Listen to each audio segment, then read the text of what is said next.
How would you feel if you found out the snake you just saw wasn't some disgusting creature you wanted to beat with a sandal, but a beautiful young lady? This friend is our protagonist for today. He's a man who captures the hearts of female students by being handsome, fit, and smart, but one day his body begins to change after using an insecticide he bought from an online shopping mall. Wings suddenly sprout from his back, turning him into an insect human. He tried to get rid of the wings to return to his normal life but eventually gave up. Then he discovers he isn't the only one who has turned into an insect human. There was a school attended by countless insect humans, and graduating at the top of the class would allow one to drink a precious medicine and return to being a normal human. To do so, he must complete a series of very dangerous missions. Perhaps the author didn't think dragonflies were cool enough because they gave the protagonist the ability to continuously evolve, turning him into the most powerful dragonfly in the world. Now, without further ado, let's begin. There are many things in this world still unknown to humans. Living and hiding alongside humanity are lifeforms that resemble them. These beings possess the power of insects. What could their purpose be, and are they a threat to humanity?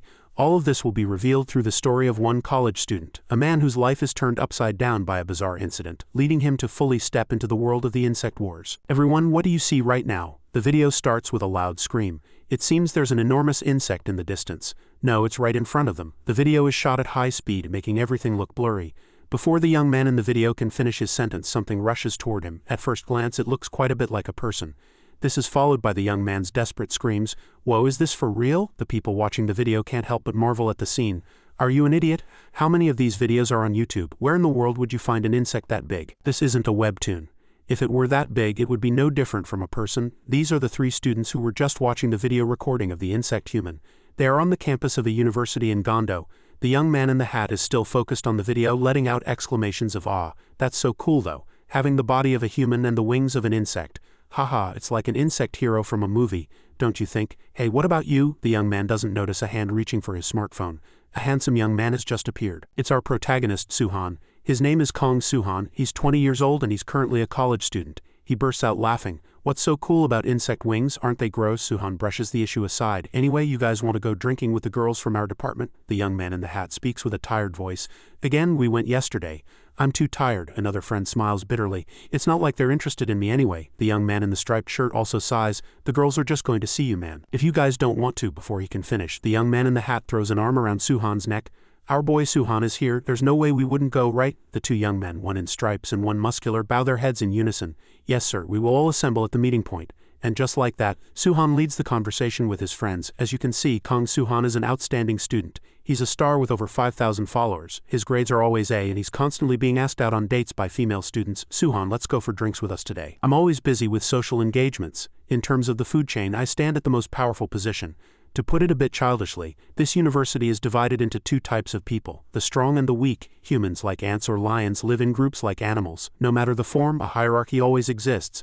I am the object of every student's envy and attention at this university. That's right, I am the strongest one here. It's a position that makes my college life perfect. While I was taking a walk, the muscular friend lightly tapped Suhan's shoulder and asked quietly, "Hey, would it be okay if a few more girls came along?" Who else is there? Look over there. The muscular friend grins and points behind them. Two female students who happened to be standing there saw their chance and came hopping over, calling out, "Suhan, this girl with short pink hair and a lovely outfit is Mihi." She asked, "Where are you going? Are you going to eat?" The muscular friend and the friend in the hat tease Suhan. "Look, your wife-to-be is here. Straight to wife, no need to date, haha. She follows you around every single day." The young man in the striped shirt seems a little jealous. That lucky bastard, standing at a distance, Mihi can't hear what they're saying and looks puzzled. Cheering on the love between the young couple, the two friends smile broadly and ask, "Hey Kim, Mihi, want to go for drinks with us?" Suhan is going too. At the mention of drinking with Suhan, the girl's mouth waters. She rushes over. "Yeah, I'll go, I want to go too, Suhan." The muscular young man chuckles. Haha, just as expected from Suhan's future wife. Just as Mihi is about to reach Suhan, for some reason he flinched. In that split second he reacted instinctively. Suhan turned and pushed Mihi's hand away. Everyone is bewildered by this action. What's wrong? Why did Suhan do that? No one knows that there seems to be a problem with his back. He tries to cover it up. "Sorry, my stomach's not feeling well, so I'm going to head out first." Hearing this, the group is slightly disappointed. What? Why so suddenly again? He does that sometimes. Is it that time of the month? What's wrong with him? With her crush gone, Mihi doesn't stay either. She quickly makes an excuse. "Sorry, I had 5 matches with the wrestling department yesterday, so I'm a bit tired." The others immediately see through the excuse and mutter annoyed, "What is she talking about? Do we even have a wrestling department at our school? The group can only stare pitifully at their friends retreating back. That's Suhan, really? What's his deal? Meanwhile, Suhan sighs the whole way. The wrestling department, what a ridiculous excuse. He says it as if blaming Mihi. Suhan turns his gaze to a young man in front of him. The truth is, I have a secret I can't tell anyone. Looking at the blonde young man, Suhan says to himself, yeah, that guy and I aren't so different. At the beginning of the semester, he was very different from how he is now. He was very popular with everyone. But do you know why he's always alone now? It's because of a complex. He let everyone find out about his complex. That day, everyone had gathered for drinks and was chatting away when it must have been an alcohol allergy. He started breaking out in hives all over his body. Seeing the frightened looks on people's faces, he ran away on the spot. After that day, he lost his confidence and started keeping to himself. Well, it's a trivial story, isn't it? Everyone has their own secrets. But once people find out about your complex, it's like revealing your weakness to the whole world. Suhan trudges home like that. Why would a great guy like me be talking about something like that? The reason is revealed as Suhan enters the bathroom. He starts to take off his clothes, revealing his upper body tightly wrapped in bandages. He then begins to unwind them. I too am a person with a complex. Once the bandages are completely off, enormous dragonfly wings were revealed. He recalls the words his friends were teasing him with earlier. What's so cool about insect wings? Aren't they gross? Now, Suhan feels even more disgusted. Cool, this is just disgusting. The cause of all this was a single dragonfly. When I was in middle school, I sprayed insecticide on a dragonfly that flew into my room. Then the dragonfly suddenly turned into powder. My biggest mistake was tasting that powder. I threw up for a while before falling asleep from exhaustion. The next day, wings had suddenly sprouted from my back. Back then, the young Kong Suhan had to hide in his room, consumed by all sorts of worries. What if people see me as a monster? Will they capture me and run experiments on me? I would fall asleep in fear. How can I hide these wings and live a normal life? I avoided contact with people as much as possible, afraid that my wings would be discovered. I succeeded in hiding them and even got into college, but what troubled me the most was the loneliness. It made me feel like I was living a life worse than death. So when I started college, I decided to change. Suhan got a new hairstyle. First, he dealt with the wings. This was easier than he thought. He folded the wings and wrapped them with bandages, but doing so made his body a bit uncomfortable. After that, confidence gradually returned to me. It was an unexpected change after his transformation. Suhan always wore a confident expression, was kind to everyone and paid attention to his clothes and hairstyle. Someone once said that confidence is the first requisite for great undertakings. From then on, more people started gathering around me. The first girl who approached me and asked for my number was Kim Mihi. But now Suhan is starting to worry again. Once people see this disgusting thing, my perfect college life will be over. The truth is, I want to hang out with Mihi, but why did that have to happen then? These wings always get in the way of me getting close to her. It's as if they're trying to remind me that they're a part of my body too. If I don't let these wings out from under my clothes often, it's like when your muscles can't hold up after sitting for too long. As soon as the wings are revealed, they start flapping continuously like a bird just released from a cage, so I have no choice but to let my wings out, but I can't let anyone see them, especially not Mihi. I'd rather die than let her see me like this. Having just finished his shower and still shirtless, Suhan opens the door and steps out. The first person he runs into is none other than Kim Mihi. Both their faces turned beet red and they were extremely flustered. Suhan hurriedly slammed the door shut, and both of them screamed, "Why did you come out without any pants on?" "I am wearing pants." In truth, Suhan was worried about something else. Judging by that reaction, she must not have seen my wings yet.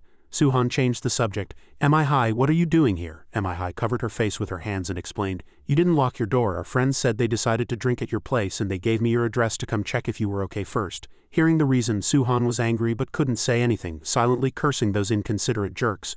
As Suhan fell silent, Mihi didn't know what to say either. After thinking for a moment, she asked, "Suhan, did you really leave because your stomach hurt? It's not just today, you've left like that many times. It seems like you're in pain sometimes. You're hiding something, aren't you?" Suhan was extremely flustered by this. He felt like he had fallen into a deep pit of despair and could only force out a reply. "No, it's nothing like that." The atmosphere immediately soured. The life drained from Suhan's face. Feeling shut out, Mihi's pride began to sting. "Suhan." Thud. Mihi dropped her bag on the floor. She suggested he come outside. "Come out here." "What?" Suhan was surprised. Mihi sat down on the floor, pouting. "You have to go to the movies with me today. I'm going to wait here until you come out." Suhan was shocked and shouted, "What? I told you I'm really sick." Mihi's next word sent a chill down Suhan's spine. "I know everything," she said sadly. "Stop pretending to be sick. You're always like this, always thinking about something by yourself, like you're trying to hide a secret, but you never tell me anything and it makes me so upset and hurt." Tears began to well up in Mihi's eyes. "Do you remember, at the beginning of the semester, you saved me from those upperclassmen?" Back then, Suhan had stood in front of Mihi and an upperclassman and introduced himself.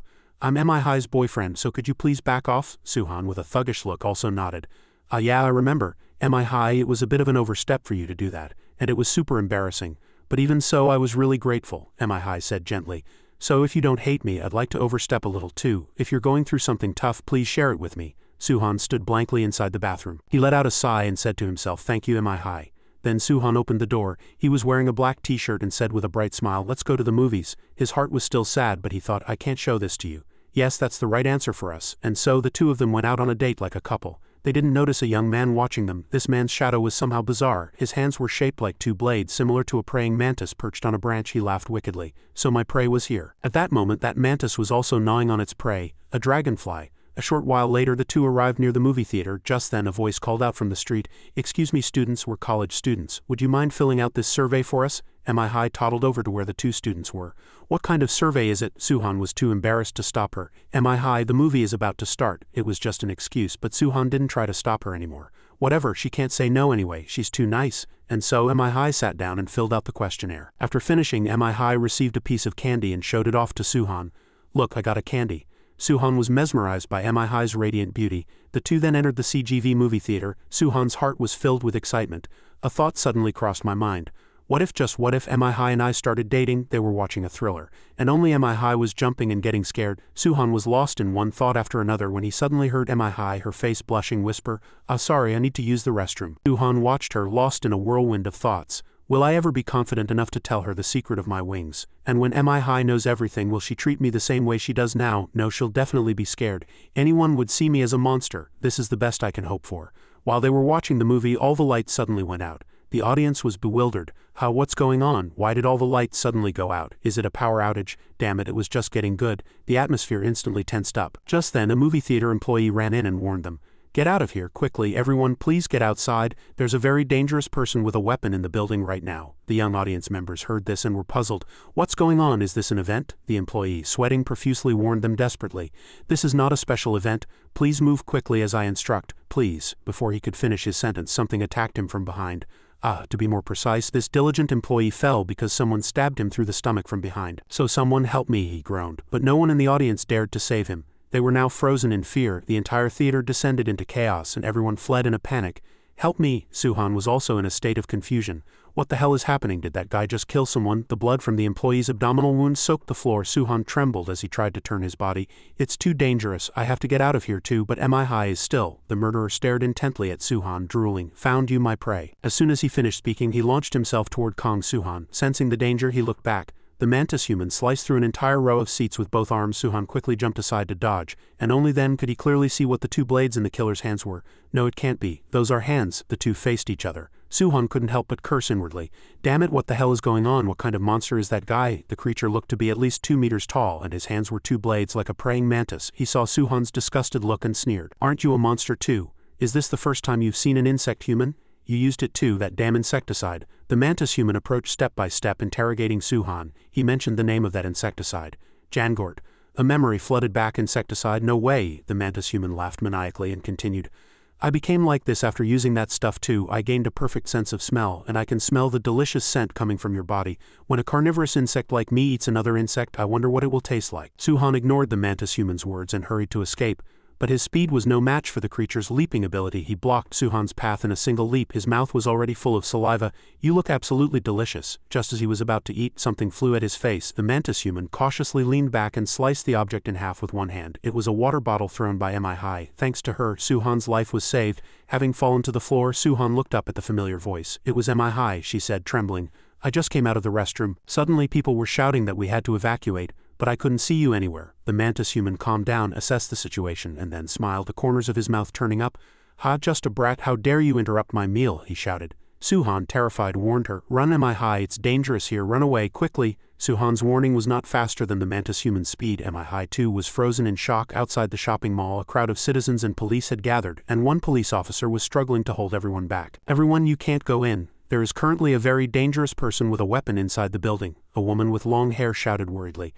"I think there are still people who haven't come out of the building. If the police officers can't go in, I will." This woman seemed very worried about the people inside. Just then, a young man pointed to the sky and shouted, "Hey everyone, look over there, that woman. She's in the sky." A woman was thrown out of a window. A scream erupted. The woman was none other than Mihi. She was thrown by the mantis human, who pouted and said, "Get lost." A tasteless human. At that moment, Suhan ran to the window and shouted his friend's name. "Mihi, no." At this rate, Mihi would die. What should I do? Should I use my wings? Suhan, worried for his loved one, had an impossible thought. but I've never flown before. Moreover, Suhan saw a large crowd of people gathered below. He himself hesitated. There were even numerous people holding up their phones and filming. Suhan's heart was torn to pieces. If I reveal my wings in front of so many people, my life will be. Suhan felt as if hundreds of eyes were digging into his wings, tormenting him. Suhan bit his lip hard. I'm sorry, Mihi. At that moment, Mihi seemed to be falling very slowly. She looked at Suhan with pitiful eyes, and tears began to flow. Without even knowing what he was doing, Suhan's body started to move on its own. Hey, over there! Everyone at the scene was shocked. What is happening? Suhan, without realizing it, had launched himself out of the high-rise window and headed towards Mihi. Even the mantis human hadn't expected this turn of events. And so, Suhan succeeded in catching Mihi in his arms. I got you. The mantis human saw this and burst out laughing. Ha ha ha, you idiot. Even an insect human will die from that height. Is a coward who always runs away suddenly trying to play the hero, but doing that is just suicide, isn't it? Of course, Suhan was afraid of this too. The speed of their fall increased and countless thoughts raced through Suhan's mind. I've been found out in front of so many people. My life is over from this moment on, but if you don't hate me, I want to be a part of your life too. This is my answer. Suhan finally made up his mind, gritted his teeth, and used all his strength. Wings burst out, tearing the shirt on Suhan's back and then unfolded before everyone's astonished eyes. As these wings flapped powerfully, their falling speed immediately and significantly decreased. A strong wind swept through the area, and even the mantis human's eyes widened. While what? Everyone looked at Suhan with fearful eyes. As it was in the beginning, every human has their own secrets. The fate of one whose secret is revealed is no different from exposing a weakness to the world. The sight of Suhan holding Mihi and spreading his wings to save her was recorded in broad daylight in front of countless people's cameras. In this age of survival of the fittest, a weak college student like me cannot survive. The woman with long hair was probably the only one who didn't show fear at this sight. She just muttered strange words. That kid spread his wings in the middle of the city. He's crazy. What should we do with him? Just leave him be. A question came through the woman's earpiece. She slowly took off her deep-brimmed hat and answered. No, I think it would be best to bring him to our school. When she removed the hat, 2 strands of hair that looked like cockroach antennae were revealed on her head. Back to reality. The sight of Suhan saving Mihi was being witnessed by countless people. What is that? Did that person save the falling woman? That person is flying. But what is that? It's a wing. The mantis human was extremely displeased about the prey he had just missed. Damn it, that bastard had wings. The most important thing for Suhan right now was the girlfriend in his arms. Mihi, your head is bleeding. You've fainted. The mantis human guessed that he must be the only insect that could stop in midair like that. Suhan too was questioning himself. This is my first time flying, so why does it feel so familiar? As soon as Suhan got used to the sensation of flying, he immediately soared high into the sky and disappeared from everyone's sight. The mantis human shouted in anger. Stop right there. He seemed to be going berserk now. An insect with such outstanding flying ability could only be a dragonfly. He had obtained the dragonfly's genes thanks to Jangord. Suhan now flew fiercely towards the hospital. I have to take her to the nearest hospital. The mantis human stuck out his long tongue and said greedily, Ha, that forbidden pleasure is starting again. A dragonfly, it must be delicious. He didn't notice at all that the cockroach woman had ambushed him from behind. Bam, with a single blow this woman knocked out the mantis human. She let out a sigh. Phew, finally got in. Do you know what kind of good deed you've done? Not only did a video of you spread on YouTube, you killed someone and caused a disturbance in the middle of the city. As of this moment, you are officially under arrest. After sentencing the mantis human, the woman put back on the hat she had worn earlier. We must not let anyone know of our existence. At this moment, Suhan was also breaking the rules of that strange organization. He was using his wings to take Mihi to the emergency room. Time passed, and a month later, back on the university campus, his friends were laughing and chatting. Ha ha ha, the first semester is finally over. What are you watching? In his friend's hand, the video of Suhan spreading his wings was playing. The movie theater incident. Are you still watching that? The wings look exactly like a dragonfly's. Wow, how can a human body have wings like that? It looks like a total monster, but looking at it again, that insect human looks a lot like Kong Suhan. The group's gaze unintentionally turned to Suhan, who was bundled up from head to toe. His confidence was now gone. Suhan always had to try to avoid everyone's gaze. That day, someone took a picture of me and spread it on the internet, and rumors started spreading at school too. I thought the Ministry of Justice would come to arrest me, but thankfully, the news about that incident was covered up by numerous negative articles. The movie theater insect wing incident. Truth or lie? Factual report. A university's play promotional event. It has been confirmed that the disturbance at the movie theater last month was actually a promotional event for a university's play. One student clarified to the press that this was just an event. The movie theater will provide compensation based on customer feedback. Suhan felt it was truly ridiculous. Humans originally never believe in such absurd things, but the situation now would be the same as back then. A terrible memory resurfaced. 12 years ago, in a kindergarten classroom, a birthday party was being held here. The children were all smiling and singing, "Happy birthday to you, happy birthday dear Dongwu." Applause erupted, and a boy stood in front of the table and blew out the candles. Only one child watched everyone sadly from a distance. The teacher saw this and said to all the children, kids, we should sing a birthday song for Suhan too. It's Suhan's birthday today too." The children immediately pouted. "Why, we're not even close, but your classmates." The children looked very displeased. "But Suhan has never given anyone a birthday present." The teacher didn't know what to do either. "Shish, you shouldn't say that. It's because Suhan doesn't have any money, and he doesn't have parents either." Those last words pierced the young Kong Suhan's tender heart like a dagger. "Back then I really wanted to be friends with him, but someone different from the group had no right to be happy." For the next few days, Suhan was teased for being an orphan. "Why am I always different?" Suhan trudged home sadly. Someone was hiding and watching him from behind. The person grabbed the hem of Suhan's clothes and he was startled. "What?" Suhan instinctively swung his arm back and the person had to duck to avoid it. "Ow, the kids told me to see if you really have wings, but I think you're overreacting." Then that kid left and whispered with his friends, "I almost saw them." "So does he really have wings? Who else would it be? I don't know. Damn it, those guys just now were the friends Suhan had been asking to hang out with every day." Suhan bit his lip in displeasure. Just a month ago they were so close. This is ridiculous. They used to always be together, but the Kong Suhan who was loved by so many people was no more. Suhan walked listlessly. People on the street avoided him like an unlucky object and everyone whispered. Suhan could only sigh. At this rate it would be more comfortable to be arrested by the Ministry of Justice. A lonely life began again. Sitting on the subway, Suhan took out his phone. "It's been a while since I've been on social media. Let's see." Most people had unfollowed him. There was a rumor that the Ministry of Justice was investigating the people in the video that spread online. So they probably didn't want to be associated with me. Fine, I don't need to care about people like that anyway. Suhan skimmed through the messages and hesitated, his hand in front of one account name. "Kim Mi. Suddenly his heart felt warm. Mi is still here. That day she fainted and was hospitalized. I heard she woke up today. Yeah, it's okay." Suhan recalled Mi's words from before. "If you're going through something sad, share it with me." Suhan kept repeating it in his mind. "All I need is Mi. Mi is enough. Don't come near me." The first words Mi said when she met Suhan were unexpectedly those. Her expression was one of extreme shock and fear. Suhan himself had not expected this damn turn of events. He struggled to call his friend's name. "Mi, what's wrong? It's me, Suhan." But the more he did, the more frightened Mi became. The nurses tried to stop him, but Suhan couldn't be held back. He fell deeper into despair. "Mi, you were always kinder and more worried about me than anyone." Mi. Suhan clearly remembered the gentle smile she always had for him. "Don't come see me anymore." Now that smile was gone, replaced by extreme fear. "You monster." Mi's words were the final blow, stabbing into Suhan's shattered heart. Kim Mi, 35 followers. Click. The follower count dropped to 34. In the end, Suhan had to erase even her. Returning to his dark home, Suhan went into the bathroom. He gripped his own shoulder so tightly that a handprint remained. "This is all because of these wings. I'm going to cut you off." Suhan gritted his teeth, scissors in hand, and tried to cut off his own wings. Snip, snip. The blade slowly approached the wings, sweat poured down like rain and his whole body trembled like a leaf. Crash, the scissors fell to the floor. Suhan collapsed, his wings still intact on his back. In the end, he didn't even have the courage to cut off the wings he hated so much. He could only bury his face in his hands and sob, "But it's too painful, I'm scared." Suhan was disgusted by his own weakness. "Why am I such a coward?" Another month passed and the streets were as bustling as ever. Hey, you're coming later, right?" Of course those words weren't directed at Suhan. "Going for drinks again, let's go, everyone's going." Among a group of college students making plans, only Suhan stood like a ghost, a living corpse. Humans are social animals, like all herd creatures on this planet. The end is set for those who can't blend in with the group. Suhan felt like a black duck in a flock of white ones. He was looking for the way to the rooftop. Suhan stood on the roof, which had no railings. His face was filled with despair. "Yes, this will be much easier. I can't endure this horrible life for another second." Suhan let out his frustration and threw himself from the tall building. But as he fell, his wings instinctively unfolded, stopping his fall and suspending him in midair. Suhan bit his lip hard, hating himself. "Can I even die on my own terms?" He could only look at the transparent wings on his back with disgust. "Those are some really cool wings." Suddenly, the long-haired woman he had seen before appeared, admiring them.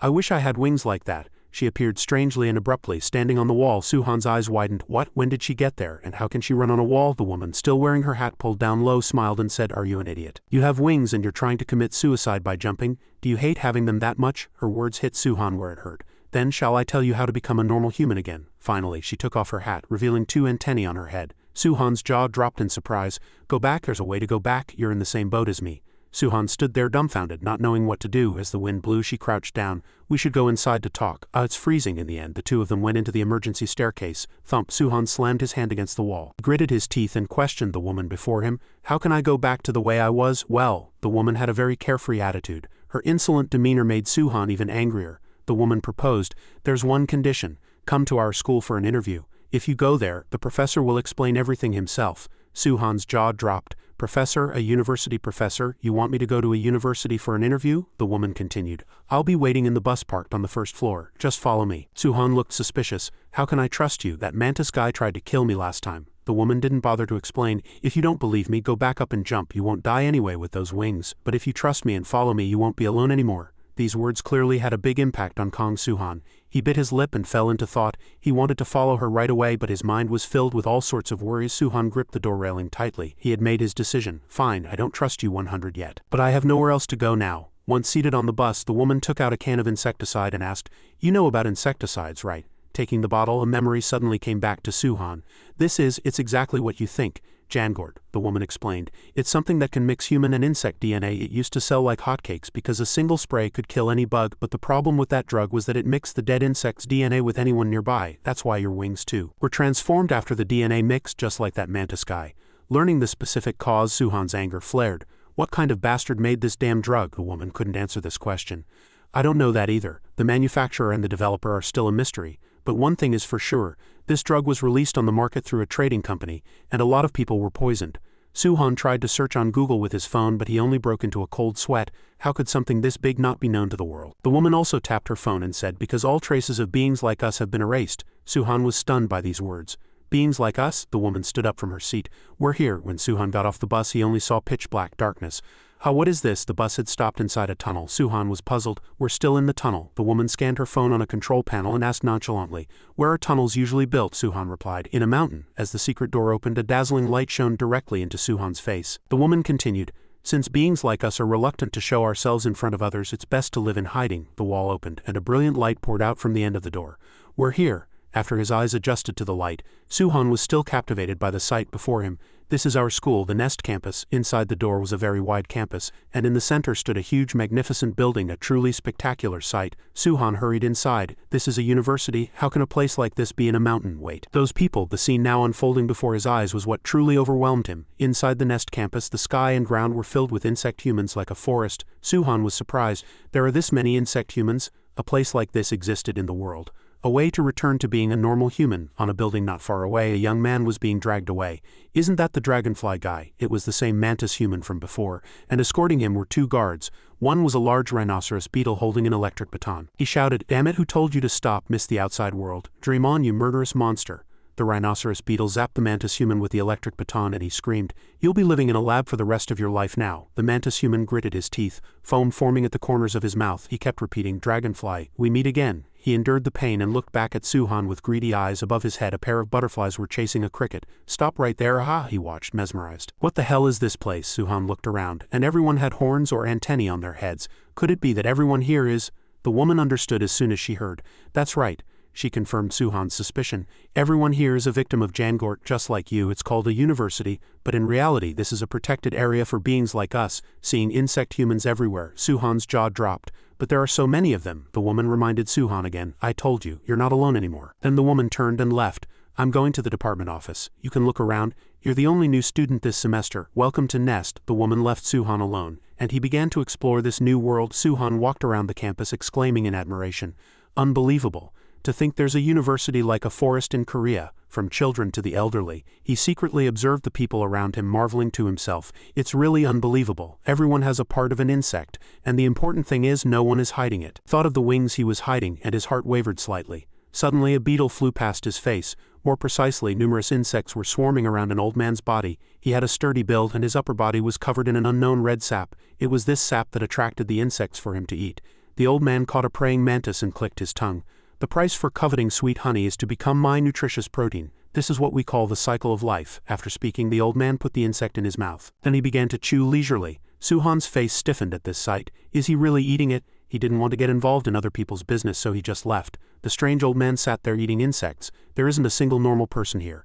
Hey, what kind of insect are you? The old man, who had approached without him noticing, lifted the hem of Suhan's clothes, revealing a pair of dragonfly wings. Only then did Suhan realize he had been approached. The old man continued to ask, Oh, dragonfly wings? Ah, Suhan was startled and used his wings to retreat, avoiding the strange old man. Even with the wings tucked inside his clothes, he was still very agile, and it looked quite beautiful. Not bad wings. The old man wiped his face with his hand, revealing a death's head hawkmoth tattoo on his arm. But why are you hiding them? Suhan's head was drenched in sweat. He remembered what Mihi had said before. Don't come see me anymore, you monster. The light in Suhan's eyes faded again. He left in a huff. I came here to find a way to get rid of these wings. The old man didn't seem offended. He raised his hand, stroked his bushy beard and muttered, "What a crazy bastard." After wandering for a while, Suhan arrived at a tall building and went inside to find the professor the woman had mentioned. He was a well-dressed, dignified, middle-aged man. "Nice to meet you. I am Ma Duhan, a full-time professor in the Department of Entomology. You must have had a hard time. You must be Kong Suhan, right? I've heard a lot about you." The woman nodded. Suhan stood there with a stiff expression. He was nervous. This professor, is the one who knows how to become a normal human again. Suhan approached politely and offered a handshake. The three of them were standing in Professor Ma Duhan's private office. Professor Ma took out a remote control and said, "Then let's get straight to the main point of today's meeting. Kong Suhan, from now on I will tell you how to become a normal human again. First, let's watch a video." The professor turned on the screen. Suhan's jaw dropped. "Right now, this quickly," the professor began to explain. "This is a video of our university's graduation ceremony. First, there is a speech from the student representative, and then there is the Cinderella bestowal ceremony for the valedictorian." Cinderella? The video showed a female student receiving her diploma. Suhan muttered blankly, "Cinderella, what on earth is that?" "Ah, that's an insect head. Disgusting. Is that alcohol?" The fly girl in the video received a glass filled with something and drank it. Her insect proboscis touched the liquid and began to suck it up. As soon as she drank it, a strange change occurred in her body. Suhan suddenly felt a sense of fear. The fly girl's body began to disintegrate and a thick black smoke billowed out. From within that smoke, a human body appeared. It changed. The hideous face was gone and in its place was the face of a beautiful woman. Suhan was shocked, pointed at the screen and asked, "What did that person just drink?" "What was that?" Professor Ma calmly explained without rushing. "It was invented by chance while researching Jangort at our university's lab. By reverse engineering Jangort's principles, we were able to separate and remove insect DNA. To put it simply, it's a medicine to become a normal human." As he spoke, Professor Ma took out a small purple vial from his pocket. "Its name is Cinderella." Suhan stared, mesmerized. "A medicine to become a normal human." The video continued to show the fly girl now returned to her human form, looking happy. "Yes, that's it, that purple vial," Suhan quickly requested. "That's what I've been looking for. Please give it to me." The professor quickly hid the vial behind his back and refused. "I'm sorry, but I can't do that." "Why not?" he explained. "Cinderella is not an easy medicine to make. This is a liquid medicine made by concentrating Jangort. So the quantity is very limited. Unfortunately, it's impossible to turn everyone back into humans." It was right in front of him, yet it was like reaching for the stars. Suhan was infuriated and bit his lip hard. The professor continued, "But if you really want it, enroll in this school and graduate at the top of your class. As you saw in the video, we can only award Cinderella to the student with the best grades. What will you do?" Suhan's inner conflict churned once again. "To get the medicine, I have to attend this school. What kind of school is this anyway?" The two of them left the building. The woman spoke to him. "So what are you going to do?" Suhan was still mulling over his options. "The medicine is only given to the top graduating student, which is clearly forcing me to enroll." The woman smiled and encouraged him. "But the choice is yours. If you don't want to enroll, you can just live here. Of course you won't get Cinderella then. Besides, even if you do enroll, graduating at the top of the class won't be easy at all." As the woman spoke, she noticed Suhan's expression was a bit strange. Fortunately, the condition they set wasn't money. When it comes to grades, this guy is full of confidence. Suhan put on a pair of glasses, exuding an intellectual aura. He looked much more self-assured. "Let's go register for classes right now." A few hours later, at the entrance of a lecture hall, the place was bustling with loud and energetic people. "It's course registration day today. Which professor's class are you going to take this semester?" "Professor Ma, of course. My grades last semester were so terrible." Sob, "Cinderella is slipping away from me. That's why I told you to choose your classes carefully during registration. It's a sweet deal if you get into a class with seniors as teaching assistants." Kong Suhan, holding a red notebook, carefully observed his surroundings. "The course registration process is fast. This school is pretty good. The people here talk just like normal college students." Now Kong Suhan was officially a student in the Department of Insect Human X. "Actually, things went faster because that woman helped me. Just a few minutes ago he had been flustered." "What? Course registration is soon? What subject should I sign up for?" The woman taunted him. "You want to be the top graduating student without even knowing the course names?" "Oh well then." The woman took out a red notebook and handed it to Suhan. "Here, I've written down a few elective courses in advance. When you register, just sign up for one of the 3 I've listed here." Suhan read the notebook carefully. "I should only sign up for one of these 3, but why are the course names so strange? I thought you gave me the wrong notebook. What on earth do they teach?" Inside the notebook, the elective courses were clearly listed. Practical Entomology, Professor Jun. No A's last semester. Many F's. Human Mutation Analysis, GMH, Professor Du Wanrang. Note, requires high level of specialized knowledge, graded on a curve. Many lab classes. Principles of Nest Defense, Professor Ma. Note, many individual assignments popular among students. No F's last semester. Half of the students received A's. Suhan thought carefully. Principles of nest defense. Taking this class would be more advantageous, right? Half the students get A's and there are no group projects. Professor Ma Du-hun is the person from earlier, and he seemed to have a good impression of me. This is it.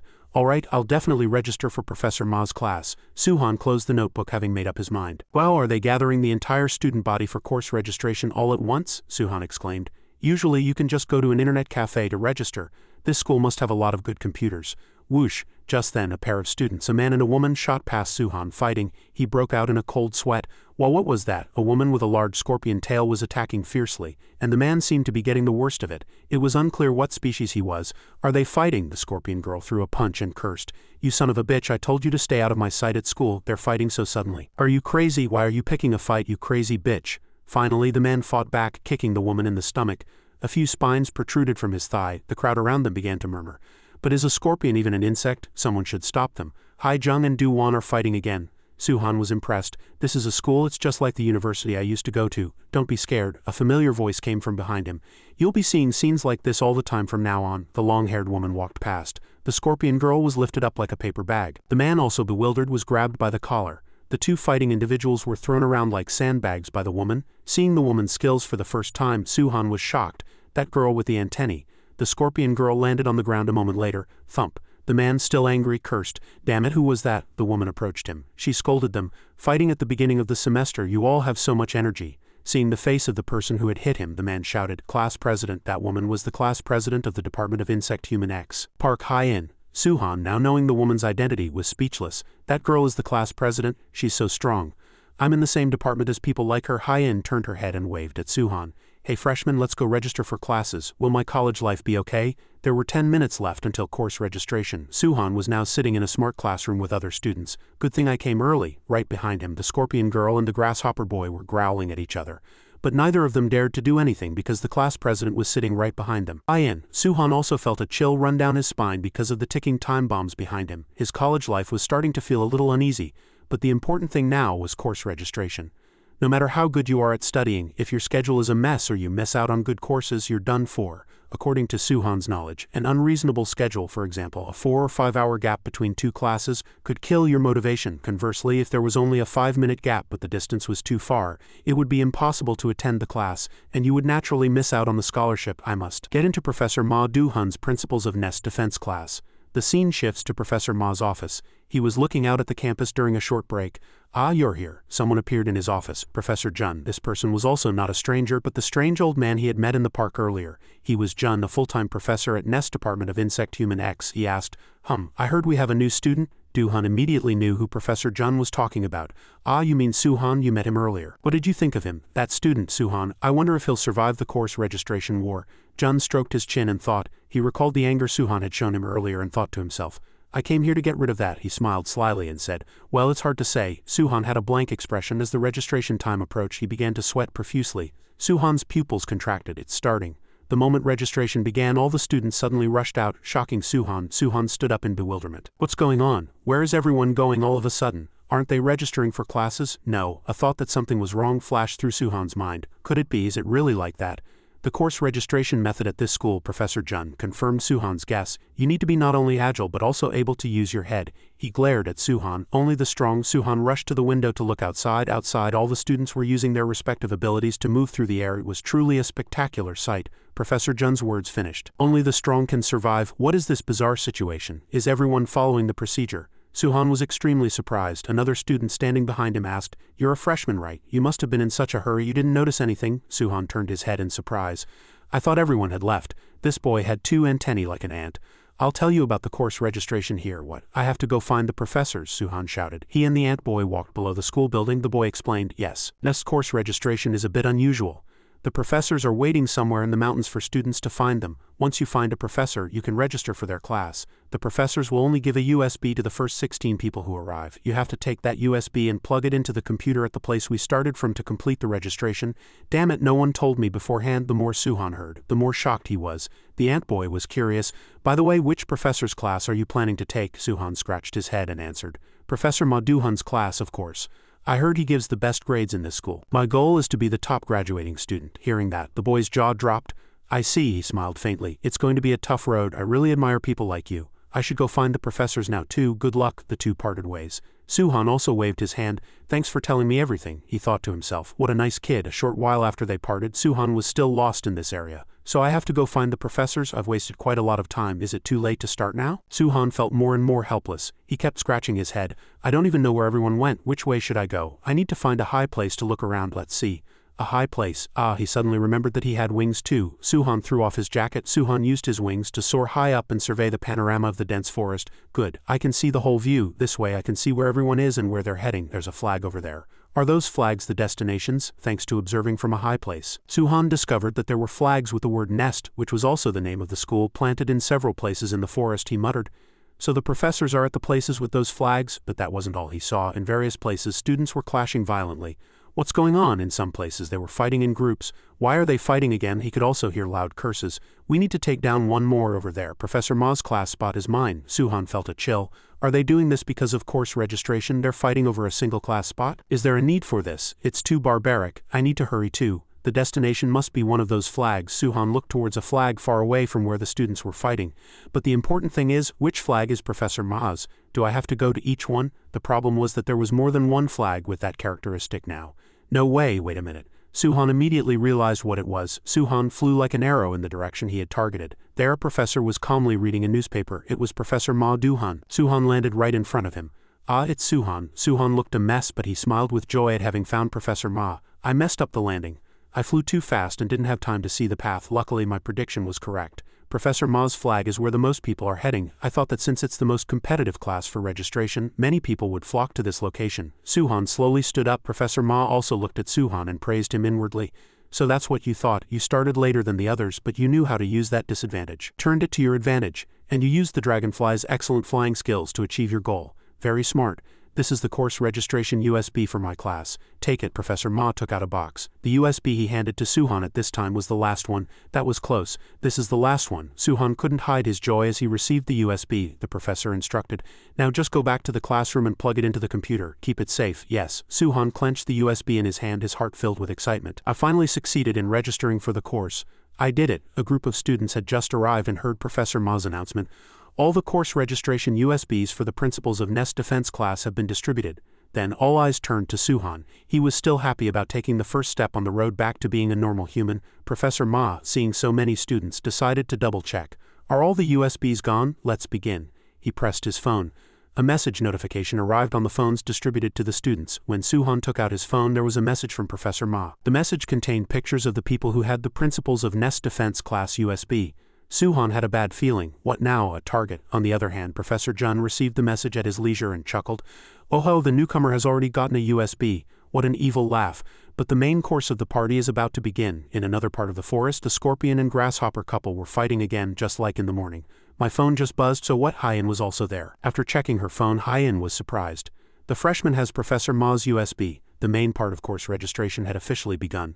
A strange figure in the darkness smiled. Elsewhere, two girls were playing around.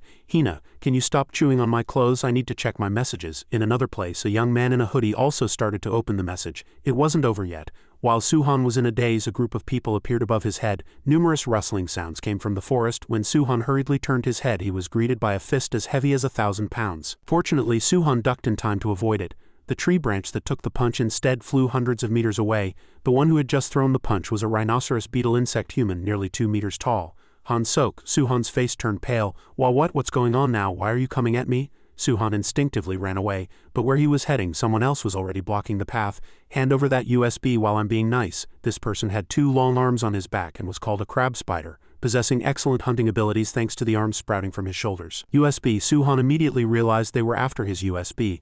At that dangerous moment, Suhan unfurled his dragonfly wings and used their ability for instantaneous mid-air directional changes to start evading the pursuit of numerous students. Where are you going? Get him! Suhan successfully dodged all the attacks, but a look of sheer horror was written all over his face. So that's what they meant by target. This is insane. What kind of course registration is this? Suhan flew at full speed and more students began to emerge from the countless bushes. Just then a familiar voice called out. Suhan whipped his head around. Hey, over here under the tree root quickly. It was the ant boy Suhan had met earlier. Hurry. The boy's face was filled with worry. Suhan also recognized him. From the other side, students were swarming in. He went this way. Hurry after him. Professor Ma's class spot is mine inside a giant tree root. Suhan gasped for breath as the surroundings grew quiet. The ant boy whispered, I think they're gone now. Phew, I'm alive. He relaxed and sweat began to pour down like rain. Thanks so much, you saved me again. Thank God they didn't get the USB yet. I was so lucky to meet a nice kid like you. The boy lowered his head as if embarrassed. Oh no, I'm not nice. You're wrong about that. Unexpectedly, the boy said something strange and then tapped Suhan's forehead with his finger. No, to be more precise, the boy's fingernail plunged right into the space between Suhan's eyebrows. Then, like a bee's stinger, the nail detached from the boy's body. Suhan lost control of his muscles. His legs gave out and he collapsed to the ground, unable to move. Then, the bee-boy slowly took the USB that Suhan was clutching tightly. He smiled triumphantly and said, That's because you've been stung by a honeybee. It turned out this boy was a honeybee type, possessing a powerful stinger. This bee has a low chance of stinging, but its venom is extremely potent. Your body is paralyzed, so you won't be able to move for a while. Wow, you're amazing. Almost no one gets Professor Ma's USB. My little act paid off. This kid revealed his wicked nature and started to laugh heartily. What, did you really think I was genuinely helping you? Get a grip, you idiot. Everyone here is an enemy. Why in the world would I help my enemy? The bee-boy grinned from ear to ear, mocking Suhan. This is a war. Only the strong survive. That's the whole point of this kind of course registration. Anyway, thanks, I'll make good use of this. After speaking, a pair of small wings appeared on the kid's back. Take this as a lesson for when you register for classes again next year. Not that a guy like you could ever dream of graduating at the top of the class anyway. Haha. Kid shot up into the sky like an arrow. The top Suhan could only watch him helplessly. No, I can't let him take the USB. I have to graduate at the top of my class. With a trembling hand he struggled to reach for the stinger and pull it out. He vowed to himself, if I don't get Cinderella I can't go back to being a normal human. Suhan pushed himself up, soared into the sky and desperately chased after the bee-boy in the direction he had fled.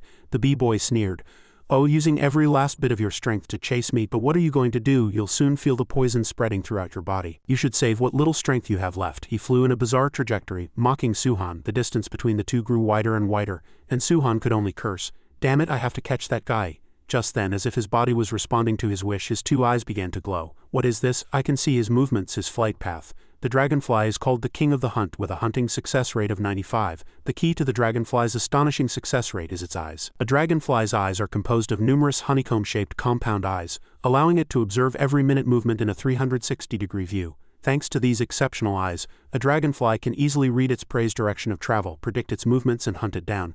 This was the first time Suhan had ever felt the need to hunt someone down. He had awakened his hunting instinct. The bee-boy was shocked to see Suhan's speed suddenly increase and precisely follow his flight path. Suhan's eyes were now golden. They were the compound eyes of a dragonfly. He would never let his prey escape. Suhan lunged and slammed his fist right into the arrogant kid's jaw. Click.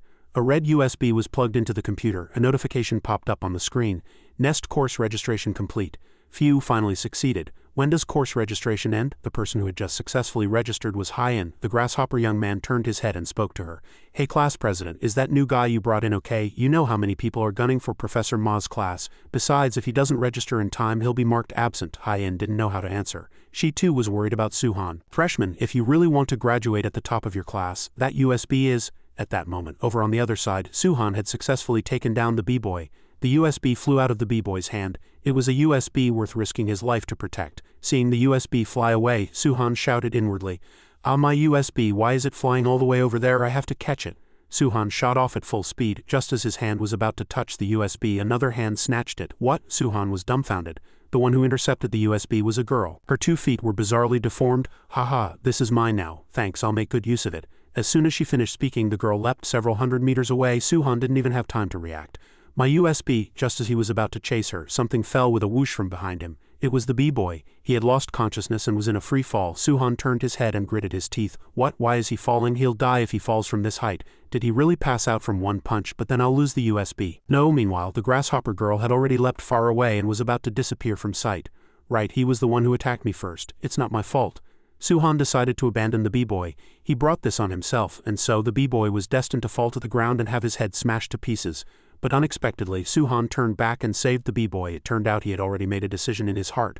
But I can't just ignore it. After all, I'm still human. A moment later, the bee-boy was temporarily laid on a tree branch by Suhan. He tried to go back and find the grasshopper girl's trail, but no matter how far he flew, he couldn't see anything, and his body grew more and more tired. Damn it, I lost the thief. What do I do now? I have to find another USB. Suhan's face turned beet red. The poison was clearly starting to spread. Eventually, he too could no longer fly and went into a free fall. Fortunately, he fell through several branches, so his life was not in danger.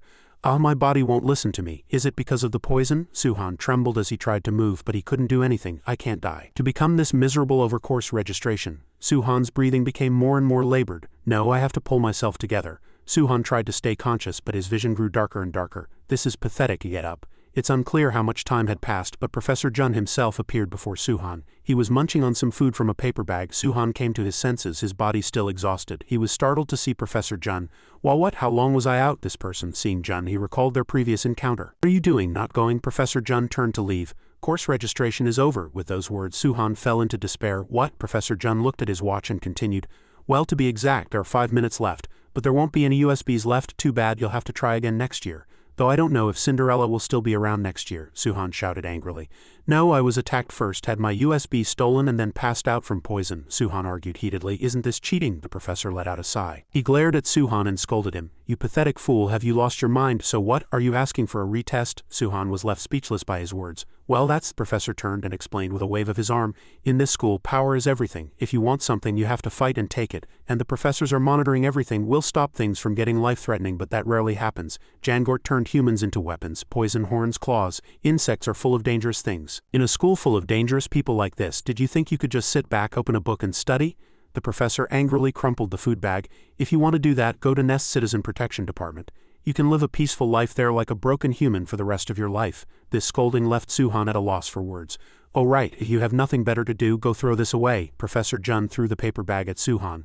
To protect our planet, don't forget to sort your trash. He left with a sneer, leaving Suhan alone in the forest. Is it over? Suhan sighed in defeat. In the end, I couldn't get into any classes. Suhan's voice cracked.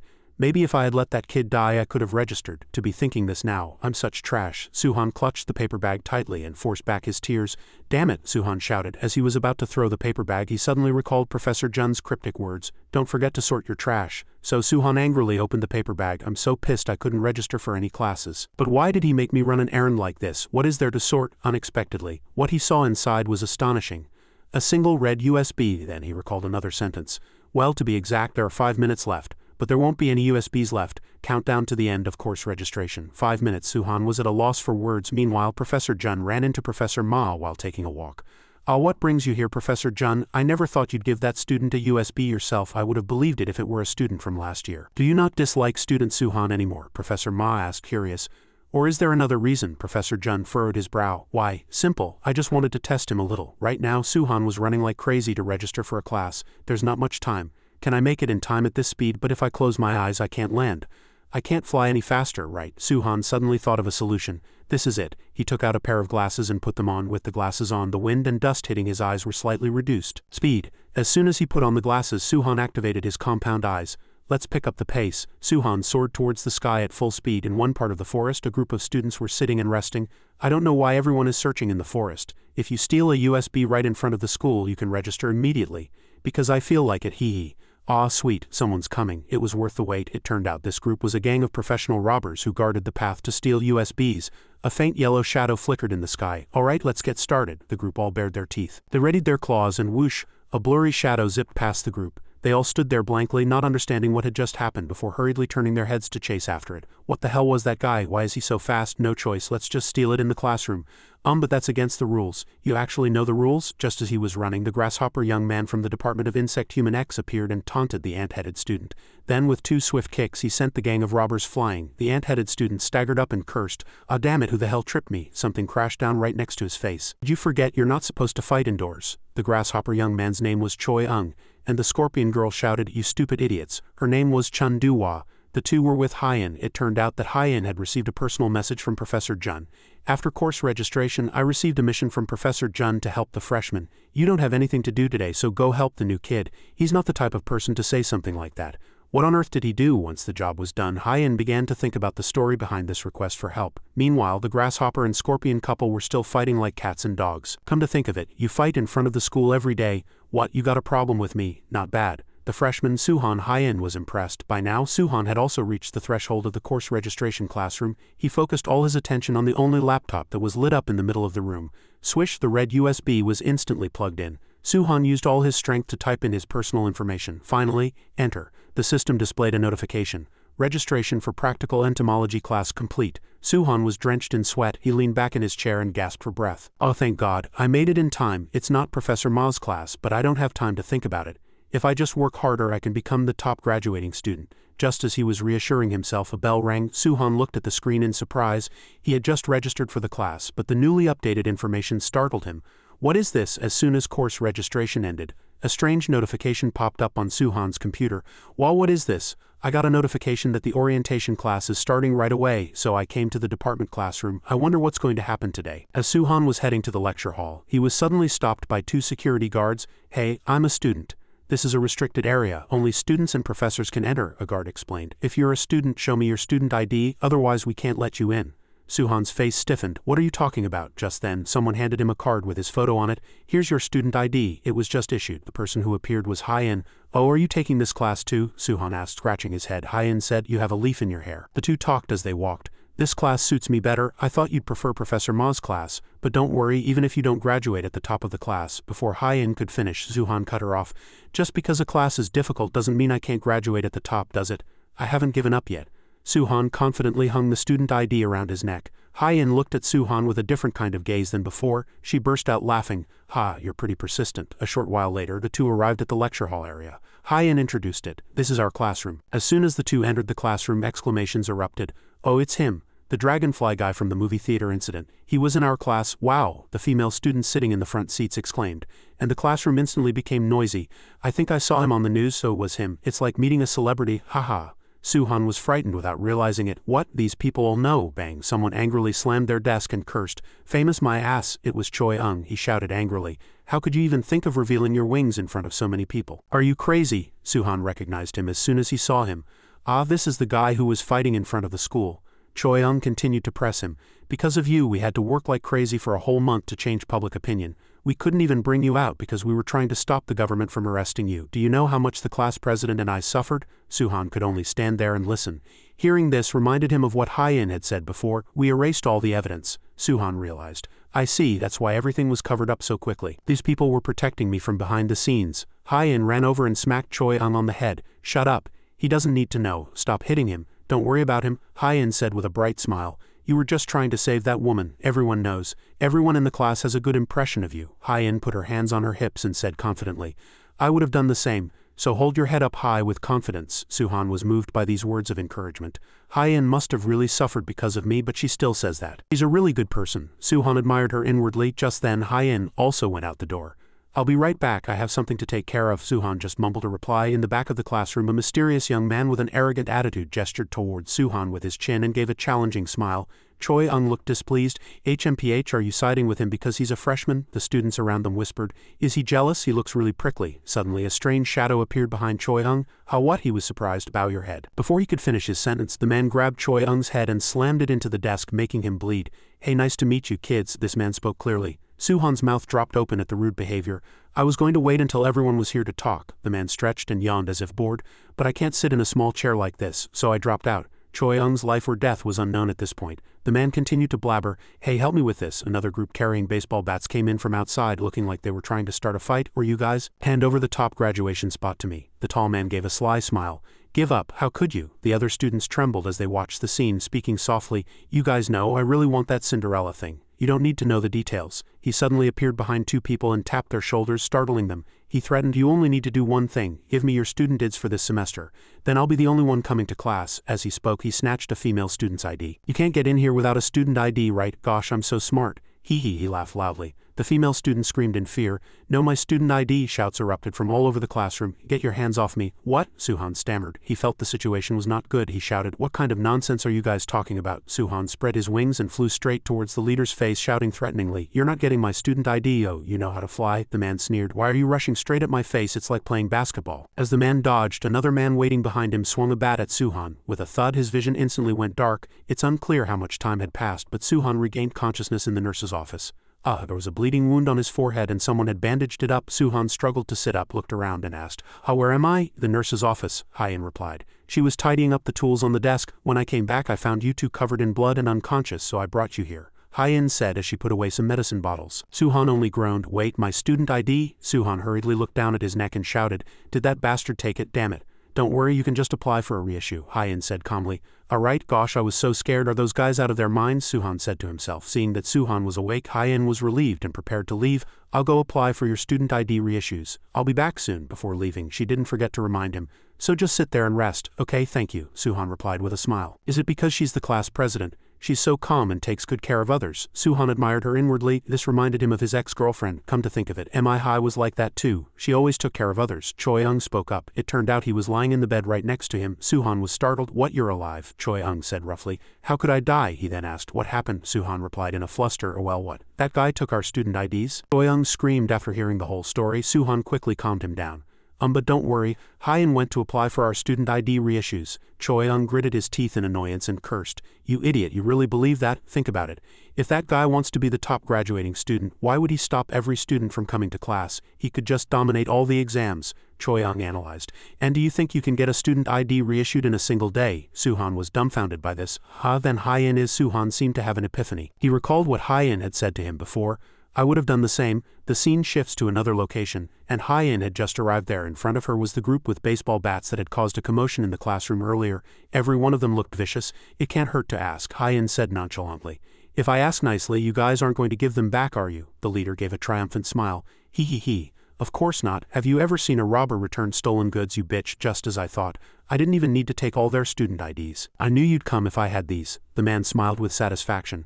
My goal from the beginning was to lure you here. All eyes immediately focused on Hyen, and one man secretly approached her. Practical entomology. Hyen grabbed the arm of the blue-haired young man in the group and threw him to the ground. She was Park Hyen, the top student of the first semester. Two angry young men rushed at Hyen, declaring war. You damn bitch! Hyen suddenly jumped up, turned her body, and prepared to kick. Seeing the entire group getting beaten by Hyen, the leader couldn't hide his displeasure. Tisk. These idiots can't even lay a finger on her. The leader taunted Hyen loudly. Hey, class president. I'm going to throw this in the water. Provoked by the leader, Hyen immediately rushed to retrieve everyone's student IDs. It was very sudden. Swoosh, two pointed insect legs sprouted from the leader's back. Hyen was also surprised and gritted her teeth, and the leader was pleased. He, you've entered my territory. It turned out that the pair of legs that sprouted from the leader's back were the legs of a giant water bug, the most powerful predator among aquatic insects. He threw a punch and sent Hyen flying. The strong blow sent Hyen tumbling into a puddle of water. She quickly raised her head to breathe, but what greeted her were two sharp pincers. The man said confidently, Once I get rid of you, graduating at the top will be a piece of cake, and this way no one will suspect that I killed you. Hyen used all her strength to grab the two sharp pincers, but she didn't expect it. In addition to the two powerful pincers, she didn't know that the man would strangle her with his two hands. He laughed triumphantly. I mean, if you drown, no one will know, right? The rest of the group stood on the shore shouting and cheering. Boss, make that bitch suffer more. The spot where she hit me still hurts. Hey, or make her beg you to end it quickly. The leader became even more confident after hearing that. Hey, should I? If she's going to die anyway, I might as well play with her a bit before killing her. Whoosh, suddenly something shot past the scene, leaving the group stunned. The young men, still not understanding what had happened, could only blurt out, What the FCK, what's going on? After the man was hit by something and sent flying, Hyen could finally come up for air. She looked around, bewildered, still not understanding what had happened. No matter how much you want to graduate at the top, if you're still a person, you should have some humanity. A familiar voice was heard. The reinforcement was Suhan. At this moment he was pinning down the leader and cursing, You pieces of trash. Who is that guy? The group murmured. Isn't that the flying insect from before? Everyone guessed. The leader didn't seem very surprised. It's you, the flying guy. I hit you that hard and you're still not dead? That's impressive. A fist came flying at Suhan from below. Die? Suhan's eyes turned blue. He could see the trajectory of this punch, just like last time. I can see his movements. He activated his compound eyes. His movements aren't fast at all. Suhan continued to dodge the opponent's attacks, constantly thinking in his head. If it's an opponent of this level, I can. Hyen shouted loudly. No, dodge quickly. She saw the man smile triumphantly. And Suhan felt something rushing at him from behind. As expected, Suhan successfully dodged the attack from behind by the leader's claws. What's wrong? You almost got him. Suhan asked Hyen. What are you talking about? That guy is on a different level from the others. The terrain is also against us. Hyen seemed to have studied the opponent's strengths and weaknesses very well. The bug inside him is an aquatic insect. If he catches you and pulls you into the water, you're dead. We need to get out of the lake right now. Suhan listened to Hyen. At this time, the leader took out everyone's student IDs and taunted them, leaving. The student IDs are still here. If you want to go, go, you pieces of trash. You cowardly bastard, even though you're stronger than us. Suhan gritted his teeth and cursed. You want to fight in a place that's advantageous to you? Go back, Hyen said. You don't need to fight him, so go back. Suhan was quite surprised by Hyen's words. Their target is me. the top student of the first semester. Once they get what they want, they'll return the student IDs. Hyen got to the point. This was my problem in the first place, and I got you guys involved, so I don't want you to be in danger. She slowly stood up and wiped the water from her face. Suhan also landed next to her. You shouldn't say that. You already told me when you brought me to school, he gave a confident smile, that I wouldn't be alone. Hyen was surprised to hear that. Suhan pointed at Hyen. You said that, and to be honest, I didn't come alone either. A person suddenly appeared behind the blue-haired guy in the group of thugs. It was Choi-ung. Choi-ung jumped up and delivered a very powerful kick to two members of the group. With one powerful kick from Choi-ung, two thugs were sent flying. I'm here for my student ID, you sons of bitches. Choi-ung shouted loudly. He was a grasshopper insect human, a destructive insect that hunts with its powerful spiny legs. The man was surprised. Grasshopper, Choi-ung, are you all healed? You're an annoying bastard too, so I was going to take care of you after I dealt with the class president. Just then he sent something flying towards him from behind. Suhan launched a surprise attack but failed. The man dodged, keeping a safe distance. I expected that, you flying bastard. You were planning to steal the student IDs and fly away, right? It was your mistake to come here. Die. He unfolded the sharp legs that sprouted from his back and slashed at Suhan. But luckily he dodged. Suhan replied, who said I made a mistake? I just need to not get caught. He continued to use his compound eyes. Suhan perfectly dodged all of the enemy's attacks. After missing Suhan several times, the leader thought to himself, this guy, his movements aren't as linear as before. Is it because he has more space to move? Even so, how can he fly so well? What kind of insect is he? Suhan was flying backwards at this time, maintaining a safe distance. The fight seemed to be getting more intense, and both sides rushed at each other at a very fast speed. Leader noticed Suhan's intention and shouted, you bastard, are you still just going for the student IDs? At this moment, Suhan was calculating frantically. If I use the dragonfly's speed to throw a punch with all my might, he threw a punch at the opponent's jaw. Even if we're in different classes, this should be enough. Suhan's powerful punch gave the leader a nosebleed. Ah! He quickly flipped his body to regain his balance on the water. Suhan cursed inwardly. Damn it, the water reduced the impact by more than half. After taking a rather painful punch from Suhan, the leader proposed, why are we doing this? Let's solve this peacefully. He glanced at Hyen. Yeah, let's be honest. You guys want to graduate at the top and get Cinderella too, right? Fewer competitors would benefit you too, on the other side. Choi-ung was sighing. Why do I have to deal with these small fry? Bubbles rose behind Hyen and the guy continued to stall for time. So what I'm saying is, the blue-haired guy from the group of thugs shot up from the puddle behind Hyen and choked her with all his might. He boasted triumphantly, boss, I got the girl. His joy was short-lived as Hyen elbowed the blue-haired guy right in the face. Immediately after, the leader rushed towards Hyen. If I kill this bitch, it's over. With a whooshing sound, Suhan quickly grabbed the giant water bug legs sprouting from the leader's back, shocking them both. Suhan said, you're out of the water now. The leader's eyes widened and he screamed, this isn't your territory anymore. Suhan grabbed the guy's water bug legs and spun him around in the air. This is my territory, he declared. Slamming the guy hard onto the ground, the impact left the guy speechless with pain. Suhan continued to shout, no matter how much you want Cinderella, you went about it the wrong way. Suhan retrieved all the student IDs. It's meaningless if you become less human than an insect, you bastard. Hyen looked up at the sky. We finally did it. She looked at Suhan, who had recovered the IDs with surprised eyes after we returned to the classroom. The orientation was over. We returned all the student IDs, but we decided not to tell anyone that we were the ones who got them back. So Suhan and Hyen agreed to just place them on the classroom desks and pretend nothing had happened. Inside the classroom, everyone was surprised. Isn't this my student ID? Who put it here? Hyen pleaded with Suhan. She kept insisting that everything happened because of her, so he should keep it a secret. She was so earnest that we couldn't refuse. Although he missed the orientation and didn't get to be the hero who recovered his friend's student IDs, Suhan was at least relieved that they didn't take attendance at the orientation. In his new quarters, Suhan felt a sense of satisfaction as he moved his personal belongings. I have a new home now. My old house was too far from here. Since I decided to enroll, the dormitory is a good idea. Suhan was surprised when he opened the student locker and received a new uniform. Wow, the department uniform is cool. Just then, an arm suddenly appeared from behind and wrapped around Suhan's shoulder, startling him. Hey freshman, you look pretty cool. The owner of the arm was none other than Choi-ung. Suhan thought to himself, why did I end up with such a scary guy as a roommate? Choi-ung asked him if he could drink beer. Suhan stammered in reply, well, a little is okay. Suhan continued to think, he's asking me to drink when it's just the two of us. Oh my god. Just then, a voice came from outside. The door is unlocked. I'm coming in. Suhan turned his head to see who it was. Wow, this room is huge. We're here. Two girls came in cheerfully holding snacks and a case of beer. It was Hyen and Dua. Sorry for coming without telling you. We were actually planning to throw a welcome party for you today, but you and Choi-ung happened to become roommates. Suhan's face turned beet red. You'll drink with us, right? Hyen leaned in and asked Suhan. Everyone talked together in the school dormitory. It's been a while since I've had beer, and since coming to this strange school it feels really nice to drink and talk like this. Suhan really liked the new school uniform. Wow, the uniform is amazing. The wings came through the clothes, but it restored itself. What do you think? It's our school's technology. Is your nose broken? Let me see. Click. Suhan thought to himself. I've been so happy since my wings were revealed. The scene shifts to the forest outside Nest where the giant water bug guy seemed to be getting chewed out by someone. So you couldn't kill the professor's disciple? It's fine, your main purpose was to attract attention. But does he not know in front of the giant water bug guy was a very sexy woman? Her tone was extremely cold. A failed hunter will be eliminated. I can do better next time. This time I'll kill that class president bitch and take Cinderella. The giant water bug guy wailed, but the other person remained calm. Cinderella, what are you talking about? We don't need that, she emphasized. Whoosh, blood spurted out, and she calmly walked away, leaving the young water bug man's corpse behind. She sneered. So strong, yet you can't even beat a few freshmen, how embarrassing. But don't worry, the chief will be happy now that we've found what we were looking for. The scene shows an isolation room. Place was heavily guarded, and it was the target of these people. The next day in the department classroom, today is the first practical entomology class.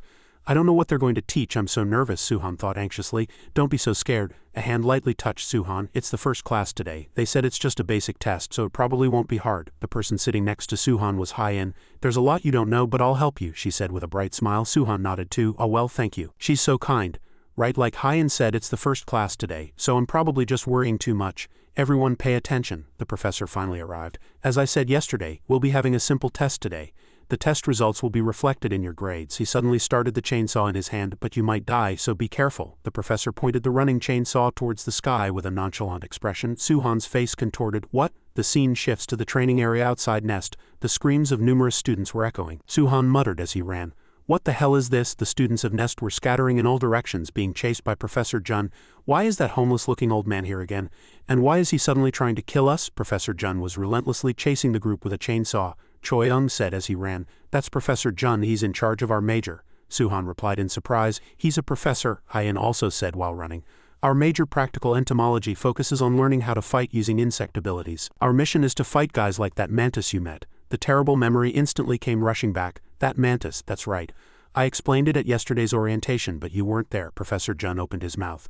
An insect's ability is like a weapon. There are those who abuse it to commit crimes. Dangerous trash. That's why you must learn to fight. Nest has to find and protect everyone who has become an insect human. Didn't I tell you? Only the strong can survive. If you want Cinderella, you'll have to discard the weak part of you. Suhan was sweating profusely. It sounded even scarier after hearing it. The first test is tag. Use your insect abilities to run away, but if I catch you, the professor glared threateningly, you fail and you cannot become the top graduating student. Everyone shouted, we fail, the test begins. As soon as he finished speaking, Professor Jun rushed forward and threw a few basic attacks at the students in front of him. I don't get it. Suhan wondered why they had to run away when they were supposed to be learning how to fight. When I met the mantis guy, all I could do was run. The stinky old man, why is he so fast? Choi Young cursed as he dodged. In the end, he was cornered by the professor. The chainsaw blade just inches from his face. Just then, Suhan appeared, pulled Choi Young aside and helped him dodge the attack. Professor Jun was surprised. Are those the compound eyes of a dragonfly? Did Suhan read the chainsaw's movements? You talked big about coming here to get rid of your wings, but you seem quite comfortable, don't you? He launched an attack, separating the two students in front of him.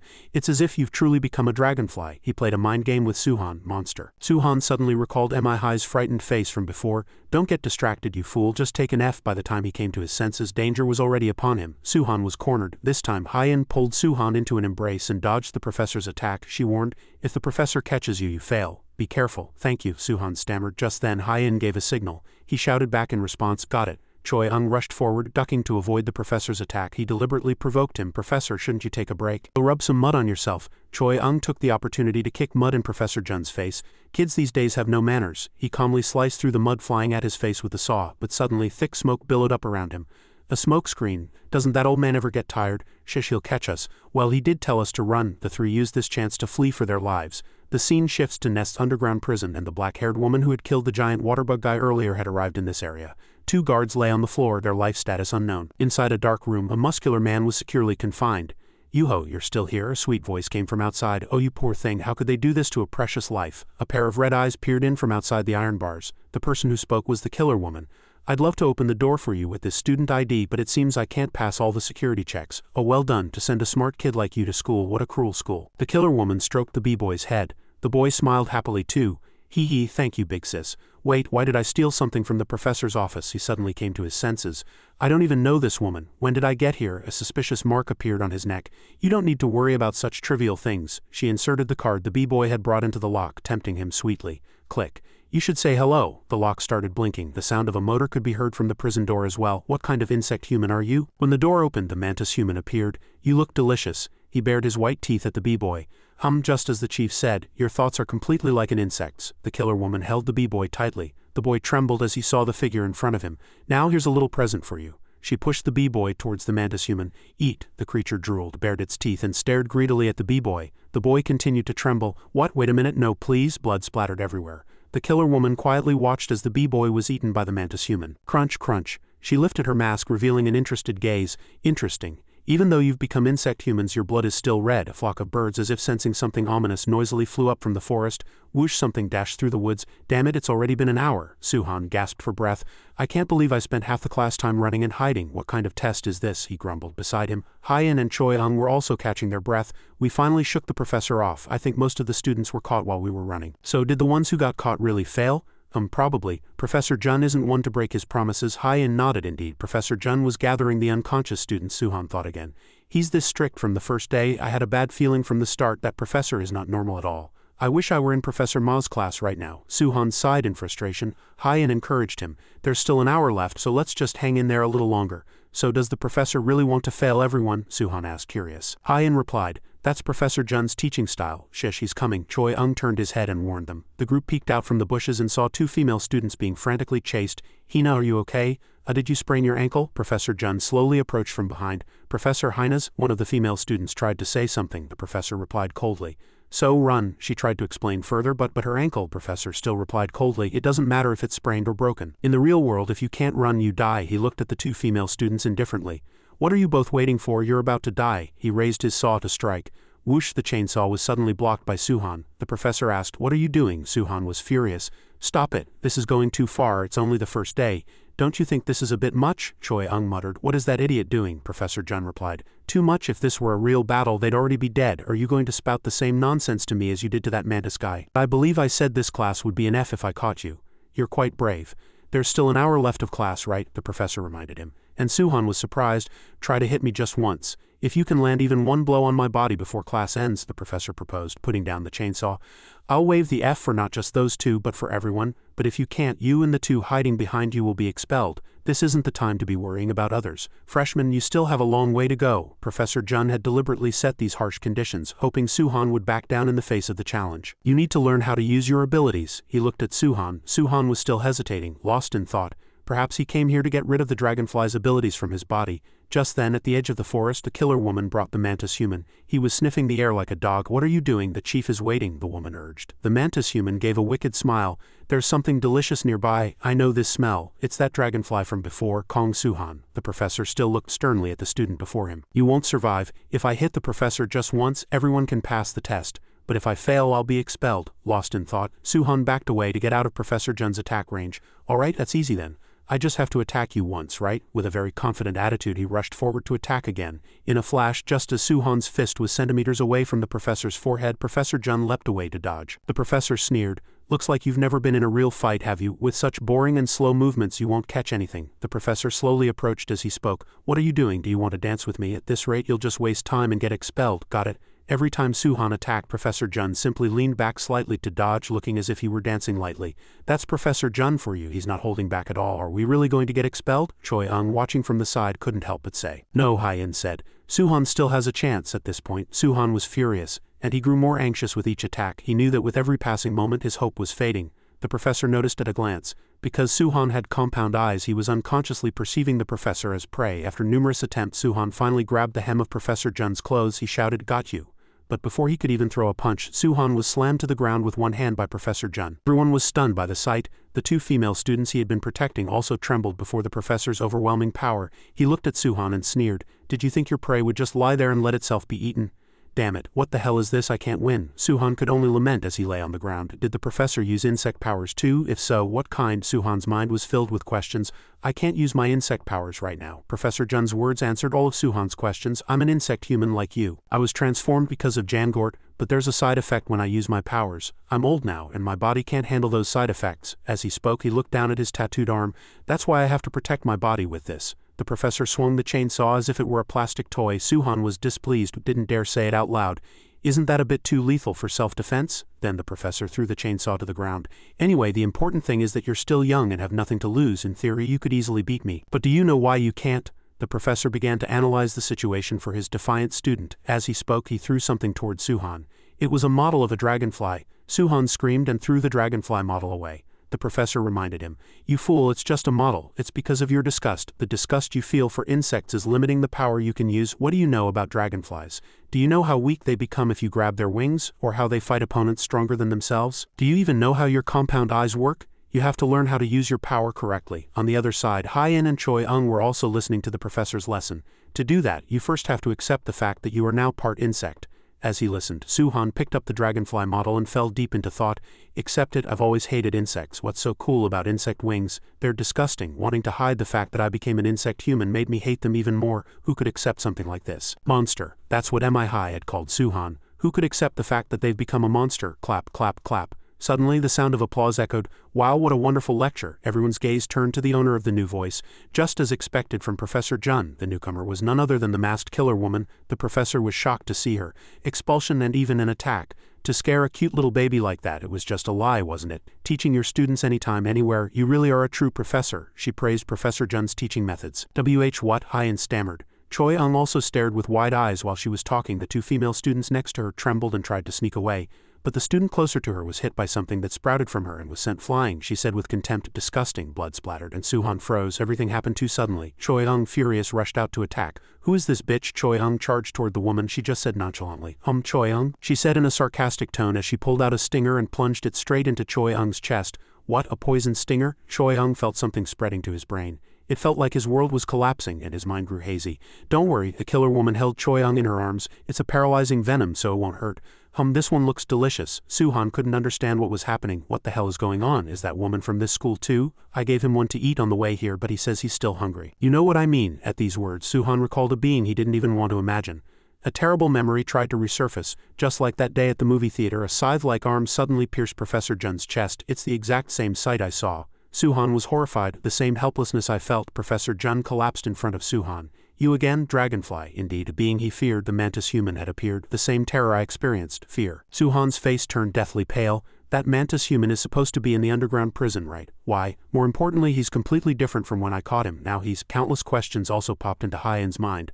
"A predator that has recovered its strength by eating its prey." Just then, the killer woman urged, "That's enough, you've eaten enough, haven't you? Let's go." The mantis human clicked his tongue. "Tisk, it's been a while since I've had my strength back. What a shame. Let's go now. We have a long way to go." The two of them prepared to leave leisurely as if no one else was there. "Take care. See you next time." The two left behind mocking words. The killer woman even deliberately took off her mask to say goodbye. Just then, Hyen supported Professor Jun and covered his bloody wound. "Stop right there," Hyen charged, furious. Professor Jun grabbed Hyen's hand tightly, stopping her. "No, those guys are dangerous. You know you can't fight outsiders without the Academy's permission. I've contacted the other professors, so leave it to the school. You just need to stay safe," Professor Jun reminded her. Pressed his phone to send an alert. Hyen retorted angrily, "What's the point of procedure right now? It'll be too late. If we waste time, Ung will be in danger. The school rules are the rules." "As long as you're a nest student, you can't do anything," the professor said emphatically. While Professor Jun and Hyen were surprised, Suhan immediately spread his dragonfly wings and took flight. "You said I'd be expelled if I failed, right?" he said to Professor Jun. Ignoring the professor's warning, Suhan replied, "Then I don't need to follow the rules anymore. Those damn rules." Professor Jun tried to stop him helplessly. "Stop, Kong Suhan. I was so scared of that mantis human that I froze and I let them take Choi Ung." As he flew, he blamed himself. "He might be a bit rough, but he was the first one to approach me and become my friend. It's all because I was too cowardly and weak, so I have to save him." Finally, the two of them came into Suhan's sight. "That foolish kid. Does he even know why I taught him how to run before how to fight?" Professor Jun lamented inwardly. "In this wild world, you can't always be the hunter. No matter how strong an insect is, it has natural enemies. That's why I teach the students how to run from unbeatable foes. And for a dragonfly, a praying mantis, it's the worst kind of ambush, but he's too clumsy." Suddenly, the mantis human turned 180 degrees and said, "I smell you." He suddenly blocked Suhan's path. "The praying mantis is the dragonfly's unbeatable natural enemy." Whoosh, the mantis human's claws came straight down toward Suhan's head. Fortunately, he twisted his body to dodge. "Good. No need to be scared. Right. If I get hit by those sharp claws, it's over, but I just need to maintain distance in the air." As he thought, Suhan used his compound eyes to dodge all of the mantis human's attacks, and his confidence grew with each evasion. Suhan prepared to counterattack. When the creature moved, Suhan flipped his body and delivered an uppercut to the mantis human's jaw. "According to my calculations, I'll hit with added acceleration." "Ah, is that all you've learned?" The creature suddenly gave a triumphant smile. "What?" Suhan clutched his painful hand and backed away. Looking closely, the skin on his hand was completely scraped off. Blood was everywhere. "His skin is too hard," the mantis human said. "That's just my exoskeleton. I ate a few things and my body got hard again." I was just going to leave, but since you came to me, you must want to be eaten, right? The mantis human spread both arms and charged to attack. This monster. Suhan looked at the enemy with despair in his eyes. I can't win, no. He recalled the incident at the movie theater again and his body instinctively flinched. I'm going to die. Just kill him and let's go, the killer woman urged from the side. That's why you can't digest the prey you've eaten. Finish it before the nest guys get here. She didn't notice that Choi-ung was slowly regaining consciousness. Why did I fall asleep? Choi-ung faintly saw a few shadows flickering in front of him. Choi-ung, those shadows transformed into a familiar figure from his past. Damn it, who's calling me? How annoying. Even if you can't do anything, you should at least try not to be a burden. Got it? The shadow sneered, mocking Choi-ung. How long are you going to live so weakly? Get a grip. Choi-ung's eyes snapped open, and he returned to reality. Snap out of it, Choi-ung. These words came from his friend, Suhan. He was desperately fending off the mantis human's attacks. What's going on, Suhan? Why are you? Choi-ung tried to move, but his body just kept trembling. Did the paralyzing venom wear off? Impressive. Only then did the killer woman turn her gaze toward her prey. Oh, can't be helped. I'll have to kill you. You'll be eaten whether you're alive or dead anyway. She raised her pointed tail, preparing to sting Choi-ung. Damn it, my body is paralyzed. I can't move. Having just woken up, his body still paralyzed. Choi-ung could only watch as the poison stinger flew toward him. Suddenly, Suhan flew over and knocked the poison stinger away with his own hand, his entire arm turning red with blood. I'll buy some time, so recover and run away, Suhan urged, turning to Choi-ung. Hurry. In this urgent moment, Choi-ung just couldn't understand. Hey freshman, how can you accept a risk that could cost you your life without the slightest hesitation? Choi-ung watched the sight of Suhan fighting for his life before him. Even while being attacked from both sides, Choi-ung couldn't understand at all how someone could sacrifice themselves for another person.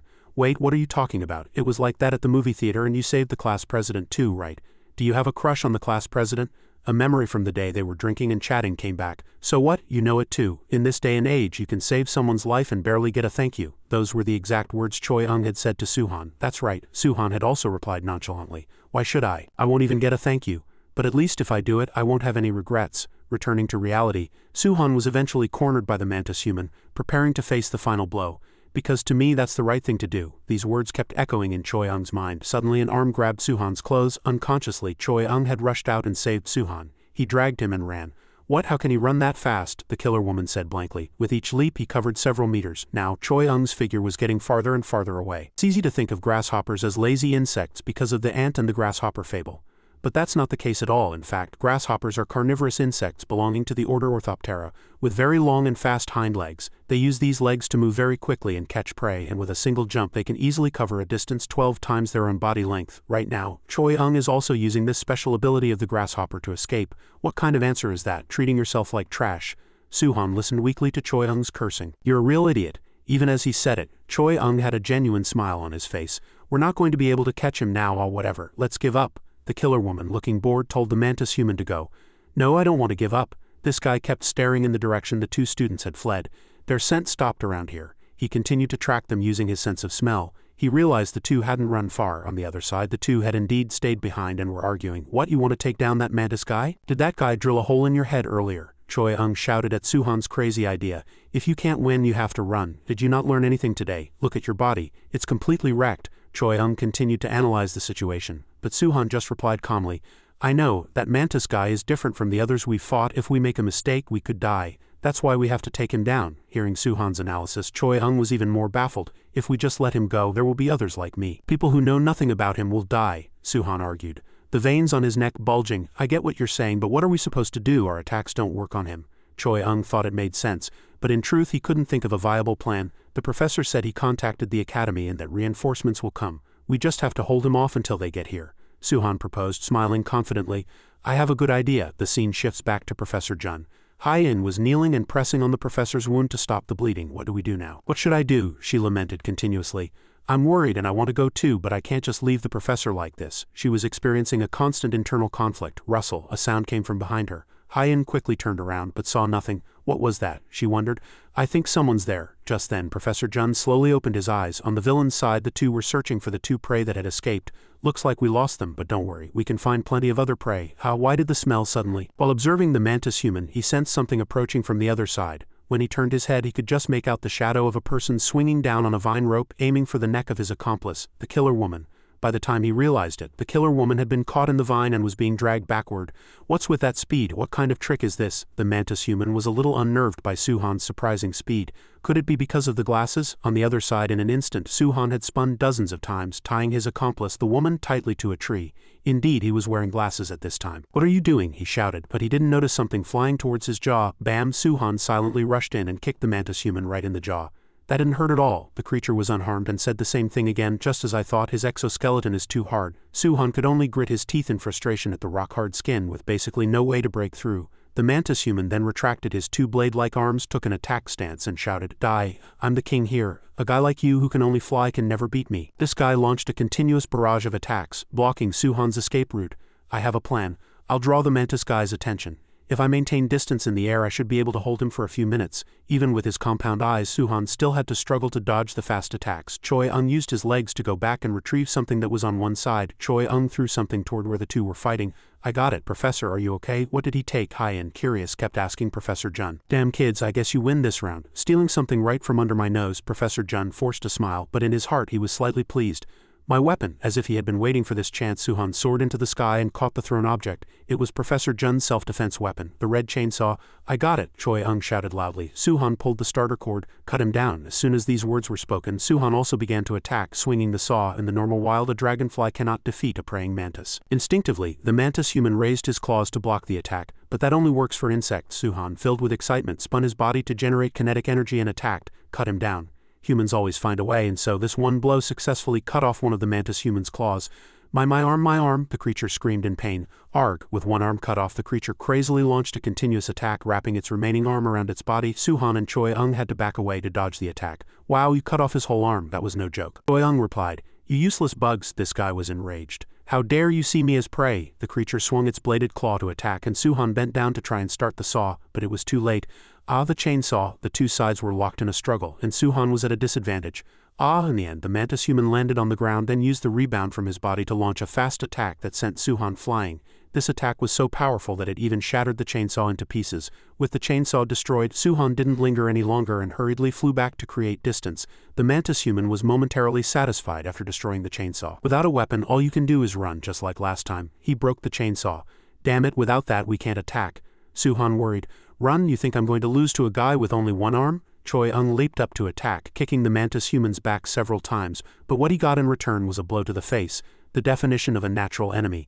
To balance the infinite reproduction and growth rate of species, Mother Nature came up with a cruel solution. That is, species that can unilaterally suppress their opponents. A predator that always has overwhelming power. With a single attack, Choi-ung had to curl up to defend himself, and was immediately put at a disadvantage. "You monster, let go of Choi-ung!" Suhan rushed in frantically. It also means a natural enemy. Unexpectedly, as soon as Suhan rushed in, he was firmly grabbed by the mantis human's arm. "Got you. You're dead now." The mantis human bared his sharp teeth and shouted, "Now I can finally eat you. This hunt has been really fun." The creature licked its lips greedily. Suhan struggled, but it was all in vain. "Damn it, I can't get out. We did all this and we still can't beat him. I need to buy more time until the academy people get here. No, this can't be happening. I don't want to die, not yet." Suhan was fated to enter the mantis human's stomach.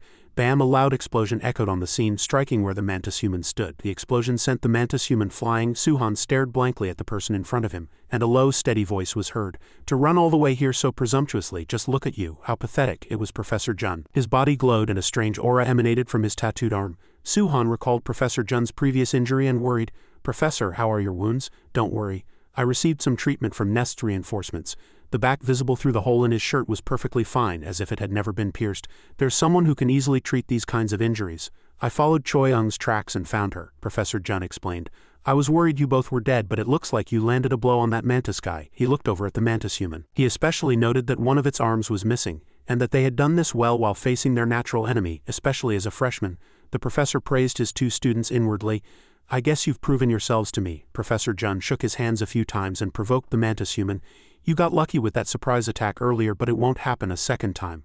But the mantis human said crazily, "This is so much fun. No matter how many more of you come, it just means my stomach will be fuller." The creature immediately rushed in and attacked frantically. "Congratulations on ruining my first class of the second semester. And for piercing my body with that little trick," Professor Jun said as he gathered his strength, and smoke began to rise from his left arm again.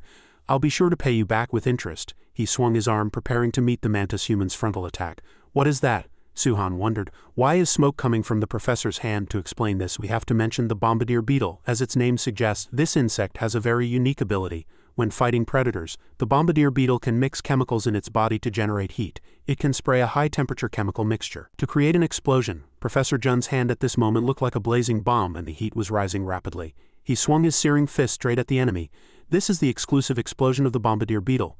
Bam! A loud explosion echoed. The scene was engulfed in a brilliant light. Even Suhan and the others standing far away felt the heat on their faces, and when the smoke cleared, the mantis human was seen lying on the ground, its body charred black. See, this is what happens to those who use Jangord. The mantis human lay there. Smoke was rising from its body. We call this the insect-human complex. This is the true potential of us insect humans, Professor Jun declared, clenching his fist. Complex, Suhan muttered. Is that the name for this insect's power? A huge explosion had just occurred, and that mantis human had lost consciousness in one blow. Suhan was horrified by this terrifying power. He suddenly remembered what the professor had said before. If I use my power, I'll suffer from side effects. Looking closely, the professor's hand was indeed shaking violently. Suddenly, he turned to Suhan and asked, "Do you think this is someone else's problem? This is the price for using my complex too recklessly in the past. It's so severe that it can't be recovered anymore. If you don't want to end up like me, you'd better gain full control of your complex's power as soon as possible." Suhan was stunned by this warning. And so the incident ended and we returned safely. Well, Kong Suhan had bruises and injuries all over his body, a cracked rib cage, and Choi Ung was poisoned by the bee's venom and had bruises on his face. Right now these two friends were not in good health. In the hospital room, the two chatted to pass the time. Thankfully it's all over. The professor said he'd cancel the F and the expulsion. Thank God, I really thought I was going to be expelled. He's back in prison. And they're going to strengthen the security system so this doesn't happen again. If there's one thing that still bothers me, it's that we let the masked woman who released the mantis human get away. Hyen said it was amazing that we held off the mantis guy, but honestly I couldn't have done anything on my own. Suhan sat up and turned on a tablet PZ to check something. Choi Ung looked overboard and asked, "What are you looking at?" Just like the professor said, I have to make the power of this complex my own as soon as possible. What Suhan was looking at was detailed information about his own insect, the dragonfly. That night the moon was high and Suhan was fast asleep, but Choi Ung in the bed next to him was gone. He had sat up, but it was unclear what he was trying to do.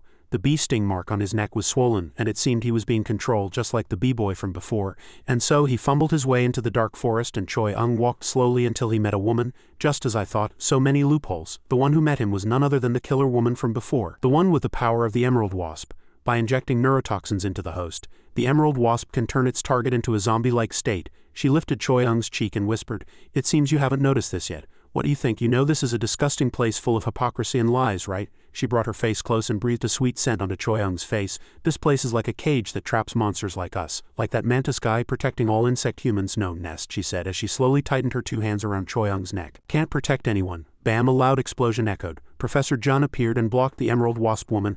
"I knew you'd show up again. If I were you, I'd want to piss me off by destroying what I'm trying to protect," the professor said.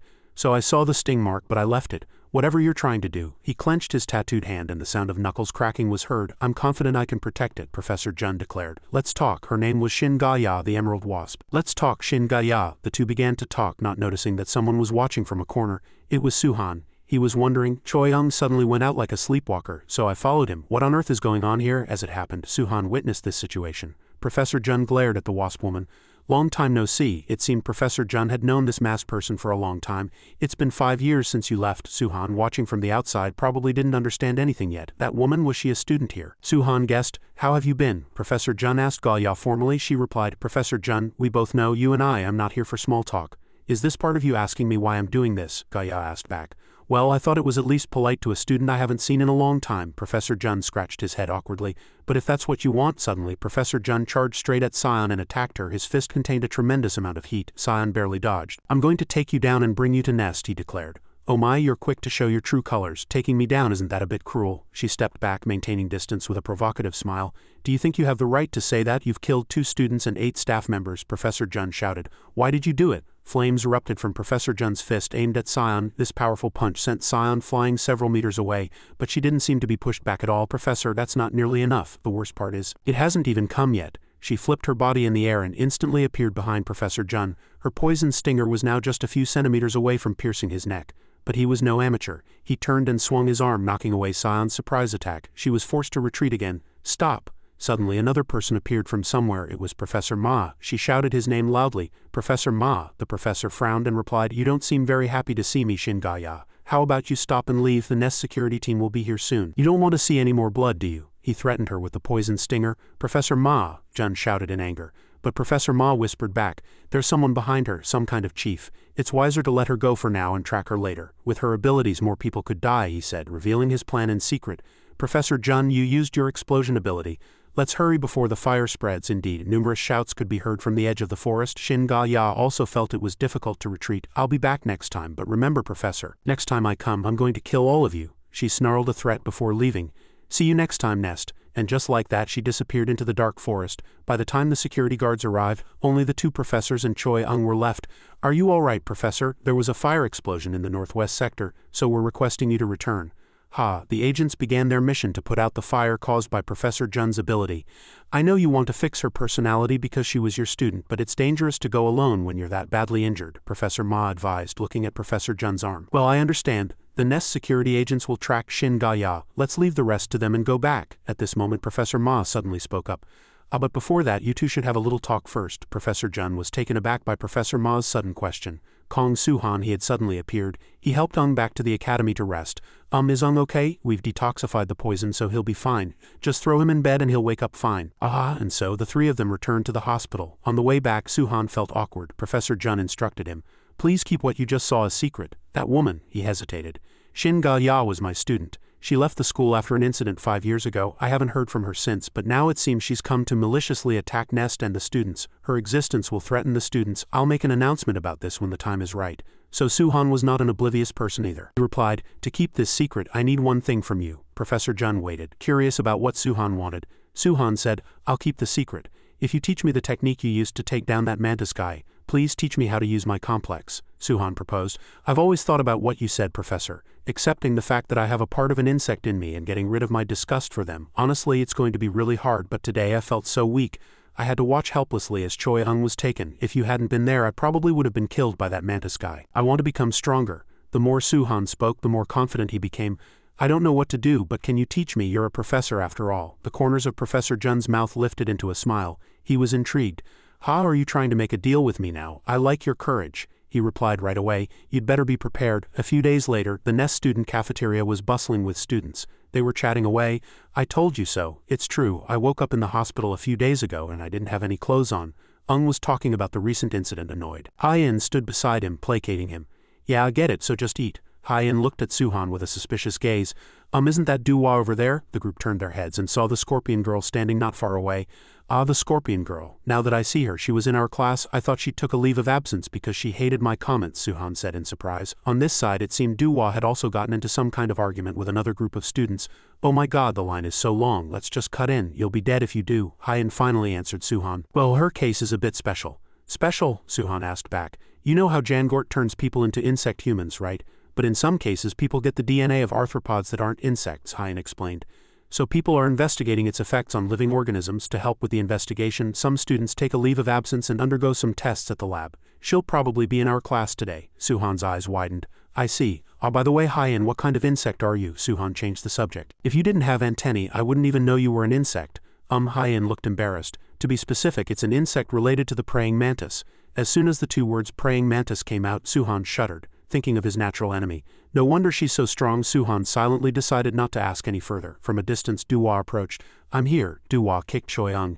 Hey, can't you hear me? She calmly sat down in the seat Choi-ung had been occupying. You crazy bitch, Choi-ung cursed. Duwa didn't care at all. We have a group project today. What group project? Suhan turned to ask Hye-in. At this time, she was warning Duwa. Choi-ung was just discharged from the hospital.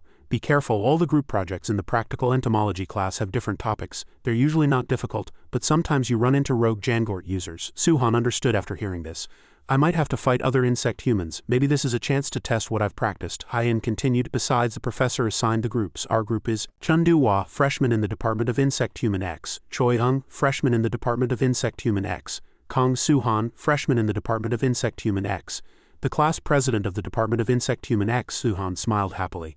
I'm in the same group as Hye-in, Choi-ung, and Duwa. They're good fighters too. It seems you need luck to become the top graduating student. With these group members it should be fine. After finishing their meal, the group decided to go somewhere else together.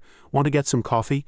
I'll have an iced Americano. You're going to put a ton of sugar in it again, aren't you? Don't pretend you're not. A few days later, on a day when it was pouring rain, thunder and lightning raged. At this time, Professor Jun was working out in his private room when he suddenly heard a call. Professor Jun, it's me, Du-won. What is it? He put down the dumbbells and stood up to ask. Du-won replied, it's an emergency. I just received news about this group project. Group A, this person is Seo Hee Bin from the Department of Insect Human X. He read the information on the machine. The locations of the 4 were identified and one of the group members died while moving to a single location. The tablet displayed photos of the 4 members of Suhan's group. The news of a death was like a bolt from the blue and Professor Jun was shocked. Well, let's go back a few days before the incident occurred. In the lecture hall that morning, Professor Jun began to announce the assignment details. You've all heard about the group project starting today, right? This group project is this. Leave the Nest campus, find a bottle of Jangort insecticide and bring it here. As the professor spoke, he took out a bottle of Jangort as a sample. Suhan muttered blankly, Jangort, that's right. You are to retrieve the object that caused the hybridization with insects. Professor Jun then took out a small remote control and pressed a button to play it. An unknown insecticide called Wrangle Root. It's not famous because it wasn't advertised much, but it still has a lot of customers. A commercial for the insecticide was playing on the screen. Not only ordinary households but also people riding bicycles or camping outdoors could experience side effects. And some people were doing challenges where they sprayed it on all sorts of insects. The manufacturer of Wrangle Root can't be found, but it was distributed through a company called Nature. But as soon as it hit the market, this company went bankrupt, so everything about Root remains a mystery. The good thing is that the company was located in Gangwon-do, so the damage was mainly limited to Gangwon-do and nearby areas. Is that why I was able to hide this? At this point, Suhan was inwardly shocked. This phenomenon had not happened nationwide. Professor Jun continued, Jangort is essential to produce Cinderella. Nest's biggest mission right now is to secure as much Jangort as possible, but this is also a lesson in intellectual activity and patience to find something. So I'll give you a week. Scour all of Gangwon-do and find Jangort. Any group that finds even one bottle will all get an A. Upon hearing about the grade, the entire class started to murmur. An A, but Jangort is hard to find. They don't sell it anymore. So we'll probably have to compete with each other. It's useless if it's an empty bottle. If I knew it was this kind of assignment, I wouldn't have come on course registration day. I heard they only found 1 or 2 bottles last semester. Suhan scratched his chin, thinking hard. Everyone gets an A, is it that hard to find? Alright, now split up into your groups. Finally, the last instruction was given. Immediately after, everyone began to disperse to find Jangort. So is it okay for Hyen and Duhua to go separately? Suhan was paired with Hyen and the two discussed as they walked. It's more efficient to split into 2 groups. It's been a while since I've been outside, so it feels strange even with my wings covered. Now the problem is, where do we find Jangort? We used to always collect Jangort from the same place, so where else could it be? Hyen was thinking hard when she saw Suhan grin strangely. That's it, AA. Graduating at the top is no longer a dream, trust me. Hyen, he confidently crossed his arms and said loudly. Trust me, Hyen. Then he took Hyen's hand and pulled her along. I know where to find Jangort. Suhan then took Hyen to a mansion. Suhan explained, it's the bottle I used in middle school. Even though it scared me, I kept it just in case I needed it. Alright, at the house, Suhan excitedly threw open the door and went inside. What? Unexpectedly, the room was pitch black and things were scattered about messily as if someone had rummaged through it. Suhan's jaw dropped. What is this? Why is my house? Hyen saw this scene and guessed. Were you robbed? No. Suhan sighed inwardly. Where's the insecticide bottle? He opened every drawer in despair. No, it's not here. The results became more and more pessimistic. No, my Jangort, my A. Suhan was like a madman. Hyen had to come over and calm him down. No, it's okay, let's look somewhere else. Another idea came to Suhan. Wait a minute, come to think of it, wouldn't it be at your house? Hyen, you use Jangort too, so you should have one, right? For some reason, Hyen was at a loss for words. We don't need to go to my house, let's look in the city. She quietly went outside. Why is she acting like that? Suhan also delicately noticed that something was wrong. Did I say something wrong? And so the two of them started trying all sorts of methods like searching online and asking around at convenience stores. Mister, have you seen a bottle like this? I don't know. Even cheating. Suhan tried to draw an insecticide spray as a type of Jangort. Fortunately, Hyen came to her senses and stopped him back to the present. Suhan was drinking coffee and sighed. Damn it, I can't find a trace of it. Where should I look? Hyen also looked a bit tired. This is really hard to find, that's why it's so hard to make Cinderella. Let's just call it a day for today. We have to keep the dormitory curfew anyway. Damn it, at this rate I can't become the top graduating student. Who took the bottle from my house? Suhan's face turned pale as he gripped the coffee cup and wouldn't let go. Hyen frowned. She was curious and asked Suhan, why do you want to get rid of your wings so badly? Suhan turned his head and looked at her. Hyen guessed. Is it because of your girlfriend, that girl you saved at the movie theater? Suhan spat out the water he was drinking. He stammered. What are you talking about? It's not Mihi. At the mention of Mihi's name, the image of a gentle pink-haired girl came to mind. Suhan was suddenly dazed. He began to talk. No, she's not my girlfriend. I want Mihi. I want my college life, and I want to get back everything I've lost. I want to go back to a normal life, even though she pushed me away and called me a monster. I don't think she's a bad person. She almost died at the hands of that praying mantis too. It's only natural for her to be afraid of insect humans. We really are monsters, Suhan said sadly. Hyen squinted her eyes and said with a smile, look at you, you're a strong man. If I were you, Suhan slapped his knee. Hyen, thank you for coming to find me. Suhan looked at Hyen with a grateful expression. If I hadn't met you in that building back then, I would have been finished. Thanks to you, I've found a reason to live. I feel like I should keep talking. Suhan's face turned bright red. Damn it, saying things like this is making me tear up, hee hee. Hyen's lips curled into a smile. You seemed really confused at first, you see now, right? It's a good thing you met me. She gave a gentle smile. Suhan nodded lightly. Yeah, he changed the subject. Now that I think about it, Hyen, you were the class president in the first semester, right? You must have studied really hard to get into this environment. You must want to return to a normal life too. Hyen, for some reason, Hyen's face was filled with sadness upon hearing those words. To become the top graduating student, I'll have to aim to beat you first. Hee. Hyen pulled her hat down low, hiding her expression. I don't want to go back. Suhan froze. What? Just then the phone rang. Hyen informed him. You have a call. All right, it was a call from Chahong. Hello, hey, listen up. Guess what we found? Chahong's group was standing in front of a warehouse door. He reported excitedly, we found an abandoned warehouse, and it's a total treasure trove. It used to belong to the company that distributed Jangort. Nature Life. If we can get our hands on all the Jangort here, an A is a sure thing. Suhan's face immediately lit up. Really? Hyen, did you hear that? Hyen's face suddenly turned pale and she shot up from her seat. Chahong, that's... She tried to warn them about something, but Chahong hurriedly hung up. I'll send you the address, so get here quick. Wait a minute. Hello? Suhan hung up with a troubled expression. He tried calling back, but they didn't answer. He's not picking up. Hyen had an urgent look on her face. Hurry, we have to go there right now. The mission is to retrieve all the sold Jangort bottles. Ness tried, but they never found any unsold Jangort. She recalled an astonishing fact. But now they've found a whole warehouse of it. This is too strange. This is probably... Suhan's face turned pale upon hearing this. A trap. Suhan and Hyen used their wings to arrive at the warehouse in an instant, but it was already dark. Suhan shivered as he looked at the warehouse. God, that warehouse is so creepy. Did those two go in there? Hyen still looked anxious. How did they find a place like this? I have a bad feeling about this. Hyen hurried her steps. Let's go in first. Is this all a trap? The inside of the warehouse was pitch black. The only sounds echoing in the space were the two's heartbeats and footsteps. Suhan broke the silence and spoke. Look at all this dust. It looks real. Suhan shone his flashlight on a dusty metal shelf. Hyen urged him. This is crazy. We have to find those two first. But who would go to such lengths to set a trap? Suhan said as he approached a box. He opened it, and inside were countless new bottles of Jangort. This is... Suhan exclaimed. Look, Hyen. This is Jangort, right? Maybe it's not a trap. Whoosh, fresh blood splattered. Hyen was ambushed and couldn't answer. Suhan only realized it now. He could only stare blankly as his friend fell. Have you found everything you were looking for? A gruff voice echoed, and blood dripped from a blade. Because I've found what I was looking for. My prey. It wasn't a knife. It was two sharp fangs on the arm of a bizarre monster hiding in the darkness. Hyen lay motionless, the blood flowing non-stop, quickly forming a red puddle. I heard from my grandmother when I was young. I had to be separated from my parents as soon as I was born. So I thought I had become accustomed to farewells early on. Suhan recalled his past, but he was wrong. A portrait from a funeral came to mind. I wasn't used to it at all. It was my grandmother's death. I was not used to parting with people close to me. Now his mind was filled with the image of Hyen, because right now in front of him, Hyen was lying in a pool of blood. I can't bear this. Suhan said nothing. His pupils contracted and veins popped out on his face. Suhan moved instinctively and launched a preemptive strike. The killer narrowed his eyes and sneered at him. Seeing your friend die must be driving you crazy. Fine, come here. And you can follow that one to the grave, the man retorted sharply. He was a stag beetle larva type. This insect's body had giant mandibles used for hunting. Seeing the two gleaming mandibles flying towards him, Suhan also came to his senses and cursed. Damn it, but a dragonfly can change direction in midair. Suhan dodged the massive mandibles and approached the killer. This punch landed squarely on the unsuspecting killer's head. The man staggered from the blow. Suhan didn't let his guard down and quickly retreated. I have to aim for his mandibles. The killer then raised his hand to touch his jaw, and he seemed fine. Still standing, the man counterattacked. Suhan was also flustered by this development. He's tougher than I thought. It turned out that Suhan's fist was also trembling and covered in blood. Far from inflicting damage, he had actually hurt himself. Suhan remembered the man's exoskeleton. If only I could absorb that, I'd be stronger, just like that praying mantis. Suhan continued to use his speed to evade, and the stag beetle larva could only curse, unable to catch him for a moment. What are you doing? I hear you're a dragonfly insect human. You've never absorbed anything before, have you? Absorbed? Suhan looked puzzled. The killer retracted his arms and answered. Eating other insect humans. Carnivorous insect humans like us can eat other insect humans.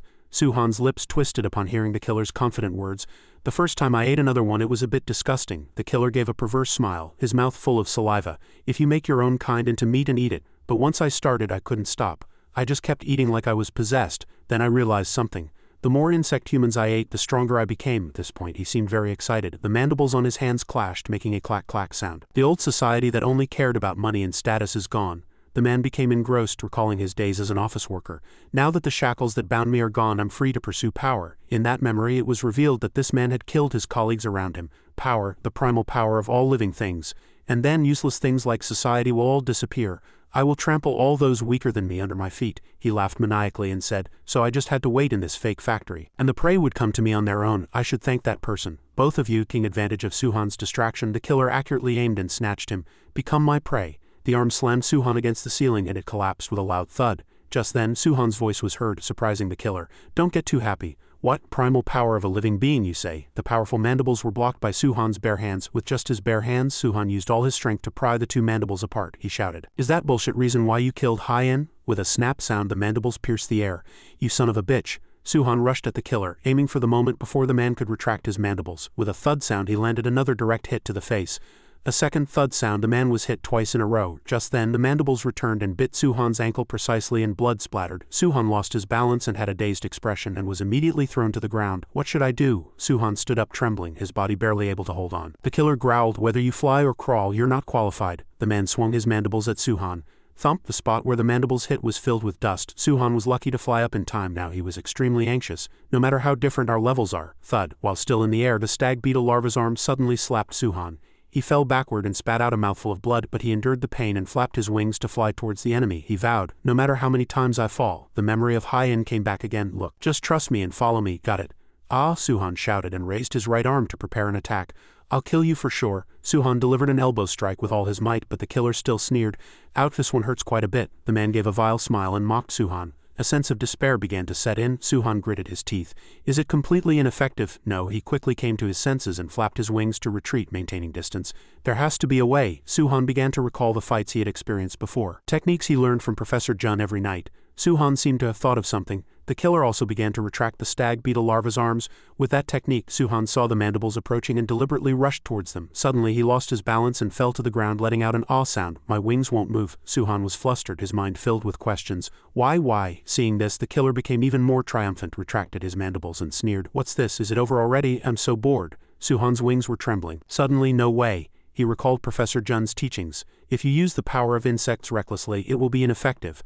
I'm still inexperienced. No, I have to move. Suhan could only watch helplessly as the giant mandibles approached. Move. The mandibles were just a few centimeters away from crushing Suhan's slender neck. In the nick of time, Hien appeared and kicked the mandibles aside with a powerful kick. The impact forced the killer to take a few steps back. Suhan's eyes widened, not understanding what had happened. Hien, is that really you? With such a serious injury, how? Suhan couldn't believe Hien was standing in front of him. What? The killer himself was surprised.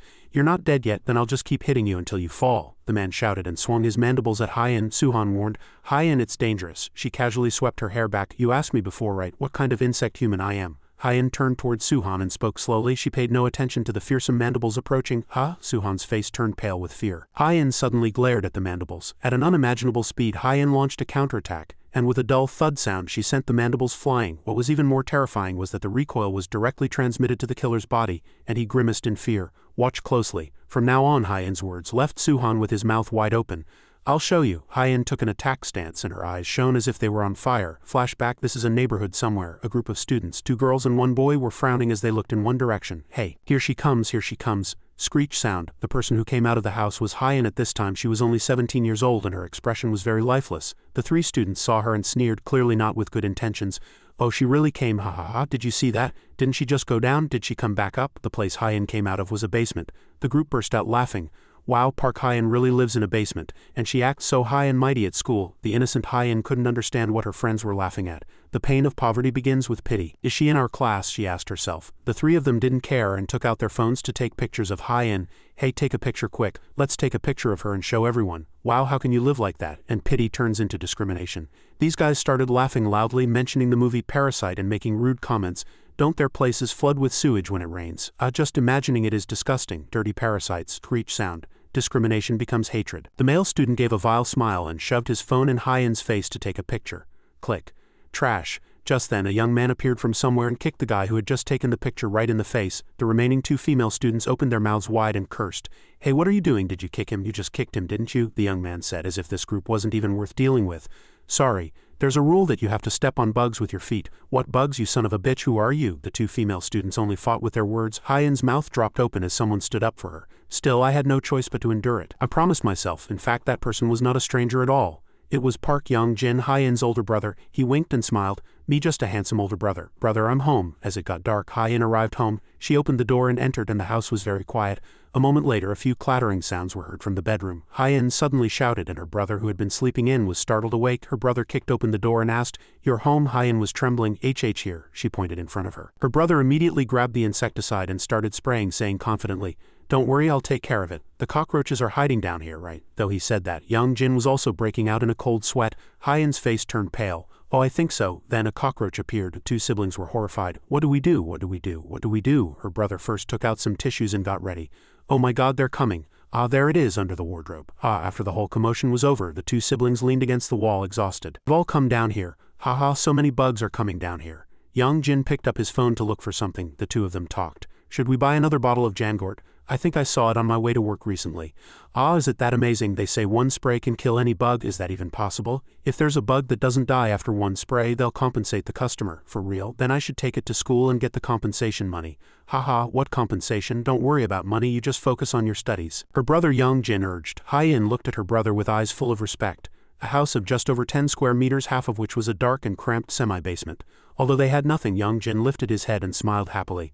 I'm definitely going to see you go to university. At that time, Hyen still had a ray of light. Time flew by. All these thoughts were before Hyen's brother passed away. He died from overwork. He had worked himself to exhaustion at a construction site just to earn a little more money. Poverty killed her brother. Poverty took away the only light in my life. I wish this were all just a dream. Oh, it opened.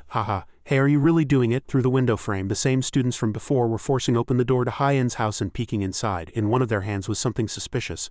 What sinister plot were these guys up to? It couldn't be. That girl's brother dared to kick my boyfriend. What? He's her brother. One girl started to open a paper box. Inside, the sound of insect squirming could be heard. Hey, Park Hyen, I brought you some new friends. They shouted. Hyen finally came to her senses and looked up, only to see something black pouring in through the window. Get along with each other. Hyen's pupils contracted from what she saw, what she feared most. No, I wish it were just a nightmare. From that box, hundreds of cockroaches poured out and headed straight for Hyen's small room. No, a desperate scream echoed from within the small room. The two female students threw down the box and ran away. You devilish bitch, you're really mean to.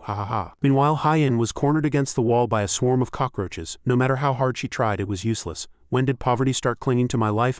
Hyen felt helpless and shed tears of sorrow. The entire room was filled with cockroaches, and Hyen felt as if her life was sinking into darkness. Thump. Just then her foot kicked a can of Jangort insecticide. That thing, she recalled what her brother had said before. Should we buy another bottle of Jangort? As the swarm of cockroaches surged forward, Hyen gripped the insecticide tightly. Hyen gritted her teeth. She started spraying the chemical.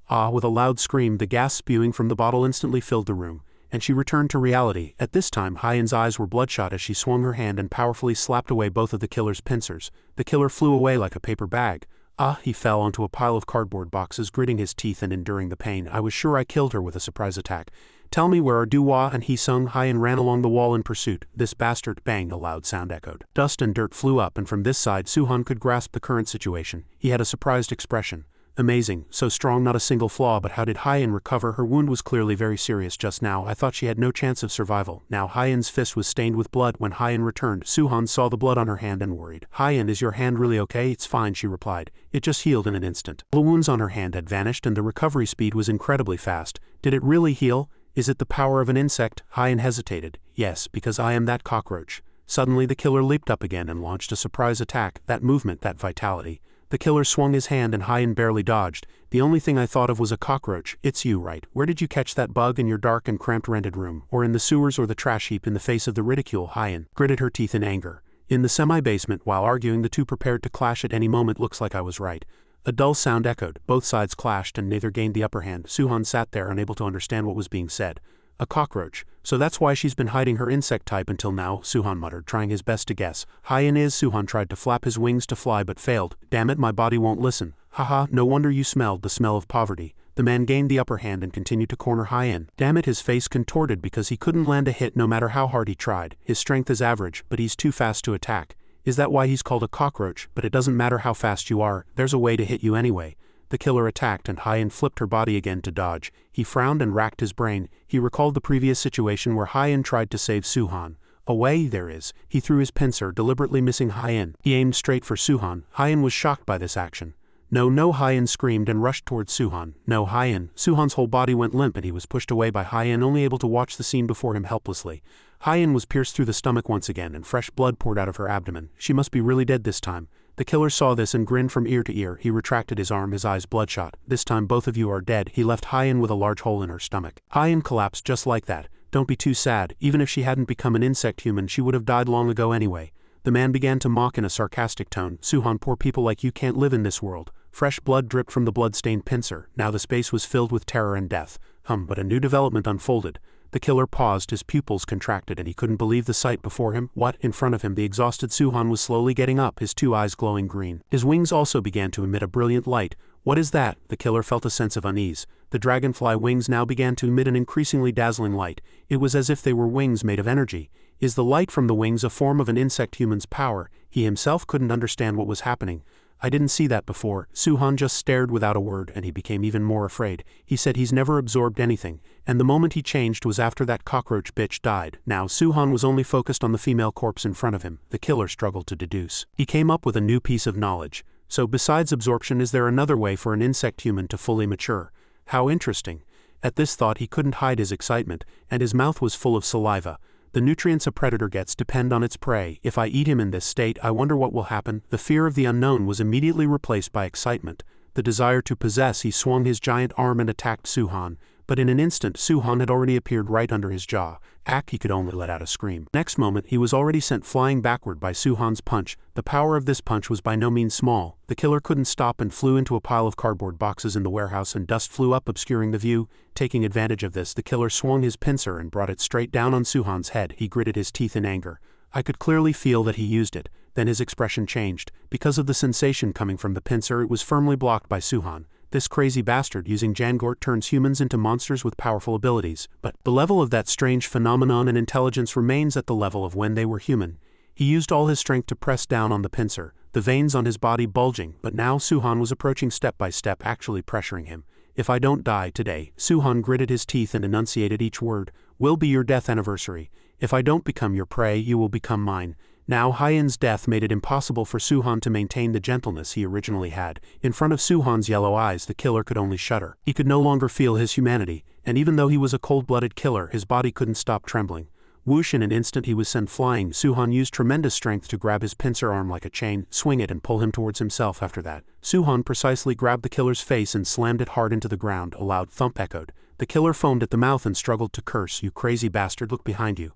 Enduring the pain, he launched a surprise attack on Suhan with his pincer arm. But surprisingly, in his rage, Suhan firmly bit down on that pincer with his teeth. The dragonfly's weapons were not just its wings and compound eyes. The killer could only stare with wide eyes. The power a dragonfly uses to evolve as it catches, chews, and crushes its prey. It was the power of its teeth. A terrifying thing happened, and Suhan exploded with strength, biting and breaking the killer's proud pincer. He was sweating profusely. What the hell is that power? He asked himself. Suhan spat as if he had just chewed on some dirty dregs. He recalled that day, the time he was training with Professor Jun. Good, that's enough physical training for today. From now on, let's train like this every day and try to minimize the side effects. Now for the theory lesson, the insect stance. Stance means attitude and posture. An animal's primal instincts affect humans, and although human reason can control it, it can only maintain a temporary balance, and soon the animal's instincts become stronger at that time. Suhan's whole body was aching, and he tried to remember Professor Jun's teachings, but he couldn't understand it at all back then. Balance, the professor continued his passionate speech. So within each of us is the latent power of an insect, and we can exert even greater power. That is the stance. That teaching seemed to be talking about Suhan's current situation, the tremendous power he had just unleashed. But Suhan bit his lip hard and tried to come to his senses. The reason controlling the stance is so complex is not because instinct is inferior to reason, but because it depends on which state is completely dominant. The moment the thread of reason snaps, animal instinct takes over. He grabbed the killer's face and dragged him. Because reason can be swallowed. Now Suhan's inner self was engulfed in extreme pain. The killer, under that terrifying face, under those blue glowing eyes, could not know that the reason and instinct, the human and animal parts of the young man named Kong Suhan, were fighting. His eyes widened, and veins started to appear around them. He was extremely afraid. This guy has changed so much. In pursuit of the primal power of a living being, I have constantly sought out and hunted prey until now. But today I chose the wrong prey. A big mistake. Extreme pain began to be transmitted to the killer. He could only watch as his proud pincer arm was torn off. Suhan swung his arm and tore off the disgusting arm that had killed Hyen. This was the difference between species. Wait, I was wrong. I was really wrong. Please stop. Suhan was still carefully tearing apart each joint of that arm, and as the deathly pain washed over him, the killer could only cry and beg. Suhan opened his mouth to reveal two sharp fangs, then bit down on the guy's pincer arm. Execution didn't stop for a moment. Blood splattered everywhere, and only a miserable scream was left in the space. I was wrong, Saw, save me. How much time had passed? A killer was lying in his own pool of blood. His right arm, the pincer arm, was torn off and cut up to his chest, revealing white bone, and one hand was still holding his face. It was Suhan. Still not satisfied, he lifted his enemy and let out a furious roar. After that, Suhan opened his fanged mouth and bit towards the opponent's neck. Suddenly, a masked stranger appeared, kicked the exhausted killer away, and directly knocked Suhan unconscious. In this person's hand was a strange water drop, and inside it a type of bug was constantly squirming. He said, You've crossed the line. The prey shouldn't eat the hound. Then the water bug stretched out and wrapped around Suhan's body. Looking closely inside the mask, this person was a man with abundant blue hair. He looked towards the pincer bug and clicked his tongue. I created this hunting ground to raise this guy, but in the end he's useless. I should retrieve him first, right? In any case, this mysterious figure began to observe Suhan. I didn't think another special one like Shin Ga-ya would appear at nest. This person grabbed Suhan by the head, lifting it to observe him. At this time, Suhan was bound tightly by the monstrous bug. The mysterious figure began to whisper, "If you want to follow me, you're fast, I'll give you that." Those nest guys, with his senses, this figure had already detected the besieging forces outside. I don't have time to deal with them now. It was a short but fun meeting. At that moment, Suhan began to faintly regain consciousness. What is this? What is this? How did this happen? The next time we meet, I hope you turn into a monster again. Suhan could only see the masked figure before him. He was saying something to him. Suhan was dazed. Was that a man? Just then, outside the warehouse, 3 insect humans were slowly approaching. We got a signal from here. Why would nature life be in this warehouse? The 3 looked puzzled as they shone their flashlights on the sign. I have a very bad feeling about this. Suddenly, the sound of urgent footsteps came from inside the warehouse. The blonde young man was startled. Is anyone there? Please, someone save Hyen. From the darkness of the warehouse, a boy ran out carrying a girl, pleading for help. She's not breathing. A short while later, at the entrance of nest, a few insect humans stood in the pouring rain. Among them, Professor Jun. In front of him was Suhan holding Hyen, who had stopped breathing. The cloth covering Hyen was stained red with blood. The 2 said nothing. Others shouted, "Medical team, this way." Professor Ma finally spoke. What in the world happened? Suhan sadly recounted the story. We went into an abandoned factory to find Jangort, and a mutant infected by Jangort appeared. My God, the medical staff pulled back the cloth and were horrified to see the hole in Hyen's stomach. Professor Ma grabbed Suhan's shoulder tightly and growled, "Speak clearly. This isn't about some assignment to find an insecticide bottle." The veins on his neck bulged as he asked, "I'm asking you why it turned out like this." Suhan stood there in a daze as if he had lost his soul. From behind, 2 people slowly approached, wondering why Professor Ma was shouting. "What's everyone doing up there? Why is that man so angry?" Professor Ma turned around angrily. "Professors, if you do this, how are we supposed to move the patient?" The person who had just appeared was the professor in charge of the Department of Beneficial Entomology, Du Hua Dong. Professor Ma turned his head and asked, "What brings you here?" "I brought these children here. If there's a patient, I should be here." In the distance, staff members were holding back a curious crowd. "Everyone please move along." "What? Did someone die?" "Oh no," the 2 professors said to Suhan. "Put the child down, student." Suhan was startled. He saw the 2 professors take off their gloves and place their hands on Hyen's wound. Suhan asked blankly, "What are you doing right now?" A strange glowing plant grew from Wadong's hand. In an instant it grew into a cluster. Suhan's eyes widened as he asked, "What is that?" The female assistant explained to Suhan, "Don't worry, it's just a form of treatment. The 2 professors in our department have special powers." "Special powers?" Suhan exclaimed. The assistant added her explanation. "Half of the professor's power comes from a firefly beetle, and the other half from a fungus that is parasitic on insects. Cordyceps. People research cordyceps and call it a panacea. The vitality and healing ability of cordyceps are truly mysterious." The more the girl spoke, the more excited she became. The 2 professors' abilities are the most mysterious and useful abilities at nest. As the 2 professors controlled it, the plant burrowed into Hyen's wound and began to wrap around it. The wound, Suhan's jaw dropped. Hyen's wound had completely disappeared. Shouted, "Then Hyen can live now, right?" "No, it's too late." The 2 professors' reply was so cold that it extinguished the spark of hope that had just bloomed in Suhan's heart. "That child's heart stopped a long time ago. My ability is only for treatment." Hyen still lay there, not moving, not breathing. It was hard to accept, but the dead could not be brought back to life. The 2 professors slowly stood up. Suhan simply couldn't accept this horrifying reality. Professor Ma was also at a loss for words, his face dark. It seemed the only calm person at the scene was the female professor. She ordered the medical team, "Move the body inside." A few staff members brought a stretcher and began to carry out their duty. "Student, excuse us." Before the words were finished, Suhan hugged Hyen's body tightly. "Hey student." When a staff member tried to reach out, Suhan slapped his hand away. He held the cold body of his close friend tightly. A fragment of a memory flashed by of when Hyen and her brother had just caught a cockroach. The bugs made a mess of everything." Hyen sighed with a frown. I hate these disgusting bugs, and I hate this house with bugs. I wish I had been born in a rich family. Even bugs that are considered disgusting and dirty have their beautiful moments, you know," Hyen's brother said as he looked at her. "It's the same for us. Have you heard the saying, the most beautiful moment in life? Everyone has moments filled with happiness even when they're tired and exhausted. For me, every day is full of happiness. I have such a pretty little sister." Her brother gave a thumbs up and a confident smile. Hyen kicked her brother's leg in anger. "Stop saying such cringy things." "Ha ha ha, but it's fun to joke around." Her brother sat up. "If you think you're unhappy, you'll really become an unhappy person. You have to hold on to the small moments of happiness and keep living. I'll take care of catching the bugs for you." This piece of memory became a brightly shining light that illuminated Hyen.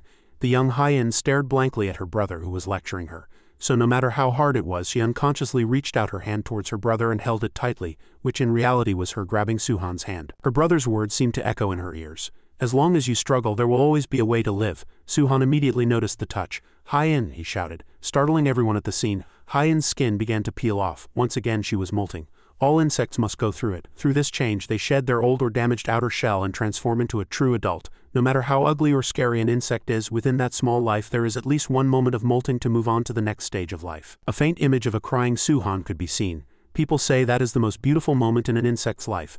A single cockroach was preparing to experience the most beautiful moment of its life. At the scene, Hien shed her dead shell, and her whole body shone with a brilliant light. She slowly opened her eyes. After the rain stopped, the sky was clear and a faint rainbow could be seen. In the dazzling new light, Hien seemed to see the figure of her beloved brother. She asked again, "Brother, did you catch that bug?" "I caught it." A hand took hers. It was Suhan. He cried until his eyes turned red. "You don't have to worry about that guy anymore." Why is it you?" Hien asked blankly. Suhan didn't answer and just hugged his friend tightly. "In any case, I'm so glad." Tears of happiness flowed uncontrollably from the corners of Suhan's eyes. "I'm so glad." He thanked the heavens in his heart. The medical staff started to rush over. A short while later, Nest Hospital. The one hospitalized for observation was Suhan. "Where on earth were you two? We were looking all over for you." The two who came to visit were Duhua and Choi-Ung. Choi-Ung began the story. "I think we were in a different section of that factory. At that time we were just blankly shining our lights everywhere. Where are we?" Then suddenly there was a violent tremor. The shelves came crashing down one after another. "We were trapped in there for about a few hours." Choi-Ung mumbled, embarrassed. As soon as Suhan heard this, he knew the cause of the tremor. "So it was because of me? Well, it's a good thing we're not dead." Choi-Ung changed the subject. "But what shook so violently?" Suhan didn't dare to answer. Did you guys find any Jangort?" He thought it was best not to tell them what had happened. Choi-Ung sat on the hospital bed and Duhua lay down on the empty bed next to him. They both sighed and shook their heads. What a waste to think all that Jangort was fake. Then we're back to square one." I'm tired." Suhan offered some words of comfort. "Still, it's a good thing the assignment deadline isn't over yet, even though we're banned from going out and have to write a report. How on earth did you find that abandoned factory? It's deep in the mountains." Suhan wondered again. Choi-Ung crossed his arms and thought, That, I was asking around and someone told me." Choi-Ung scratched his head. Suhan became even more curious. "Told you who?" Choi-Ung continued to answer. "I don't know, seemed like just a passerby. That person's style was a bit unique. White hair with a purplish tint, and I think he had an earring." In another place, somewhere unknown, a dog was happily lifting its head and barking. This place seemed to be a laboratory, and the dog was turning its head towards a boy. A professor looked at this boy and said, "You're here. It's a wonder you didn't drown in that water drop." The newcomer was a boy with voluminous light purple hair, and a water drop that looked like a mask floated above his head. This person's appearance was no different from the mysterious figure who had appeared in the warehouse area earlier. He burst out laughing. I've always been full of talent." "How did it go?" the professor asked. The boy shrugged. That cleaning bug we made died. I didn't think there were so many ambitious guys at Nest." The water drop suddenly burst. The young professor, as if he had known beforehand, used a file to block the water from getting on him, then handed a towel to the boy. "From the look on your face, it seems you found someone you want to bring over." The boy named Brighter took the towel and wiped his face. Was it that obvious? Only then did it become clearer. 4 small antennae came out from the back of his head, which were what had been supporting that water drop earlier. The water that fell to the floor was started to be licked up by the dog from before. The other two continued to talk. "Contact the 2 we planted at Nest, the ones Shin Ga-ya lent us." The young professor hesitated as he took the towel. "About that, I heard the water bug is dead." Brighter's face showed his displeasure. What a violent bitch. "What about the other one?" "The other one." The scene switches to the hospital where Suhan and Choi-Ung are taking a walk. In the distance, several first-year students were coming and going, and one student whose face was not visible was staring at these two with a strange gaze. "I heard the other one is mixed in with the first-year students." Is that so?" Brighter smiled and touched his chin. "Then let's do something fun." The scene returns to Suhan's group after that. The group continued to search for Jangort, but in the end a month passed without seeing a single bottle, and the assignment deadline was over. Maho, Suhan's group number of Jangort, found 0. At this time he was trembling all over and sweating profusely, and Professor Jun also criticized him. "Your academic performance this semester is too dismal." This time all groups failed to find a single bottle of Jangort. Result: total number of Jangort found by the entire first year, 0. A few female students complained. "No matter how hard we looked, we couldn't find a single bottle." "Then how do you expect us to find it?" "That's right, searching the internet was useless too." Hien and Suhan's group said nothing. "I knew it. Is it a good thing that it's not just our group that couldn't find it?" "Well, of course you couldn't find it." Professor Jun unexpectedly dropped a bombshell. All the students' jaws dropped. "If I knew, I would have sent someone to get it." As he spoke, he took out a remote control and pressed a button. "This assignment was just a training process to observe how hard you would search. You may all have different thoughts about this difficult assignment, but right now, Nest is in dire need of Jangort." A data table began to appear on the electronic board. "This year, the quantity of Cinderella has been reduced to 2 or 3 bottles. Do you know why? Because besides us," Professor Ma's expression suddenly turned serious, "there is another faction of insect humans aiming for Jangort." In his thoughts, the insect human organization led by Brighter came to mind. Currently, we don't have clear information about them, but the screen showed a scene of a couple talking. From behind, a mysterious figure with a hat pulled down low slowly approached. After that, this person opened a box and deliberately spread a strange smell towards the couple, the professor analyzed. But it seems they are using Jangort for bad purposes. They are carrying out a plan to turn innocent civilians into insect humans. From now on, if you raise dangerous foreign species or illegally possess endangered species or natural monuments, the screen switched to photos of 3 insect humans with special annotations. Kim Kong-jun, Department of Beneficial Entomology, giant water bug. An insect with specialized pincers for laying eggs in water. Special case, endangered level 2. The scorpion girl and Libidin, Department of Beneficial Entomology, jewel beetle insect human. An insect with a hard body, special case, natural monument, the professor spoke again. It's certain that those insect humans were mutated from these insects. Currently there are quite a few such victims at Nest, and there might be someone like that sitting here. They were harmed and became insect humans. Choi-ung frowned upon hearing those words. Inadvertently they became the targets of the Jangort users. Du-hwa frowned, seemingly lost in thought. The professor continued, his fist clenching unconsciously. Currently they haven't made any significant moves against Nest, and we haven't confronted these hidden figures directly yet. But recently they've started targeting us very openly. At this point, Professor Jun recalled the incident where Suhan's group encountered the stag beetle larva. He emphasized, "Listen up everyone, from now on our learning method will be different from the first semester. You will have to complete the assignments I give you. The main focus will be on real combat against the highly dangerous individuals I mentioned earlier." Everyone listened intently. The professor looked at all the students sharply and spoke bluntly. "From this moment on you are free to drop this course. You can leave this classroom right now. This fight represents the law of the jungle. And you too could be in danger. I haven't mentioned the risks yet, have I? There could be serious injuries, like Group A's case in this assignment." He deliberately mentioned the incident where Hyen was gravely injured. There could even be deaths. He again mentioned the unfortunate case of 2 students, like the praying mantis incident from a while back. "I know some of you have already experienced crossing the line between life and death and coming back." Suhan and Hyen said nothing. "You must be mentally prepared to survive this fight." The professor's final words were a warning to everyone. The atmosphere immediately became very heavy.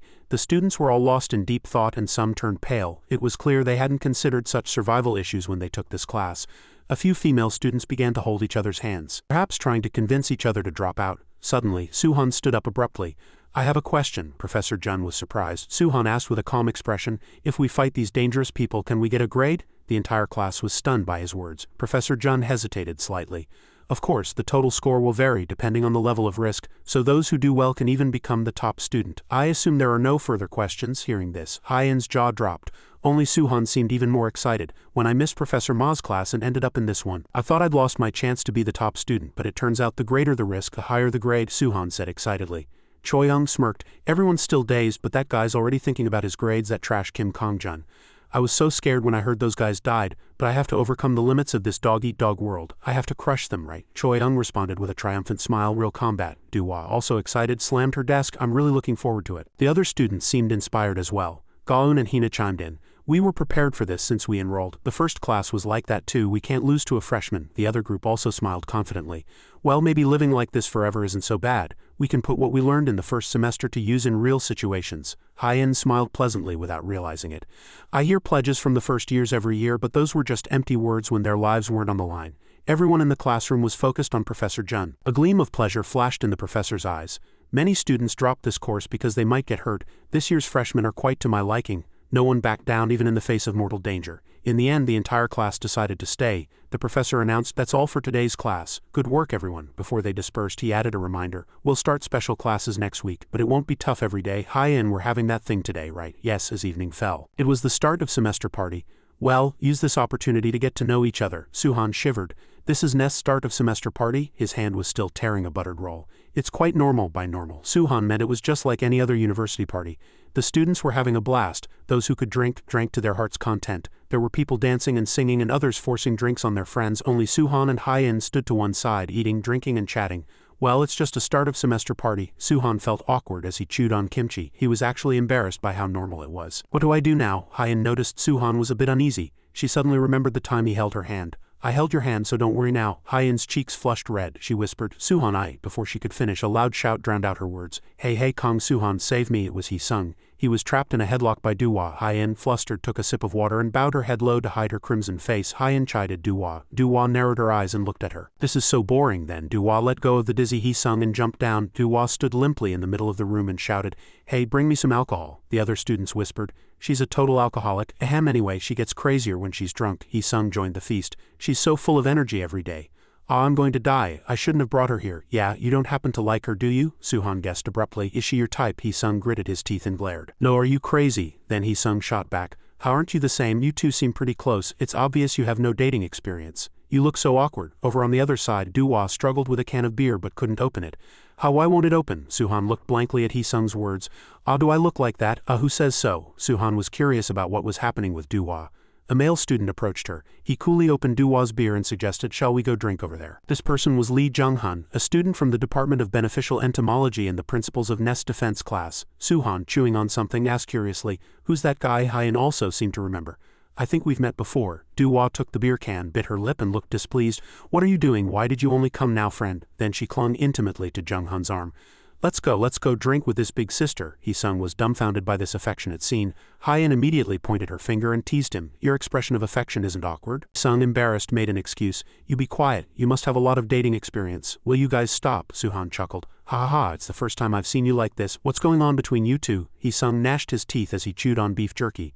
Jung-hun glanced at the group with a strange look. Suhan just felt a chill. That guy just now, Suhan didn't know if his intuition was right or wrong, so he did nothing and let the two of them leave Nest. At this time, under the signal tower, a strong wind was blowing. Jung-hun stood here alone and said something incomprehensible. "For now it seems this matter hasn't been exposed yet." Then he glanced behind him at Duhua, who was tied up tightly and fast asleep. "This drunkard, she's sleeping soundly. It's probably best if you don't wake up for a while, for your own sake." Jung-hun bent down to look at Duhua. "It's best if you don't wake up." He reached his hand towards Duhua's chest. Suddenly an arm grabbed his hand tightly. "What are you doing now?" Suhan had arrived. "I'm asking you." Suhan angrily got close to Jung-hun's face and asked, "By the way, Brighter, who's the guy you want to bring from Nest?" Back at the villain's hideout, Brighter was talking with the young doctor.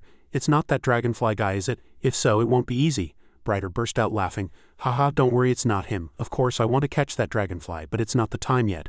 The guy I'm trying to bring now is—" Brighter looked up towards the back. "He's a guy I've been raising for a very long time." The person he was aiming for was Duhua. At that time, the students at the party were still having fun, unaware that a conflict was about to erupt between two men outside. Suhan grabbed Jung-hun's hand and asked, "What are you doing? What were you trying to do to Duhua? Are you interrogating me?" Suhan flinched. "Is he Duhua's boyfriend? Am I interrupting something?" Suhan asked himself inwardly. Jung-hun immediately shook off his hand and shouted, "Don't talk nonsense." Suhan turned back to check on Duhua. "You're not even her boyfriend, so why are you touching her? You're committing a crime right now, you know." Suhan shook her. "Wake up, Duhua. Don't interfere." Jung-hun growled and grabbed Suhan's shoulder, pulling him back. "Get lost." He pushed Suhan back. Suddenly a wind blew and the scene was instantly covered in what looked like black feathers. Suhan stared blankly. "What is this? It looks like black feathers." When a feather touched Suhan's wrist, he was startled. Blood spurted from the point of contact and the pain shot to his brain. Suhan instinctively backed away to avoid these feathers. Jung-hun still stood confidently and warned, "You should have been careful, those are urticating hairs." Jung-hun arrogantly stuck his hands in his pockets. He was a Goliath bird-eater tarantula insect human. They could launch a large number of urticating hairs.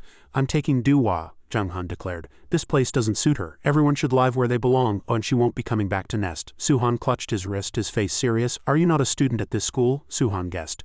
Jung-hun just stood there without answering. He glared and flew towards Suhan like an arrow. In the blink of an eye, his hand rushed towards Suhan's face. Suhan recalled the incident at the warehouse. "I used too much power last time, but now." He spread his dragonfly wings. "I've completely recovered." Suhan flapped his wings and instantly escaped the crisis, gaining the upper hand. Suhan gritted his teeth and calculated frantically. "All right, let's just clash first. If he shows an opening, I'll grab Duhua and run." Jung-hun stopped. "I gave you a chance, you should have run." He glared at the sky and threatened. Following that, Jung-hun gathered his power and countless hairs shot out from his back again. Tarantula stance. In an instant it was as if a giant spider had appeared on the scene. Suhan's face turned pale. He saw Jung-hun's whole body turn purple blue and his two eyes glow. Just like Suhan when he had gone berserk before, as he used his technique, countless hairs flew towards Suhan like daggers. "He has a stance too. What kind of insect human is he?" Suhan could only helplessly cover his face with both hands to minimize the damage. "There are too many. I can't dodge them." In an instant his entire body was covered in wounds. "What the hell is this damn ability?" Unable to withstand the attack, Suhan had to land on the ground. He immediately turned and ran. "Damn it, I have to go back and call for backup first." Not good. Jung-hun suddenly appeared in front, grabbed Suhan and pulled him back. "Then I'll have to take you too." Inside, Hyen was waiting anxiously. Why isn't Suhan back yet? Didn't he just go to the bathroom? I want to ask him about what happened that day. Her mind was a tangled mess. There's no private space to ask. No, why do I need a private space? Why am I so disappointed? Hye-in had useless thoughts. She took a sip of water to forget. Hee-sung came up from behind. Hey, yeah, why? Hye-in was startled. Hee-sung, his face bright red, suggested. Where did she go after drinking? Give Duwa a call. She's your roommate. Yeah, she's been gone for an hour. Hee-sung worried. What? Hye-in was also surprised. A student from afar raised his hand. He said in a drunken voice, I saw her earlier. I think some older guy took her out. The two of them widened their eyes at those words. Back at the battle scene, Suhan pulled his hand back. He flapped his wings and flew back several tens of meters, but Jung-hun appeared behind him again. Suhan couldn't help but be impressed. He's too fast. He almost caught up. Suhan changed direction in midair. Then let's try going down. As he was thinking, Suhan's escape route was blocked by black hairs. Damn it, urticating hairs. This is bad. Suhan pulled his clothes to cover his body as much as possible. He landed near Duwa. I can't even fly to escape. Looking at the sky covered in urticating hairs, Suhan swallowed hard. Am I going to get caught by this guy here? Suhan shook Duwa and called for support. Wake up, Duwa. This is no time to sleep. Who told you to follow and interfere? Something flew straight at Suhan's face. Thwack! Suhan barely swung his arm to block Jung-hun's kick, but the impact sent him flying several meters. Jung-hun sneered. I'm talking about you. Do you think you're Duwa's boyfriend or something? Why aren't you even dodging? No, Duwa's our group member. If a group member disappears, of course I have to come looking, right? Jung-hun was dumbfounded by Suhan's words. What, a group member? Suhan's lips curled up as he said, I can't let my college life be ruined like this, so Suhan rushed in first. Now's my chance. Jung-hun's expression hardened. He couldn't tell what Suhan was going to do. I have to take him down now. He saw Suhan's wing color change. He recalled Professor Jun's teachings. There is such a thing as reason. It can control the animal instincts within a human. Break the balance between instinct and reason and surrender your body to instinct.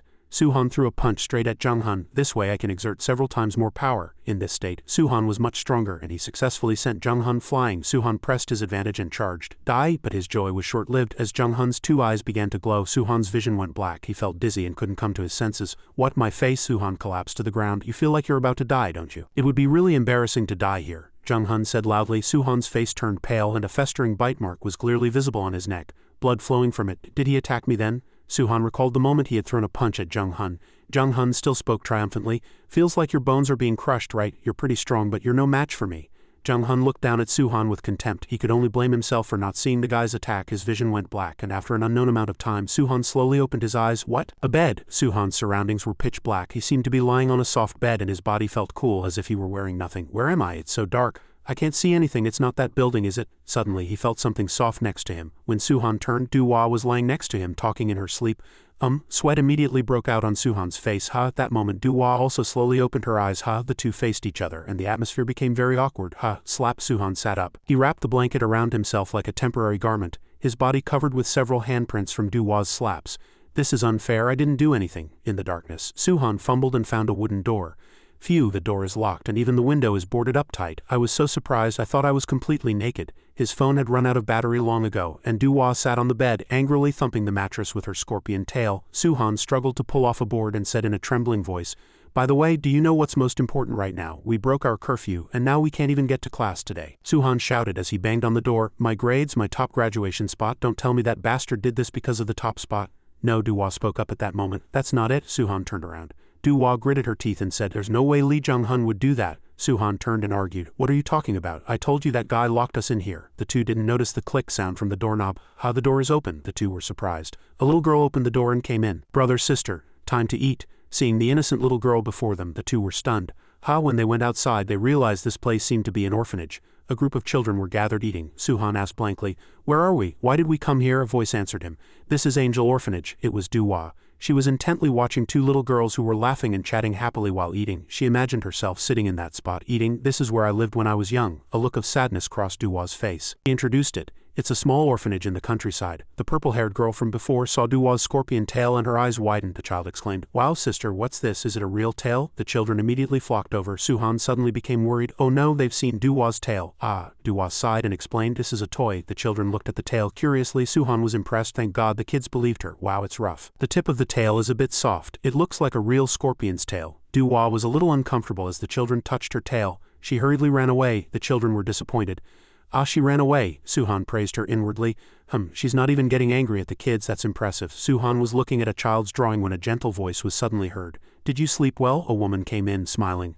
I heard you're friends with Jung-hun and Duwa, then come visit often. I'm the director of Angel Orphanage. Suhan was about to ask about their clothes when the director explained. Your clothes were so dirty, so I washed them. She laughed.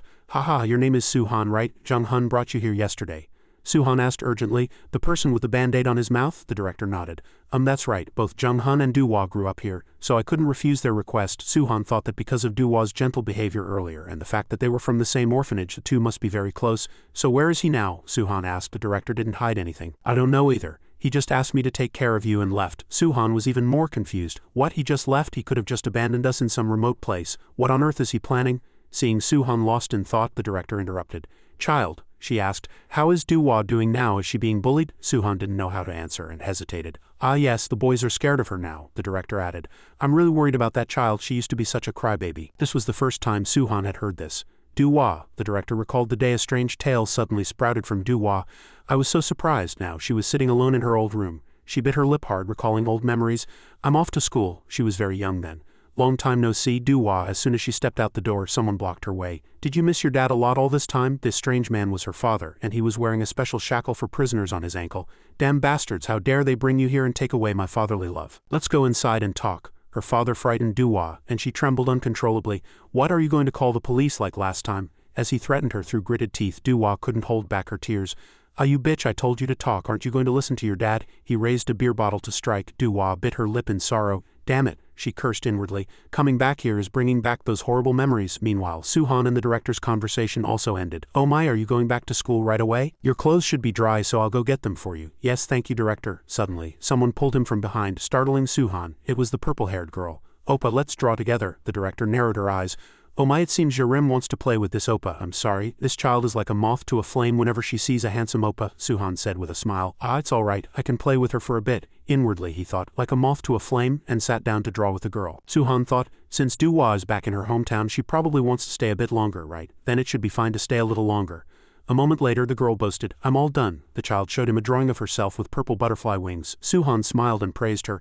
Wow, you drew so well. Are these butterfly wings? The girl waved her hands and feet, smiled brightly, and replied, aren't they pretty? These are the wings of a morpho butterfly. This butterfly belongs to the Nymphalidae family and has very beautiful wings even from its ugly caterpillar stage. Ah, right. Suhan was speechless at the amount of knowledge. He's really into insects. The child spoke again. I wish I had insect wings like this. It would be really cool, Oppa. Suhan was at a loss for words for a moment. Wouldn't such a person be hated and shunned by others? Suhan asked back. But people usually hate insects. Actually, I really hate insects like mosquitoes. Mosquitoes suck people's blood and can transmit bad diseases to us. The girl showed him her arm, which was covered in mosquito bites. Suhan didn't know what to say. There are a lot of mosquitoes in the mountains, but I like dragonflies. The child lowered her head to draw again. Without noticing that Suhan was stunned by her words, he continued to listen to the girl's innocent talk. Dragonflies eat over 200 mosquitoes every day. They're gentle and skilled hero-like insects. A teacher came in from outside and interrupted. Jerem, have you packed everything you need for tomorrow? Yes, you're leaving? Suhan was curious. Jerem replied, they say I'm going to live at a different orphanage starting tomorrow. I'm sad to leave my friends, but I'm also happy to go to a new home. Oppa, this is a present for you. Before leaving, Jerem gave Suhan a sketchbook. Oh really? Thank you. Let's play together again next time. Goodbye, Oppa. The girl smiled brightly. Take care. Suhan also waved. Bye, he smiled happily. I feel so healed now. I should go back to school with Do-wah. Elsewhere in the orphanage it was dark and damp. The director was talking secretly with the woman from before. Is your room ready? Yes, director. The child is waiting quietly in the room. Oh my, the director smiled and entered the room. Congratulations on leaving the orphanage, my good child. In the room, Jerem was lying motionless on a hospital bed surrounded by several medical staff. She asked if the child was anesthetized and if this matter had not been leaked to the outside.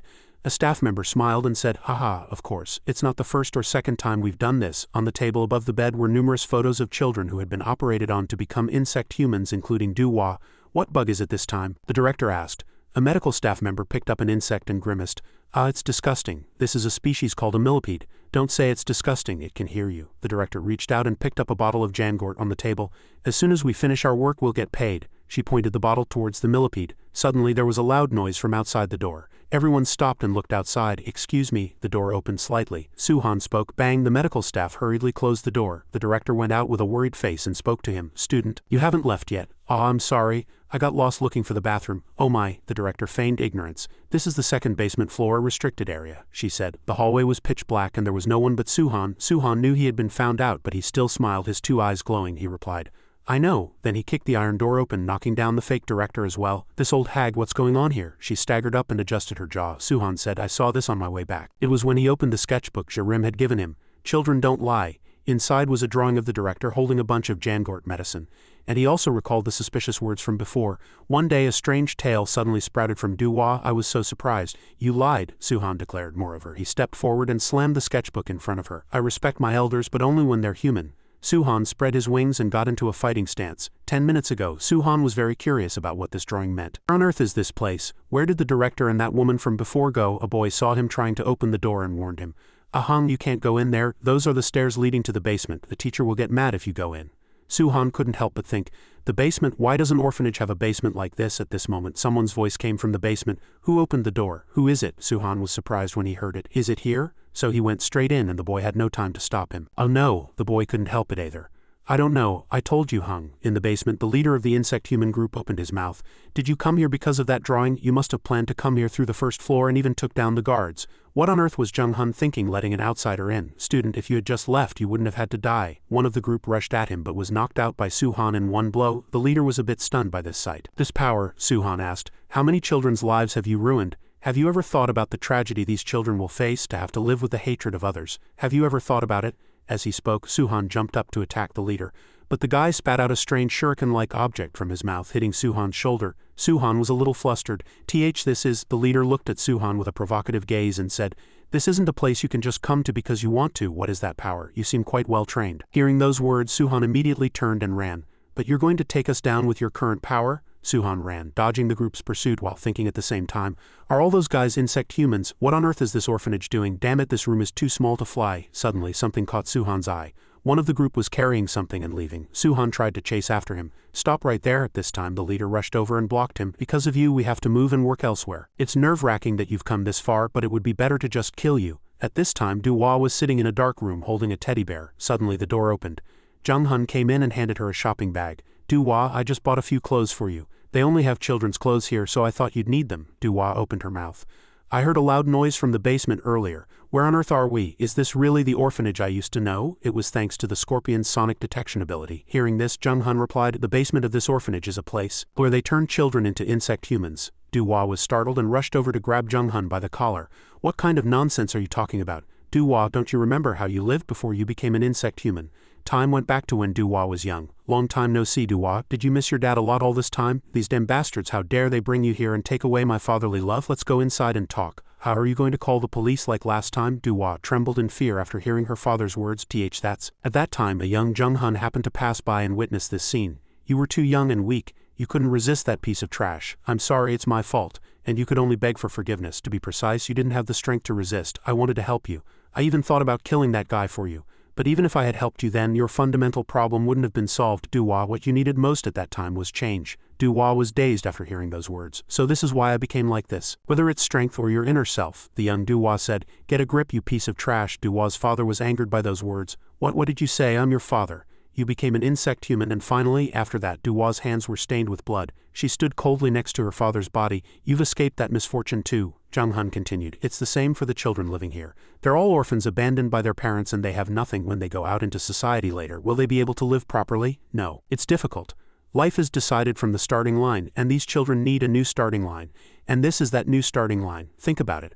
A world where people can live naturally without any worries. A world where we don't have to hide our tails or wings. A world where everyone is an insect human. There's someone who can change this world like that. Forget Nest or Cinderella. If you go back to being a normal human, you'll just end up living in someone else's misfortune. In our organization, in the new world, we're no longer the weak. Do you agree? We're friends. Duhua thought for a moment and then replied, yes, we're friends. But the next moment, Duhua sent Jung Hun flying. Jung Hun flew back and hit the door. A subordinate who had been running with something earlier arrived just then, and he trembled a little seeing how strong Duhua was. Then Duhua spoke, because we're friends, I can't watch you go down the wrong path, so I'm hitting you until you come to your senses. Immediately after, a giant scorpion appeared behind Duhua. Meanwhile, Suhan was being attacked by blood-sucking insect humans from a distance. Blood-sucking? Are all these guys mosquito insect humans? The Asian tiger mosquito. A type of mosquito that mainly inhabits mountains or seas and is relatively large. The red mosquito is a rare species that transmits various infectious diseases. At this time, the leader spoke. They say a person dies after losing about 2 liters of blood if they bite him 3 or 4 more times. That guy will go to the other world. He seems quite worried about that child looking outside all the time, but give up. That child is a precious product of Lord Perry. It will be a big problem if we don't offer him to him within the set time. Our staff are probably working in another room right now. You can't do anything now, got it? Suhan was lost in thought after hearing those words. But I like dragonflies. Suddenly, Suhan blurted out. Dragonflies eat over 200 mosquitoes every day. That child told me she really likes dragonflies. She said they're like heroes, even if it's just the words of an innocent child. Because of those words, a natural enemy, the instinct to hunt prey, I have no choice but to be a hero. It's a predator's instinct, Suhan thought to himself. I have to save that child first. At this time, the group of insect humans attacked again to suck Suhan's blood, but Suhan quickly dodged them. The leader licked his long tongue and said, "You shouldn't do that. Student Suhan is here. Try to survive, kid." The group of insect humans all stuck out their long tongues and attacked. Suhan ran quickly to dodge their attacks, too fast, but Suhan stopped, jumped up high, and struck down all the insect humans. "I'm faster." The beaten group of insect humans fell, their tongues hanging out, but Suhan had a worried expression at this time. "My left eye hurts so much I can't take it anymore. I forgot my glasses again. I can't drag this out any longer. I have to find a way." Meanwhile, on Duhwa's side, a room window shattered. Duhwa and Jung-hun jumped out through the window. "It's a shame it turned out like this." In response to Jung-hun's words, Duhwa smiled and said, "What's a shame? That I'm not supporting your crazy actions." Jung-hun replied nonchalantly, "No, I'll make you submit with my own power. Tarantula stance, fire urticating hairs."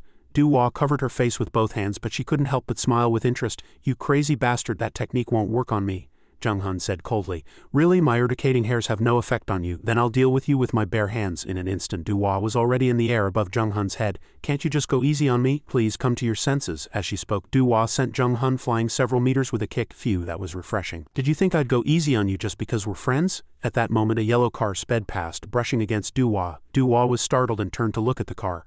"Wait, where's that guy taking the child? Stop the car right now, you bastard." After the car had been driving for a while, the driver thought he had shaken Duhwa off and became arrogant.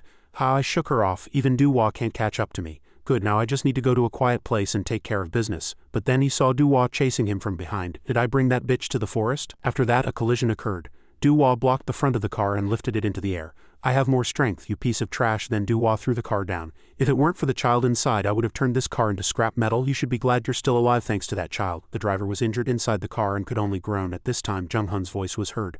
"To dare block the front of a car, you're quite something." It was Jung-hun who had caught up. "You're my friend after all." Duhwa couldn't help but curse. "Crazy bastard." After that, the two started fighting again. "Give up, Jung-hun. Your insect power doesn't work on me."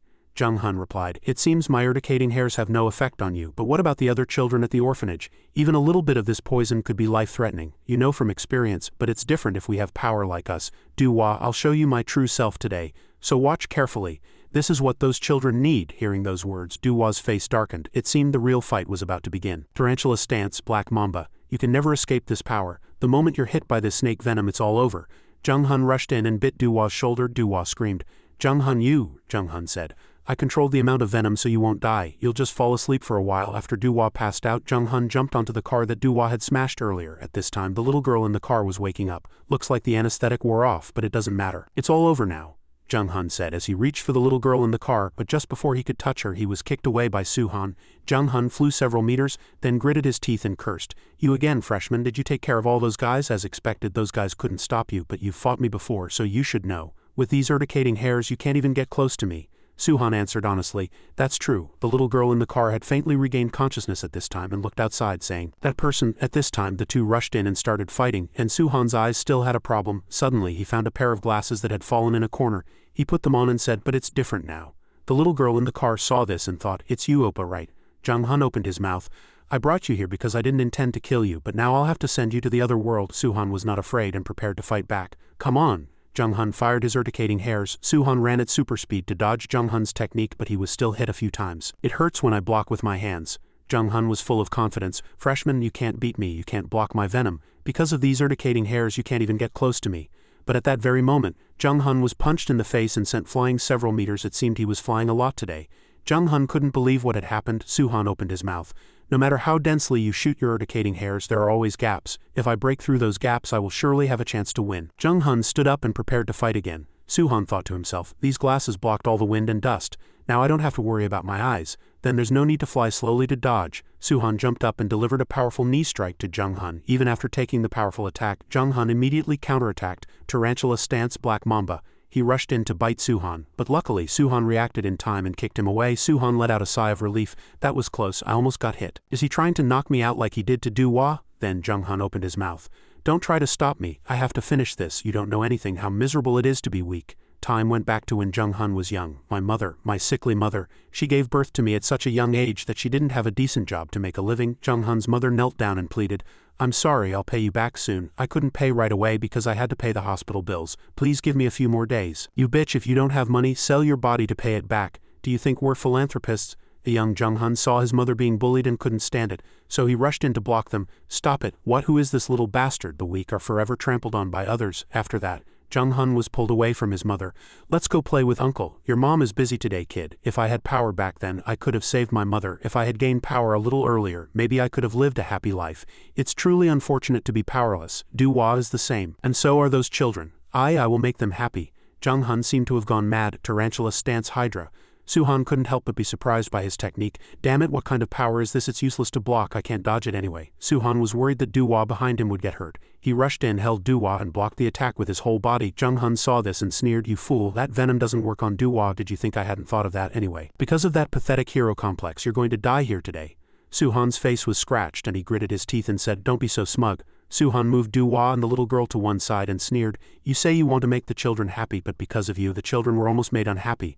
Seeing the child with Duhua, Jung-hun was a little dazed. What? Why is that child? It turned out that while the two were fighting, the little girl had woken up. Seeing Duhua injured and unconscious, the child had crawled out of the car on her own. She ran to Duhua and hugged her. Suhan continued, that child is not weak at all. Even without the power of an insect, she was strong enough from the beginning. Seeing Suhan rushing in, Jung-hun also rushed in to fight.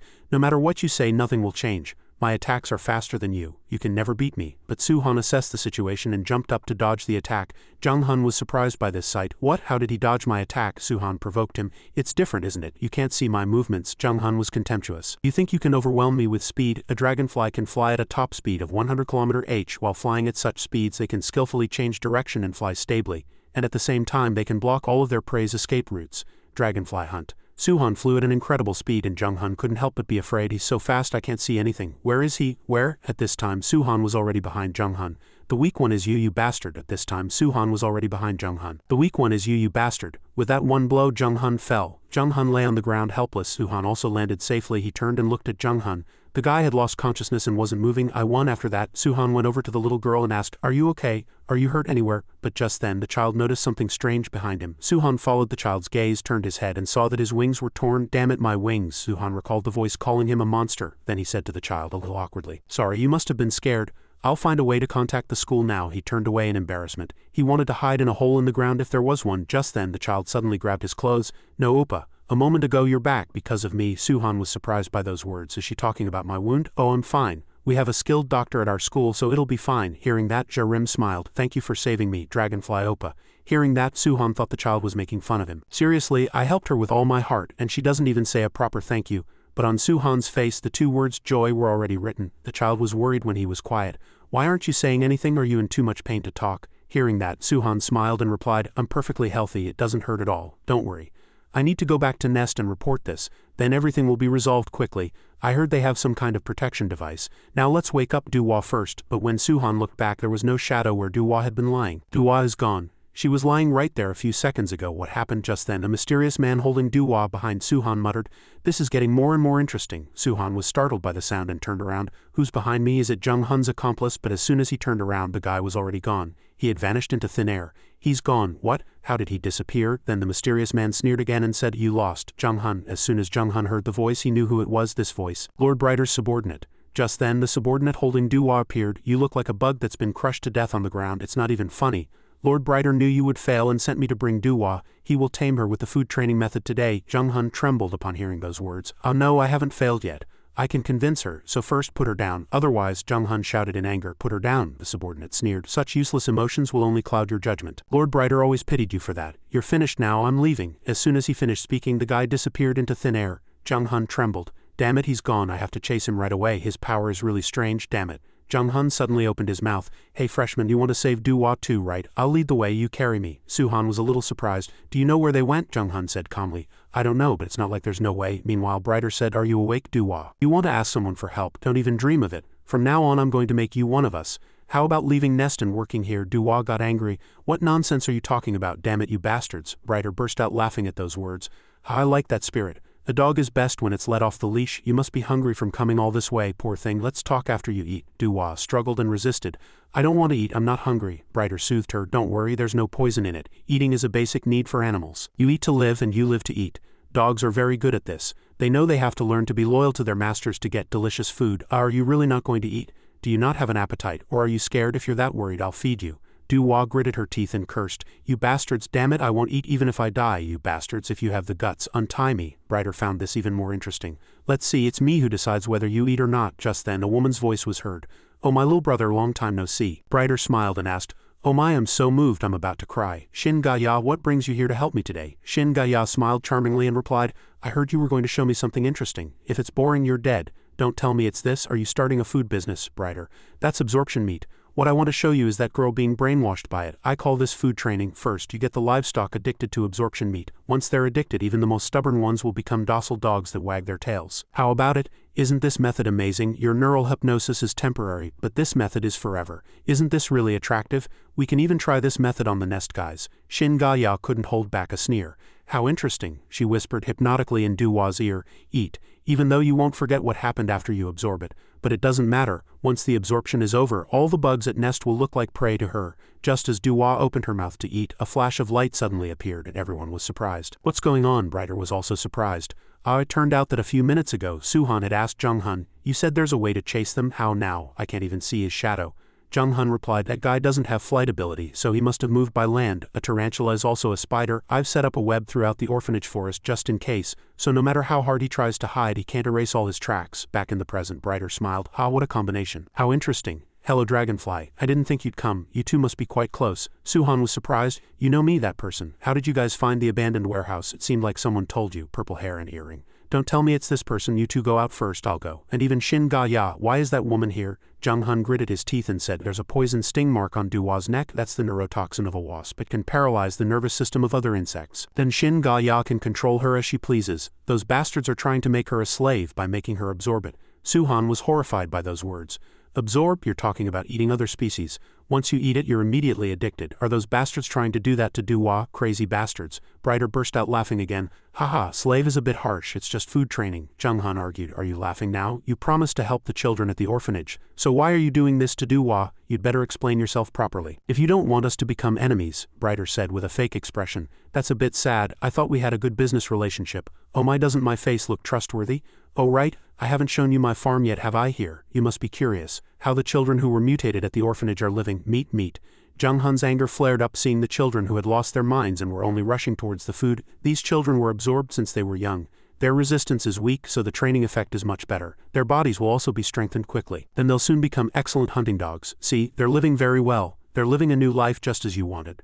Jung-hun angrily rushed towards Brighter. You crazy bastard. He seemed to have lost his mind. You tricked me, you son of a bitch. Shin Ga-ya, watching from the outside, muttered. He's excited. Why did they all come together? Just then a light grazed Jung-hun's stomach. You should have valued your life. Your fangs have already been cut and Duhua is being controlled, but how do you have such power? Shin Ga-ya opened her mouth. I didn't explain earlier. My power is to paralyze the nervous system and control other insects. I have a few other tricks besides that. Hypnosis or brainwashing. I can also enhance their power by giving them stimuli. A scorpion's tail can be called its main weapon, but for some species it's a secondary weapon. The species called the emperor scorpion, its body itself is a weapon. It has a hard exoskeleton and 2 giant pincers. Especially those giant pincers are strong enough to crush the body of an armored beetle. And its shape is just like a gauntlet. Emperor scorpion stance. Gauntlet. At this time the controlled Duhua attacked Jung-hun, and every blow was powerful. What is this power? Shin Ga-ya, watching from the outside, couldn't hide her joy. As expected, it's a power that can't be ignored. It became so strong with just a little enhancement. It will take about 2 hours for the effect of this neurotoxin to wear off. Enjoy it until then. Tear your prey to shreds. A great hunter. Jung-hun didn't want to hurt Duhua, so he just kept dodging. Get a grip. Duhua, my hand. Brighter ambushed Suhan from behind and knocked him down. Come here, you ambushed me. Immediately after, Suhan's hands were tidally bound by a spider web. Damn it, when did you install this? Brighter said very shamelessly. Just now, it suits you quite well, just lie there quietly. Immediately after, Brighter had to be horrified. Suhan had torn the spider web with his mouth. After freeing himself from the web, Suhan rushed in. Why are you doing this? To turn innocent children into insect humans and cruelly absorb them. Brighter was happy to see this. Are you trying to get close to me? How foolish. But the next moment he was hit with a blow that shook his brain. It hit. I didn't see anything, but I was faster. What changed, and you still think you're right after doing that? Suhan used his speed advantage to continue attacking. You bastard, rabbit hunt. Brighter seemed excited even as he was being beaten. Ha, you're fierce. That's right, a wild dog has to be a little fierce to be fun to tame, water cannon. My wings are so wet they're too heavy, Brighter said cheerfully. Haha, what amazing speed to grow so much in such a short time. Then I'll have to bring you too. Brighter seemed determined to finish Suhan. In this world there is only one species of spider that lives in water. Water spider, stance, pet chain. Suhan was trapped in water that wrapped around his head. What is this? I can't breathe. At this time the guy opened his mouth. My web can turn into water. It's a little different from the characteristics of a water spider, but depending on how you use it, this energy can be used infinitely. That is my power. When you stop breathing and wake up again, I'll use the food training method on you. A few hours ago, an innocent little girl called out to Suhan, Dragonfly Oppa. Suhan comforted the child. Oppa and Uni will save Duwa Uni, so stay here quietly. Okay, you must be cold in such thin clothes. The child was very obedient and replied, yes, please save Uni. The car overturned. Are you okay? That clothes. Back in reality, the battle was still intense. Shin Ga-ya was watching with enjoyment from the outside. What a wonderful sound. Is it the sound of bones breaking? Keep going. Jung-hun was currently being pushed back by the controlled Duwa. What kind of crazy power is this? It feels like I was hit by a truck. I'm going to die at this rate. It seemed Jung-hun's arm bone was broken. Duwa rushed in like a machine at this time and struck down with great force, but luckily Jung-hun quickly dodged and was right behind her. He tried to bite Duwa. Got you. Just then Duwa turned around and called out to Jung-hun. Jung-hun also paused because of that. Taking advantage of the opportunity, Duwa sent him flying. On the other side, Brighter was enjoying the sight. Ha, this power is no joke. As expected of an Emperor Scorpion, is it thanks to Nest's curriculum? I only added a little of Shin Ga-ja's power-enhancing stimulus. With this power, she'd be in the top tier even among the dogs raised on the farm, right? Jung-hun, give up. It's useless for you to try to save her now that you're like this. After she absorbs it, her humanity will all disappear. But who cares? We're going to change this boring society. Just imagine it. A world where humans and nature become one. A world where life isn't decided by origin or environment. A world where everyone is an insect human. Yes, a world where only the strong can survive. The weak and ordinary humans will all be eliminated. Then why do we need humanity in a world without humans, right? Shin Ga-ya looked at the fallen Jung-hun and Suhan and said, it seems you don't have the strength to move anymore. In that case, eat. After speaking, she threw a piece of meat on the ground. I wanted to make you happy. At this time, the controlled Duwa picked up the meat. Don't worry, that will make her happier. Just as Duwa was about to put the meat in her mouth, Suhan, his head trapped in the web and water, shouted, don't be so smug, that's just creating monsters. Where's the happiness? There's no one around a monster. In the end, only loneliness will remain. Time went back to when Jung-hun was young. Look at Jung-hun, his mom died of an illness, right? Then he might have it too. He's always wearing a band-aid on his mouth. It's so creepy. I might catch a disease if I get close. I should stay away from him. Just then a girl suddenly spoke to Jung-hun. Hi Jung-hun Oppa, are you walking to school alone again today? Let's go together. Jung-hun refused, worried the girl might get hurt by his poisonous hairs. No, you go ahead, the girl asked innocently. Why, are you embarrassed because of the band-aid on your face? It's okay, I get hurt a lot too, so I wear one almost every day. We're the same, right? So if it wasn't for you, I would have been alone. Recalling those times, Jung-hun came to his senses again. As Jung-hun tried to get up, Shin Ga-ya mocked him. You still intend to continue? You're as slow as a snail. Jung-hun looked at the hair in his hand and thought, I don't even have the strength to stand up, but I have to fire at least one urticating hair. I have to stop her somehow. Absorption, slingshot. The hair flew towards Duwa, who was about to put the meat in her mouth. Shin Ga-ya realized his intention.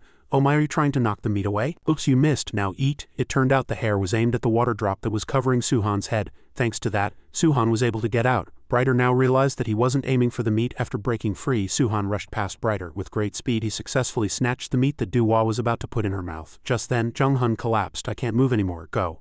I'm leaving Duwa to you, freshman. Suhan flew high into the air. Alright, at this height they won't be able to attack me, even if that guy wants to use his water spray. If I'm this far away, my wings won't get wet. Brighter didn't get angry at the sight.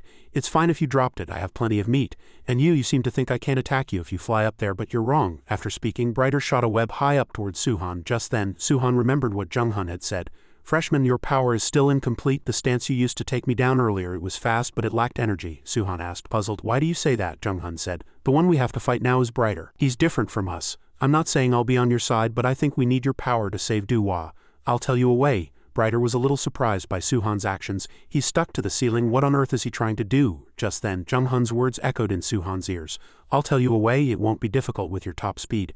Channel that speed not into your fist, but into your whole body. Turn your entire body into a bullet, and Suhan kicked off from the ceiling. He flew towards Brighter like an arrow, and a deafening explosion echoed. He crouched to increase his starting speed and used his stance to enhance the power of his wings. The instantaneous speed was like the speed of sound. In that moment, Brighter felt as if he were being targeted by a hunter's gun. Dragonfly stance. A sky-splitting collision occurred, turning the whole body into a bullet. Although it was a simple technique, it was by no means simple because of its high speed. At this speed, I can only charge in a straight line. I can't stop or change direction, so I have to take him down. With this one blow, what a shame. I could have taken him down if he hadn't increased the amount of webbing just before I hit him. If only I weren't a freshman. If I had the power of the nest professors, it might have been different. Brighter was injured and coughed up blood, but he looked refreshed. Ha, that was great. Water spider stance. Brighter immediately used a technique to wrap Suhan in a water drop fishnet. What is this? I'm underwater. I have to get out. It's no use. There's no way out. This water prison is too strong. Brighter rushed in with crazed eyes and strangled him. You won't escape my grasp now. Trapped in water and being strangled, Suhan couldn't breathe. Damn it, I used up all my strength in that stance just now, so I have no power left. Just then, Brighter opened his mouth. It would have been better if you were an aquatic insect. Too bad you've lost. I'll tell you what happens next. You'll suffocate and pass out by the time you wake up again. Your and Duwa's food training will be over. Then all your humanity will be gone and you'll live a new life. Suhan's eyes were filled with extreme resistance. No, I don't want to become a monster. Someone please save me, save me. Just then, the shadow of a girl prepared to use a technique. With a bang, a flash of light erupted. Brighter was horrified by the sight. My web broke in a single blow, thanks to that. Suhan was also able to escape the water drop. Just then the girl's voice echoed, you have wings, but you almost drowned. Are you an idiot? I'm here to help Suhan. It turned out the girl was Hyen. Suhan asked, a little surprised, how did you get here? Hyen said, as soon as we reported to the professor that you two were missing, the school started a massive search. It was hard to find you because both your phones were off, but luckily, Professor Ma found your location. Suhan was surprised by those words. Professor Ma, come to think of it, the nest agents must have been monitoring Shin Ga-ya the whole time. A few hours ago she didn't make any moves. When on earth is she going to meet that chief?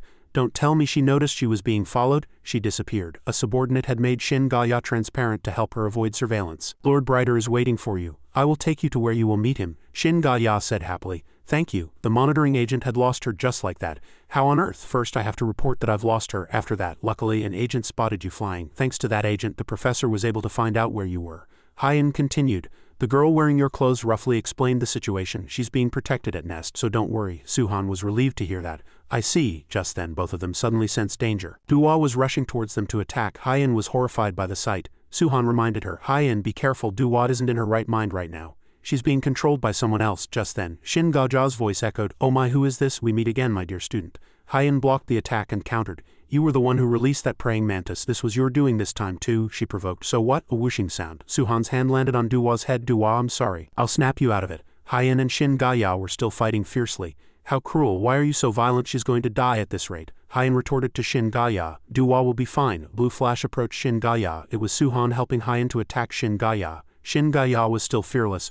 Oh my, a man interfering in a women's conversation. How lewd. Just then, Brighter's voice was heard. Wait, your opponent is me, Water Spider Stance Puppet. He used a web to pull Suhan and Hyen and make them hit their heads against each other. After that, Hyen tore the web. Are you okay? Suhan held his head where he had collided with Hyen and said, sorry. Hyen covered Suhan's mouth and whispered, those two are no pushovers. They're at least as strong as Professor Ma. Shin Ga-ya and Brighter then divided their roles. I'll take care of that girl. Do as you please. I have no interest in cockroaches. Suhan looked at the two opponents before him and calculated. As expected, we don't have a chance of winning. Suhan opened his mouth. Hyen, you go first. I'll tie them down here. Then I'll look for a chance to escape. Hyen immediately refused. No, do you remember what I said on the day we received the USB at the beginning of the semester? I didn't actually come alone. Just then, a man with orange hair appeared and attacked Brighter. It was Choi-ung. What did you do to my friends, you sons of bitches? Shin Ga-ja's face turned cold. Oh, what is this? It's not a spider web, it's silkworm thread. Just then, a silkworm thread wrapped around Shin Ga-ja's body and even tied her mouth. Suhan was horrified by the sight. What? The thread turned into clothes. Just then, a woman's voice was heard. Hey, freshman. People in the old days used this to make clothes, the blonde girl who had just spewed the silkworm thread said. Success, I'm still shaking. Department of Beneficial Entomology, first year Hina, a silkworm insect human. Brighter sneered. What are the nest guys swarming in? Just then, Shin Ga-ya tore the silkworm thread and broke free, saying, how should I know? It doesn't matter how many naive brats come. Then how about this? She emitted a dazzling light. Ridiculous. Do you think I'd let the same thing happen twice? Just then, another voice echoed. I told you I will definitely protect them. A person with a skull tattoo on his hand appeared.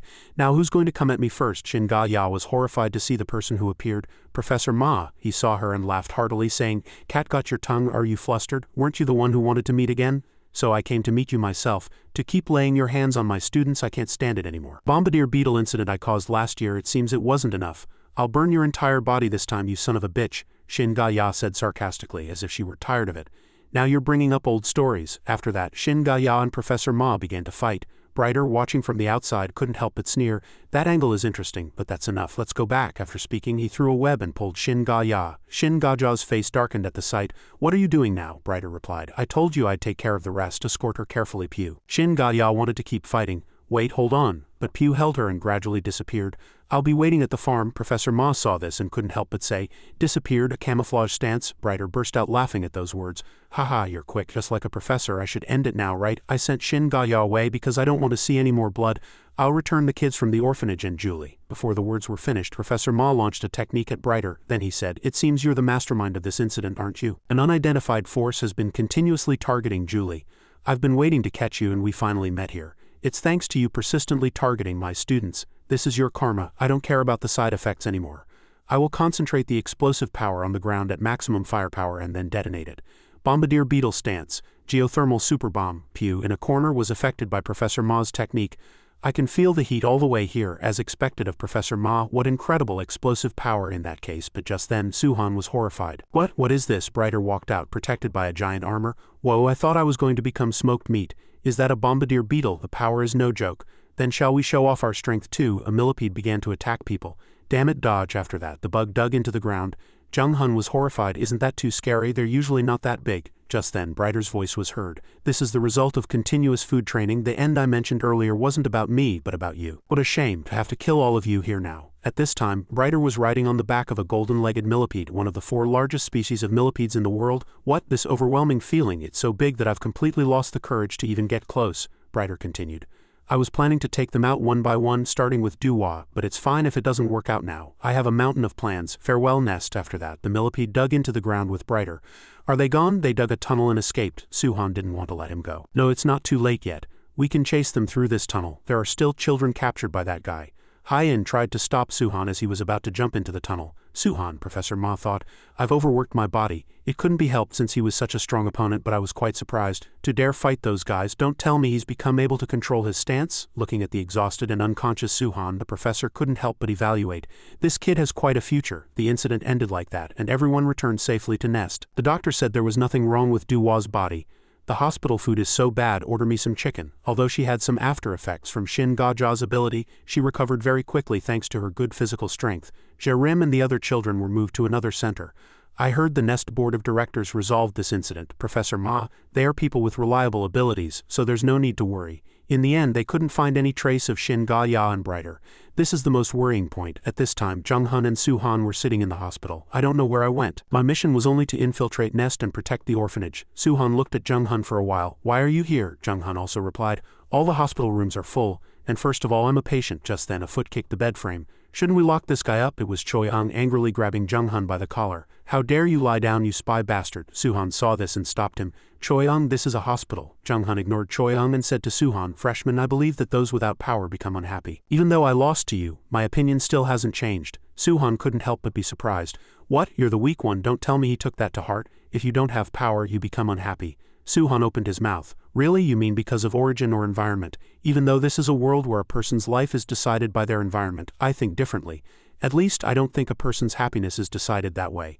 Jung Hun was dazed after hearing those words. Don't bully my mom. How dare this bastard bite me? I was curious. Damn it, like mother, like son. You won't learn until you get a beating. When he was young, his mother had shielded him from the blows with her body. Mom, you're bleeding. My mother was frail and had nothing. It's okay. Mom's fine, so don't worry. But why did my mom always tell me not to worry? Mom will make our Jung Hun happy. My beloved son, why did she say I could be happy? Jung Hun was dazed as he recalled that moment. At this time, 2 burly men came and took Jung Hun away. Your wounds have almost healed, so you'll be interrogated for a few days. Before he left, he shouted to Suhan. We'll have a chance to meet again, right, freshman? I'm sorry for everything, take care. Duhua was cursing someone at this time. Crazy bastard. Dormitory anyway, I'm glad everyone is safe. Although I'm a little worried about the children who are still trapped. For now, we can only wait and see if the school can find any clues. Now that I'm discharged, I have to focus on my studies until then. Hyen, what are you doing in the middle of the night? How did you open the door? Hyen replied. Sorry, I came through the window because I had something to talk to you about alone. Suhan was surprised. What? The window? Hyen asked Suhan. Is it true that you slept with Duhua? Suhan was stunned by the question. What? 30 minutes ago, the entire organization disappeared with the children. To do such beastly things in human form, it's too shocking. Duhua lay in bed and continued. Right, something pretty interesting happened. I got so drunk at the start of semester party that I blacked out, and when I woke up the next morning, I was lying in the same bed as Kong Suhan. Hihi. Hearing that, the hairdryer in Hyen's hand fell to the ground with a thud. Hyen looked dazed for a moment, then ran out. Duhua watched her and asked blankly. Where are you going? Hyen said coldly. I just remembered something I have to do, Duhua said, but that's a window. If you're going to Suhan's, tell him something for me. Duhua wanted to thank Suhan for blocking that attack for her, but she quickly stopped. No, it's nothing, I'll thank him in person next time. Hyen also found Duhua a little hard to understand present time, she said. What do you mean you slept together? Suhan, after experiencing so many fights, Suhan's smile was actually more chilling, but explain yourself properly. But her current appearance was the most terrifying. To save his life, Suhan explained everything from beginning to end. At this time, Hyen covered her mouth embarrassed. What? That's what it was? How embarrassing.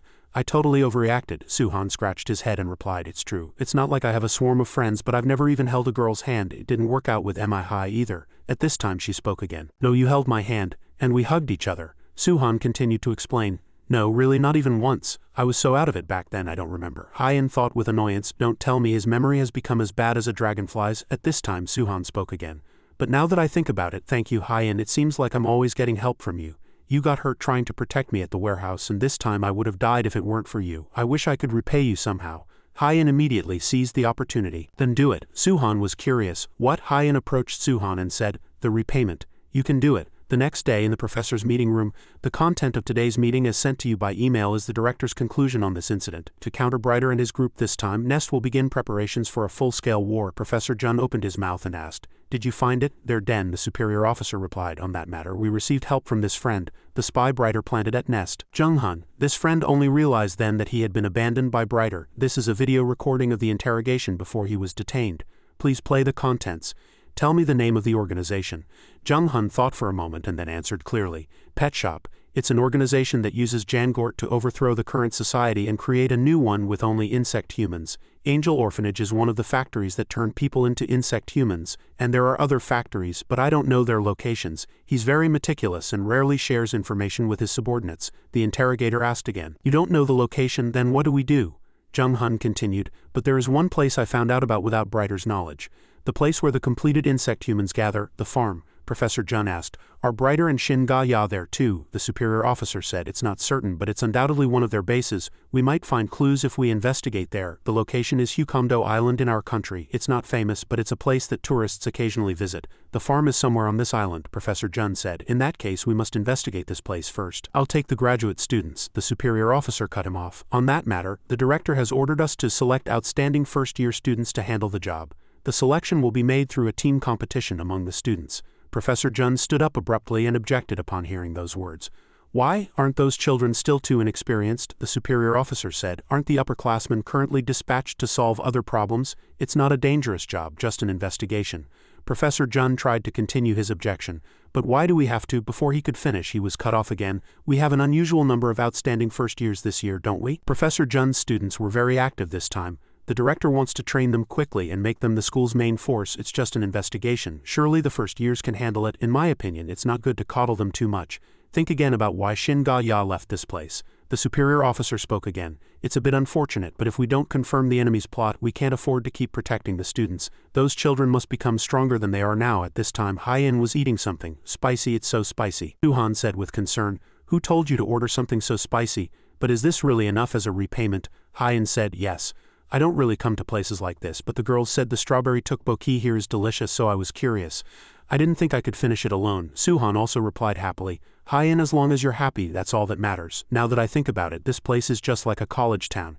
It has everything, Hyen said with a smile. These are shops run by insect humans who didn't enroll. Even after becoming insect humans, they want to live a prosperous life like ordinary people. That's right, where did Choi-eung go? I don't think I saw him in his room yesterday either. Suhan remembered. That guy, he said he was going to his hometown to see his parents for the weekend. Hyen was surprised. Really? So Nest allows overnight stays. You must be lonely in your room alone. At this time an acquaintance passed by and saw the two eating together. What's this? What's going on between you two? Park Ga-eun, a first year in the Department of Beneficial Entomology, spoke up. Look at that reaction. What did I tell you? Something's going on. Bang, Hina also teased. Oh my. Hyen was happy to see them and asked. Hina and Ga-eun, are you here to eat tteokbokki too? Hina teased again. Then what about you two? Are you on a date? Hyen got angry. Stop it. Hina flinched at the sight. Sorry. At this moment Ga-eun opened her mouth and asked, the lab is open, so we're on our way there now. To fill out an application. Do you want to come with us? Hyen was very excited by those words and said to Suhan, let's go too, Suhan. Suhan was very surprised by those words. Lab? You mean a research lab? Why are we going there? They conduct various research there and also develop equipment for students. Our jackets were made there too. Sometimes they open it to us students to create complex auxiliary equipment. It supplements and alleviates side effects, provides self-defense weapons for types with weak offensive capabilities, and adds armor to improve durability. But the lab being open means a battle is coming soon. Lab Research Institute, Technology Development Support Department, the receptionist said. Anyone applying for equipment, please speak to me. Suhan couldn't hide his curiosity as he looked at the lab. This is the lab, it's full of strange machines. Hyen was the same. This is my first time here too. At this moment Gaun spoke up. Hey freshman, what kind of equipment are you applying for? A jacket or a mask? Suhan also answered honestly. Me, I was suddenly dragged here, so I haven't thought about it yet. Gaun continued, we're going to make a weapon that even you two combined would lose to. Do you remember the first class? You helped us. To be honest, we were grateful to you, but on the other hand we were also a little angry. We realized we couldn't go on like this. We have to become stronger. If we don't become stronger, just as Professor Jun said, we'll lose our lives before we can even become the top graduating student. We have to become stronger. That goes for me too, just like you guys. At this moment, Suhan turned to the registration officer and said, I've thought of the equipment I need. Hyen saw this and thought, actually I thought he would have lost his spirit after losing to Brighter. I thought he'd be hung up on not being able to save the children yet. That's why I dragged him out to buy him a meal to cheer him up, but I was worried for nothing. First, the bizarre way he applied for a course and now a team competition. The director is really something else, the red-haired professor said to Professor Jun. Who do you think will win? It seems there are many rare types among this year's first years. That most special one, Professor Jun replied, I don't think that's important. Even if we are insect humans with a complex, victory and defeat are not decided solely by the superiority between species. All living things on this planet are the same. In the game of survival of the fittest, the winner is always the one who finds a way to make themselves stronger no matter what. At this time, Suhan was registering. Can I have safety goggles made here too? At this time at the pet shop's hideout. An employee asked curiously, what are you two doing? Brighter replied as he tied Shin Ga Ya with a spiderweb. This woman tried to kill me as soon as she came. I had no other choice. The employee spoke again, but treating a guest like this, Brighter also agreed. I get it, I'll untie you. Let's talk like civilized people. As soon as he was untied, Shin Ga Ya lightly tapped Brighter's forehead with her pincer. I wanted to put a hole in your head, but since I owe you quite a bit, I'll let it go at this. If you run your mouth again, I'll kill you then. Brighter burst into laughter again. Ha, so it was because of that. Sorry if it made you feel bad. First, calm down and sit there. I'll serve you a cup of tea as an apology. Brighter was inwardly gloating. She seems pretty mad that she couldn't kill that professor. Actually, I'm starting to get curious too, about what happened to her at Nest last year. At this moment, Shin Ga Ya recalled what Professor Jun had said. You're a monster. Thinking about it again, Shin Ga Ya's eyes darkened once more. Brighter continued, or should I pave the way for you? I can help you with killing Professor Jun. Shin Ga Ya asked how. Don't tell me you're planning to use those students as bait. That old man won't fall for a trap. Those brats aren't stupid enough for us to trick them either. Brighter continued to speak cunningly. There are many other ways besides that. I could have Pew bring you into Nest like last time. As long as you know Nest's location, they're the only ones at a disadvantage. If you need subordinates, I'll assign some to you. If you need anything, just say the word, I'll get it for you. Shin Ga Ya was teased by those words. Oh my, why are you being so nice to me all of a sudden? When a man is nice to a woman for no reason, he's either fallen for her, or he has an ulterior motive. In my experience, it's one of the two, Brighter said with a smile. Ha, you caught me. This way, Professor Jun was speaking. The place you are looking at is called Huondo Island. It's a quiet town completely cut off from the outside with very few people living there. This is the base of the pet shop guys. Ones who recently attacked our nest. To be precise, it's a place where insect humans are gathered. Suhan thought upon hearing those words. Pet shop, is he talking about those bastards? Professor Jun continued. The school will select a few of you to disguise yourselves as tourists and investigate that place. The members of the investigation team will be selected through a team competition. Hina was surprised to hear that. A team competition, the professor continued. You can think of it as a match to determine victory or defeat between teams. Although you will only be investigating disguised as tourists, this is a very dangerous training exercise, because you will have to enter the enemy's den. Therefore, the school has decided to select outstanding students. Of course, there will be a reward for those selected. The selected members of the investigation team will receive extra credit. This will be helpful for your future grades. The students were very excited by those words. Wow, we get extra credit even without attending class. That's a total steal. If I just get selected, I'll be one step closer to being the top student. Suhan, who had been quiet until now, finally spoke up.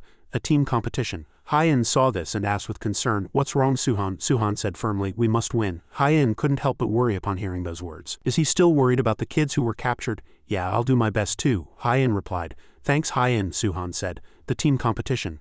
I don't know how we'll fight, but I have to win, otherwise this semester will be a total wash because of the classes I missed for that incident. That was his reason. But Hyen had misunderstood it by a mile. He's trembling like that because he's worried about those kids. I will now explain the rules of the team competition. The matches will be held in a tournament format. 2 teams will face off, and the winning team will advance to the finals. The final winning team will be selected as the investigation team. The match, of course, is combat. You will use your own complex to defeat your opponents. Needless to say, killing or seriously injuring your opponent is strictly forbidden. Hearing this, Hee-sung spoke up. So we fight 4 on 4 using our insect powers. Do we just have to take down all 4 members of the other team? Duhua, excited, added. You guys are all dead to me. Professor Jun continued his explanation. This isn't just a mindless brawl. As I said, this is a selection match for the investigation team. Each team will set up a base in their territory and place a flag. The first team to infiltrate the opponent's base and retrieve their flag wins. Neither team will know the location of the other's base, however. If you defeat one member of the opposing team, you will be able to pinpoint their GPS location, that is, the location of their base. Hien realized. When the investigation team goes to the island, they'll have to find the enemy's base, so this match is like a mock training exercise. Professor Jun confirmed her thought. That's right, since the investigation team will have to find the enemy's base on the island, this match is like a mock training exercise. Correct. This density is designed to reflect the scenario the investigation team will face on the island. The team that executes this scenario perfectly will be selected for the investigation team. Now let's begin. The first 2 teams will enter the field. Team A and Team B, please move to the training area immediately. Seeing Suhan holding a new weapon, a student commented. Looks like he ordered some custom equipment from the lab. This match is going to be interesting, with class president Chun Duhua and that freshman who's been so active lately. Choi Ung is their only weak link, Professor Jun continued. Alright then, let the first team competition begin. Team B, a student watching from the outside, commented. Team B is rushing toward Team A's side as soon as the match started. Is that Gaun and Hina? They've split into 2 groups, one for attacking, one for finding the flag. So I just have to guard the flag here? Mindlessly searching for a flag in such a vast forest is obviously inefficient. The most efficient method is the second principle explained earlier. First, take down an opponent and then set up an ambush. By this time, Suhan had already caught up to his opponents. Sorry guys, Hina and Gaun were startled to see Suhan, but soon Gaun smiled and slammed a powerful blow into the ground. Luckily, Suhan dodged. That was close. What is that? Gaun sneered. I told you, didn't I, that I made a weapon that could beat you, spiny orb weaver. It hunts by swinging its web like a mace. A mace, Hien said as she ran. A mace? There's no way I'd get hit by such a slow weapon. I have more than enough time to dodge. But at that very moment, Hien's feet got tangled in silkworm thread and she couldn't run. Now is that Hina's silkworm thread? Immediately after, Gaun attacked. Hien, completely bound, couldn't dodge. Bam, but thankfully Suhan quickly grabbed Hien and dodged the attack. Gaun, what do you think? Harder to deal with than you thought, right? You may have more real-world experience than us after everything you've been through recently, but that doesn't mean we're guaranteed to lose. Professor Jun, watching from the outside, assessed the situation. Those 2 have been stuck together since the first semester. Individually, you guys might be stronger, but in terms of teamwork, those 2 are clearly a step ahead. I wonder what will happen. In this first-year insect-human practical combat match, who will become the strongest team of this semester? Gaun swung her sharp weapon. The attack power was immense, but luckily they dodged it all. Suhan couldn't help but be surprised by its power. Wow, one hit from that and I'd be seeing my ancestors. A complex with a mace ability? Do insects like that even exist in this world? Hearing this, Hien replied, that kind lives in Korea too. Spiny orb weaver, also known as the bolus spider. This spider has a very special hunting technique. At the end of its web is a very sticky drop of liquid. A spider, the word spider made Suhan think of the name Brighter. Hien continued, but all spiders have a common weakness. Their venom and webs are just tools to compensate for their weak bodies and stamina. In other words, they're weak in close combat. Tights, they tore so easily last time, but that was because the opponent's stinger was too sharp. At that moment, Hina spoke. You won't get out of that easily with your bare hands. My silkworm thread is pretty strong. The silkworm is a domesticated insect, and the thread extracted from its cocoon is used to make silk fabric. Worried his teammate was in danger, Suhan immediately rushed in. Don't worry, Hien, I'll bite it off with my teeth. But Suhan didn't make it in time, and only Hien's scream was heard. Arg, Gaun was pleased to see this. Where do you think you're going? Suhan was flustered. Damn it, are these really the same kids I met in the first class? Their coordinated attack is flawless. Hien was tied to a tree by the silkworm thread. Hina turned to her teammate and said, the professor said if we catch an opponent, we can find out the flag's location, right? Gaun agreed. Right, let's hurry up and catch her. Hien was in a really bad spot. This is dangerous at this rate then, Hien said to Hina. You guys are really amazing. I didn't think you'd be this strong. Hina, who was nearby, suddenly felt a sharp object graze past her face. It was a cutter thrown by Hien. In that case, I won't hold back either. Hina was flustered and Gaun also saw the scene. Suhan, flying in the air, was also surprised by his teammate's appearance. What's that? Hina was extremely curious. What was that? How did you get out? Hien replied. Have you forgotten already? We went to the lab together. I applied for it then. I had spikes made to attach to my cockroach legs. It's a weapon that's perfect for my tactics. After that, Hien punched Gaun's mace, shattering it.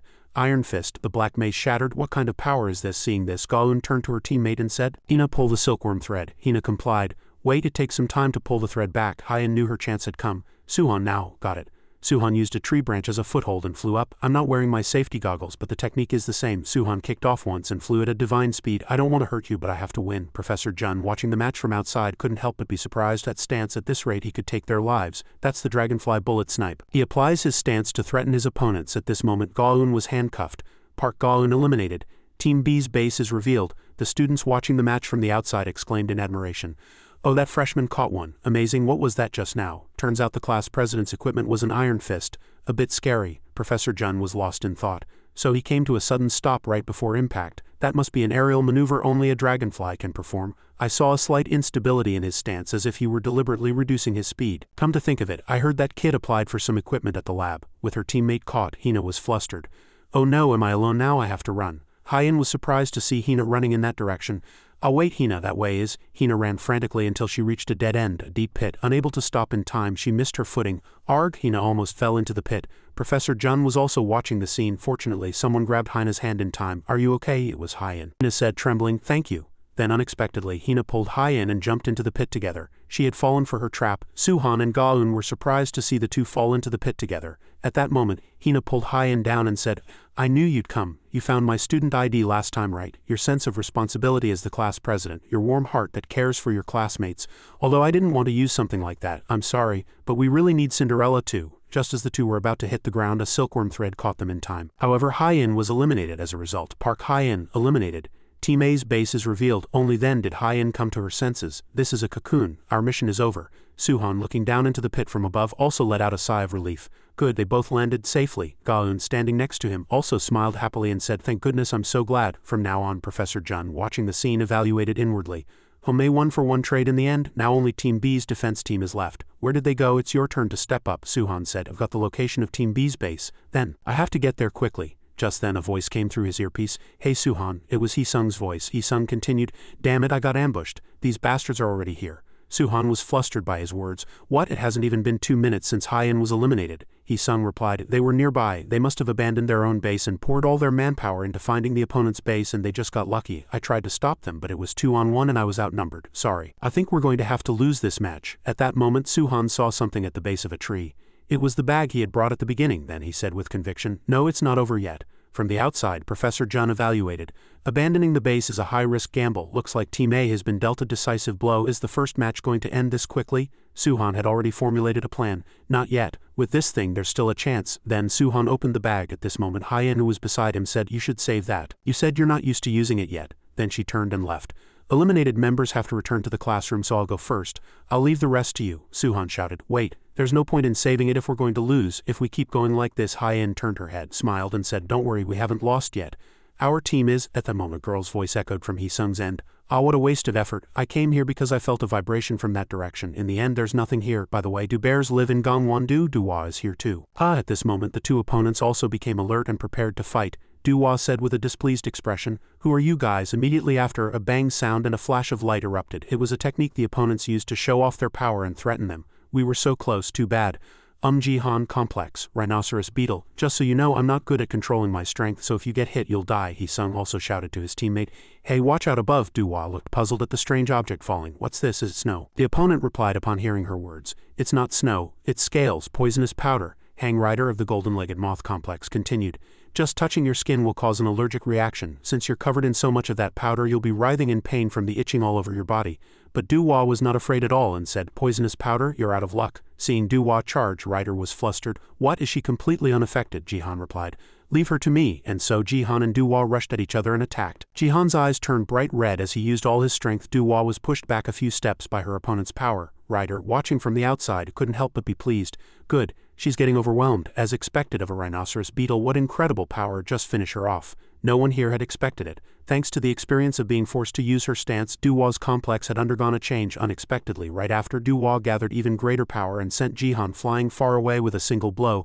Ha, my power. After that, Duhua continued her attack, turning towards Rider. Rider noticed but couldn't dodge in time, and was immediately hit by Duhua, flying towards where his teammate was. Jihan and Rider were piled on top of each other, trembling.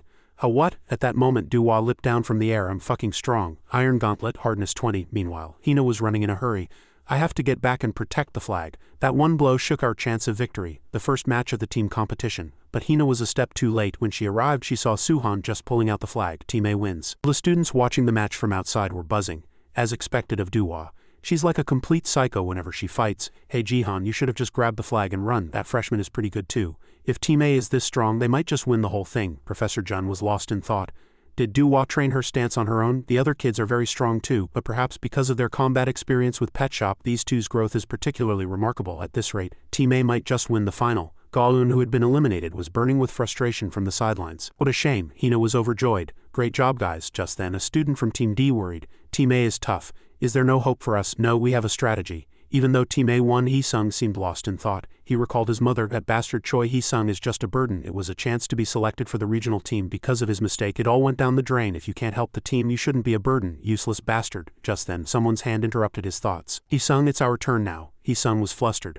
How are Team C and Team D already done? Yeah, Team D won, Hee-sung said. I was lost in thought and missed it. How was the match? Suhan replied. It was over in an instant, so I'm not even sure what their complexes were, plus one of them was taken to the emergency room.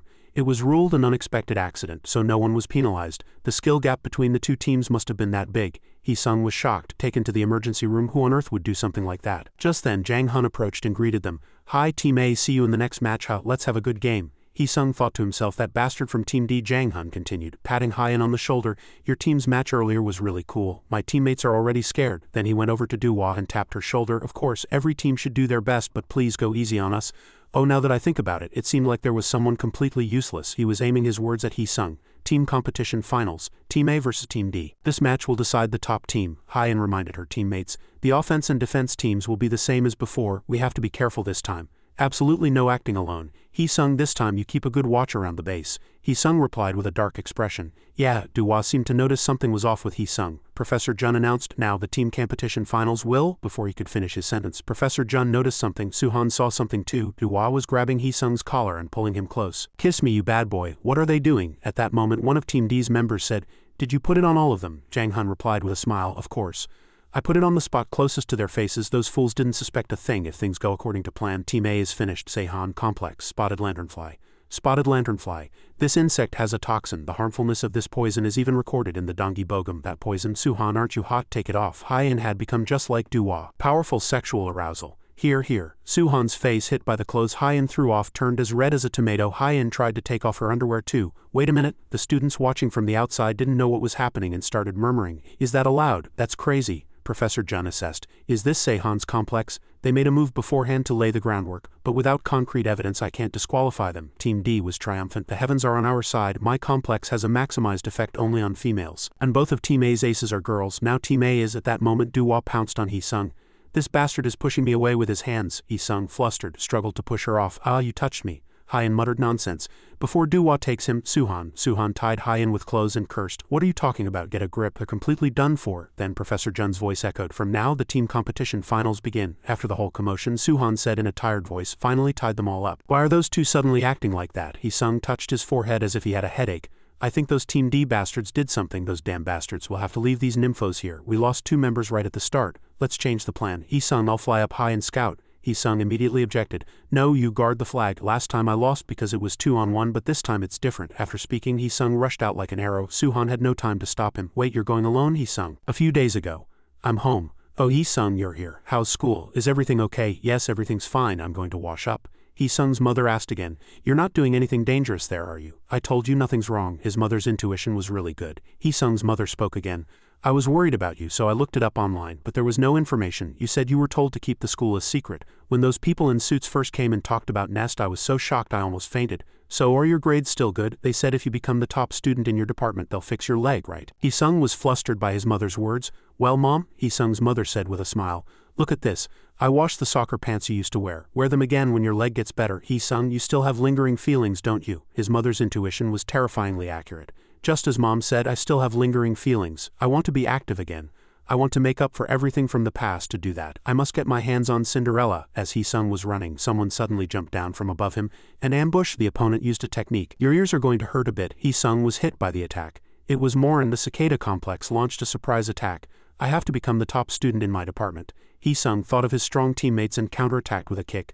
I can't fall behind you guys. Morin was a little flustered seeing this. Is that lab equipment? What is this? A powerful kick. Suhan was still guarding the flag at the base, and Hee-sung seemed to have gained the upper hand. I told you, last round was because it was 2-on-1. Morin was hit, fell, and lost consciousness. Team D's base revealed. Just you wait, I'm going to sweep this whole team competition by myself. Team D's base. Let's see. So this is Team D's base. I just have to find the flag. The flag. How there's nothing here. Don't tell me they sent the wrong location. Let me check again. Just then, a hand shot out from the ground and grabbed Hee-sung's leg. Before Hee-sung could figure out what was happening, the hand dragged him into a hole in the ground. Your confidence pierced the sky, but your whole team has fallen into hell because of you. Damn it, what are these guys? Hee-sung was thrown into the ground, and only then did he spot the flag. Underground. How on earth? An opponent rushed towards Hee-sung. An insect with giant forelegs optimized for digging and swimming through the ground. A small insect of the order Orthoptera, once commonly seen in Korea. Johan, complex mole cricket. Johan spoke up. A tunnel like this is nothing. Hee. Jang Hun also rushed in. Even if you take the flag, you have to get out of the base to win, right? If you build the base underground, it's hard to lose even if you want to. Jang Hun attacked Hee-sung. You're a rat in a trap now. Do you get it? Your entire team is about to lose because of you. Hee-sung was hit with a painful kick from Jang Hun. His trauma resurfaced. If you can't help the team, you shouldn't be a burden. Hee-sung, enraged, rushed in to counterattack. You son of a bitch, Jang Hun cheered. Excited are we? If you attack head-on like that, bam, the two collided. It's easier to hit you. The result was very brutal for Hee-sung. Why is it so dark? I can't see anything. Hee-sung's eyes were bleeding from Jang Hun's attack. The students watching from the outside couldn't bear to look. Oh my god, his eyes, the professor in the observation room shouted.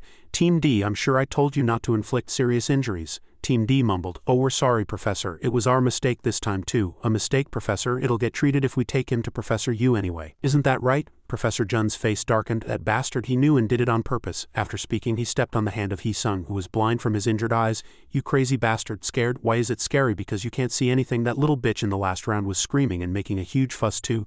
Don't blame us. How else are we supposed to beat you, Team A guys? Isn't this how the law of the jungle works? You've worked hard. Jang Hun, gloating, was about to handcuff Hee-sung, completely unaware of what was behind him. A streak of light flashed by and the handcuffs meant for Hee-sung were snatched by Suhan. Jang Hun couldn't help but be shocked by the speed. What is that bastard? My handcuffs. With that speed just now, he aimed for the handcuffs and snatched them in an instant.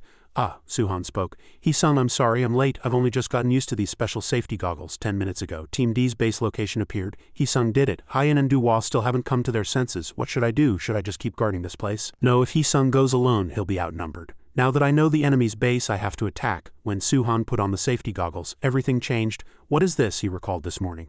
The lab receptionist said, here is the equipment you applied for and the usage permit. The manufacturer added a few features. Please check them. Added features. These goggles were made with special lenses to protect your vision, modeled after a dragonfly's compound eyes, but what's more special is this adjustment dial. What do you think will happen if you turn this? Suhan asked innocently.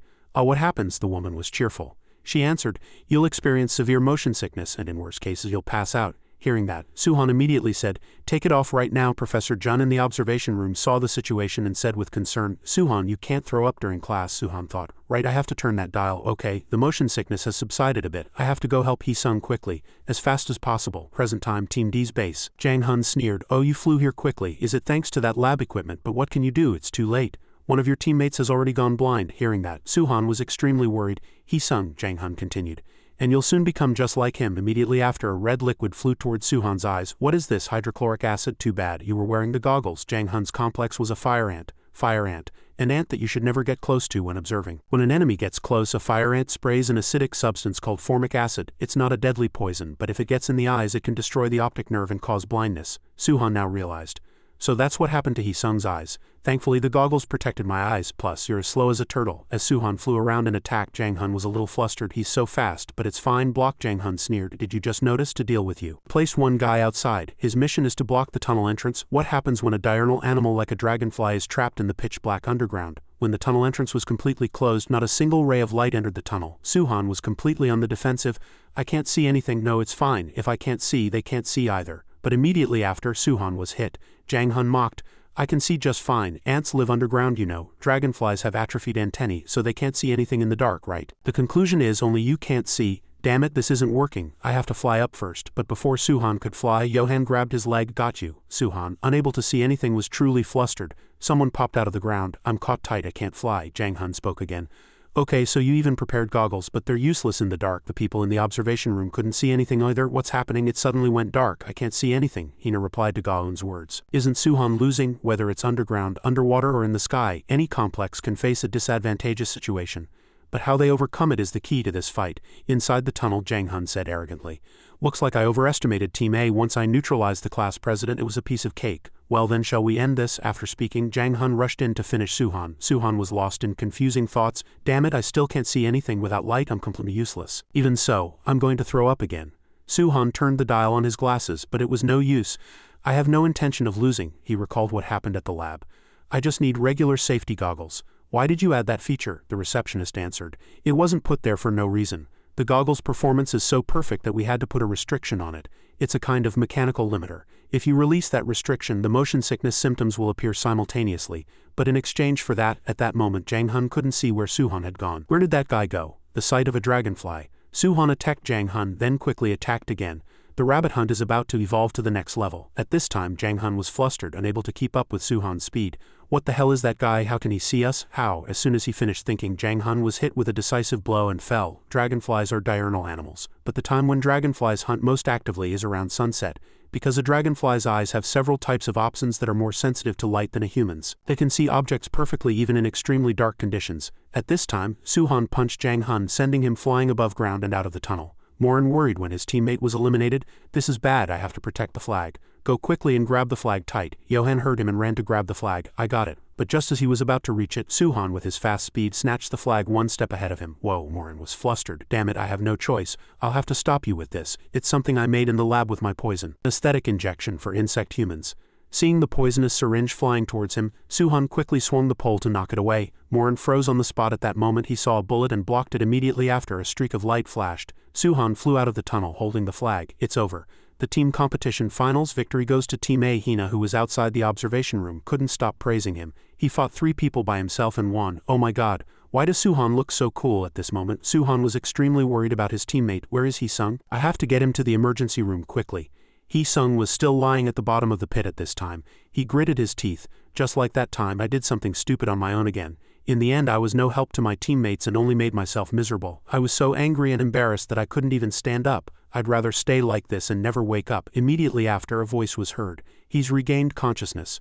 Professor Yu, I used my power to save him from going blind, but there will be some after effects for a while. It would be best for him to be hospitalized for about 2 days to monitor his condition. Congratulations on winning the team competition finals. Only then did Hee-sung find out the result of the match. We won, but at that time our team at that moment, Professor Yu continued.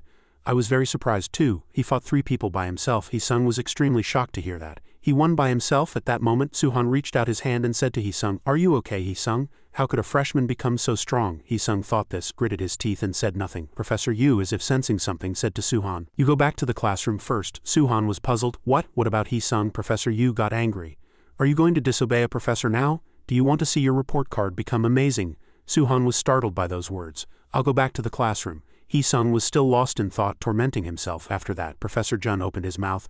That kid has gained a lot of real combat experience fighting dangerous guys recently, and thanks to that he's grown a lot. It's only natural that there's a skill gap between him and the other students. There's always someone better. But compared to that running one, you're still nothing. Hee-sung heard those words but didn't understand what they meant. What do you mean? Professor Jun didn't explain. That's all for today's class. Hurry up, get treated and pack your bags. You've been selected as the investigation team, so you have to go to Huondo Island in a few days. If you want to know what I meant just now, go there and think about it deeply. That night in the dormitory building, Hye-in came to her senses and was embarrassed. I took off my own clothes and pounced on Suhan. Suhan said, flustered, It's okay, Hye-in. It was because of the poison, but at that moment Ga-eun's voice was heard. That's right, it was epic. I know you wanted to get things moving fast, but you could have picked a better time and place. Hina also chimed in, teasing, Oh my, you perverts. Anyway, congratulations on being selected. So you guys will get special extra credit, right? Suhan replied. Actually, about that extra credit, then he recalled Professor Jun's words. Don't even dream of extra credit if you can't find the pet shop. It can't be helped. It's the director's order. If I give you extra credit now, he said you would become lazy during the mission. If you want extra credit, get good results first. Hearing that, Ga-eun was also disappointed. I guess there's no such thing as a free lunch. Suhan spoke again. What can we do now that we're the investigation team? We just have to work hard. Otherwise I can't make up for the classes I missed. At that moment, Ga-eun asked out of curiosity. Oh right, you guys are disguising yourselves as tourists when you go to the island, right? Then you'll need new clothes. You'll be found out if you wear your school jackets. At that moment, Hina volunteered. I'll make them for you. Casual clothes with the same functions as the nest jackets. Suhan was surprised to hear that. The same as nest jackets, aren't those special outfits? Hina replied. If you apply at the lab, you can get special fabric that's the same as the school jackets. Ga-eun also added cheerfully. Hina can make clothes with the same material as the fabric she gets. Hye-in showed interest upon hearing that. Can you make one for me too? Hina also happily agreed. I'll make them for all 4 of you in Team A. Write down all your sizes here. You were just peeking, weren't you? No, I wasn't. Ga-eun and Hina clinked their glasses at that moment. Their faces were full of expressions as if they were plotting something. A few days later, at the Huondo Island ferry terminal, Suhan was disguised as a tourist. We've arrived. Huondo Island. From now on, we're looking for the pet shop's farm here, right? The teaching assistant from the Department of Beneficial Entomology, Yu Hyunbin, opened his mouth. Of course finding the farm is important, but your lives are the top priority. So for your safety I will be joining you. Yu Hyunbin, teaching assistant from the Department of Beneficial Entomology. We don't know who on the island is from the pet shop, so you must not reveal your identity as nest students. You have to look like tourists as much as possible. The students saw his appearance and thought his outfit was a bit over the top. He didn't really come here on a trip, did he? At this moment Hee-sung was still mulling over Professor Jun's words, unable to understand them. Compared to that running one, you're still nothing. I still can't understand. Let's put it aside for now.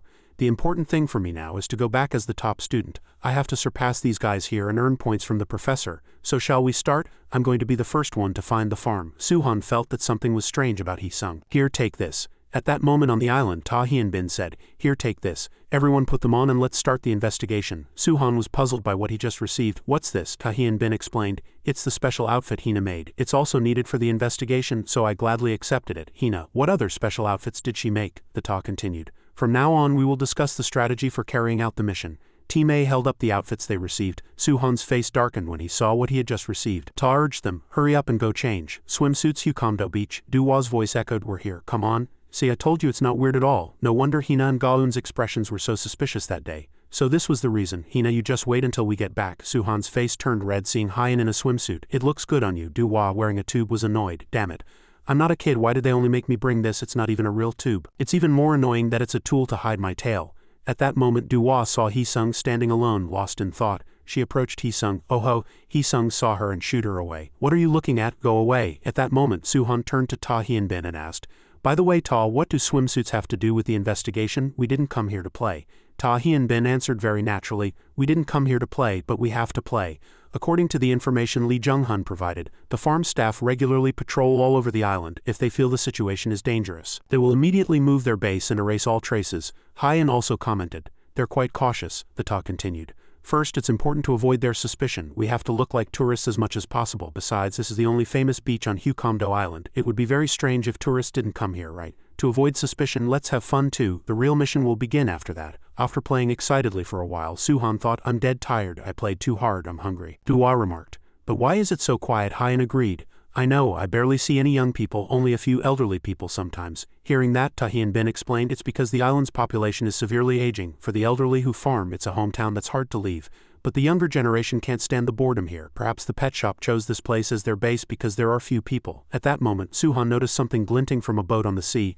Hyen saw Suhan spacing out and asked, what's wrong? Suhan also wasn't sure what he had just seen. That something just flashed. On the opposite shore a guy was watching them with binoculars. And what Suhan saw was the binoculars. After that, Suhan said to everyone in a low voice, someone is watching us. Everyone became wary upon hearing that. Hee-sung said, could it be someone from the farm? The guy who ran into Suhan, Ta Hyunbin, also reminded them. Everyone, calm down.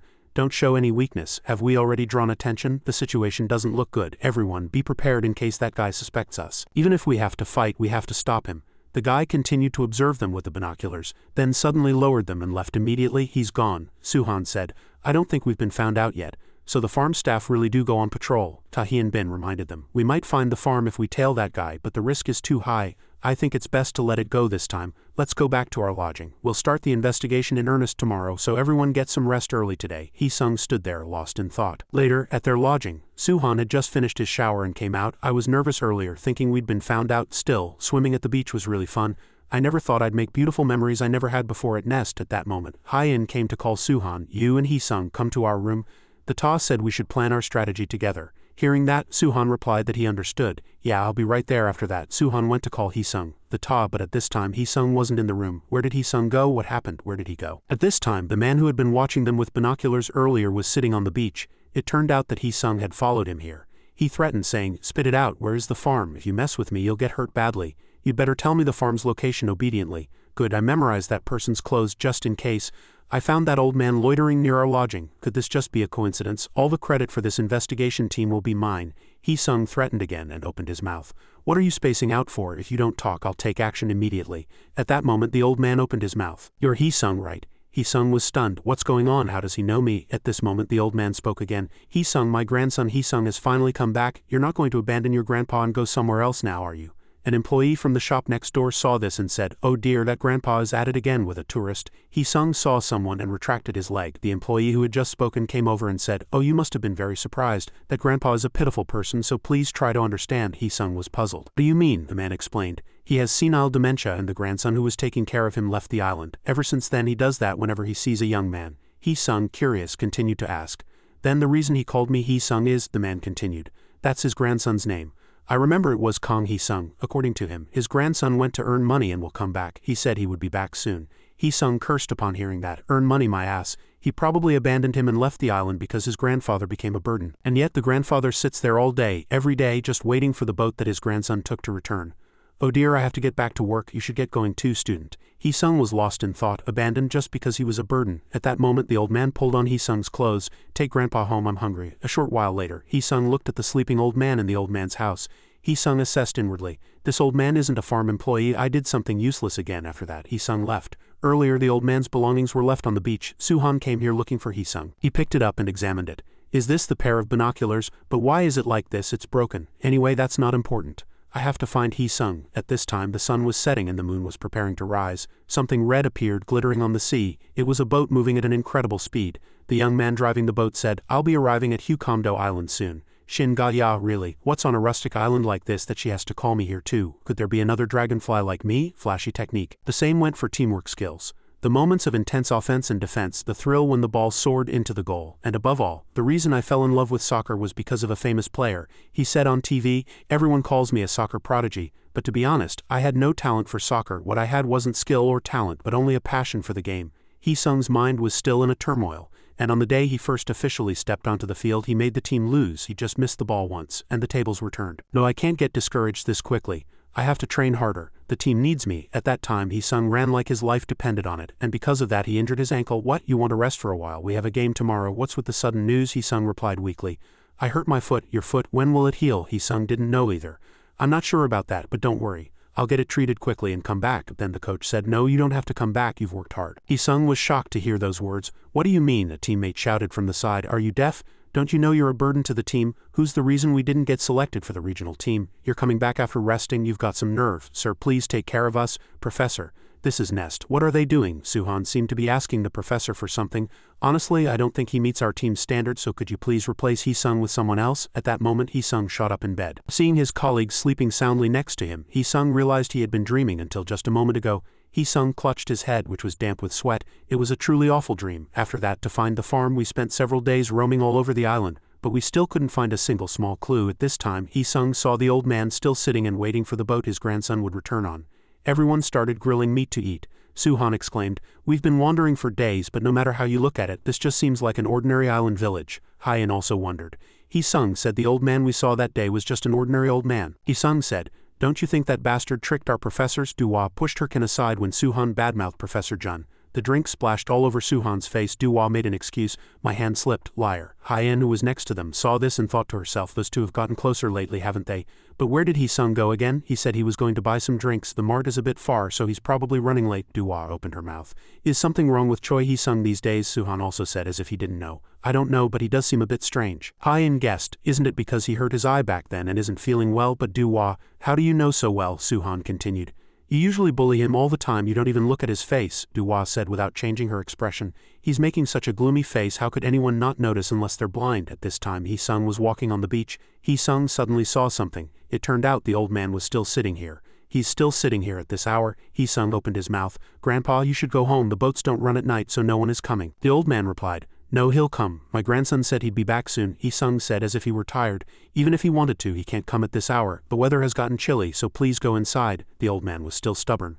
"No, I'm going to wait here. My Hee-sung still needs this old gramps." At these words, Hee-sung remembered that he had said the same thing. "The team still needs me." Hee-sung clenched his fist tightly. "It's all just a waste of time. Even if you sit there like that, your grandson won't come back. Do you know why? You've been abandoned. In a world where it's natural for those who become a burden to be thrown away. Snap out of it. To that grandson you're just—" Before Hee-sung could finish his sentence, he heard the old man snoring. The old man had fallen asleep at some point. Hee-sung was stunned at the sight. At that moment, the shop owner happened to pass by and said, "Oh my, you're having a hard time because of that grandpa again. You could have just ignored him. You're a very kind young man. If you don't mind, could you take him to his house? He'll catch a cold if he sleeps here." Hee-sung heard him and replied, "Ah yes." This time as Hee-sung was taking the old man home he regretted his harsh words from earlier. How could I shout at a grandpa? What on earth did I do? A short while later the night deepened. Phew, I finally got him home, I should get back now. At this moment Hee-sung happened to see something. What's this, a smartphone? He has a phone, so why doesn't he call his grandson? Hee-sung picked it up to check. The battery's dead. Don't tell me he doesn't know how to use it. Let's charge it first and then think. After charging the phone Hee-sung discovered something. This isn't the grandpa's phone, it's his grandson's. But is this for real? If this is true I have to go back and tell everyone quickly. Where the hell is that bastard hiding? Hee-sung was about to run to tell everyone, but a giant monster blocked his way. At this time Duhwa said, "Where the hell is that bastard hiding, making me go through all this trouble to find him? Just you wait until I catch you, you grasshopper bastard." What's with my hair and ears? Of all times for the wind to blow. At that moment someone jumped down behind Duhwa. Meanwhile Hee-sung was still fighting that thing. Hee-sung was on guard, jumping into the air to dodge the opponent's attack. At this time the answer was already in his mind. I'm sure of it, the farm is definitely here. Meanwhile on Duhwa's side the red dragonfly had already arrived. Who are you? Time went back to before they departed. Professor Jun reminded Team A, listen up everyone. Pet Shop has a system called food training. As you've seen, they brainwash people by making them absorb insect humans and forcibly develop their complex to turn them into monsters. These things are no longer human. I hope you don't run into them, but if you do, you must run away. Hee-sung was currently at a disadvantage. What incredible power. What on earth is this thing? Is it fused with a beetle? But one thing is for sure, it's no longer human. The monster's pincer glowed and shot a beam at Hee-sung. Hee-sung quickly dodged. That was close, I almost got pierced. As expected, that immense power is too much to handle. I've also got my hands on a clue related to the breeding farm, so running is the best option for now. If it's a beetle-like complex it won't be able to catch up to my speed. If I can escape this place with the clue this mission will be a success. I'll be the ace. As he was running Hee-sung suddenly realized something was wrong. He stopped. Wait. At this moment Hee-sung's face darkened as if he had seen something strange at the lodging. Everyone was worried. Why isn't Duhwa back yet? Suhan grumbled. In the end I have to do all these dishes by myself. Did she run away because she didn't want to do them? Hye-in said cutely. No way. This is Hee-sung's phone. The Ta is calling. It turned out Ta Hyun-bin had called because he was worried. My goodness, he went out without even taking his phone. Where did Duhwa go? Hye-in replied. Well, I think she went out to find Hee-sung. Meanwhile the monster was walking step by step. That guy is pretty fast, it's hard to catch someone so fast. The monster threw open the house door. I have to fill my daily quota. The moment he reached out his hand to grab the old man, a stone flew from behind him. It turned out Hee-sung had blocked him trying to save the old man, attacking a sleeping old man with that body. Aren't you underestimating yourself a little? Come out here, you monster bastard. The monster was now truly angry. This little brat, they said the younger the better. This one I'm going to catch him. The monster rushed to catch Hee-sung, but with a whoosh Hee-sung quickly dodged the attack. Hee-sung lifted his leg and kicked the monster's head with all his might and blood splattered everywhere. The monster fell to the ground. Hee-sung thought, catch me, don't tell me he's been catching people anyway. For now escaping from that monster is. And taking this clue is the best course of action for the entire team. But then what about that foolish old man?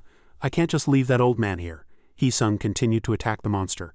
This is too much, it's a really crazy choice. Oh, but I have no other choice. Hee-sung continued to attack various parts of the monster's body. But with a whoosh Hee-sung was also attacked by the monster and injured. Damn it, I'm cut. First I get hit by a poison sting, then I lose my sight, and now my flesh is getting torn off. Why does nothing ever go right? I've hit it so many times but there's not a single wound. This is too much. In the blink of an eye the monster flew above Hee-sung's head. Where did it go? A ground-shaking explosion roared. Brat, I got you. At this moment Hee-sung's head was caught by the monster. Damn it, if this happens I'll be a burden again. Isn't it funny? Even in a situation like this, that's my biggest worry. The monster smiled slyly. If I take this one I'll be able to eat some meat, Hee-sung thought. But he grabbed the monster's hand with his own. I don't want to be alone. I'd rather die. I used all my strength. That hard arm of yours, I'll put it to good use. With a whoosh he jumped up high and broke free from the monster's grasp. Even if this is an overwhelming fight and a choice where I know the outcome, the monster saw Hee-sung rushing in. He's falling. I'll catch you. At least this time. With a whoosh Hee-sung, who came down from above, shattered the monster's beetle wings. Hee-sung landed safely after the attack. This time I'll do it right. Katydid stance mantis blade shatter. I'll catch you and take the clue too. That's what a true ace does. The monster with its pincers broken screamed, my pincers. But at this moment Hee-sung discovered something. What's this? The spines on my legs have grown long like blades. The monster rushed towards Hee-sung and attacked. Hee-sung quickly dodged. Hee-sung approached the monster intending to attack, but at this moment the monster opened its mouth. Got you. The monster grabbed one of Hee-sung's legs. But Hee-sung kicked the creature with his other leg, making it cough up blood. The monster could only scream in pain. Hee-sung instantly broke free from the monster's grasp. If I use this, the monster saw Hee-sung rushing in and thought, I can win. The katydid is the most ferocious and predatory insect among the katydid family, and even among katydids there are cases of special evolution, which is the giant weta. Katydids that inhabit islands are called island katydids. To survive in an isolated environment their bodies grew larger than other types. Hee-sung is now in a situation where he has reached his own limits. To survive this isolated situation, he has evolved his complex on his own. He has mastered a stance that enlarges a part of his body. the monster groaned. Too strong, it's too hard to catch a strong one, I have to fill my quota. At this moment, a streak of light grazed the monster's head. Hey, don't bully my grandson, you ugly thing. It turned out the old man had run out with a bottle intending to hit the monster. He-sung was dumbfounded. What is Grandpa doing right now? The monster, hit on the head, became angry. An old man must be weak. I have to fill my quota. The monster raised its claws towards the old man. With a thud, the old man fell to the ground. It turned out He-sung had run over and wrapped his arms around the old man. The pincer dug deep into He-sung's chest and blood spurted out. He-sung opened his mouth. You can't die here, Grandpa. You have to live and meet your grandson. You understand, your grandson? Before he could finish his sentence, He-sung collapsed to the ground. The monster was delighted at the sight. I caught a young one. If I take this one, I'll be able to eat some meat. At this time, He-sung's consciousness was fading. Suhan, I'll leave the rest to you. At this time, Suhan was running to find Duwa and He-sung. He recalled what Tahian Bin had said just a moment ago. I have a bad feeling. Duwa went to find He-sung and we lost contact. This can't be a coincidence. In the worst case scenario, we have to assume they've run into the pet shop guys. First, let's split up and search. If you find the two or if something happens, let the others know. Suhan was extremely worried about the two. He-sung, where on earth are you? I've searched everywhere for an hour, but I can't see you. At this time, Suhan discovered footprints heading into a deep forest. The tracks were the footprints He-sung had left when he was running at full speed. Professor Jun also found us by looking at these footprints back then. In that case, He-sung must have gone this way. As he was running, Suhan discovered a glowing phone. A smartphone? This model is different from He-sung's or Duwa's. Suhan picked up the phone. Then he discovered something. What's this? At this moment, text appeared on the phone. If you see this memo, please report it to the police immediately. I live on this island taking care of my grandfather, but very strange things have been happening on the island. Young people are disappearing one by one. The police and the villagers all couldn't find anyone. They gave up the search, but I found where the missing people are. That place is the clue to the breeding farm, Suhan thought. It doesn't seem like He-sung wrote this. Then who on earth? At that moment, the old man approached Suhan. Help me. This old man was the very same one who had mistaken He-sung for his grandson. Suhan asked, What's wrong, Grandpa? The old man's face was covered in blood. He pleaded, Please save my He-sung. At that moment at the Huondo ferry terminal, Suhan ran over with a bag. This was the place written in the memo, but this is the first time I and the others have been here. Is the farm really here? Anyway, I have to hurry. Otherwise, He-sung, Suhan found a part of the sea where the bottom was clearly visible. Something's different. It's not like when I came during the day. I can see all the way to the bottom. Wait, could it be? Suhan jumped down and found it. The farm revealed at low tide. They had built the farm under the pier so that it would only appear during low tide. Okay, I have to tell everyone first. Just as Suhan was about to text everyone, he heard someone call his name. Meanwhile, Hyen had arrived at a certain place. This was the last place Duwa's phone signal was detected. What is this here? What in the world is all this? Appeared before Hyen's eyes were 3 large puddles of water. Back to Suhan's situation. So you're the one Gaon was talking about.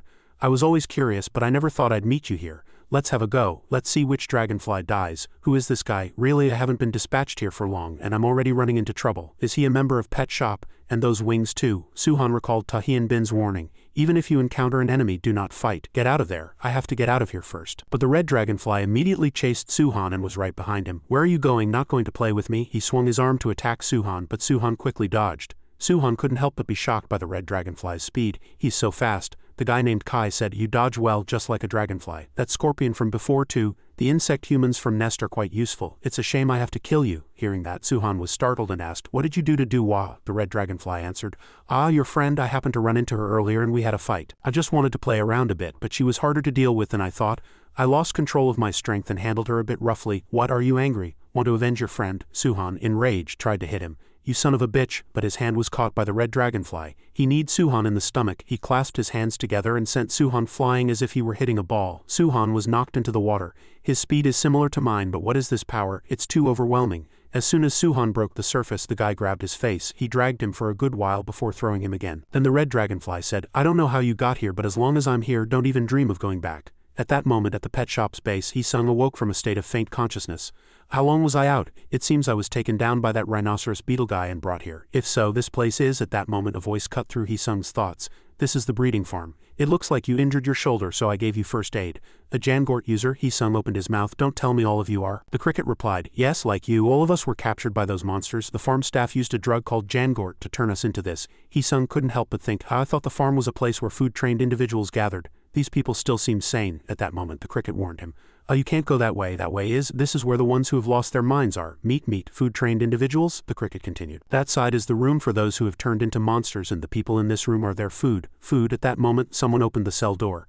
Time to eat. The people inside the cell screamed. No, the man entered the cell. Let's see. Whose turn is it today? Which one should I take? At that moment He-sung recognized him. Huh, the sashimi restaurant owner? Could that man be the employee who was patrolling the farm? I was wondering how that rhinoceros beetle found me. Could it be that he deliberately lured me to be captured? He dragged one person out of the cell. Let's go. Wait, no, help me. Why is it my turn already? Hee-sung shouted. Let him go. Hee-sung tried to save him, but his ankle was chained. Damn it, this chain, Hee-sung shouted in anger. Why is everyone just sitting around? Shouldn't we stop him? Can't you see he's in danger? At that moment the employee said, oh right, you're next, Kong Hee-sung. This person is Kong Hee-sung, that old man's grandson. See, so you read the memo on that phone. I didn't know Grandpa was still waiting for me to come back. Hee-sung said, right, so we have to get out of here quickly, the cricket said firmly. That's impossible. Hee-sung was stunned. What? The cricket continued. The chains are made of special steel so they can't be broken. Besides, the entrance is guarded by monster-like guys like the one you met. How are you going to get past them? Hee-sung said without fear. We just have to take them down. We all have insect powers now. Before he could finish, the cricket cut him off. We can't. This place is full of weak and cowardly people. The farm staff deemed us worthless even if they raised us, so they made us food for those monsters, Hee-sung said hopefully. How do you know without trying? And let me tell you a secret. Outside there's a place called Nest, the cricket spoke again. Thanks for the encouragement. But the will to live disappeared a long time ago. How can we live on looking like these monsters? Then he broke down and sobbed. The people in the cell sat quietly in a corner just waiting for death. Hee-sung's gaze became even more determined. He recalled the words of his idol, whom he had seen on TV a long time ago. It's not easy to maintain the will to win when you're losing by a large margin. Especially when the score is 3-0, negative emotions like self-blame, regret and helplessness swirled in my head. In such situations it's generally difficult to make a comeback without some kind of motivation. At that moment I had to grit my teeth to score the first goal. My teammates were just hanging their heads and sighing in despair. Thanks to that, we were able to have hope that a miracle would happen.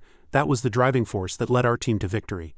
I think of it as the striker's DNA. Hee-sung kicked and broke the chain, then said, what is everyone doing? At that time Suhan and the red dragonfly were still fighting fiercely. As Suhan grazed him with an attack, he opened his mouth to comment, your speed has gotten faster. What's that toy? It's interesting, Suhan replied. I was sure I could hit you just now. But your speed is no joke either. Hearing that he sneered, of course. My body houses a special individual. Suhan provoked him. Don't be so smug, I'm no pushover either. Hearing that, the red dragonfly's eyes sharpened. What kind of individual are you to be so cocky? Suhan replied with a smile. A student who's risking his life for his grades, you bastard. At the same time, Hyen was running with all her might. She was extremely curious. What on earth happened? Why did Suhan suddenly send a text like this? The text read, the farm is at the ferry terminal. I'll go first and wait. Hyen tried to call Suhan, but it wouldn't connect. She texted Suhan in an urgent voice. Wait, Suhan, please pick up. As Hyen was running, she had to stop abruptly as something blocked her path. Hyen's expression was very serious. She thought to herself, what is this person? His groans gradually echoed. Gonna catch. When Hyen looked closely, there was an insect human in front of her. He had 2 scorpion pincers growing from his collarbones. He stood unsteadily, seemed malnourished, and was not in his right mind. This thing that was neither human nor anything else muttered. Tourists, fill up. Food. He was introduced as a whip scorpion. An animal belonging to the class Arachnida, it catches prey with the pincers on its shoulders. Hyen wondered to herself, a Jangort user, moreover, this appearance is just like someone who has been food-trained. His face was very scary, his eyes were unfocused, his mouth was open revealing sharp teeth, and he was drooling and muttering continuously. Meat, suddenly he shouted, it's meat, and rushed at Hyen with terrifying speed. But in an instant the scorpion was surprised to see white smoke rising around him. The smoke was thick enough to obscure his vision. The scorpion looked around in confusion. He asked blankly, where did she go? At that moment he was hit with a punch so hard it snapped his head back and blood spurted from his mouth. After knocking him down, Hyen had a very puzzled expression. She said, what is this? Why was that guy just standing there blankly? Suddenly she was surprised to see white smoke flying towards her. She thought, how this is? Just then a voice came from a distance.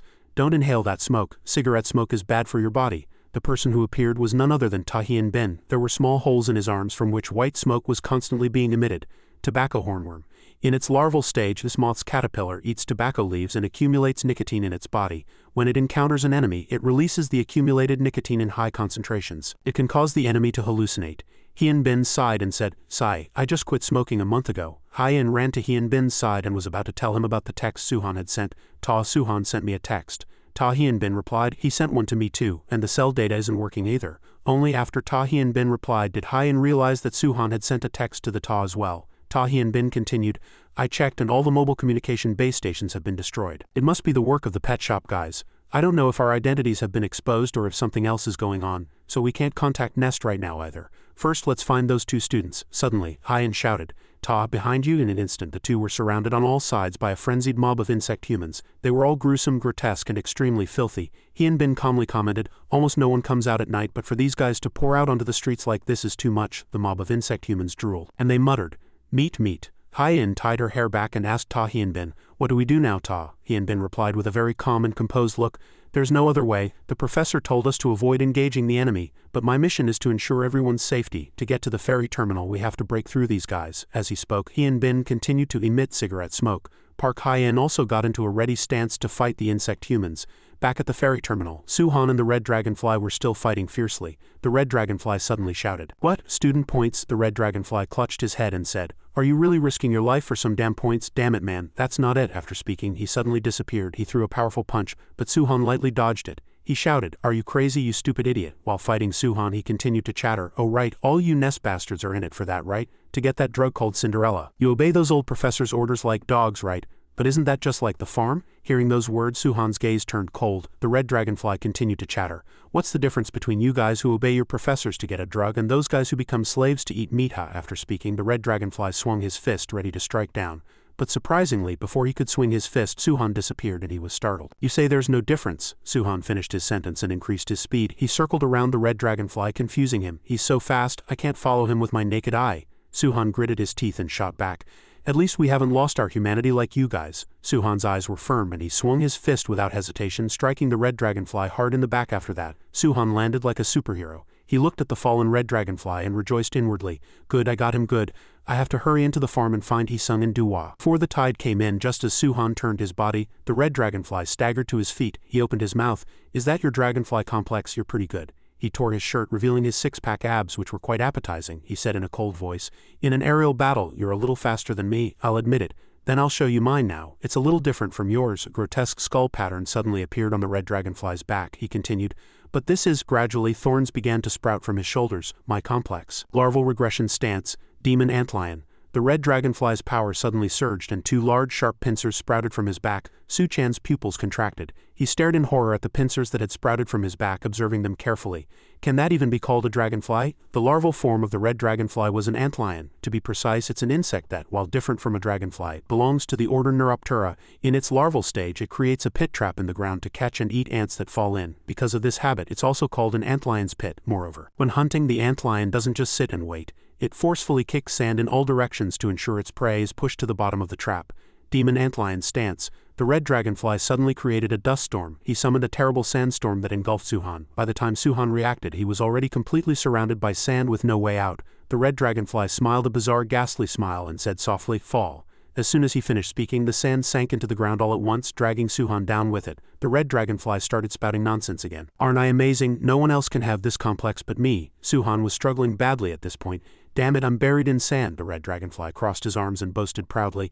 "Even Shin Ga-ya knows about this power, which is why she entrusted the entire farm to me. Of course she couldn't help but be captivated by my power, ha ha ha."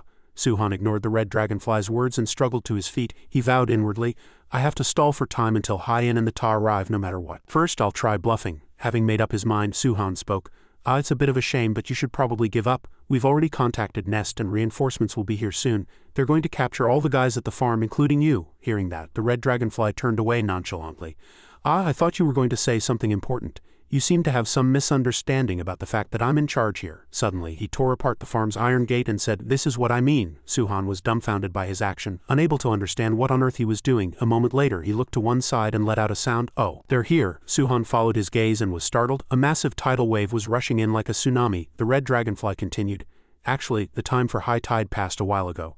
I was holding it back by covering it with sand." Then he smiled sinisterly and said, "I came here to destroy this farm. I heard there was a chance a traitor named Lee Jung-hun knew this location, and that person was always worried about it. So he sent me to destroy the evidence and take care of a few things while I was at it." Suhan pressed the red dragonfly, asking, "Your comrades are inside, aren't they? If you do that, they'll all..." Before he could finish, the red dragonfly cut him off with a sneer. "Comrades? Are you saying those useless bastards are my comrades? Those guys are just baggage holding me back." Dodging the rushing water, the red dragonfly laughed gleefully and said, "What kind of reward will I get from Shin Ga-ya when this is over? I've sent the nest bugs and all the evidence to a watery grave alive. Great, now shall I go kill that black-haired girl and the bastard with the glasses? But it's a bit of a shame.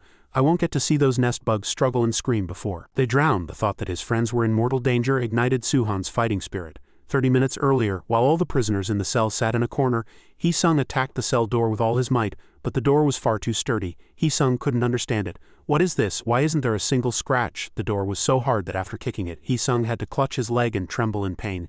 "Damn it, it's too hard. If only I had my lab equipment. The people behind him, seemingly without hope, tried to stop him. It's already been 30 minutes, you should just give up. Even the monsters in the other rooms couldn't break this prison. We'll never be able to get out with our own strength. Suddenly, everyone felt an earthquake-like vibration from outside. Hee-sung thought, some powerful force from outside. The people who had lost hope were dispirited. Even if we escape, we have nowhere to go. It's fine, I've already accepted death. Damn it, seeing this, Hee-sung couldn't help but feel powerless. He muttered, these people really, even after I encouraged them so much. Suddenly Kong Hee-sung stood up. He said to everyone. He slowly walked over to Hee-sung and opened his mouth. There must be a way, right? A way for us to survive. Then Kong Hee-sung grabbed the bars of the cell door. The bald man asked in confusion, what is Kong Hee-sung trying to do? Choi Hee-sung replied, yeah, there must be a way. Choi Hee-sung said to Kong Hee-sung and to everyone. Outside of here, there's a place where insect humans like you live together. It's a place called Nest. They've created a drug there called Cinderella. It's a drug that can turn our bodies back to normal. Although the amount is very small, Kong Hee-sung cut him off. That's all I need, Kong Hee-sung continued.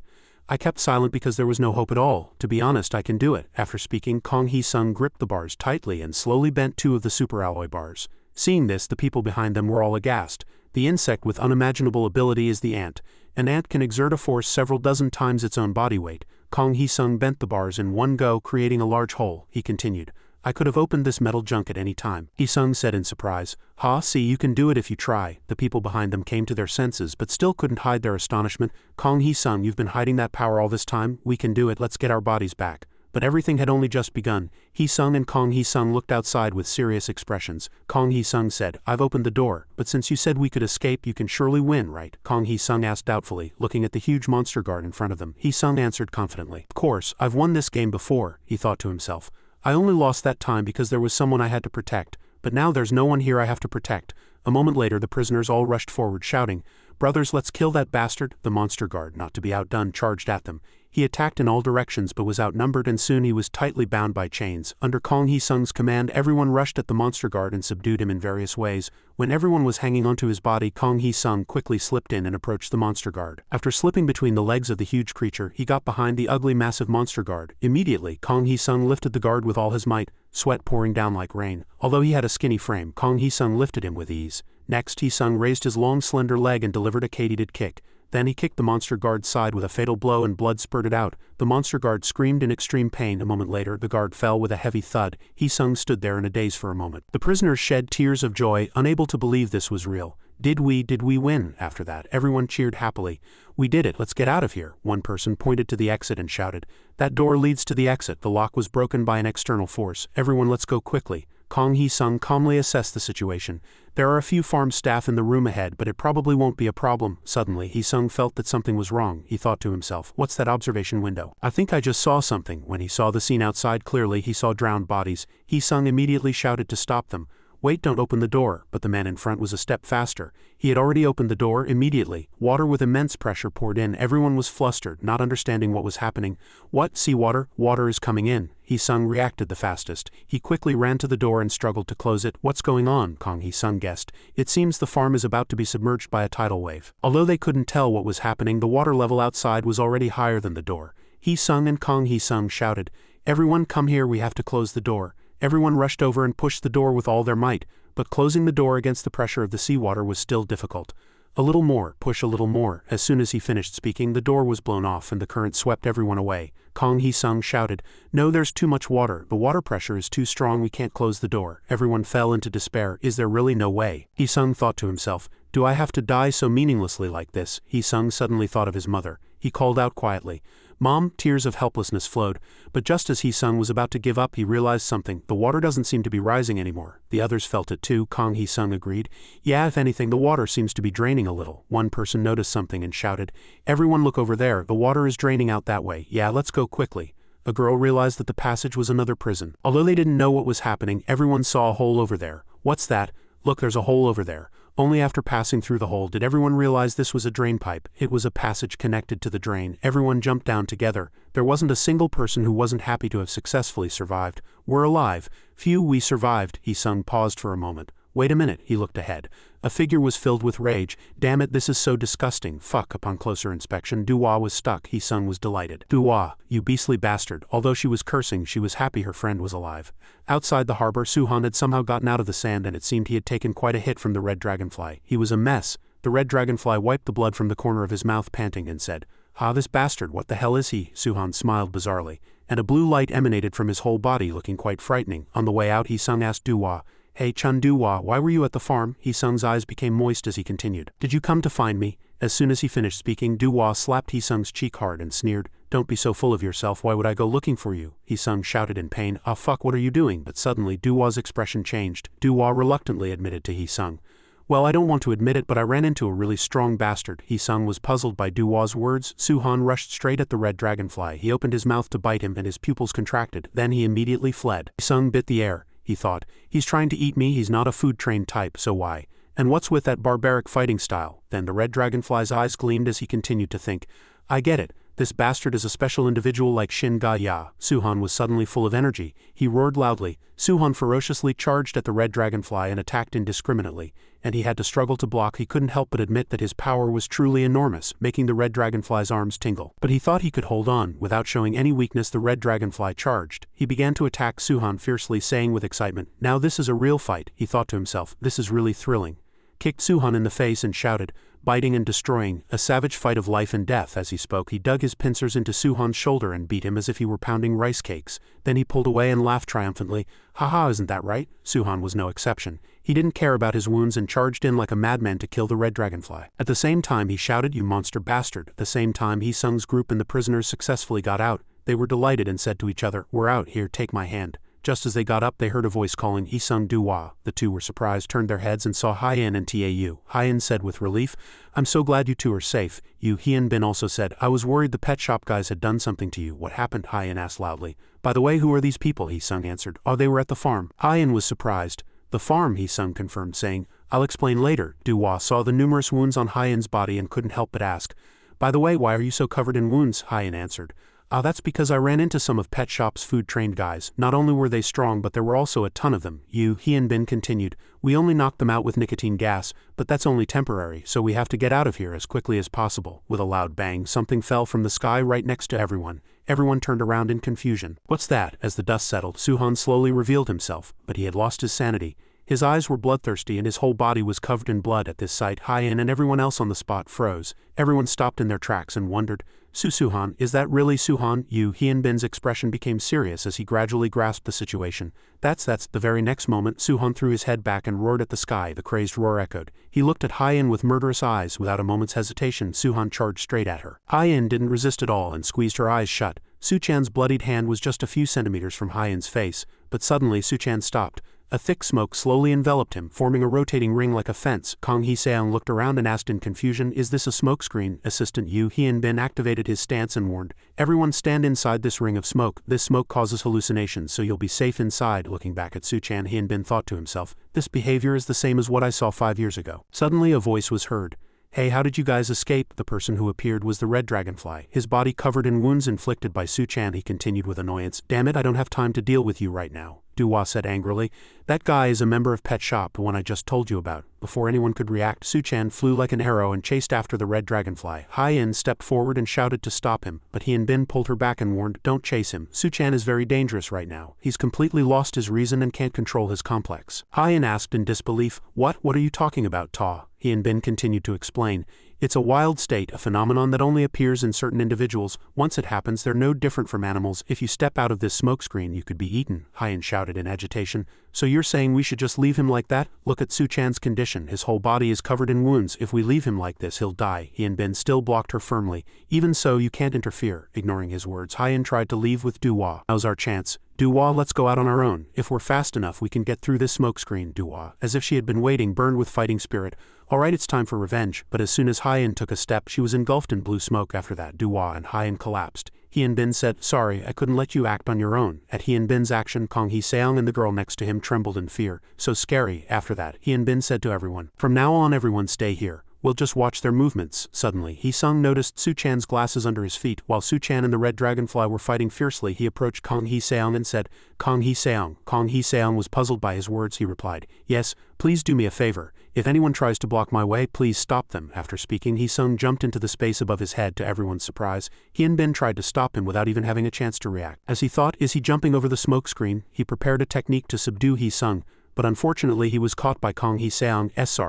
Hee-sung used his top speed to dash through the smoke as he ran. He thought to himself, I've seen it somewhere before. When you take down a beast you can calm it down by covering its eyes. He recalled Professor Yu's words. Once it happens, they're no different from animals. This might be a dangerous gamble, but after that, Hee-sung shouted Suchan's name loudly. Suchan, Hee-sung with all his might jumped behind Suchan and grabbed his shoulders. Hee-sung, holding Suchan's glasses in his hand, said in a growling voice, Stop it now, you bastard. With a whoosh, Suchan plummeted to the ground like a streak of light and slid for a long time. Everyone held their breath and watched in silence. Even the red dragonfly seemed to have been released from the ferocious monster Suchan as the dust settled. Suchan extended his hand and helped Hee-sung up. He said calmly, Thanks Hee-sung, I don't know what happened, but thanks to you I was able to come to my senses. Ta Hyun-bin couldn't believe it. He thought to himself in a daze. What, just a few seconds ago he was in a beastly state, but now he's back to normal.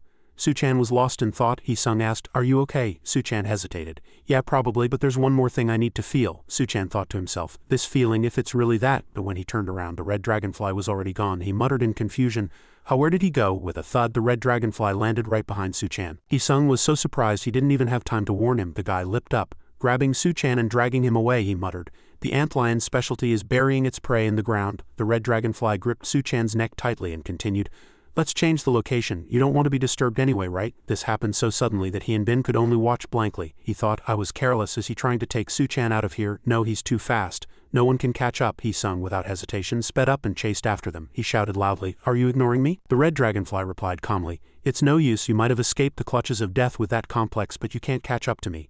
As soon as he finished speaking, the red dragonfly flew high up and Hee-sung lunged at thin air and fell to the ground. He left one last word, Don't mess with us. From the beginning your kind couldn't compare to ours anyway. Above those who run there are those who fly like us. Hee-sung recalled Professor Jun's words. It's natural for there to be a skill gap between students. Above a running person there's a flying person. Hee-sung watched the red dragonfly fly far away and muttered helplessly, Damn it, am I supposed to just stay here? Somewhere in the forest, Suchan was thrown down and the red dragonfly's voice was heard. No one will disturb us here. He gripped Suchan's neck tightly and continued, Now shall we continue the fight we couldn't finish earlier. We fight to live, kill or be killed, just like the law of the jungle. The red dragonfly shouted and activated his stance and the sand around him began to rise. He manipulated the sand and aimed it straight at Suchan. Suchan was extremely flustered and soon he was swept away by the red dragonfly's dangerous and deadly sandstorm. Hyun shot up. She gasped for breath with great difficulty. Hyun-bin, seeing his student wake up, said, Hyun, are you awake? Hyun asked. How long was I asleep? Hyun-bin replied. Not for a few minutes. I'm sorry for using such a drastic method. Hyun was extremely angry and was about to argue.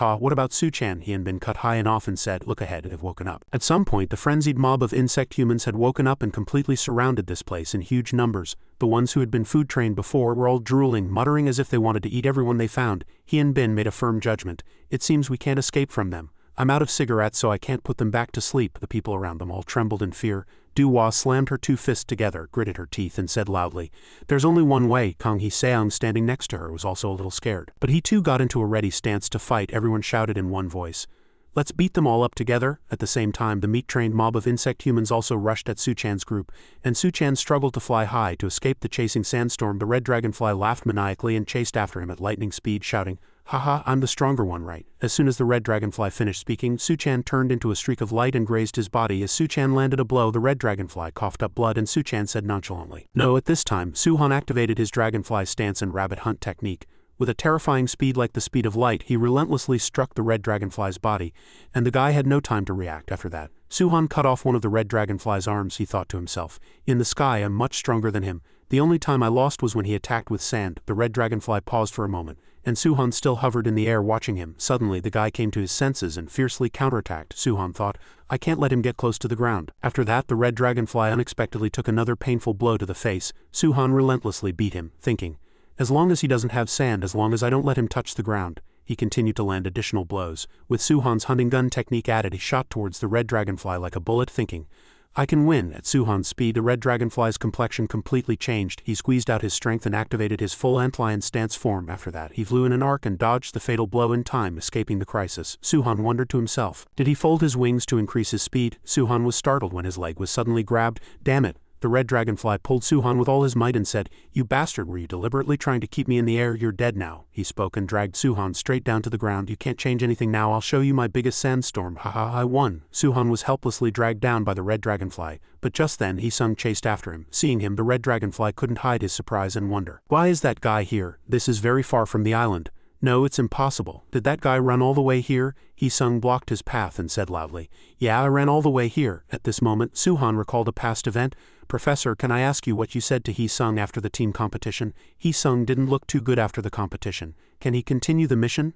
Before Suhan could finish his sentence, Professor Yu said he didn't need to worry about that. Suhan continued. Really, people usually think of inferiority as a negative emotion, but it can also have a positive effect on a person.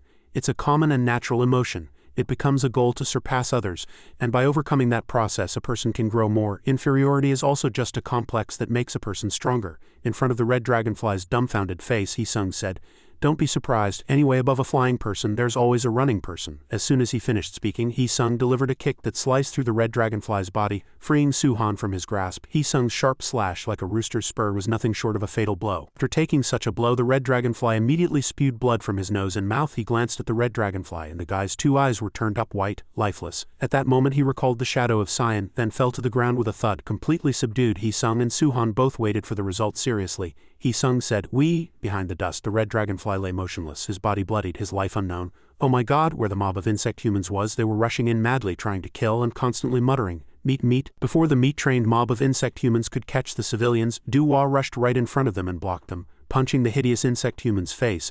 After landing a blow, Duhua couldn't help but be shocked. Duhua realized and shouted, The skin is too thick, even if I hit it there's no damage. Kang Hee-seong and this group of ordinary insect humans next to her also suffered considerable injuries. Kang Hee-seong clutched his arm and said in pain, It's not as strong as that rhinoceros beetle, but it's still very strong. The meat-trained mob of insect humans seemed to be completely unscathed. They continued to attack the people. For a while, Duhua and the students could only barely hold them off to protect the people inside, too strong. The onslaught of the frenzied mob of insect humans grew more and more ferocious. One of them took a chance and rushed at the girl in the center, and the girl, terrified, shouted loudly, Ah! Suddenly an arm appeared, grabbed the insect human's arm and said, It's still early, don't give up. After subduing this guy, Hee-bin broke his limbs and said, There's one way. Normal attacks won't work because of the food training method, their skeletons are very hard. But you can cut, burn, or break them. No matter how hard the enemy's body is, there's always a way to attack. Each of us has to find and use the attack method that suits us. Professor Yu always taught the freshmen to avoid fights if possible. But practical combat classes were created for cases just like this. Hye-in just before recalled what Professor Yu had said after she was abandoned in the group assignment. He said to her, How do you feel? I'm fine. Then why did you call me to the training ground? Professor Yu replied, This incident is partly because you went to such a dangerous place. But if I had taught you how to fight properly, you wouldn't have gotten hurt. What I mean is, this incident is also my responsibility. Hye-in was extremely surprised by the professor's words. She said unconsciously, Professor Yu continued. Besides strong vitality and physical ability, the cockroach complex doesn't have much else, but that's why only you can use this technique. Have you heard what I did before I came to Nest? Hye-in replied. Yes, I heard you were a staff sergeant in the U.S. Army, Professor Yu confirmed. Yes, and then he added, It's modern military combatives. I'll teach you a martial art based on jujutsu. After that, the professor got into a stance and said, Now I'll pass it on to you. Recalling this thought, Hye-in also followed Professor Yu's appearance and took the same stance as him. This caught Professor Yu's attention. He almost realized that this was a combat technique suitable for large insect human types. Hye-in skillfully weaved through the meat-trained insect humans. After that, she aimed straight at one of them, hit his arm joint and then broke his leg, brutally taking him down, not stopping there. Hye-in rushed in and unleashed her ultimate move like a raging flame. She continued to destroy the body parts of all the guys here one by one, and they couldn't resist. The people on the side were all extremely horrified. They stood there dumbfounded and exclaimed in admiration. She broke their limbs. At the same time, she's so strong. After taking down most of the insect humans, Hye-in landed in a very beautiful pose. Duhua, who was fighting, also turned her head to look at her and said, Where did you learn that? It's like you're not our class president. While Duhua was distracted, one of the guys attacked her from behind. But unexpectedly, that guy was stomped flat by another giant insect human as if to protect its prey. When this guy appeared, everyone immediately trembled in fear. Why is it so big? Do they have things like that on the farm? On the other hand, Duhua threw away the insect human she had knocked down and prepared for a life-or-death battle with this giant. The ant-headed man behind her shouted loudly, Ms. Duhua, run, you can't beat that thing. The giant insect human swung its fist and shouted loudly, Meat.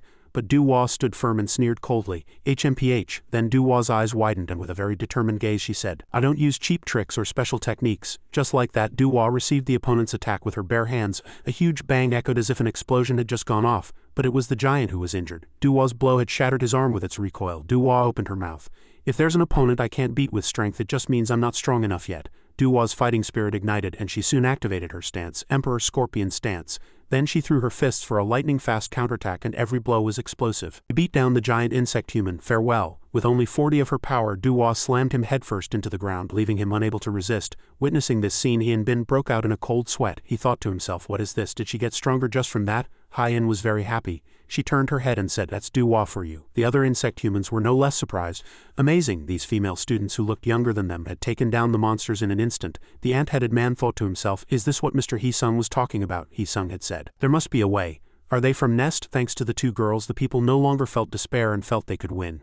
They thought that if those young students could do it, they could too. After speaking, a thought still lingered in the ant-headed man's mind. Mr. Hee-sung, just as you said, there was always hope. After that, the ant-headed man took the lead and led everyone. And they all rushed in and attacked. Gangbang. I don't know how much time had passed, but Hyen was panting and looked very tired. The frenzied mob of insect humans had all been dealt with, and everyone was clearly exhausted after the battle. Even though they couldn't breathe properly, everyone was happy. We won, we survived. While everyone was taking a breather, Hyunbin was extremely worried about Suhan and Hee-sung. I'm worried about Suhan and Hee-sung. I have to go help them. After that, he looked at his phone and was surprised. Oh no, it's almost dawn. After finishing his thought, Hyunbin turned to the ant-headed man's group and said, I have a favor to ask. I have to go help the students who flew off earlier, but it will be quite troublesome if the villagers see this. Could you hide these bodies somewhere? The ant-headed man understood and said, we'll move them to the drain pipe we escaped from earlier. After speaking, he shouted for help. Can anyone help me? Suddenly a voice called out. Just as Hee-sung was about to turn around, he saw the old man staggering over and asking for help. Someone please save my Hee-sung. As soon as they saw each other, Kong Hee-seong and the old man froze on the spot. At the same time, Suhan and Hee-sung were walking back together on the beach. Hee-sung opened his mouth. I told you I was fine. It turned out they were carrying the red dragonfly's body back together. Hee-sung said to Suhan, annoyed, Get lost, you sick bastard. Hee-sung was struggling greatly because of the red dragonfly's weight. He said in annoyance, This bastard is damn heavy. Suhan, who was next to him, offered to help. I'll carry him. Suddenly, Hee-sung looked ahead and saw an old man and Kong Hee-seong facing each other. A long silence fell, with only the sound of the waves, and everyone around was quiet. A memory suddenly flashed through Kong Hee-seong's mind. When I was very young, I followed my grandpa to the mountains to dig for medicinal herbs and got lost in the forest. The image in Kong Hee-seong's memory at that time was a little boy who was lost and crying his eyes out. Thinking back now, it wasn't a big deal, but the little boy in his memory just sobbed and cried. Sob, sob, Grandpa, where are you? Come out here. He remembered how his grandfather used to scare him by saying he would leave him in the mountains whenever he was scolded. He thought he had been abandoned and cried all day that day. But his grandfather quickly found him with those binoculars. Little Hee-sung saw his grandfather appear before him and shouted with joy, Grandpa. His grandfather smiled as brightly as the sun, and that smile warmed little Kong Hee-seong's heart that year. Kong Hee-seong was moved and his body trembled. He said in a trembling voice, Gee, Grandpa. After that, Kong Hee-seong reached out his hand towards his grandfather, intending to call out loudly. But just as he was about to take a step towards his grandfather, he hesitated, and a thought flashed through his mind.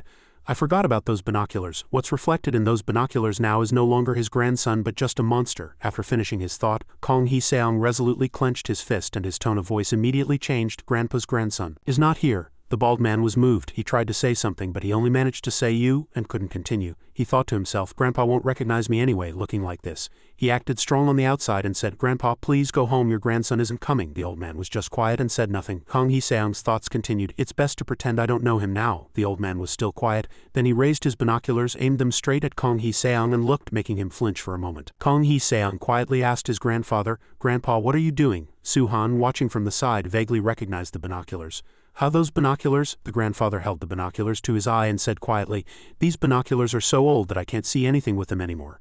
But I can't throw them away. Kong Hee-seong flinched for a moment at his grandfather's words. Even though I'm old and my memory is bad and my body isn't what it used to be, as long as I use this, your grandpa can clearly remember your face. After that, he quietly said to Kong Hee-seong in a very gentle voice, Did you think I wouldn't recognize you? Truly, your voice, your way of speaking, and your habit of grinding your teeth when you're worried. The grandfather approached and grabbed his grandson's two arms, continuing to speak affectionately. Welcome back, my grandson. You've worked hard to earn money. Hearing these words, Kong Hee-seong's body trembled. He stammered, Gee, Grandpa. After that, he knelt down and sobbed. The grandfather knelt down with him. Kong Hee-seong cried and said, I'm back. Everyone there was very moved. Everyone shed tears of happiness. Hee-sung stood to one side watching happily and said to himself, I told you, Grandpa's grandson didn't abandon his family. A single line of text was displayed on his phone. Grandpa, thank you for everything. I really love you. Ants have a habit of abandoning their comrades if they are sick or dead.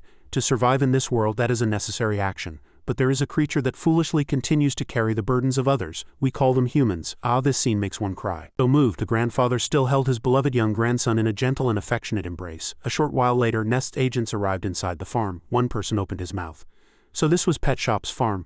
Amazing, I didn't think we'd be able to find this place. The blonde woman turned to Hyunbin with admiration. He answered proudly, it's all thanks to the students. You all worked hard to get here too, Nest Protection Agency. After that, the agents began to investigate every corner of this farm. B2, what's the current situation of the food-trained individuals? The blonde B2 answered, a few have drowned but some are still alive. It seems the water drained through the hole Chun-Dua made. The male team leader praised, well done. I'll ask Nest's transport team to handle them. Don't open the prison door right away, use the tools we brought from Nest first. Suddenly, another member of the Nest Protection Agency team shouted, B1, B2, look this way. After that, he led B1 and B2 to a door and said, I found a hidden room. They were all curious. What? Why is there a lock only on this room? And the door is already open. As soon as the door opened, the three of them went inside and a foul stench hit their noses. The stench penetrated every nerve in their brains, forcing them to cover their noses and scrunch up their faces. B1 was mentally shocked and asked himself seriously, what on earth is this room? What were they storing in here? Inside were numerous insect-human corpses and not a single one was intact. It was as if they had been chewed on by something, a very tragic and inhuman sight. Scene change. At this time at Huondo port, Suhan was sitting on the boat, deep in thought. Fortunately, the base station was repaired after that incident, so we were able to contact Nest. As soon as they heard we found the farm, the school board sent a boat to transport all the insect humans to the mainland. Suddenly, the sleeping Hyen fell into Suhan's arms and he was so startled his face turned as red as a tomato. Hihi, Suhan must be the happiest, to be able to be leaned on by a beautiful and strong person while she's asleep. I don't know if Hyen did it unintentionally or on purpose. Suhan's face was still red. Most of the people in the car were also already asleep. Everyone was exhausted. Suhan, still embarrassed, continued to think. The farm didn't just have food-trained individuals but also many ordinary insect humans like us. Most of the people Hee-sung rescued decided to live under Nest protection, except for a few. Suhan looked down. The two Hee-sungs were talking to each other. The ant-headed Hee-sung said, I really want to go too, but someone has to take care of my grandfather. The KT-did Hee-sung explained, non-insect humans are forbidden from entering Nest. That's the rule. That's a shame, Kong Hee-seung said calmly. It's okay. I gained courage thanks to all of you. I'll find a way to live happily with my grandfather, and to be honest, I don't think I could beat you to become the top student. After that, the two Hee-sungs shook hands. The ant-headed Hee-sung said, instead I'll wait for the day the Cinderella drug is produced and buy some for myself. Until then, good luck. The grandfather standing next to him still had a gentle smile like the sun. The KT-did Hee-sung smiled with satisfaction and replied, of course. Just like that, the boat carrying everyone left the port to return to Nest. The scene switches to the pet shop base, and a voice echoes, Lord Brighter? A man in a doctor's coat frowned and reported, the antlion was captured and the Huondo farm has fallen into Nest's hands. The situation is very bad. Brighter acted as if nothing had happened. He was still smiling and said with a very calm expression, I don't know anything. Shall we play a game of chess? At this, the man in the doctor's coat was at a loss for words. He thought to himself, I want to quit. Brighter smiled brightly and continued, ha ha ha, just kidding. The antlion completed his mission, so it's fine. The man in the doctor's coat couldn't help but be curious upon hearing those words. But he failed to eliminate the farm, Brighter replied. Of course, eliminating the farm is important, but there's something more important. Among the food-trained individuals, there's one who didn't lose his mind and gained terrifying power. The main job was to hide that predator. Far in the back, behind Brighter, stood a very scary-looking group of people, and every single one of them looked very dangerous. After that, Brighter picked up a chess piece, rested his chin on his hand and said, now I have to move my piece. It's time to capture the enemy's piece. And the person who appeared there was none other than Professor Jun. This is the entire story of the Huondo farm. A meeting between the professors was in progress and the professors seemed to be concentrating very hard. Hyunbin was detailing everything that had happened on the island over the past few days. We captured one member of Pet Shop and many food-trained individuals who were at the farm. The illustration was very faithful. Hyunbin continued, we captured a total of 21 insect humans. Professor Ma couldn't hide his surprise and said, that's really unexpected. I was sure the mission was just to investigate this area. Hyunbin continued to explain, they knew the farm would be targeted and sent someone in advance. Moreover, our identities were exposed and we were almost in danger. Thanks to Hee-sung's efforts, we were able to find the farm's location. We were able to rescue all the insect humans trapped inside. Hearing that information, Professor Jun thought to himself, so that kid used that low-grade complex as a stepping stone to grow. After hearing the whole story, Professor Ma gave his assessment. It's a shame we couldn't find Brighter or Shin Ga-ya, but just capturing the food-trained individuals is an unexpectedly great achievement. Teaching assistant Hyunbin and the students did very well. You may go. Hyunbin replied, folded his notebook and said, there is one more thing. I would like the professors to know this. So I didn't write it in the report, but you, Hyunbin's words sparked the professor's curiosity and questions. You, Hyunbin, suddenly said with a serious tone, in my opinion, Kong Suhan is very dangerous. The The scene switched to a bar in Nest Civilian District. It was noisy and everyone was drinking. Suhan was also at the bar at this time. Suhan was currently extremely nervous. He thought blankly, "This is dangerous. I'm in a very dangerous place right now. A group date with the Department of Beneficial Entomology, how did it end up like this?" A few hours earlier, while Suhan, Haiyan and Duhua were eating in the student cafeteria, someone suddenly spoke to them. "Hey Team A," the person who had come was Yu Jang-hun. He smiled cheerfully and said, "I heard you did a great job on your investigation mission. Congratulations." Duhua was annoyed. Angrily, she stabbed the chopsticks in her hand. "Fuck, you're ruining my appetite. Do you want to die here?" Without a moment's hesitation, Duhua rushed in like lightning, grabbed Yu Jang-hun by the collar and confronted him. Suhan, next to them, thankfully managed to protect his food tray and shouted, "Ah, Duhua." Then he calmed her down. Calm down," Yu Jang-hun nonchalantly continued. I'm sorry, I came to apologize because I think we were a bit harsh back then." Duhua shoved him hard to one side and he fell in front of Hee-sung. Duhua replied, "Save your apology for that bastard. He almost went blind because of you, and your damn friend hurt his pride too." Hee-sung, who was next to them, just watched quietly, unable to do anything. Duhua angrily stood on the table, put her hands on her hips and said to Yu Jang-hun, "After you apologize to him, go and apologize to the Team B kids too. They hurt their eyes because of you, got it?" As expected, Yu Jang-hun smiled slightly, a very roguish smile. He opened his mouth. "All right, of course, if you think so. I guess I was really too cruel. What should I do?" "All right. Just apologizing with words doesn't seem sincere." As Yu Jang-hun spoke, he put his arms around Suhan's and Hee-sung's shoulders and led them aside. "Got time for dinner." That was why Suhan was now sitting blankly at this bewildering group date. A blonde girl with hair styled like butterfly wings opened her mouth cheerfully. "Thanks for coming today. I've heard a lot of rumors about the winning team." All three girls were thinking the same thing. "He's so handsome." The girls had asked Jang Hun-opa to bring a few members, and if he couldn't invite him, they wouldn't come to this mixer either.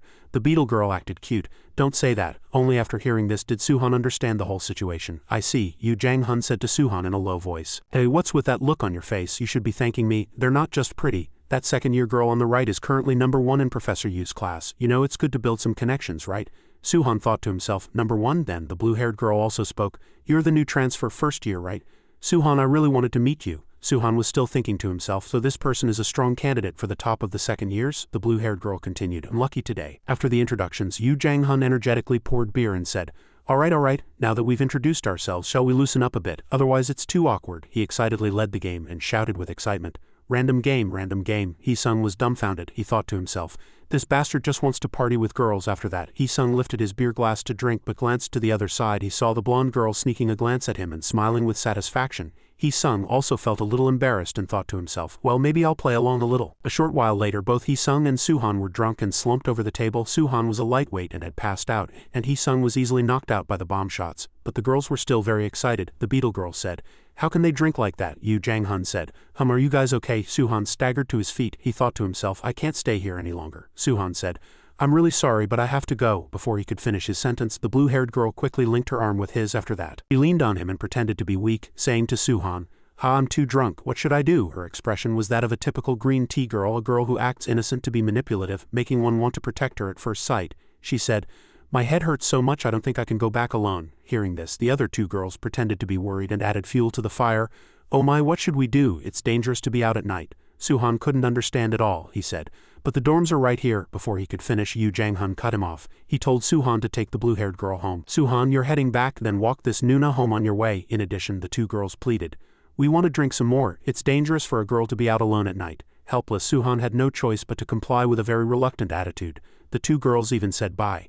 After waiting for Suhan to leave, the remaining two girls looked at each other with mischievous eyes and laughed. "Mission accomplished. Looks like Bidan Uni is going all the way tonight. He's so cute." Suddenly, Haiyan appeared behind them. She asked in a cold voice, "Going all the way with what?" The two girls were startled. Haiyan continued in a very scary tone, "What were you guys talking about? What mission are you talking about?" The two girls and Yu Jang-hun were all very scared, and only Hee-sung was still unconscious. "Care to explain?" Haiyan fiercely fired off questions with a murderous aura. At the same time, Suhan was walking with Bidan. He said, "I have to get back to the dorm quickly, so I'll just walk you to the door." Bidan was a little surprised. She acted cute. "Why? Don't be so uptight." Bidan turned and said to Suhan, "Let's go for a second round, just the two of us." Suhan refused without hesitation. "Sunbaneem, I'm sorry, but no," Bidan suddenly asked. "Don't you want to know the secret hidden behind your complex?" These words immediately caught Suhan's attention. Bidan continued, "Follow me and I'll tell you." She introduced herself as Lee Bidan, a second year in the Department of Beneficial Entomology who studies genetic mutation, the person who made his protective goggles. After that, Bidan took Suhan to a lab. She introduced this as their private lab and told him not to worry, that no one was here. Suddenly, Suhan felt his body go weak and out of his control. He thought, "Damn it, did I drink too much? It's hard to stay on my feet." Bidan smiled slightly. After that, a scream echoed. Arg, then a very blush-inducing scene unfolded. Bidan laid Suhan on the floor while he was disoriented. He stammered, Sunbanim, what are you doing right now? Before Suhan could finish his question, she took off his shirt. Suhan was very flustered but couldn't react in time, and she took out something that looked like 3 bugs. Bidan opened her mouth. Since you agreed, I'll just get some of your jeans, Suhan. While the two were struggling, Hyen had come to the window and was looking inside. Her expression at this time was very confused, with all sorts of question marks popping up. Her face turned as red as a tomato as she thought to herself, get what? This angle is really easy to misunderstand. Suhan, embarrassed, with his 2 cheeks flushed, stammered and asked, wait a minute, are you really going to put that in? Bidan gently brushed her hair back with her hand and reassured him in a soft voice, don't worry, Suhan, leave it to me. I have a lot of experience, now relax. Hearing this, 1,000,001 scenes must have flashed through Hyen's mind. Unable to stand it any longer, Hyen ran in and shouted loudly, wait a minute, Sunbanim, what are you doing right now? She saw Bidan drawing Suhan's blood with a syringe. Seeing a scene different from what she had imagined, Hyen froze on the spot. Bidan answered cheerfully, it's just a syringe, what were you imagining then? She said to Suhan. Just wipe it with an alcohol swab. Having come to her senses, Hyen opened her mouth and asked, second year Bidan Sunbanim, you created the mixer to meet Suhan, right? I heard everything from those 2 girls. Why and why do you need Suhan's jeans? Only then did Suhan notice Hyen. He was also quite surprised that she was here. Bidan slowly stood up. He answered, why so many questions? I was just doing what the professors told me to do. Hyen was surprised. The professors, Bidan continued. And I was very interested too. She reached out and touched Suhan's cheek and he blushed and became shy. Bidan winked at Suhan and said, I was very curious about the power that the Department of Beneficial Entomology transfer student possessed. Then she turned her hips and left, bidding them farewell and saying, now that I've gotten the jeans, I'm off. You two have fun on your second round. Hyen shouted, wait before you go. Bidan added one more thing. All right, Professor Jun, it seems you've been overusing your complex too much lately. Please be careful, you're overworking yourself. Bidan's expression suddenly became unusually serious, but she quickly changed her tone. See you next time, bye. On the way back, Suhan told Hyen everything and grumbled. In the end, I just got my blood drawn and didn't find out anything. She said she'd tell me about the secret of my complex. Suhan was still curious, but she said the professors told her to do it. They could have just asked us directly. Why would they go through a student, right? Hyen answered with a displeased expression. I don't know, don't talk to me. Suhan, unable to understand, quickly asked, why so sudden? Did I do something wrong? Hyen replied, no, you didn't do anything wrong. This made Suhan even more confused. Then why are you angry? Hyen continued sullenly. I'm not angry. Go to a mixer or whatever if you want to. It's not like I have any reason to stop you anyway. Hearing this, Suhan finally realized Hyen was upset that he hadn't told her about the mixer. After that, Suhan suggested to Hyen that they go for a second round. Then should we go for round 2? There's a tteokbokki place nearby. Unexpectedly, she said coldly. According to nest regulations, all the shops are closed. Hyen, as if embarrassed, changed the subject. If it's just the 2 of us, we can eat in my room. Duhua said she had something to do today, so I'm alone. Suhan scratched his head and thought to himself, this is dangerous. Is it because my blood was just drawn? Why is my heart beating so fast? As soon as the 2 returned to the room, they froze. The entire class was having a drinking party there, and everyone was drunk. A female student opened her mouth. Suhan's here too, everyone's here. Hyen, dumbfounded, was a little surprised. What's the situation? Gaon explained. Hina continued, actually the 3 of us, including Duhua, were hanging out and decided to have a second round in your room, but then we ran into these people. They're our classmates too, so it's good for us all to hang out together, right? Duhua, drunk, grabbed Hisung by the collar and confronted him. This bastard dared to go to a mixer alone, so I dragged him here. But before Hyen could react, Gaon and Hina pulled Suhan over to sit next to them. Then come and eat with us. Suhan, sit next to us. Hyen, having lost her chance to drink alone with Suhan, was inwardly displeased. She muttered to herself in a small voice, I was planning for it to be just the 2 of us, but Suhan came over to Hyen's side, sat down and said, we can't drink alone, but I think playing like this is also very fun. It's like being a normal high school student. Let's hang out with them today. And we can go for a drink, just the 2 of us next time. We're still first years. We'll have more time in the future. Hyen was completely absorbed in looking at Suhan. Her crush on Suhan was clearly visible in her eyes. There was no one but Suhan, and she also happily nodded in agreement. Okay. At the same time, Professor Jun was looking towards the dormitory through a window. A voice was heard from behind. The test results report is out. Just as Yu Hyun-bin said, Suhan is a ticking time bomb. It's too dangerous to leave him like this. It was Professor Yu, she continued. This is a matter concerning everyone's safety. I have no choice but to report this to the higher-ups and have him quarantined. As Professor Yu was about to leave, Professor Jun stopped her. No, the quarantine room is too suffocating and lonely. It's a place without any warmth, like a prison. Are you planning to throw an innocent person in there? Professor Jun continued. That kid came here because he hates being alone. If we put him in the quarantine room, he'll be sadder than he was before he came here. Kong Suhan is different from Cyan. I can guarantee it. Professor Yu asked back, What if the two are the same? If that child loses control inside the school, how will you take responsibility, Professor? Professor Jun answered firmly. If that happens, I will stop him, even if it costs me my old life. After that, he raised his arm, revealing a tattoo. It was the same pattern as the one on the back of the red dragonfly he had seen before. Brighter and Shin Ga-ya entered a room together. As soon as she saw inside, Shin Ga-ya was very surprised and exclaimed in admiration, "Wow, I was wondering where you hid it, so you kept it locked up in the basement?" In front of the two was the giant centipede that had blocked Professor Jun's explosion. It still looked as scary and repulsive as it did that day. Seeing Brighter spraying water on the centipede with a spray bottle, Shin Ga-ya asked, "By the way, what are you doing now?" He explained, "I have to control the humidity so the centipede doesn't dry out.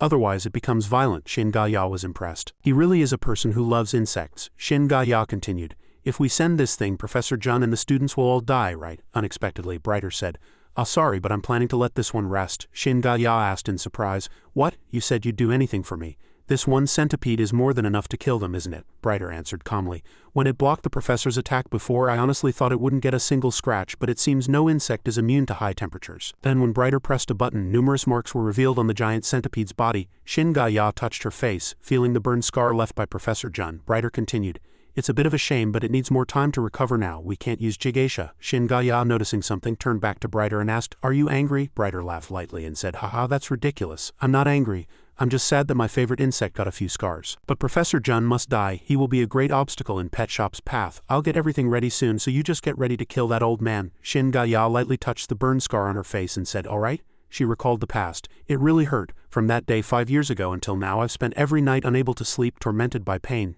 Shin Ga-ja's eyes suddenly turned frighteningly cold and filled with killing intent. "If I kill you, this pain will surely lessen." The scene switches to somewhere in a forest. Professor Jun was already waiting there. Suhan arrived and said to the professor, "I'm here, Professor. What did you call me for? Is today's class about the stance again?" Professor Jun turned around with a very serious expression. He opened his mouth. "Transfer student Kong Suhan, the school currently considers you a high-risk individual." As soon as he finished speaking, Suhan was greatly shocked. Professor Jun continued, "Now, as the one responsible, I will kill you." Suhan asked in confusion, "Dangerous? I don't know what you're talking about." Before Suhan could finish his sentence, Professor Jun created a powerful explosion with his fist, instantly sending Suhan flying. Suhan's gaze suddenly became serious. He thought to himself, "What, is he really attacking me?" In Professor Jun's eyes and attitude, his previous gentle demeanor was gone, replaced by a fierce appearance as if he had lost his reason.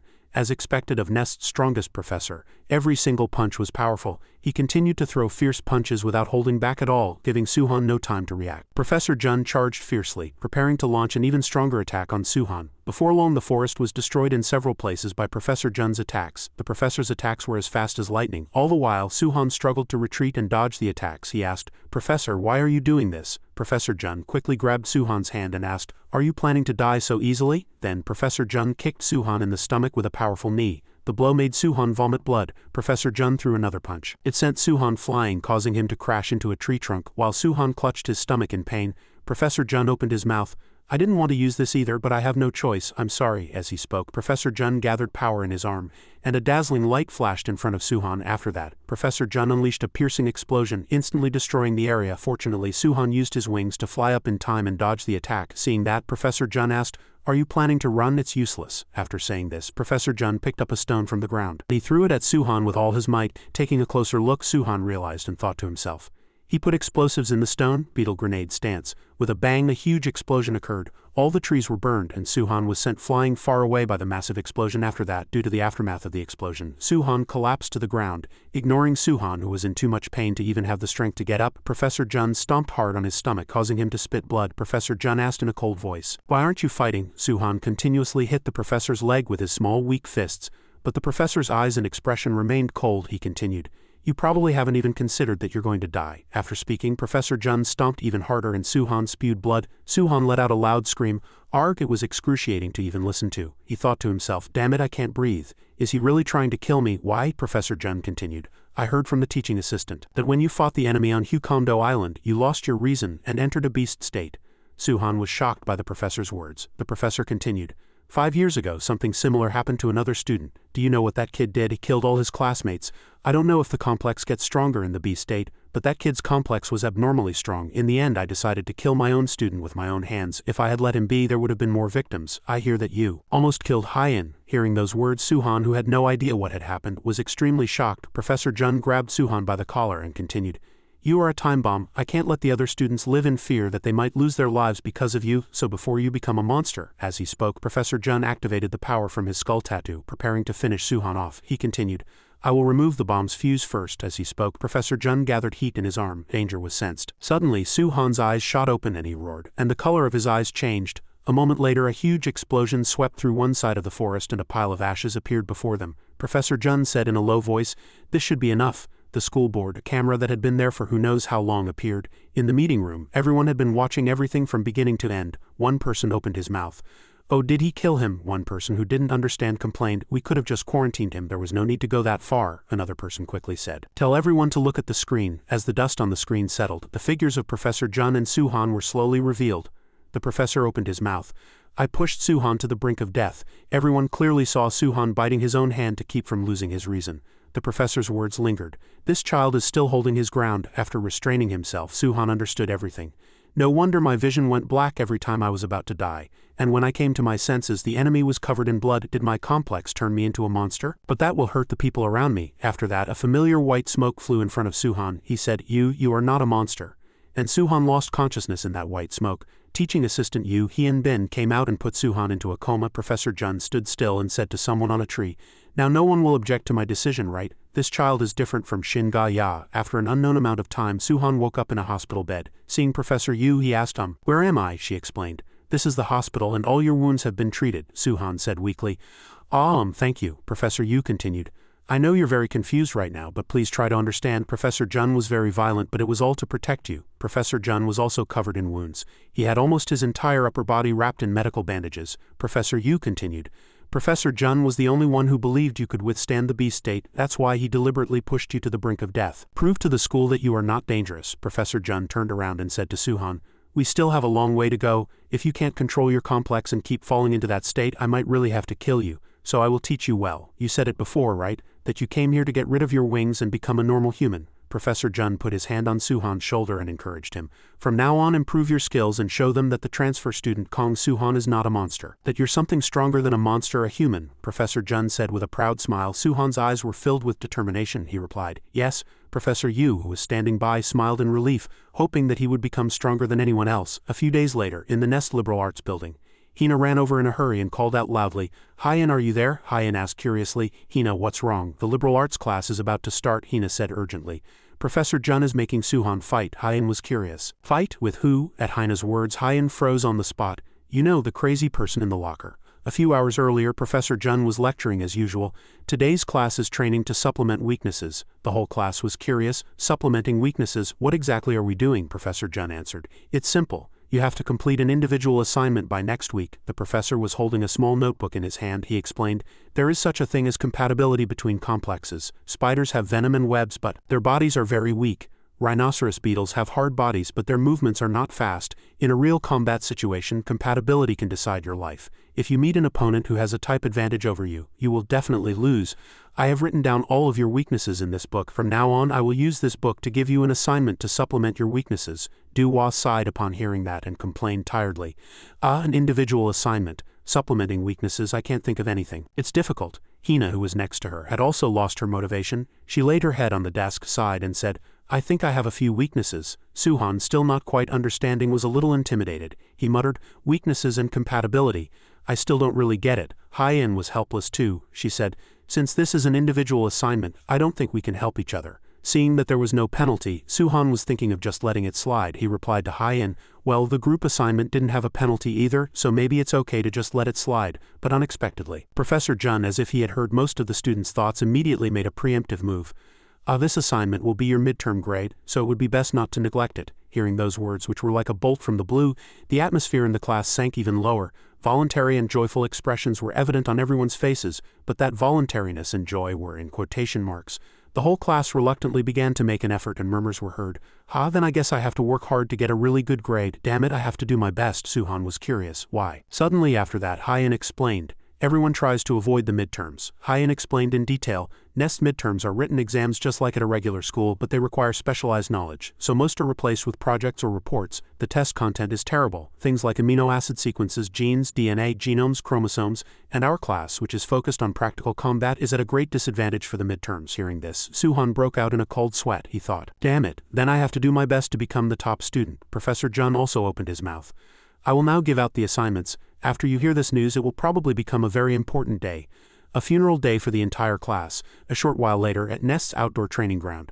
The sunlight was beating down as if it would burn up the training ground. Professor Jun started the training. First up is Choi Hee-sung complex. Katie did. He has fast speed and the species characteristic kicks, and he has learned how to expand specific body parts, but his technique is still lacking compared to his speed and power. Sung's assignment is to cut all the tennis balls that come flying at him. He focused power in his legs and cut the tennis balls that were being fired at high speed. Suhan, watching from the side, couldn't help but be excited. He thought, so this is the way to make your complex stronger while completing an assignment.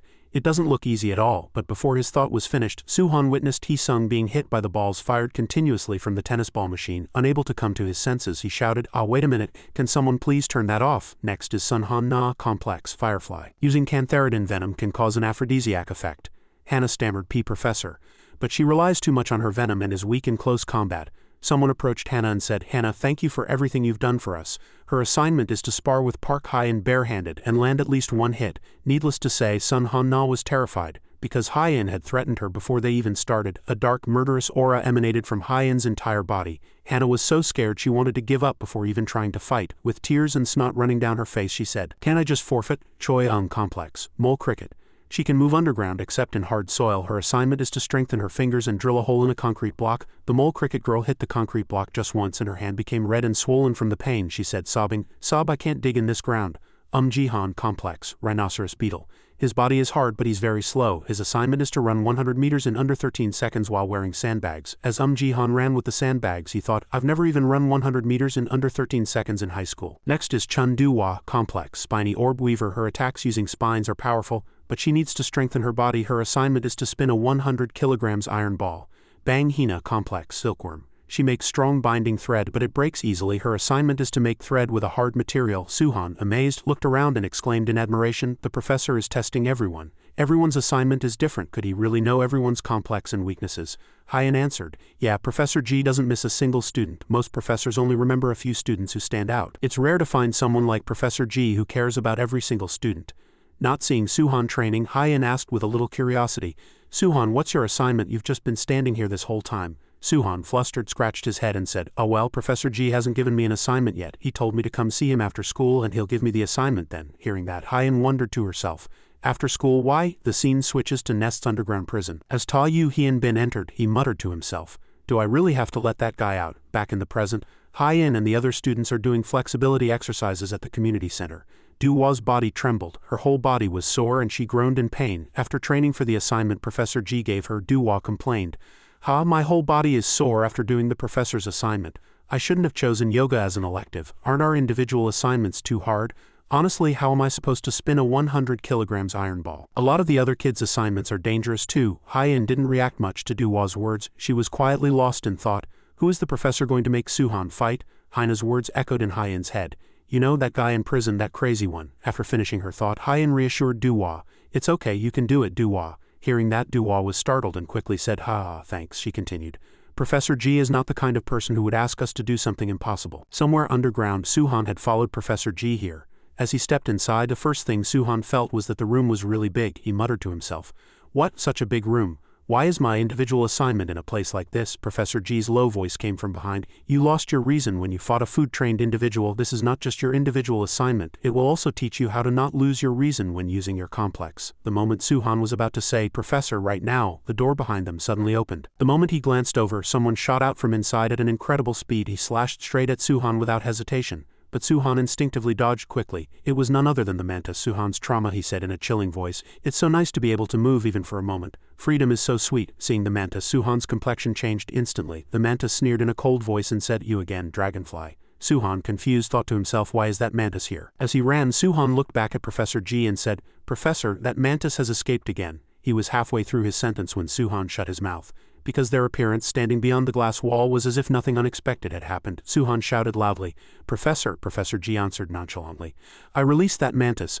I got permission from the school and the warden. Suhan thought, why would you release such a dangerous guy? Professor G ordered Suhan, put on your safety goggles. Suhan froze on the spot. He clutched the bag in his hand and asked in a trembling voice. Are you telling me to fight that mantis right now? Professor G remained silent, quietly assessing.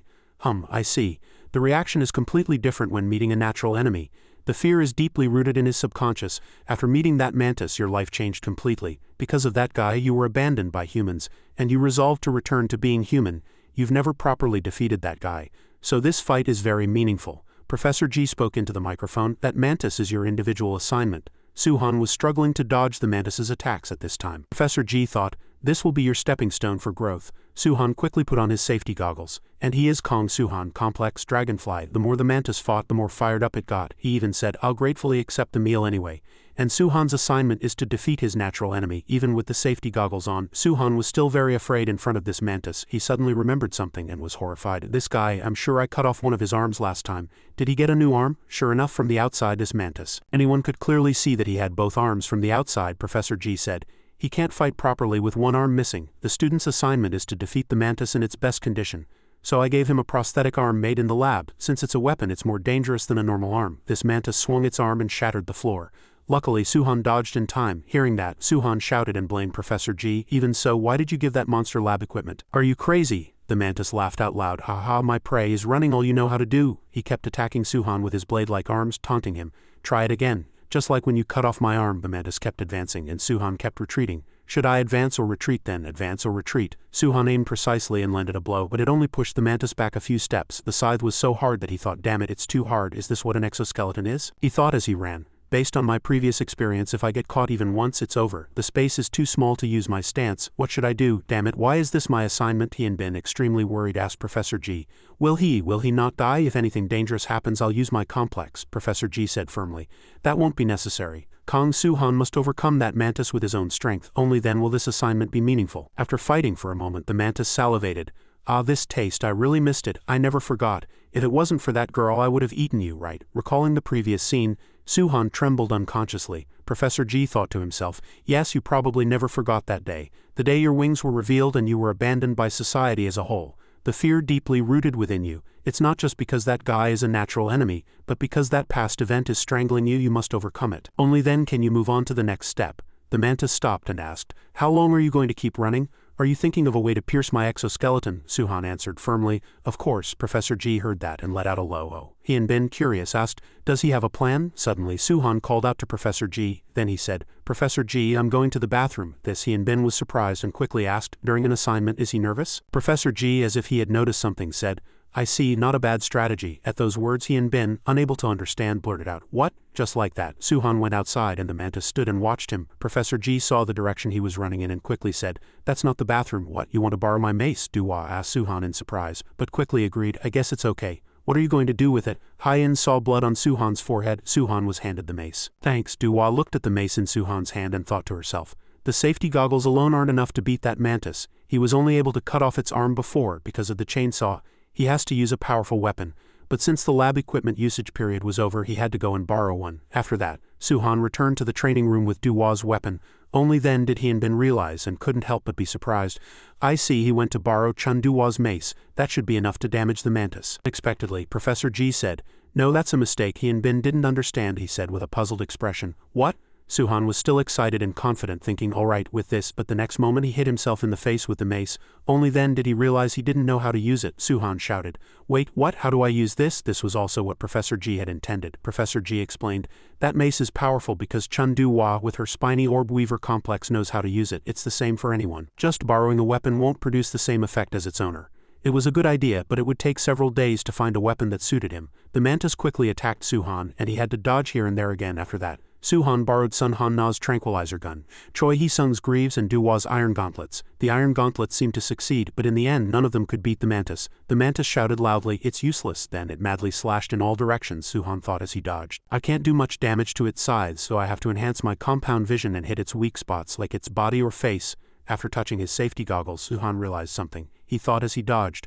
Right, the slow motion side effect. Damn it, I can't hit it once, no matter how much Suhan thought he couldn't find a way to change the situation. Just like that, only 5 days remained for the assignment. Suhan returned looking tattered and drew a lot of attention. He let out a long sigh, then massaged his shoulder with his hand and muttered to himself. I can't finish the individual assignment like this. How do I beat that mantis? I'm not used to using other weapons. If only I could solve the slow motion problem with the goggles. Suddenly, Suhan saw Bidan at a roadside cafe. He muttered to himself.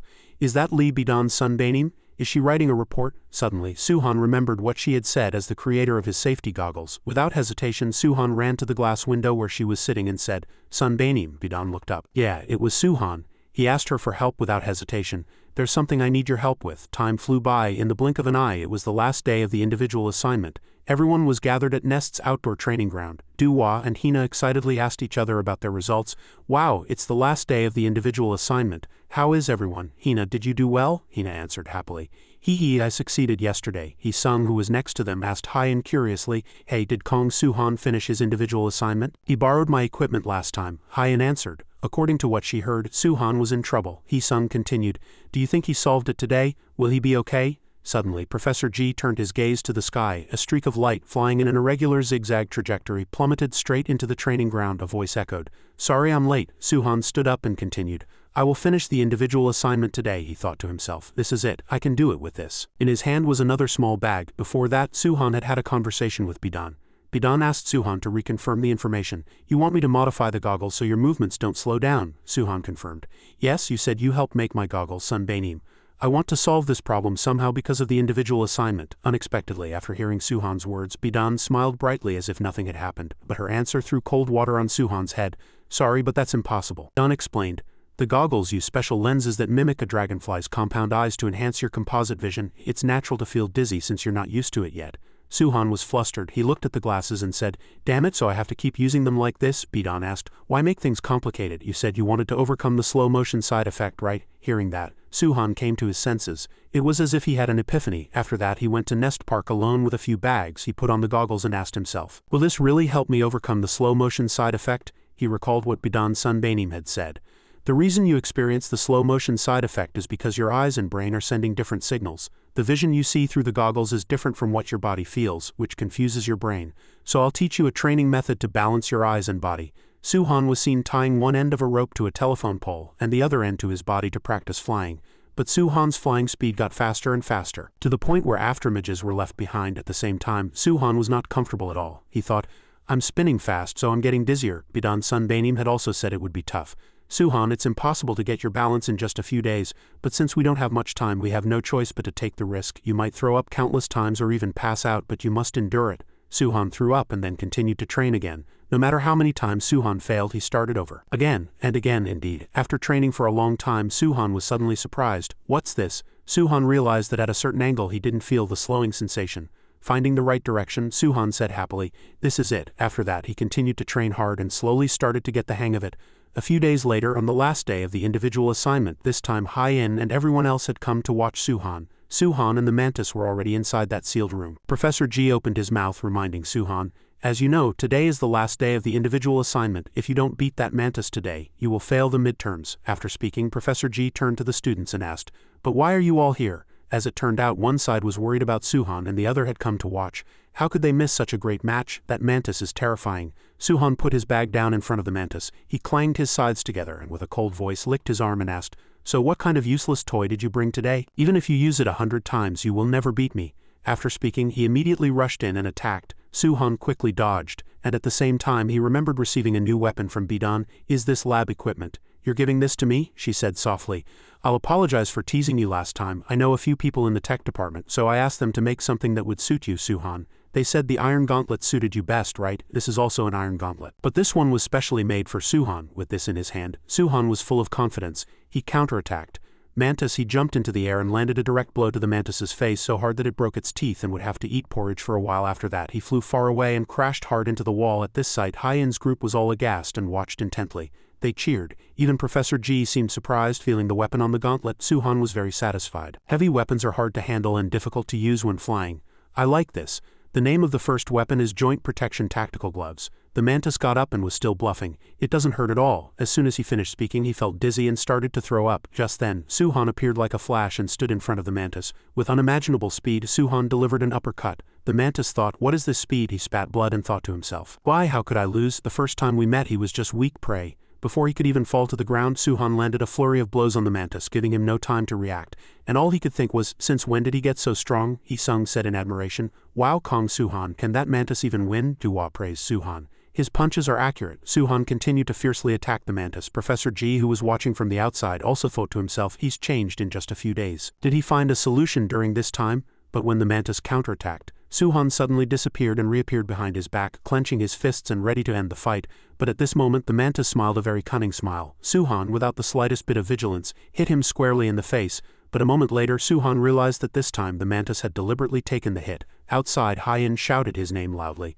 Suhan, the mantis bit Suhan's hand tightly with its mouth. With a sharp gaze he said coldly, "Got you." Immediately, Suhan was unable to move, and at the same time he felt the same fear from when he was almost eaten by the mantis. From that day on the fear had been deeply ingrained in Suhan's body. The mantis slashed Suhan's shoulder squarely with its scythe. He was still aware of his body being torn to shreds. He screamed in pain from that attack by the mantis. The people outside froze and were restless with worry. Is he in danger? It's blood. The crowd gradually became chaotic. Hyen turned around and called out to Professor G. He and Bin rushed over and said, I'll go open the door. We have to stop this right now. Before he could finish his sentence, Professor G stopped them. He said, it's not time yet. Hyen asked him excitedly, Professor, can't you see if we leave him like this, Suhan will die? Professor G, though very worried, still made a firm judgment.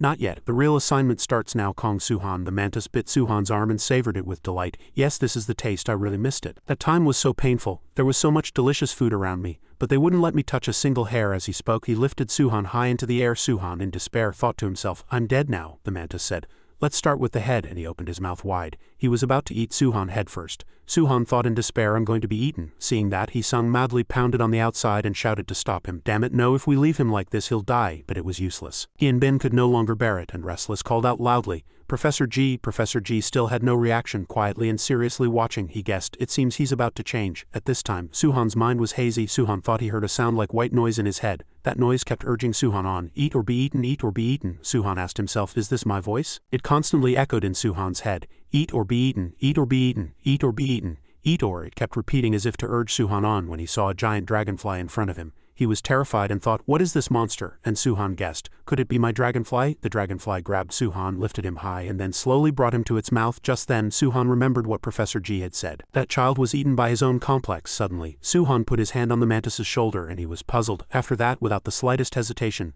Suhan easily threw him away in one go. The mantis rolled over and over, thrown so hard that he slid a long way. Outside, while everyone was aghast, Professor G quietly opened his mouth.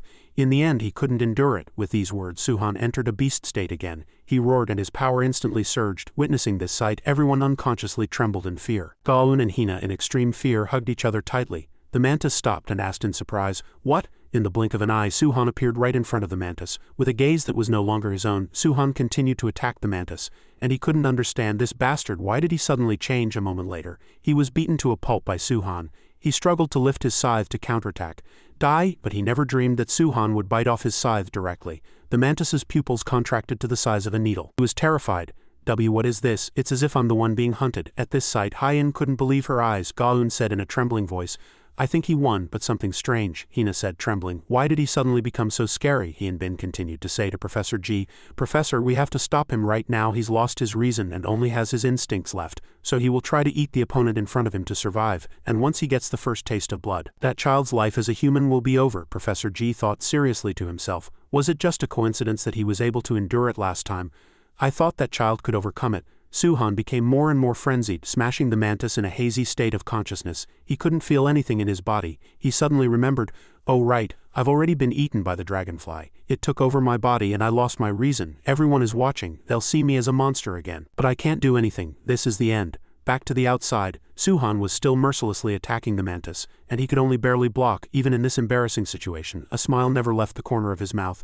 I get it. You want to eat too, right? Okay, then let's share, he said, and raised his scythe for Suhan to bite. At this time, Professor G declared the assignment a failure and told everyone to open the door and stop him. With a bang, Hyen rushed in and shouted loudly at Suhan, you can't be eaten, Kong Suhan. She repeated what she had said before. Suhan had said he wanted to live a normal school life. Hearing Hyen's voice, Suhan's movements paused slightly.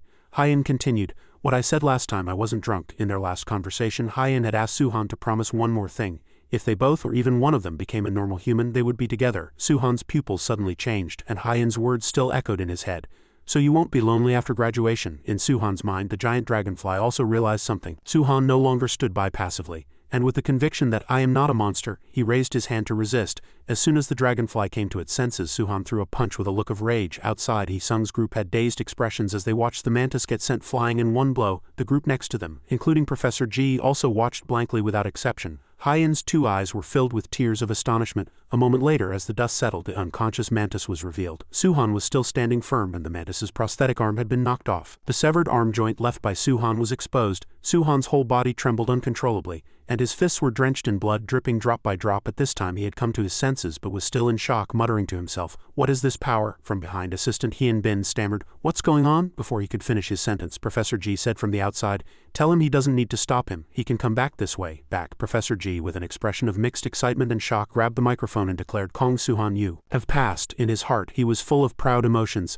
"I didn't think you would show me that." At the same time, Brighter was sitting in a dark room, lost in deep thought and waiting. A moment later, he opened his mouth coldly.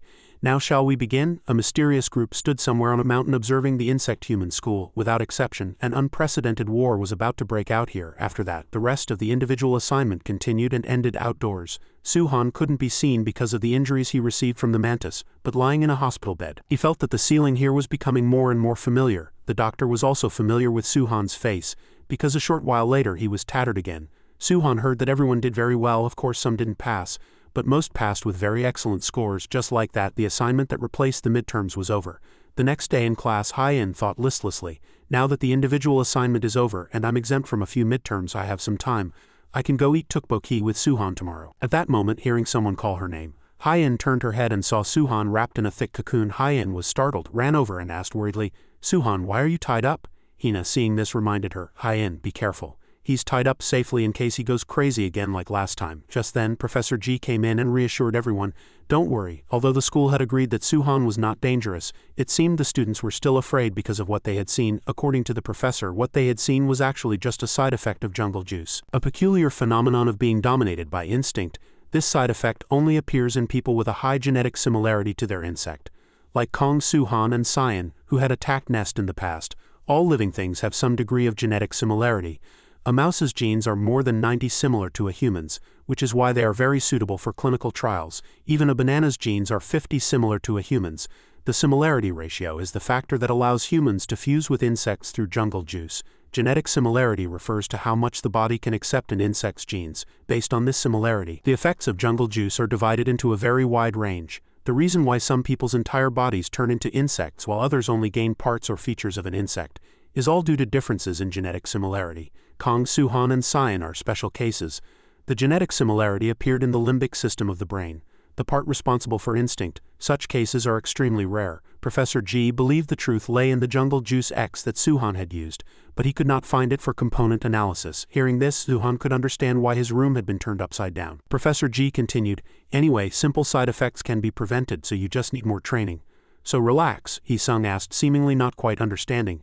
"Do you mean the woman who attacked Ness last time? How do you know Suhan is the same as her? She's an outsider." At this question, Professor Ji's expression suddenly darkened. After a moment, he opened his mouth. "I knew the day would come when I would have to tell the students this story. Perhaps today is that day." According to the professor, Shin Gaon was originally a Ness student and his pupil. 5 years ago, class was still proceeding as usual. Seeing Cyan, Professor Ji called out to her. At that time, Cyan looked very different from now, and her every action was that of a model student. Professor Ji approached and spoke to her. "You came to school early, you're so diligent." Shin Gaon replied, "I have a liberal arts class at 8. That's right." The old Shin Gaon was a kind and passionate student, and she did everything so well that she was first in her class every semester. Professor Ji also cherished her very much, but the other students did not.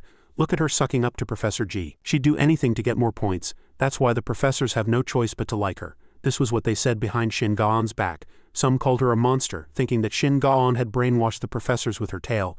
Everyone was wary of her because of her brainwashing complex. Their jealousy of her always being number one made them hate Shin Gaon even more. If someone said something different from the others, that person was ostracized and became miserable. It was a very simple yet cruel reality. Shin Gaon tried her best to endure, pretending that everything was fine. She believed that getting Cinderella would solve everything. And then it happened. Her complex lost its reason and killed many people. As soon as he finished speaking, someone slammed the desk and shouted, "He's fucking dangerous." Yu Janghun stood up, pointed at Suhan and shouted through gritted teeth, "He's dangerous. Kong Suhan must be tied up. Whether the school says he's safe or he's training to control it, who knows when he'll lose his reason. How can we attend school after hearing this? We don't want to die.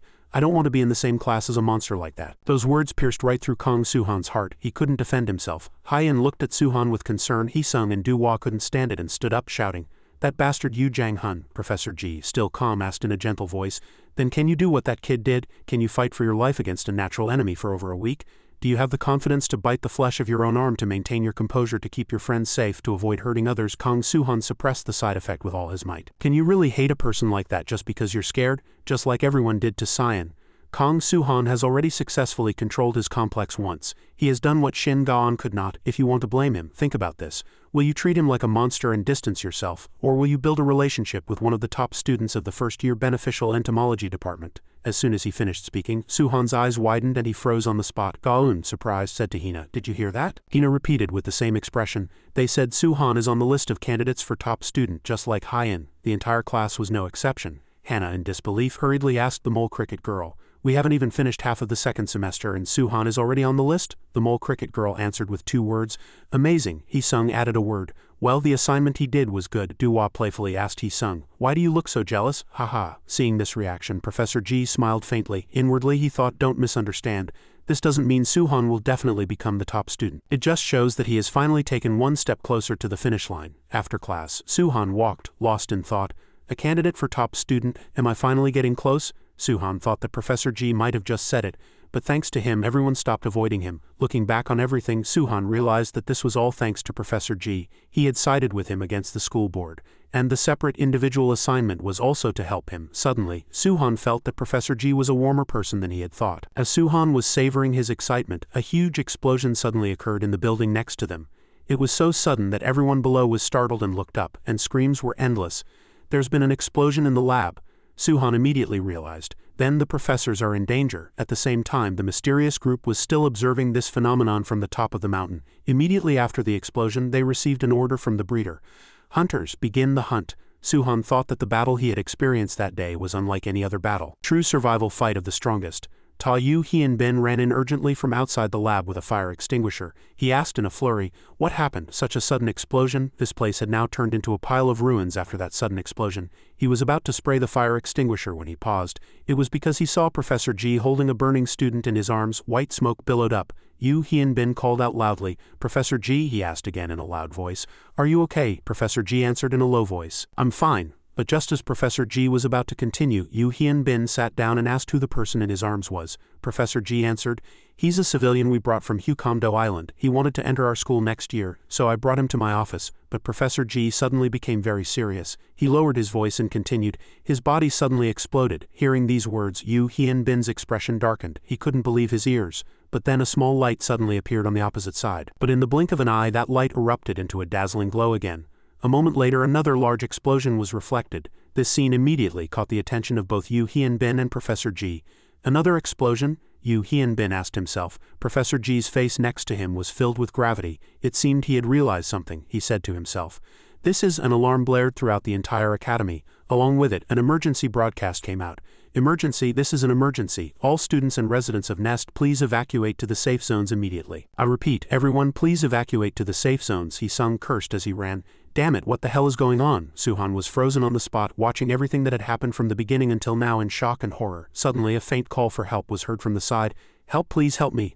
A girl clutched her head and staggered, calling for help. She kept saying, "My head hurts so much. Can someone please?" When Suhan turned, he saw something like a hot red horn sprouting from the top of the girl's head. Suhan still hadn't come to his senses, but he turned and extended a helping hand. "Are you okay? I'll take you to the emergency room right now." But in an instant, the horn on the girl's head swelled up frighteningly. Before the girl could even finish thanking Suhan, she became a walking bomb right before his eyes, and her body exploded. After that explosion, parts of the girl's body rained down, and blood splattered everywhere in front of Suhan, making his face extremely pale. Someone said, "Do you understand now?" Far away from Nest, the explosion was reflected in the mysterious man's glasses. He said with satisfaction, "This is what happens when you meddle in other people's affairs." Then he praised with admiration. "As expected, I can't help but admire the breeder's foresight. He predicted that those things would be stolen and ordered us to plant insect-human soldiers on Huondo Island," he continued. "Now I'll give you a riddle. Why did we plant insect humans with bombs in nest and detonate them from the inside? When the pink-haired girl next to him tried to answer, he stopped her. Manhwa, actually you don't need to answer. It's to divert their attention. The explosions will draw all their attention inward. In other words, security at the entrances will be weakened. These vicious and barbaric people had killed all of Nest's guards and gatekeepers and invaded. Manhwa still spoke coldly into the communication microphone. I'm going in, a man on the cliff replied. He told her to go straight ahead. Just remember one thing. Failure is death. Nest's broadcast continued to sound the alarm, and Hyen realized that the shutters were closing. Then the broadcast came on. All entrances will be closed from now on. Please remain in the designated safe zones. After a round of checks, a male student asked Professor Ma. All the doors are closed. What should we do now, Professor Ma? Professor Ma was still sitting in his chair. He answered calmly, it's our job to protect Nest. Gather the guards in the assembly area. The guards were busy calming people down. Everyone, please calm down and follow the instructions. There may be enemies who have infiltrated, so we will verify the identity of everyone here. If anyone obstructs the execution of our duties or fails to cooperate, special agents, we have the authority to subdue them by force. These were Nest security guards, the special agents. Hyen stood to one side, deep in thought, reasoning. Even the special agents who only appear in emergencies are out. Gaun asked worriedly. Is the situation really bad? Hina hugged Gaun tightly, her whole body trembling. She said, crying, I just want to go back to my room. Hyen asked herself inwardly.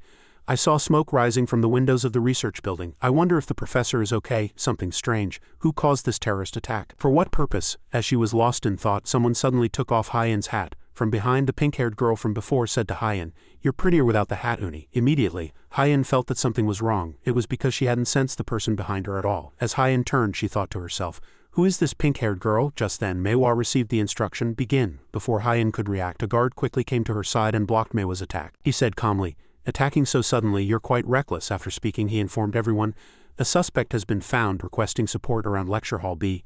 Manhwa's prosthetic hand shattered, revealing the real part inside. The guard reported, Suspected mantis complex requesting urgent support. A moment later, with an elegant gesture, she revealed a sharp mantis scythe. At the same time, Ta Yu Hien Bin was helping Professor Ji out after the explosion. Professor Ji was not insignificantly affected. He kept saying he was fine. Then he told Yu Hien Bin to evacuate the people inside the building. Yu Hien Bin explained, They've already been evacuated. Only the two of us are left now. You need to go to the hospital right now. Yu Hien Bin was extremely worried inwardly. He felt that Professor Ji's body was already weakened due to the side effects of his complex. After this explosion, he was even weaker.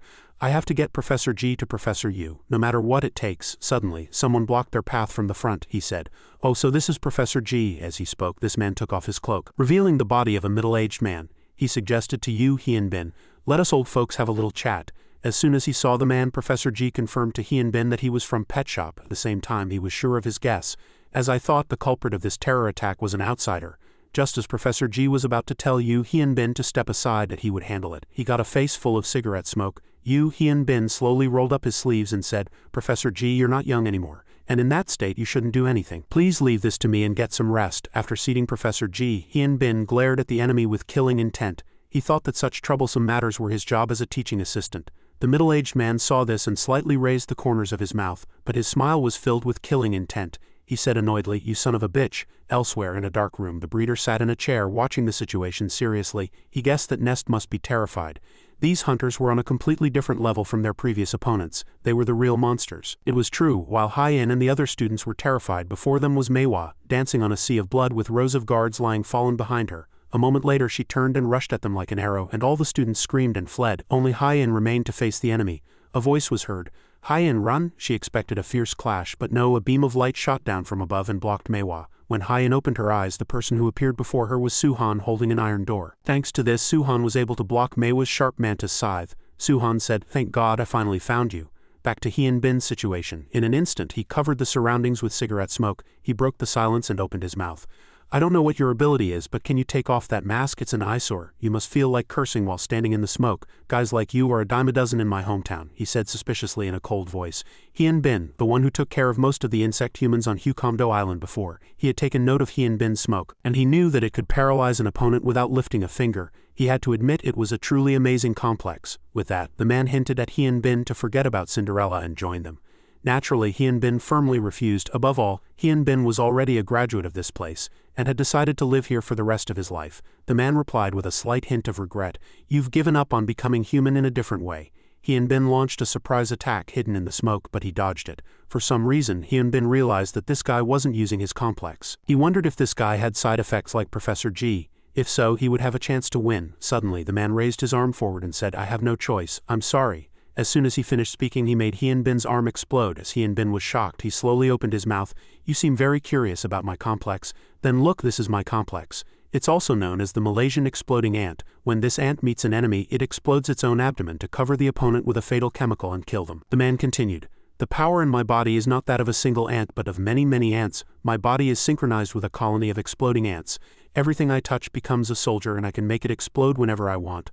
Only then did Hyunbin realize that this guy was behind the terrorist attack. Knowing that this was a very dangerous technique, Hyunbin thought he would be fine if he attacked first. Just then, Hyunbin saw Suhan quickly flying off to one side. Still wondering, Suhan, where are you going?" he said, but the man realized that was the direction where Manhwa was. "It seems things have already started over there." Before Hyunbin could be surprised, the man said he should consider himself lucky to have met him. If he had met the girl over there, he would have been utterly despaired. She was much stronger than him. Hyun couldn't help but be surprised to see Suhan. She asked, "How did you know to come here?" Suhan replied, "Hina and Gaun contacted me.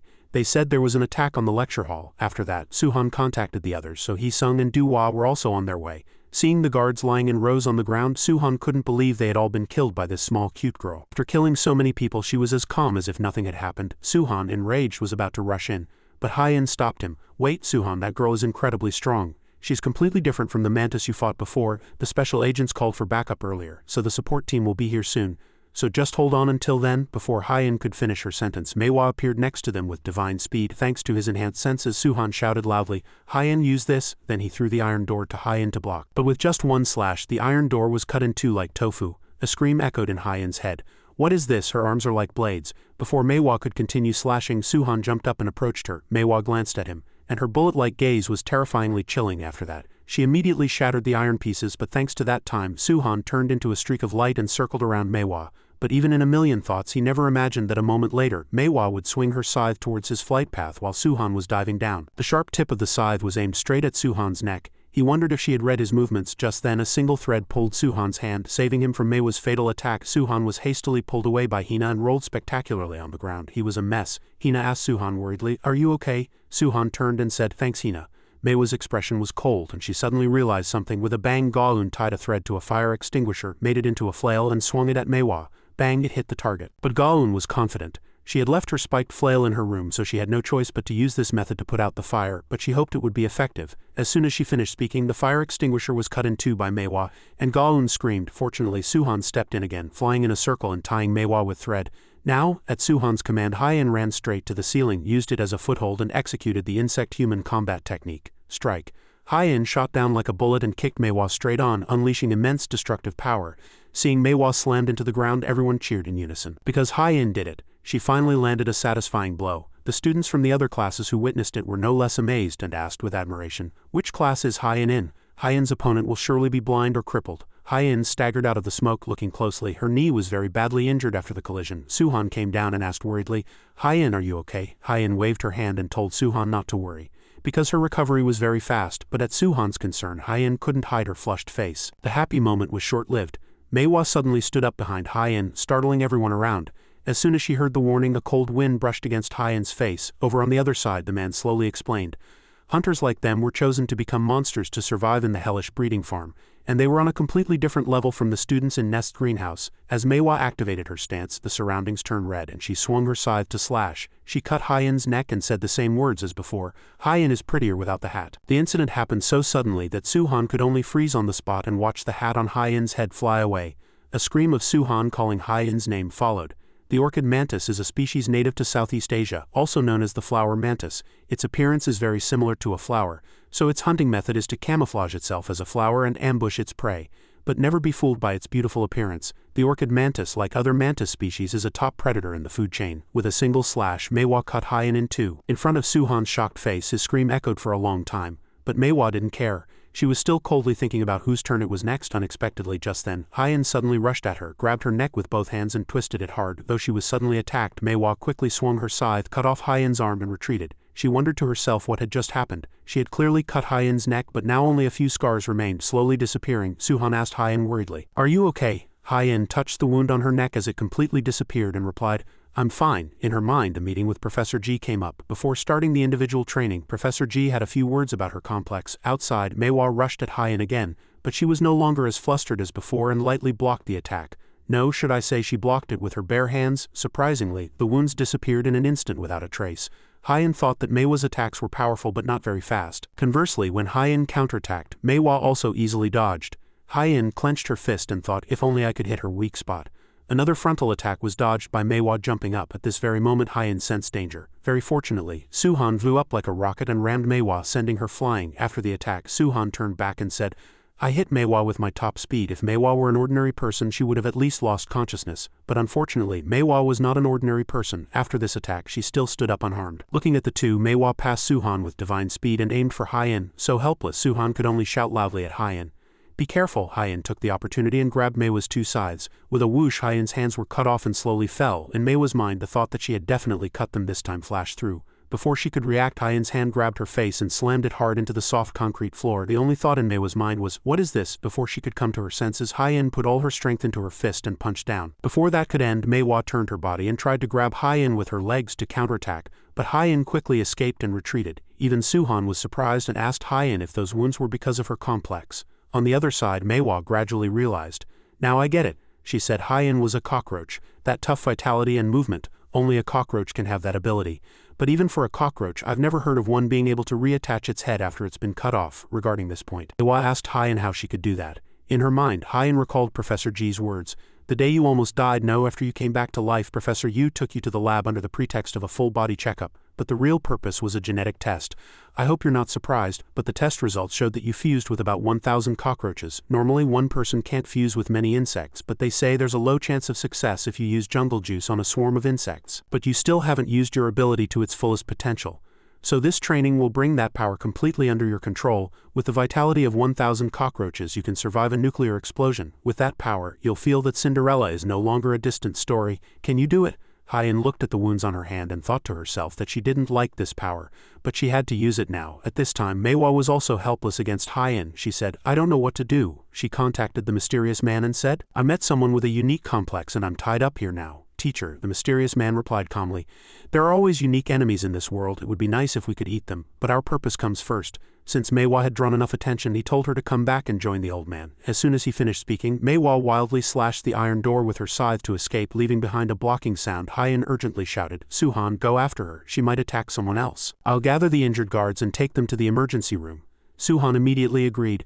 Okay, after that, Suhan flew off like an arrow. Hien still couldn't shake off her thoughts about Manhwa. She commented that the girl was too young. She looked like a middle schooler but was terrifyingly strong. Could she be a food-trained type? Looking at the people behind her, Hien thought, first, let's take the guards to the emergency room and then think. But on second thought, Hien was worried. Come to think of it, Suhan called Hee-sung and Duhwa. But they haven't come yet.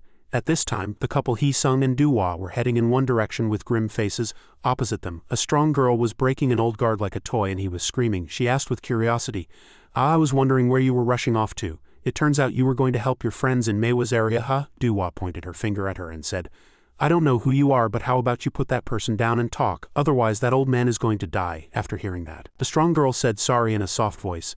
All right, sorry. After that, she immediately twisted him harder and killed the guard instantly. At this sight, both Hee-sung's and Duhwa's faces changed. They were filled with surprise and anger. The strong woman casually threw the guard to one side and said, There, I put him down. She raised the corners of her mouth and asked if they were happy, as if to deliberately taunt them. Duhwa, enraged, rushed into attack, shouting loudly with her mouth. You son of a bitch. On the other hand, Hee-sung was calmer, but he warned Duhwa. Hey, if you charge in that recklessly. Before he could finish, the strong girl lightly blocked Duhwa's stinger, neutralizing the attack. She said to Duhwa, I heard you're very good at showing off your strength, but coincidentally so am I. The strong girl hinted to Duhwa that they should see who was stronger. Chun Duhwa. As expected, all of Duhwa's information had already been completely figured out by the strong girl. Ta Hien Bin's battlefield was reaching its final stages and the surroundings were still filled with cigarette smoke. The middle-aged man smugly asked Hien Bin, You were so full of yourself earlier, but look at you now. You're a mess, aren't you? Hien Bin cursed damn it inwardly and felt he couldn't win without using his complex. Thinking he had dealt with Hien Bin, the man turned towards Professor G. Then he said, Now shall we finish this mission? Hien Bin forced himself to charge in to stop that exploding ant guy, but he was slapped like a father hitting his son. He said, You still have the strength to move? Young people are always full of energy. Covered in blood, Hien Bin asked, What is your purpose? Are you trying to kill Professor G? Hien Bin charged in again and guessed, I get it now. It must be Shin Gaon's orders, right? The only person with that kind of motive is her. The man seemed to agree to some extent, but his reply was unpleasant. What good does it do you to know that? Then he lightly activated his complex. The man once again blew up Hien Bin's arm. He said arrogantly, See, you can't do anything. Hyunbin was extremely angry and thought that if he could just get that gas mask off it would be over. Hyunbin vowed to himself, my cigarette smoke is useless now, and I can't get close because of those explosions, so is there no way? As he thought that, Hyunbin suddenly remembered, there was actually one way, but Professor Ji had told him not to use that technique again. If he disobeyed the professor's words he would be stripped of his position as a teaching assistant. Hyunbin still took out a cigarette with a gold filter. It was the only one in the pack, Hyunbin said to himself. I'm sorry, Professor Ji. So Hyunbin took out the cigarette, put it in his mouth and thought, this is all I have. The man in front of him began to get serious. He said, I'll end this right now. Hyunbin still stood there calmly smoking his cigarette. The man revealed that the older the bugs on a body were, the weaker the explosion. But now you have 15 of them on you, he asked in a cold voice. Hyunbin, have you ever felt your limbs being blown to smithereens? Hyunbin did not answer. He continued to smoke, reminiscing about the old days. When I was a student, I was a chain smoker. I smoked all day because of the side effects of my complex, and because of that smoke no one would come near me except for one person. It was Professor G. The professor took the cigarette out of my mouth with his bare hands and said, aren't you the one who requested a smoking room be built in the school and was rejected? The department heads are so heartless. Then the professor suggested that Hyunbin come to his lab to smoke from now on. Back in reality, the man activated his complex and began to detonate. He said, explode and die. Hot red horns began to sprout from Hyunbin's body, and without exception violent explosions occurred at Hyunbin's limbs. Hyunbin's glasses fell and shattered. Over on Suhan's side he was frantically looking for Manhwa. That damn pink mantis, where did she go? Suhan happened to witness a huge explosion not far away. Puzzled, he turned his gaze in that direction. After this explosion, the man was sure that Hyunbin was dead and turned to take care of Professor G. Now let's go take care of that professor. Before he could finish his sentence, an extreme bone-chilling cold washed over him. As he turned, Hyunbin recalled Professor G's words. A special cigarette with increased nicotine content and a substance added that is half the lethal dose. They say it has an excitatory effect. But how is it any different from self-destruction? Put that cigarette down, Hyunbin. Use it only when you really need to, at least only in a catastrophic situation where the world is ending. Other than that, it is forbidden for any reason. Famous writer said that nicotine can provide short-term inspiration, but it will gnaw at your soul. As the smoke cleared, Hyunbin revealed his stance form, and in particular, a strange grayish-yellow smoke billowed from his entire body. After removing the bombs attached to his body, he madly rushed in to kill the exploding ant. The exploding ant couldn't help but be shocked as Hyunbin's claws dug deep into his flesh. He asked himself, how did that guy survive that explosion? Faced with Hyunbin's ferocious attack, the exploding ant created a large explosion to push Hyunbin back. He shuddered at the sight of Hyunbin still ignoring the pain despite taking massive damage. Hyunbin, as if he had lost his reason, continued to rain down attacks. Before the exploding ant could react, he was hit with a direct blow. Although there was no major damage, the exploding ant's gas mask was torn instead. Hyunbin explained calmly, adrenaline has completely suppressed my pain. I've never lost in close combat in this state. Not even Professor G is an exception. Cut the bullshit. Hyunbin quickly prepared to deliver the finishing blow. Just then, Manhwa appeared and saved the exploding ant's life by piercing and slashing Hyunbin's shoulder with her sharp scythe. Hyunbin coughed up blood and glanced back. The exploding ant triumphantly exclaimed, you came just in time, Manhwa. Manhwa was still cold. She sent Hyunbin flying with one blow. Hyunbin collapsed to the ground. He thought to himself, what is this power? Is there another one? I'm at my limit. They didn't pay any attention to Hyunbin and talked calmly. What brings you here? Manhwa said, teacher sent me to help you. The exploding ant replied, weren't you in charge of another area? Ha, teacher worries unnecessarily.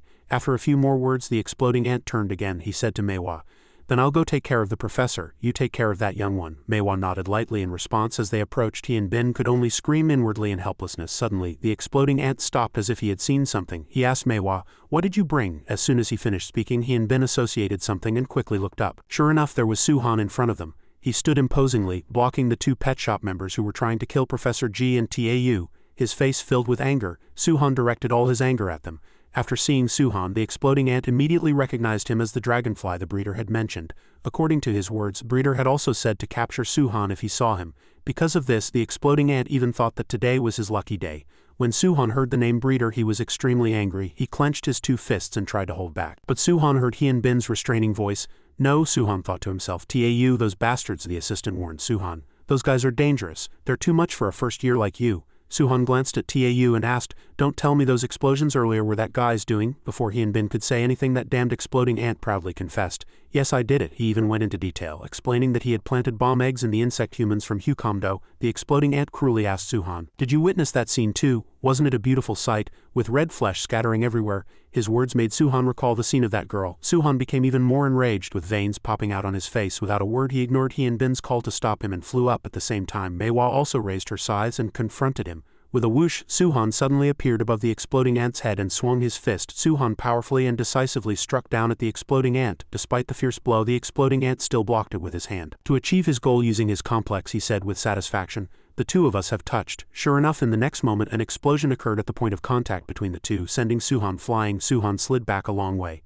But it was the exploding ant who was dazed, he judged with dissatisfaction. Usually my hand would have been blown off. Looking closely, he understood only after seeing the gloves on Suhan's hands. Those gloves are quite sturdy. Suhan also thought to himself, he definitely said we touched, so does that mean it explodes every time I touch his hands? Nevertheless, Suhan was confident that since he had the advantage in speed, he could win as long as he didn't touch his hands. Suddenly, Hyunbin stood up and threw Suhan back. Suhan was about to say "Tita," but was cut off. Hyunbin told him to leave it to him and evacuate the people in the surrounding area with Professor Ji. Suhan reluctantly pointed at Hyunbin's wounds and shouted, "But Ta, those wounds, I can fight too." Hyunbin continued, "I'm not stopping you because you're weak." Then Hyunbin became extremely serious. He said, "If you fight and inadvertently go into a beast state, people will die." Hyunbin then told Suhan to look around. Sure enough, there were many people hiding nearby. Hyunbin said, "There are a lot of residents around here. You said you could control your complex, but that's during training.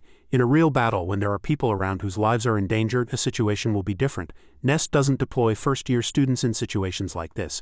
That's why you have to evacuate them." After a moment's hesitation, Suhan decisively flew away. The exploding ant said from behind. He asked Suhan, "Ha, are you really leaving? That's no fun." Once Suhan was completely gone, Hyunbin let out a sigh of relief. It worked, he thought to himself. A disaster like that day must not happen again. I want to minimize the possibility of something like that happening. Professor Ji, I have to trust Suhan, but trusting that child doesn't make this any safer. Looking at Hyunbin, the exploding ant sighed and said, "You don't look like you can fight anymore." "I don't know where that confidence is coming from." Manhwa licked her scythe and reminded the exploding ant, "We need to finish this quickly. If this takes too long, teacher said more reinforcements will come." The exploding ant reassured Manhwa. "Ha ha ha, don't worry Manhwa.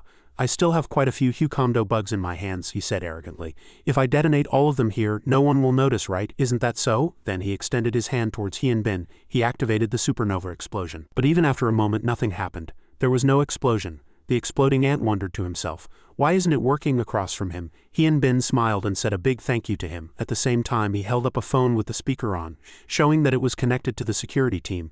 "You said it, didn't you, that you planted bombs in the people from Huondo? That's why Professor Ma's security team has been scattered. By now they should be removing the bombs from the bodies of the Huondo residents." Hyunbin emphasized with confidence, "Never underestimate Nest. You pet shop bastards won't be able to kill anyone anymore." At this, the exploding ant touched his chin and thought, "Losing all the soldiers is a shame, but our main objective is Professor Ji. The Hyunbin in front of us is now a useless insect human who can't use his complex, so there's still no problem."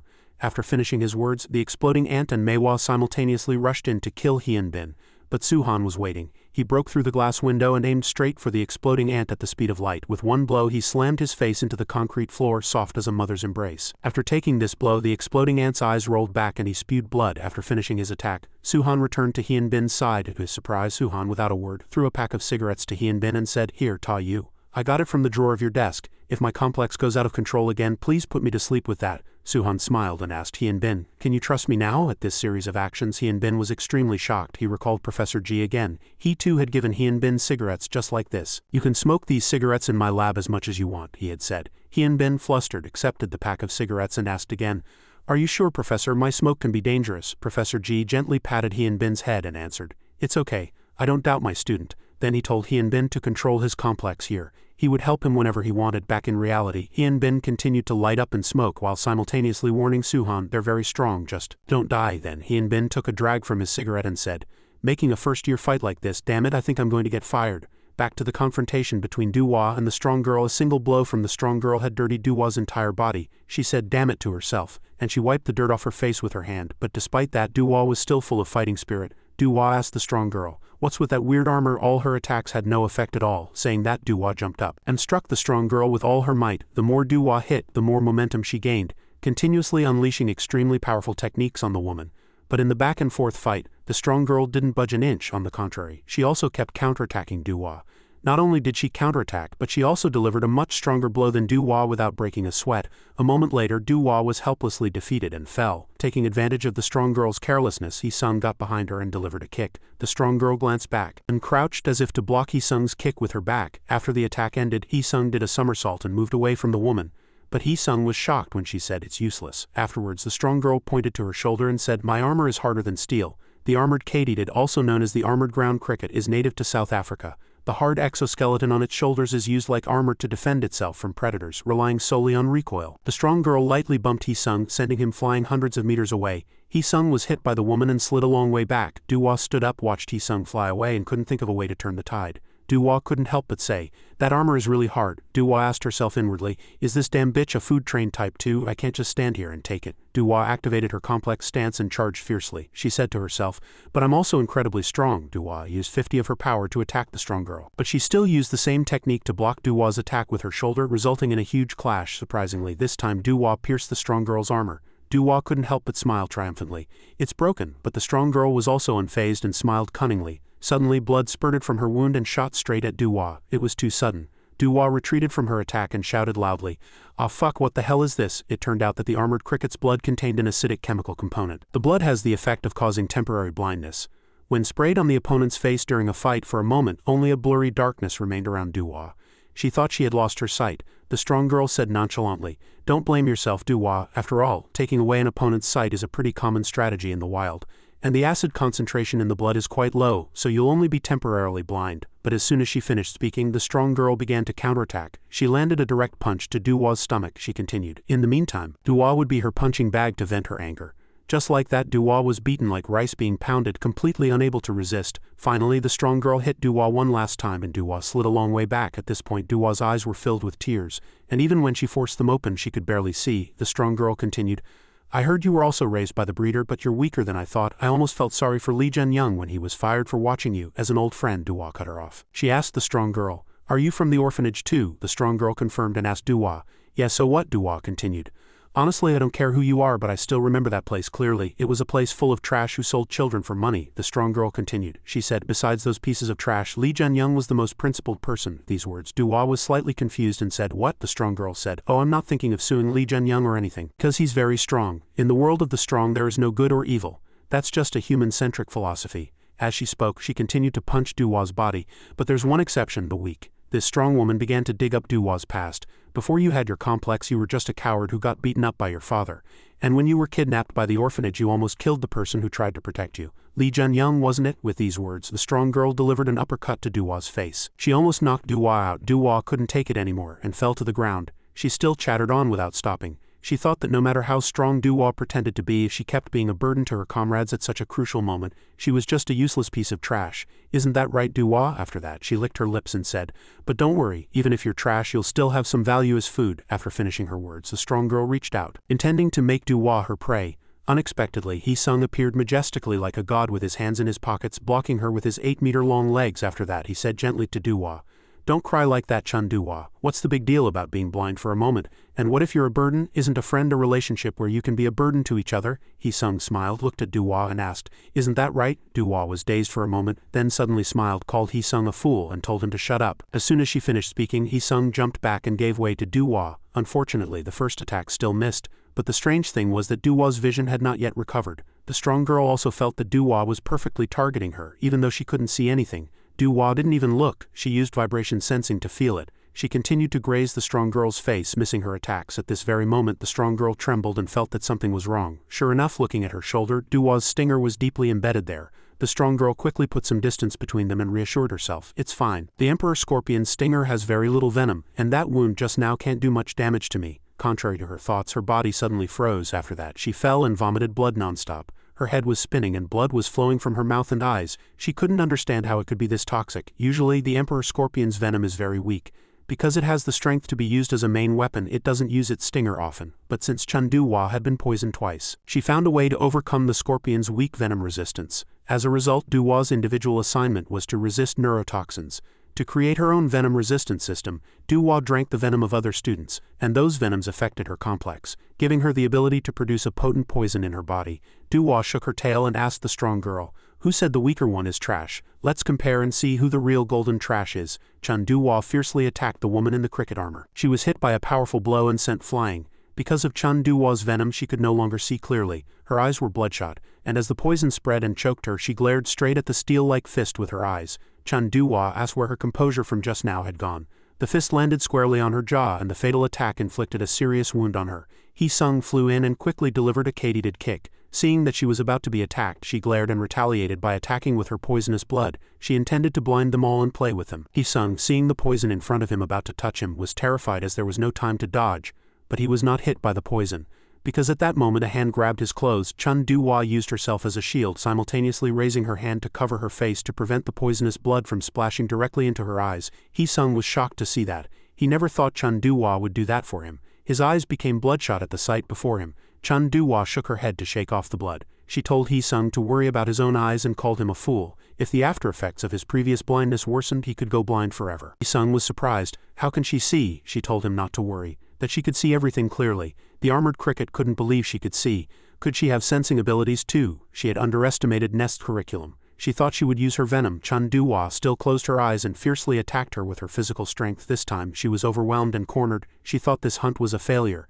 An explosion occurred in front of Chun Du-hwa's power, and even Hee-sung had to resist. He said it was cheating for her to fight with her eyes closed, but Hee-sung suddenly looked up as if he had seen something terrible behind that explosion. Chun Du-hwa fell to the ground exhausted. Her whole body was trembling and she was still standing. Her appearance was very scary, and she seemed to be completely unscathed. She said she was sorry for holding back because she only saw her as prey. From now on it wouldn't be a hunt but a fight. As soon as she finished speaking as she had said, her attitude completely changed, and she attacked much more decisively and powerfully than before. She raised her foot and kicked Chun Du-hwa in the stomach, and it was clear that the blow was very powerful. Chun Du-hwa was injured to the point of vomiting blood. The armored cricket crouched down and then jumped up, using the force from just now to slam down on her body. Hee-sung was dumbfounded watching them. What is this? That bitch's speed suddenly became incredibly fast. She continued to beat Chun Du-hwa up. She said she didn't have this speed at first. Unlike other crickets or insects with strong legs, the armored cricket is an insect that crawls slowly on the ground, but in that hell she wouldn't have survived. With this slow body, to survive she had to eat the weak and avoid the strong. Then her complex evolved for survival. That's why she now had such a hard armor.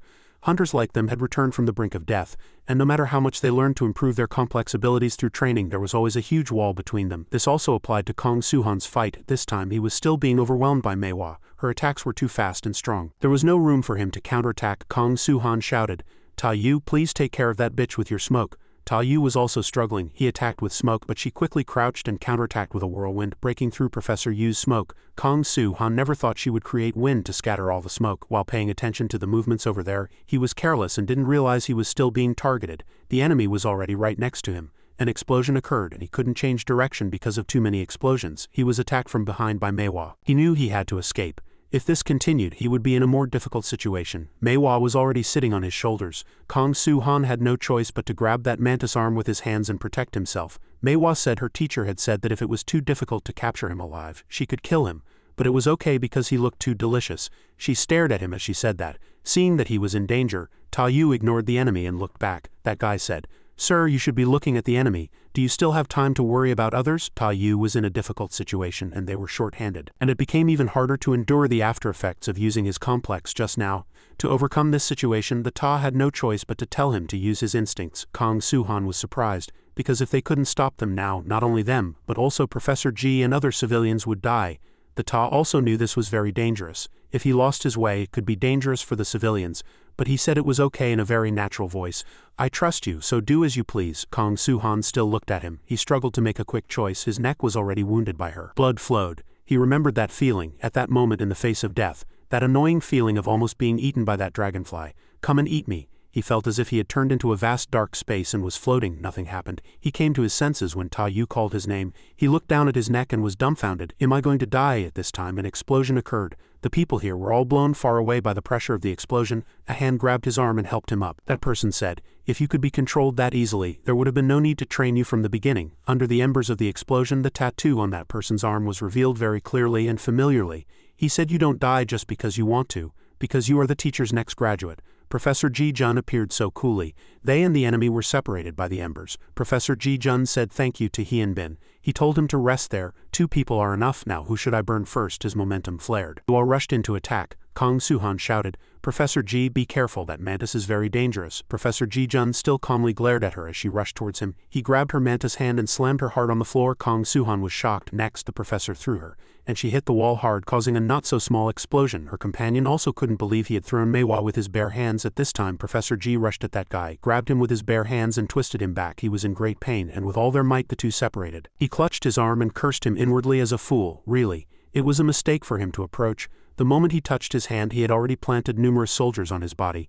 This is it. He clenched his fist, but nothing happened, and a wave of heat seemed to emanate from Professor G's entire body. He told him not to even think about getting out of here alive. These bastards had crossed a line they shouldn't have. His entire body exploded. This heat horrified his opponent. All his soldiers had been vaporized by the heat. He couldn't believe the sight before him. Impossible. Professor G unleashed an explosion at him, and the pressure from this blow forced those around to hastily protect themselves, barely holding on. After the explosion cleared, everything around was still burning. He told him to use his explosions, but he wouldn't be able to withstand this level of heat. Suhan was shocked. Did he take him down in a single blow, as expected of Professor G? Suddenly he saw Professor G's reaction was strange. He clutched his arm, his hand trembling as he raised it, and a wisp of black smoke seemed to escape from Professor G's hand. Why? Seeing that, Hyun Bin knew it was over. He had reached his limit. He didn't understand what he meant. He said that ever since Professor G fought Shin Gaon 5 years ago, his left hand had become unstable due to side effects. Furthermore, the more he used his complex, the worse his condition would get. He had heard before that Professor G seemed to be using his complex a lot more these days. Be careful, he's pushing past his limits. Professor G also said that in recent months, he had been using his complex quite a bit.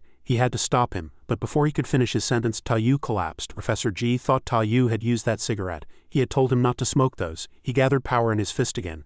The one who should fall here was him. He rushed to attack Manhwa and was hit hard in the side from behind by that bastard. He didn't think this damn bastard was still standing. He gritted his teeth and said, "That explosion, not bad." Professor G kicked him hard, sending him flying, but at this moment Manhwa approached and attacked him. He was carelessly slashed from behind by her. At this sudden blow, he turned around in pain and didn't notice the one in front was attacking him. The two attacked him simultaneously, and he had no way to dodge. Struggling to evade, he delivered a powerful blow to the ground. That bastard noticed he was weaker than before. He struggled to block his attack, and Manhwa rushed in, stabbing Professor G's hand hard. But that bastard had another trick. He provoked him to try burning this too. Something dug into Professor G's hand. Did he not know there was a bomb on that mantis hand? This crazy bastard. Professor G's whole body exploded. Damn it. Suhan flew towards him in worry. That bastard had pulled another trick. Numerous explosions went off in the ceiling. Suhan had to struggle to dodge the falling wall fragments. He still couldn't avoid a large piece of the wall falling on him. They were forcing him to sit there and watch. Manhwa grumbled that she no longer had any feeling in her hand. He said, "Just bear with it, it'll recover anyway. One arm is a cheap price. If only he can kill Nest's strongest Professor G." He struggled to hold on. "I have to help him. I have to get out of here." Suddenly he heard the professor call him. The professor said this was an advanced class, prepared for the special class. Now he would show him the essence of the stance. At this time outside, Park Hye-in was running forward with all her might. She finally arrived. In her hand was an iron card with the word Nest on it. The emergency rescue team had arrived. Everyone quickly worked to support the rescue of the injured. From the looks of the situation, the civilians and guards were all safe. She thought she should turn and go help Suhan. At this moment someone called her urgently. It was that same guard. His body seemed to be seriously injured. His arm was broken and his whole body was covered in blood. He said that if she had a moment to please help him. He told her to take it. It was the key to the director's house. The director was not here at the moment. He was a nature lover, so he had a villa in the nearby mountains. He didn't use a cell phone, so he surely wouldn't know what had happened here. He said he was truly sorry to ask a first-year student to do this, but there was no one beside him who could move. Please help him. Go to the director in his place. To Nest, the director is the top priority. As the director was mentioned, a face appeared at a door, smiling dangerously. Back to where Suhan was, the bastard heard Professor G's words and didn't understand what the essence of the stance was at all. He inflicted pain on Professor G's hand. Suhan watched helplessly, hitting his own arm hard, hitting it until it bled, but still it wouldn't move. He said, "You're just putting on a brave face in front of the students. It seems your body has already reached its limit. Looking at the side effects, it seems you've resisted your own complex before." Suhan looked as if he couldn't believe what he was asking. He asked again about resisting his own complex. He asked, "Don't you know their power, their complex is induced by the brain. If the brain resists its own complex, the body is overloaded with side effects. He's not a monster. He just wants to be a normal human. These wishes come back as side effects." His eyes flashed. So that means Professor G, he must have been foolish in the past. The complex is a dangerous disease that must be removed. That was what he thought when he started working as a professor. At that time, not enough research had been done at the school, so there was no way to know the effects of the complex on the body. So he restricted the students from using their complexes, not just because it was dangerous, but to keep them away from a painful reality. The bastard attacked the professor and sneered, "What a funny story. If you refuse to become a monster and stubbornly deny that you are not human, you will suffer those side effects." He leaned down to the professor and said, "Doesn't that mean their nature was monstrous from the beginning?" The two created a huge explosion, and he said that was why they couldn't win. The most important thing is the environment. If you are in an environment so severe that you have to give up your humanity, you will no longer choose to become weaker. Their goal is not to destroy them, but to invite them to the environment the breeder will create in the future. But to do that, you must die. When you disappear, your weak students will likewise escape the cage that confines them. Manhwa also rushed down at him from above. At this time he realized, I am truly weak. The reason Shin Gaon went out of control was because I restricted her from using her complex. He used all his strength to stop Shin Gaon, but the familiar power led to side effects. Just because of his own weakness, students died. An environment created by his own weakness, Shin Gaon was corrupted. The professor opened his mouth. A long time ago he thought so too, and suddenly he erupted with power. A huge wind pressure made it impossible for his opponent to stand. He stood firm. He asked him if he had said the environment was everything. Wrong. Even in the same environment, everyone meets a different end. He met a student. She had lived the worst life he had ever heard of, but despite that she was a strong student with integrity, and that was Chun-Du-Hwa. Speaking of Suhan again, he said he had met a student. He went through similar hardships as Shin Gaon and had similar effects, but he did not become like Shin Gaon. He said his students were never weak, they all polished and strengthened their own power. A nest is a place to protect them. To him, who was on the verge of death and almost collapsing, he said he would show him the power he received from nature. He turned his arm into a terrifying weapon, his entire arm covered in iron armor. Even Suhan didn't know what it was. His arm suddenly became like the tip of a needle, and that arm emitted a huge force. He used it like a sharp weapon and rushed towards Professor G. He wanted him to die. He smiled and said this would be the last special class, that it was the true power of the complex. My students, those were his last words. After that, he seemed to explode, a huge explosion. The dazzling light made it impossible for him to stand. The people around also looked up in surprise. Park Hyen also turned her head towards the light. Seeing that direction light up, she knew it was Professor G. Her expression was very worried.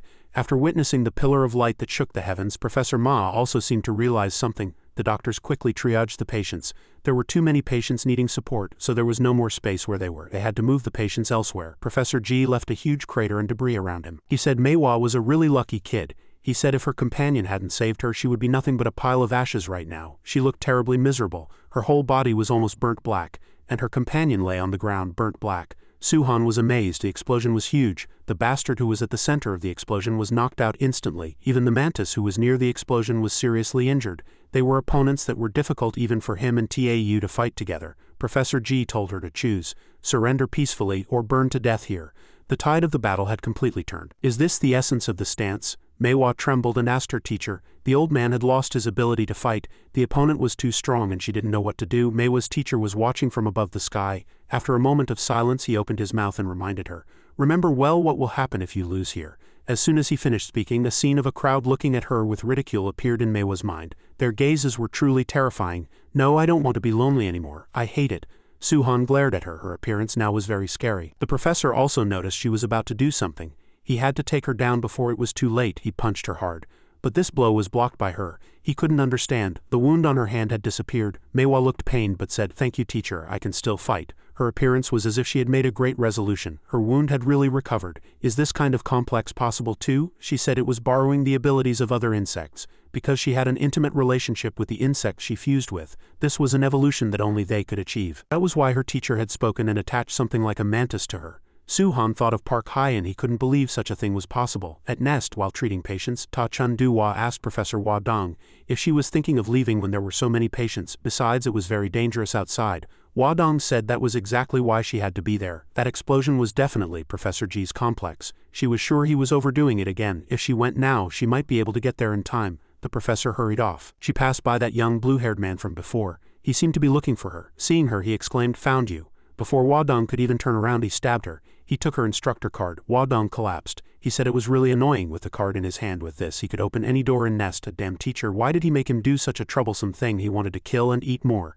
He held Hwa Dong's blood-stained card and licked the dripping blood. When Hwa Dong opened her mouth to ask, he turned his head to look at her. She asked him what he was going to do with it. He smiled sinisterly and silently told her to guess. He told her to worry about herself. She would die in a few minutes because of that wound. Hwa Dong collapsed. His poison was really making her unable to do anything. Meanwhile, on Professor G's side, he was still fighting hard with Manhwa. She attacked more and more fiercely and cruelly. When Professor G counterattacked, his arm suddenly couldn't exert any strength. His complex wasn't working. Hearing a call, Professor G came to his senses. But he was already too late. His arm was cut off by Manhwa and flew away. Suhan was dumbfounded at the sight. Even Professor G couldn't believe it. There were other bugs, so why a cockroach of all things? Why did he feel a sense of unease in this evolutionary process? He thought of Shin Gaon. Would she be satisfied? Professor Ji was pierced through the chest and Manhwa even lifted the professor's body. She looked up at him, mission complete. She threw Professor Ji away and reported to her teacher that she had taken care of him. She said she would retreat with the old man. But at this moment, a voice was heard. It asked her where she was going. A blue explosion appeared behind her back. Manhwa hurriedly turned her head, her expression full of shock. When he saw the two fighting then, he was very surprised. Professor Ji was starting to be turned around. Ever since the fight between the professor and Shin Gaon 5 years ago, his left hand had been in bad shape due to the side effects. Moreover, the more he used his complex, the worse the condition would get. He was in despair, trying to make his hand move, and even stabbing a steel bar hard into his arm, it still wouldn't move. And when he saw the sight before him, the sight of Professor Ji being killed, he thought it was all his fault. He had heard before that the professor had been using his complex quite a bit lately. When he first fought that mantis, when he fought the breeder, and even when he protected him from the school, he always used his complex to save him. The reason Professor Ji always endured everything was because he was too weak. At that thought, his power exploded. Manhwa turned back to look at him. Suhan exploded. He took off his glasses, and his gaze, like his emotions, seemed to be engulfed in madness. The person who harmed Professor Hua Dong used her card to open the lab door. Seeing the room, he complained, "This is the lab, it's too complicated." The inside was divided into smaller rooms with all sorts of machinery. He exclaimed, "What the hell is this place? Is this where they keep the most advanced technology?" As he strode confidently into the middle of the lab, he was met with the inspection technology of this place. The machine detected an unauthorized, unfamiliar biological signal and immediately activated its protection system. The system warned him to leave this place immediately, but he jumped up and kicked the security machine away. He thought that since these complicated panels were appearing, he must have come to the right place. Suddenly, the lab's electricity went out. The power system was automatically destroyed and the doors to several rooms collapsed. It now became twice as troublesome for him. Inside one room he found something glowing on a desk. When he picked it up, he saw that it displayed Kong Suhan's genetic test results. Meanwhile, Suhan was in an uncontrollable state at this time. Manhwa had to struggle to dodge him. She was being choked by him. Manhwa pushed him away. She knew he was trying to eat her. Suhan flew towards her quickly. It attacked from top to bottom. Suhan moved so fast that he surprised her. Moreover, his actions were very familiar, like the food-trained types from the breeding farm. It was as if he had lost all his humanity and gone crazy. Then she jumped up high, causing even the people around her to scream in fear. Thinking she had disappeared, Suhan chased after her. He had fallen right into her plan. She grabbed someone, held her mantis arm to the person's neck and said to him, "While you eat this prey, I will eat you." Suhan was still rampaging, his hand almost touching the person's face. Suddenly, memories of Professor Ji flashed through his mind. As the memories flashed by, he seemed to regain consciousness, passed by the girl and aimed straight for Manhwa, grabbing her face. The terrified girl turned back to see blood splattering from Manhwa. His abilities were also being revealed as the blue-haired man looked at his results. According to the genetic test results, Suhan's complex had characteristics different from other dragonfly species, because it is the largest dragonfly that exists in Korea. People who saw it for the first time often mistook it for a robot because of its absurdly large size. Even including all other dragonfly species, its size still placed it at the top of the flying insect food chain. The king of dragonflies, the predator of the sky, it was the jumbo dragonfly. He was different from those monsters. He also showed the same instinctive movements as the food-trained ones, but he was still in his right mind. Suhan also showed the same instinctive movements as the food-trained ones, but he was still in his right mind. After separating Manhwa from the girl, he held nothing back. He landed a powerful punch straight on her. Manhwa was sent flying back, her whole body crashing so hard that it even broke through a thick wall. But he hadn't let her off yet. He chased after her and choked her. She struggled to resist, shouting for him to let her go. Using her mantis arms, she successfully broke free from him.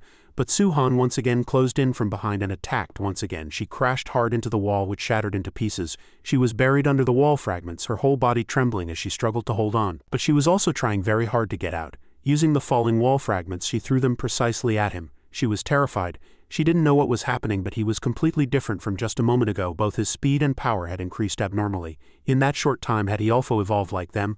Or was this just pure human strength? Suhan was rushing forward when he noticed a wall fragment flying towards two people nearby. He immediately veered towards them, blocked the danger, and protected everyone. Seeing that face of his, Manhwa became more and more frightened. She had been warned by her teacher before to be careful about exhausting her energy. The cockroach's power is borrowed when using the origin of a very strong species, but it was still borrowed power, and her body had to pay the price. If she continued to recover from serious injuries, her stamina would be depleted, and she could die if she wasn't careful. As long as she wasn't hit by a nuclear explosion, her physical condition wouldn't reach that point. Manhwa gritted her teeth in great pain. There was no more time. She had to end it right now. The two jumped back into the fight, using all their strength. They both flew high in front of the blood-red moonlight. Manhwa was confident because she had almost caught him. At this time, Suhan grabbed Manhwa's hand. The sky was his domain. He landed a powerful punch that sent her falling down, then chased after her. The attacks were fast and precise. Manhwa couldn't block any of his attacks. He held her, rushed down, and then threw her hard onto the ground. Her recovery speed had slowed down, her stamina. He looked down from above at her lying miserably on the ground. He advised her to stop. If she continued to fight in that state, she would really die. When he recalled what she had done to Professor G and the nest residents, it made him want to kill her on the spot, but he didn't want to become a monster like them. So, surrender. But Manhwa was still stubborn. She cut him off and said no, she wouldn't stop. Never. She still held on, got up and continued to fight. She asked him if he could have stopped if he were her. It meant returning to the previous miserable life. She didn't want that. She would rather die than do that. She stood up but attacked him again like a final flame. Suhan had no choice but to face her, putting power into his fist to attack. He thought he couldn't help it. Unlike them, he had no intention of killing someone without thinking deeply. But if she continued to attack his people, he would be the one to stop her. Suhan was about to deliver the final blow as Manhwa fell, but he was repelled by some force. A person appeared and said, "To think there's someone with such a complex in nest. Truly magnificent. A pleasure to meet you." He introduced himself as their teacher. He took Manhwa and protected her. He was the one who had ordered the killing of his professor. Hearing those words, Suhan's expression became even more disgusted. He quickly flew up to the top of the building and attacked him. But he landed lightly on the ground as if he had teleported. He praised his amazing instantaneous speed, saying it was definitely not an ordinary complex. Looking at him, Suhan still couldn't believe he had reacted in time. He put Manhwa down. He praised her for doing well. The hunt was successful. The breeder had told him not to reveal his power too early, but it was a teacher's duty to clean up after his student. His eyes burned and glowed red, and a sword-like object appeared in his hand. Suhan asked him about the hunt. He spoke, rushing at him in anger and questioning if it was that easy for them to kill people. A clash occurred, and Suhan hit him consecutively. He successfully landed a very powerful blow to his body. He lay on the ground and looked up at him. This power, he understood why Manhwa had lost to him. He couldn't let him live. He was rushing towards him. Suhan was still keeping an eye on the enemy, but he strangely disappeared from his sight. He appeared behind his back in the air with wings. Suhan didn't expect him to have wings and was surprised, but before he could react he was stabbed from behind. The wound was not light. Despite the pain, he hurriedly turned around and threw a punch to make him dodge. He was fine. He only had a scratch on his side. He clutched his bleeding wound, telling himself he could still fight him. The darkest hour of the day. A place without a single ray of light. He said this place was more ideal than ideal. He lured him into that dark place, making him disappear into the space of the night. Suhan felt something was not right and stopped. Where is he? Wasn't he right in front of me just now? Once again, he appeared behind his back, and this time the tip of his sword was more cunning. It came right up to his face. He couldn't understand what the hell this guy was. He was all around him, successfully wounding both of his legs. He couldn't react. Blood kept splattering from him. Suhan could only curl up and block if he couldn't see his attacks. He had to get out of this dark area first, so he found a way to fly. But he was once again pierced right through the body. He was there. He asked him if he knew that hunters like them maintained their reason even after going through food training. But they had to pass that food training to survive. He had asked him if it was that easy to kill people. It wouldn't take too long to make it easier. He lifted his whole body high and then threw him straight to the ground. Suhan lay there miserably. He had fought for too long. His body didn't want to move anymore. If he could have fought with all his strength, he could have fought better. He stood in front of him, about to deliver the final blow. He said goodbye. Just as the tip of the sword was about to strike down, Suhan felt wronged, but right before he died, he noticed someone coming to attack him from behind. He hurriedly jumped up and dodged. Someone called his name. She lifted his face. It was Park Hyen. Her face was full of worry. She thanked God that he was still alive. He looked at her. As soon as he reacted, he worriedly told her she shouldn't be here. Those guys were very dangerous. Because of them, Professor G. Hyen was devastated. At this moment, someone suddenly appeared and asked what had happened to Professor G. He didn't know who he was and asked. Hyen had just brought him here. He was the director of Nest, a white-haired old man with a cane. He was surprised. The director? That skinny old man is the director. He turned and looked at that guy. Suhan fearfully said that the guy was dangerous, but he heard the old man say that he was truly pathetic. Thinking of himself sleeping through this chaos, he praised him for having a pretty useful sword. Then he asked if he wanted to clash with his sword. He drew a sword from within his cane. He looked down on the director. Their target this time was Professor G. He was the most powerful member of Nest that they had to eliminate first. Their hunters would have no problem facing him. But before that, there were forces they had to be careful of. The first were the graduated students. The one to be most wary of among them was the night butterfly, Professor G's teaching assistant. If they could find a way to block his smoke, dealing with him would be easy. Next were the top students of the upperclassmen. According to Shin Gaon, there was an elite team created for the top students. But currently they were active in other areas, so they didn't have to worry about facing them for the time being. Lastly, Nest Brain, the director. He was the most important figure among the executives. Along with that, he was the figure who showed himself the least. The one he had to be most careful of was this unidentified force. After the first attack, he felt that the director was fast, but there was nothing he couldn't react to. Had the breeder told them to be careful of an old man who just swung his sword around, it was really disappointing. The director sheathed his sword. He thought his skills had gotten rusty. He had aimed for his neck. On the other hand, he fought well too. A scratch appeared on his face as well. He was silent for a moment, then said, "I wish we could continue fighting, but let's end it here." The director did not allow it. He asked if he was afraid of facing an old man like him after causing such a disturbance. He said that if the two of them continued to fight at high speed, neither would gain anything, it would only add to their losses. The director turned and looked at the heavily injured Suhan. Seeing that the director said nothing, he took that silence as agreement. He held Manhwa and followed. The hunters had completed their mission. The notice came for all other hunters to withdraw. Chun Du-hwa was beaten to near death at this time, but her opponent stopped her hand. Her mission was originally to draw attention and divert their gazes. She hadn't attracted many people. She wanted to have more fun. She had to go. She threw Chun Du-hwa towards Choi Hee-sung. Before she left, she said the two of them could die together. She lifted a block of concrete and was about to throw it at them, but suddenly sharp, blade-like things flew over. Seeing them, she knew who had come. This was Yu Jang-hun's technique. The two glared at each other. She admired that they were lucky and disappeared. Chun Du-hwa was unconscious at this time. On Suhan's and Park Hye-in's side, they didn't want to let the hunter go that easily. Suhan was ready to fight to stop him. His hand was suddenly stabbed. The director stopped him and said, "Doing that will only shorten your life." He said it was useless to chase him. It would only lead to more meaningless deaths. Suhan still stubbornly went crazy, telling him to let him go. Because those guys, the director, knowing he was very agitated, had no choice but to knock him out. He told him he did well. Now leave this matter to the adults. Suhan lay on the ground battered and bruised. Park Hye-in quickly checked his condition. The director sighed. Their losses would be certain, wouldn't they? About 50 people were killed. 50 people were injured.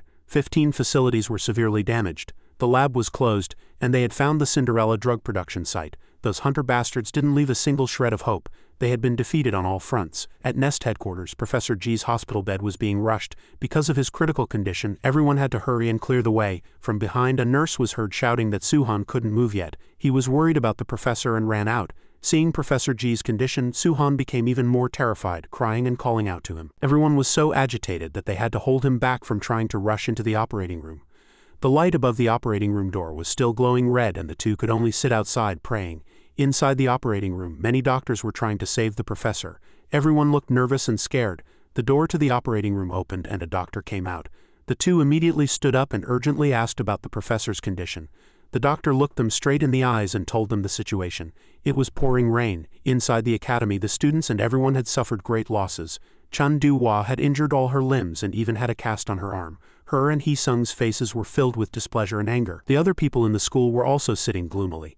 Only Kong Suhan had a distinctly sad look in his eyes, and a notice of class cancellation was posted on the bulletin board. After the incident, the Department of Beneficial Entomology practical classes were cancelled. That day, Professor G fell into a coma. His internal organs were severely damaged, and the side effects of his complex had destroyed his entire body. If he had been treated with Professor Joe's complex right then, there might have been hope. But it was too late. Professor Joe had also been taken down by those bastards. It was two unknown types of neurotoxins. The professor had barely managed to use her complex to save her own life.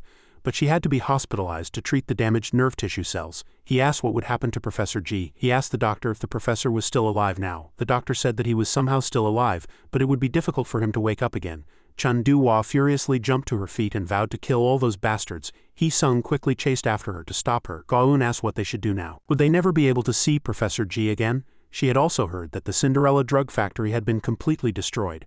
She was worried it couldn't be rebuilt. Those hunter bastards had burned all the data related to Cinderella. Even the backup hard drives were gone. They didn't know what to do about the graduation ceremony either. They could no longer receive the drug. Only then did everyone notice that Hye-in hadn't come to class today. Professor Ma went to the professor's hospital room door with a bouquet of flowers but couldn't go in. Above a sign was posted saying that since the patient needed rest, visits were forbidden. She looked at the sign sadly. Professor G's condition made her very worried. She recalled an old memory. A time when she had almost lost her life and was sitting outside pitifully. She looked up at the person in front of her and asked who he was. Professor G said that he was a professor at the new school where she would be living. He extended his hand towards her. Someone came and told her that it was a shame she couldn't deliver this bouquet. Your classmates are gathered in the classroom, aren't you going? The person who had just arrived was Lee Bidon. Hye-in greeted her son Baenim and asked why she was here. She said she had come to see Professor Joe. There was something she needed to investigate further about the complex that had attacked Professor Joe. Bidon approached her and asked if she hadn't come with her crew, Kong Suhan that is. She said she had called because she thought the two of them would come together. Hye-in blushed and explained in a fluster that that was not the case. Suddenly, Bidon became sad. She said that she knew Hye-in was very worried because of Professor G, but she should start preparing. Park Hye-in didn't understand and asked what she should prepare for. Bidon's son Baenim avoided the question and turned her head, not answering. She thought it was better for Hye-in not to know right now. Everyone was still filling the classroom. Since there was a class cancellation notice, Tayu was surprised and asked why they had come to class. He informed them again that classes had not been resumed at the moment. Everyone was surprised to see Tau. His whole body was wrapped in bandages and one of his arms was also broken. The students asked if he was okay. He said he was fine. They just told him to quit smoking for a while. He looked up and surveyed everyone in the classroom. Since all the students were gathered, he had a few things to announce to them. First was that classes would resume soon. The students were all surprised. He continued. But since Professor G could no longer teach, the school had found a short-term substitute professor. He didn't know the specifics yet either, and the second thing was from now on a new student would be coming to this class. As the Ta finished his introduction, the sound of footsteps entering the classroom was heard. When the new student appeared, Chan Du-hwa was startled. It was Dong Hyang. Chan Du-hwa called out his name. She was very surprised. How? Ta Yu said that on the day they were attacked by pet shop's hunters, all the labs and facilities had a power outage. Because all the power was cut off, all the cell doors that were operated by electricity opened. Hee-sung thought he had escaped that day. Ta Yu said no, he did the opposite.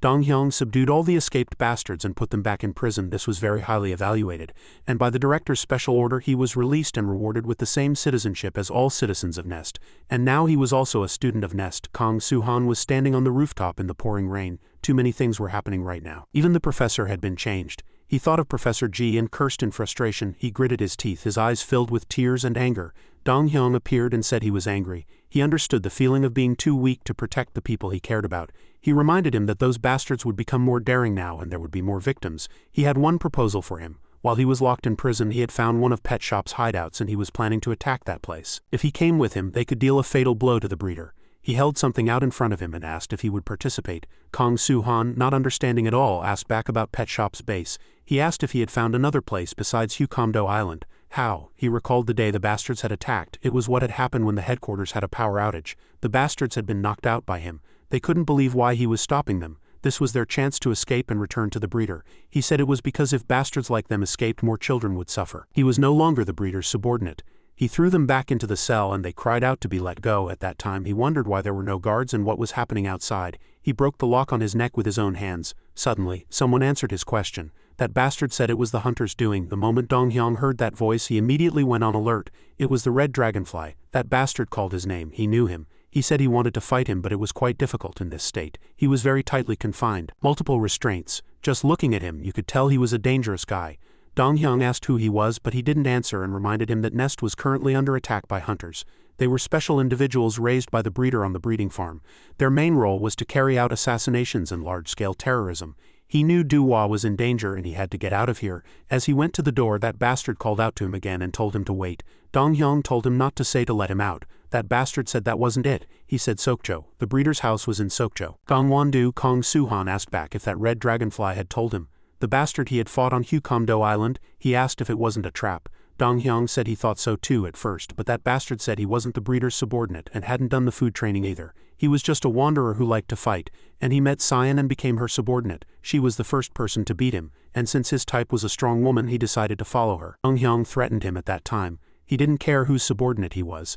Why was he telling him the breeder's hideout? He said it was because he didn't like the breeder. He wasn't interested in the breeder's grand plan to change the world. He didn't care which side he was on as long as he had a place to stay, but he didn't like the way the breeder acted like he was the boss of everything. The breeder used him as a tool, and it seemed the breeder had no intention of saving him from here at all. He was using this time to stab the breeder in the back. Dong Hyang asked why it was him. If he just wanted to get revenge on the breeder, why didn't he tell Nest when he was being interrogated? He said he couldn't tell the Nest staff, because Suhan shouted. There was a spy within the department. He thought it was very strange, the way the hunters attacked, precisely targeting a time when the upperclassmen were absent, and the way they knew Professor G's exact location. That spy had probably taken control of this school. If they were caught, the operation would end in failure. On the other hand, as long as they weren't discovered by the Nest department staff, they would be able to attack the breeder. He handed him a piece of paper and asked if he would go. He thought that if all this was true, this could be a really good opportunity. Could he trust the bastards who had tried to kill him? Before he could finish his thought, someone said they wanted to go. They looked in that direction, and it was Chun Du-hwa and Hee-sung. They said they couldn't just sit still like losers. Since he looked gloomy, Hee-sung had followed him. But it seemed he was plotting something big. Dong Hyang asked Du-hwa if she trusted him. Du-hwa said honestly it was half and half. She was still angry that he had kidnapped and deceived her, but she said she would trust him one more time because he was a friend. Dong Hyang shook hands with Du-hwa. He thanked her. Hee-sung said that honestly he still couldn't trust him, but if he just stayed still, he felt he wouldn't be able to face Professor G. He had trained a lot but still couldn't do anything and was beaten in despair. So this time he would land a blow on the breeder. He asked what his opinion was he going? He picked up the paper. He recalled Professor G. The professor's students are never weak. That's what the professor had said. He clenched it tightly. He had made up his mind. Let's show them what kind of people their students are. Duhua picked up her phone and asked the person on the other end if they had heard. The person on the other end was Park Hye-in. She was smiling. She picked up her bag and walked out. Now the only problem left was getting to Sokcho without being caught by the department staff. Duhua asked if anyone had any good ideas. He said that was the problem, because it hadn't been long since the incident. In most cases they would never let anyone out. If they left on their own, that spy would surely suspect them. So Hee-sung persuaded someone who could solve this problem. Kong Suhan still didn't quite understand. Someone came over, greeting Team A. Yu Jang-hun appeared with 2 girls. Duhua got angry and grabbed Hee-sung by the collar. She cursed Hee-sung for being a fool. Of all the people to tell, he told this bastard. Yu Jang-hun said not to worry. He said that because of those pet shop bastards they had lost all their Cinderella medicine, and they were very angry because of what they had done to Professor G. They promised not to tell anyone. Yu Jang-hun said it wasn't just them. After hearing Hee-sung's story, other students from other classes also wanted to help. Ga-eun and Hina were there too. Dong-hyung asked what the solution was. They had to get out of here without being suspected by the spy hiding among the nest department staff. Yu Jang-hun asked back if the destination was Sokcho. In that case he had a pretty good plan. They only had to prepare one thing. He told Bang-hun to bring a few swimsuits. Everyone was surprised and stared at him. They ran outside. The group was in a flurry, afraid of being caught. Why are we being caught by the WASP unit? They were Nest security guards, the WASP unit. He had divided the plan to go to Sokcho into 2 parts. The first plan was to secretly get out using a tunnel dug by Junji's mole cricket complex. Because security at the entrances had been tightened, they thought it was a good plan, but the security outside the walls was much tighter than they had imagined. They didn't even understand why they were running. Hadn't their plan failed? Definitely didn't want to be caught by the WASP unit. The weapon they used would make a person swell up. Just now a student was hit by their syringe-like dart, and his whole body immediately swelled up. It was Ji-won. Dong-hyung also told him that a secret escape didn't seem like it would work. They had anticipated this too. They had no choice but to use that. Immediately, Kong Suhan turned and confronted the WASP unit. He ordered everyone to stop, because they had already been discovered. Whether they ran or got caught, they would be punished anyway. In the end, they had no choice but to use the plan that Jang Hun had proposed and discussed. He said, let's choose plan B. Kong Suhan opened his backpack. Professor Ma Du-hyung was in his office. Someone came in and informed him that they had arrived. It was Suhan and Hye-in. The professor said he had received a report that the 2 of them had been absent without permission. The professor asked why. Hye-in retorted that it wasn't an unauthorized absence. They just wanted to go on vacation. The 2 took out bikinis and swimsuits for going to the beach. The professor didn't understand at all. He asked again. It was Jang Hun's idea. They could pretend to go on vacation. That way, even if they were caught, they wouldn't be suspected of going to attack Pet Shop. But the question many people were curious about here was whether the professors would believe them. A vacation at a time like this, Jang Hun had even thought of a way to explain to everyone. Because of the previous attack, everyone was very scared and stressed. So they were going to take a trip for the purpose of healing their mental trauma. Besides, since the classes were cancelled, they had a lot of time ahead of them. They thought the school wouldn't give them permission, so they tried to go secretly. Hye-in took out a bikini and said she really wanted to rest. Can't you let us go? Hearing that, Professor Ma looked troubled and lost in thought. It seemed the kids really wanted to go on vacation, and going on a trip wasn't against the school rules. But he couldn't allow it in the current situation. Professor Ma asked Hye-in if she knew what the situation was. All the professors except him had their complexes attacked, and all the facilities had suffered severe losses. An unprecedented state of emergency had occurred. A vacation at a time like this, who would allow it? Suhan inwardly cursed. That bastard Jang Hun. His explanation was ineffective. But just then a voice came allowing them to go. It was the director. As the director, he said he would permit their departure for the purpose of a class unity training. Professor Ma shot up to object. The director said it was the students' right to go on vacation. Since Professor G was in a coma, his students must be very anxious. At times like this, Nest must pay more attention to the students' psychological well-being. As long as a location and a safety supervisor were designated, wouldn't it be fine? Professor Ma closed his eyes and thought for a moment, then said he understood and would permit the trip. The 2 were very happy to hear that. However, he agreed on the condition that a supervisor of his choosing would accompany the students on their trip. The destination and accommodation would all be decided by the school. Seeing the professor yield, Suhan and Hye-in happily bowed their heads and thanked him. The director also left. Afterward, Suhan chased after the director and called out to him. He bowed his head and thanked the director profusely, but the director said there was no need to thank him. He said Professor G was the professor he trusted the most. It was only natural to trust the students he cherished. He told them they should have fun while they were young. He also wished them a pleasant trip. Suhan smiled and thanked him, but Professor Ma was still uneasy. He had no other choice. He told Ta-moon to watch the kids carefully. The next day, the students all gathered in front of the bus, ready to depart. Jang Hun had been worried about what would happen if they got caught. But they had hidden their unauthorized outing and were even granted a vacation. Now, they didn't have to worry about being discovered by the spy. However, a problem still remained. The place Nest had designated was too far from Sokcho, and they even had a chaperone. As he was speaking, the head suddenly dropped down and asked if something fun was happening. Everyone was startled and on guard. Suhan was so shocked that he fainted on the spot. Seeing Suhan's reaction, the person apologized to everyone. This was their substitute professor and the person who would be joining them on this trip, Tamun Se-dong. On the bus, a student who knew her grumbled, "Of all people, why her? She was a professor who assisted Professor Ma, and this student had heard a little about her from Professor Ji. Her complex is a giraffe weevil. In her case, her neck became long like a giraffe weevil's. But the problem was that she could use her neck's ability to gather information. She could move her eyes and ears anywhere and was extremely sensitive. So people said she could easily catch students who weren't paying attention or being honest. Currently, she was proctoring exams in multiple rooms at once, and her physical abilities were even stronger than Ta Yu's. How could they escape from someone like that? Suhan believed they could. It might be dangerous, but he had a plan. When they arrived at the resort, the place was truly beautiful. Hye-in was delighted. She said it was her first time seeing a resort pool. Everyone put on their swimsuits and got ready to get in the pool. It seemed Nest had spent quite a bit of money. They had rented out this entire area in a secluded mountain. Duhua said they wouldn't have to hide their tails here. Gaun said she had learned yoga for this day. One person couldn't go in the water because of their poison powder. Everyone had fun playing together. Jang Hun stared at the girls in the pool. What was their purpose for coming here again? Hee-sung scolded him, telling him to get a grip. Ta-moon also came over and said they were being too bold, revealing their insect parts like that. It's good to have fun, but you have to be careful, understand? Even though the professors rented this area, it's still outside of Nest. Suhan pretended to agree with her, saying they had to be careful. Dong-hyung had already snuck up behind Professor Moon and peeled off the bandage by his mouth. Was he trying to neutralize her complex? At that time, Suhan said that first they had to pretend to enjoy the trip to lower her guard. Then Dong-hyung would secretly inject poison into her neck from behind. When he had used his poison on Suhan before, Suhan had been unconscious until the next morning. If he could knock her out for long enough, they would have plenty of time to go to Sokcho and come back. Ta-moon was taking off her clothes, thinking about going for a swim. Now was the time. Dong-hyung rushed in to bite her neck. Just as he was about to bite her, the heel of her high heel came straight down on his foot. Dong-hyung knelt in pain. Ta-moon even turned around innocently and told him she was sorry. She said it was because she hadn't worn high heels in a long time and asked if he was hurt anywhere. Suhan was surprised. Did they fail? She even told Dong-hyung to watch where he was going. She asked if anyone could take care of him. The girls in the pool were also watching the situation on land. Their plan had hit a snag.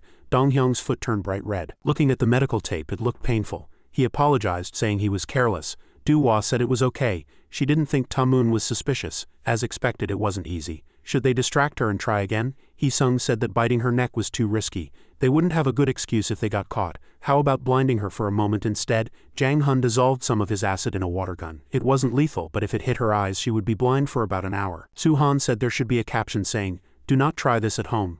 Duhua also playfully called out to the professor, telling her to look this way, and aimed the water gun at her. But then the water flew towards Hye-in. She didn't even have time to react as she turned around. Water splashed everywhere. Suhan blocked it for her and asked worriedly if she was okay. Hye-in's mind was in turmoil and she couldn't answer. It felt like a whirlpool was swirling in the pool. Jang Hun looked down, bewildered. After that, they tried to neutralize her in various other ways, but she dealt with them easily. They tried to dig a pit and bury her, but it failed. They tried to tie her up when she was fast asleep, but it failed. They tried to get her drunk, but it failed. It was already night, and at this rate the trip would be over. They were bewildered, wondering what on earth this woman was. There wasn't a single flaw in her defense. Someone was heard saying they should give up. Hye-in was startled. Getting revenge for the professor was one thing, but they were ultimately just first-year students. Not only would getting caught jeopardize their graduation, but even if they successfully made it to Sokcho, only danger awaited them. Was this the limit of what they could do? A few others were also thinking about this problem. Hye-in suddenly stood up. She said this might be their limit if they were any other first-year students. Professor Ji did his best for them. He studied and learned every single one of their weaknesses and gave them unique assignments. She thought now was the time for them to show the professor the results of that effort. Gaun asked, "But how? No matter what we do, Ta-moon handles it all." Hye-in had one last idea. She took out a bottle of wine and declared that this time they would succeed. Inside Ta-moon's room, she was also feeling that something was strange. They kept doing weird things and making her drink a lot. Perhaps she should report to the school first, just in case. She thought they were harassing her because they had followed her. Just as she finished her thought, Hye-in came in again, brought a bottle of champagne and asked if she wanted a glass. Ta-moon was wary, guessing they had put sleeping pills in it. She smiled. It didn't matter anyway. She was immune to all kinds of poisons and drugs she had been trained to be. So she thanked them for the drink and raised her glass. Just as her hand touched the glass, she received a strong shock. The champagne glass fell to the floor and shattered. Her whole body trembled and she couldn't believe what was happening. She hadn't even had a single sip. Hye-in knew, even with Professor G's lectures, they still had their limits. No matter how much you train to defend your weaknesses, it's not enough to completely hide your innate weaknesses. But even so, Professor G did his best for everyone to ensure results. That's when she used her firefly friend's poison. He wasn't confident, saying not to blame her if it failed. Hye-in still showed confidence, saying it would be fine this time, they could do it. She blew her poison into the wine glass. Seeing Ta-moon like that, it was a success. She was very happy. It worked. Now it was finally her time. Suhan asked if this was morally okay. Duhua said, of course not. The neurotoxin with an aphrodisiac effect has now changed into a hypnotic form. Whatever happens from now on, she won't remember a thing. Jang Han asked if everyone was ready. Don't forget, you have to be back by morning.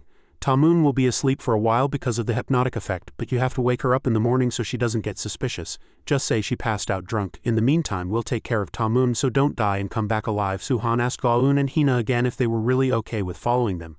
They would have to fight dangerous guys. Gaun told him not to make them sad. They were also trained by Professor G. They know it's dangerous. That's why they want to help. Hina also said that 5 people weren't enough.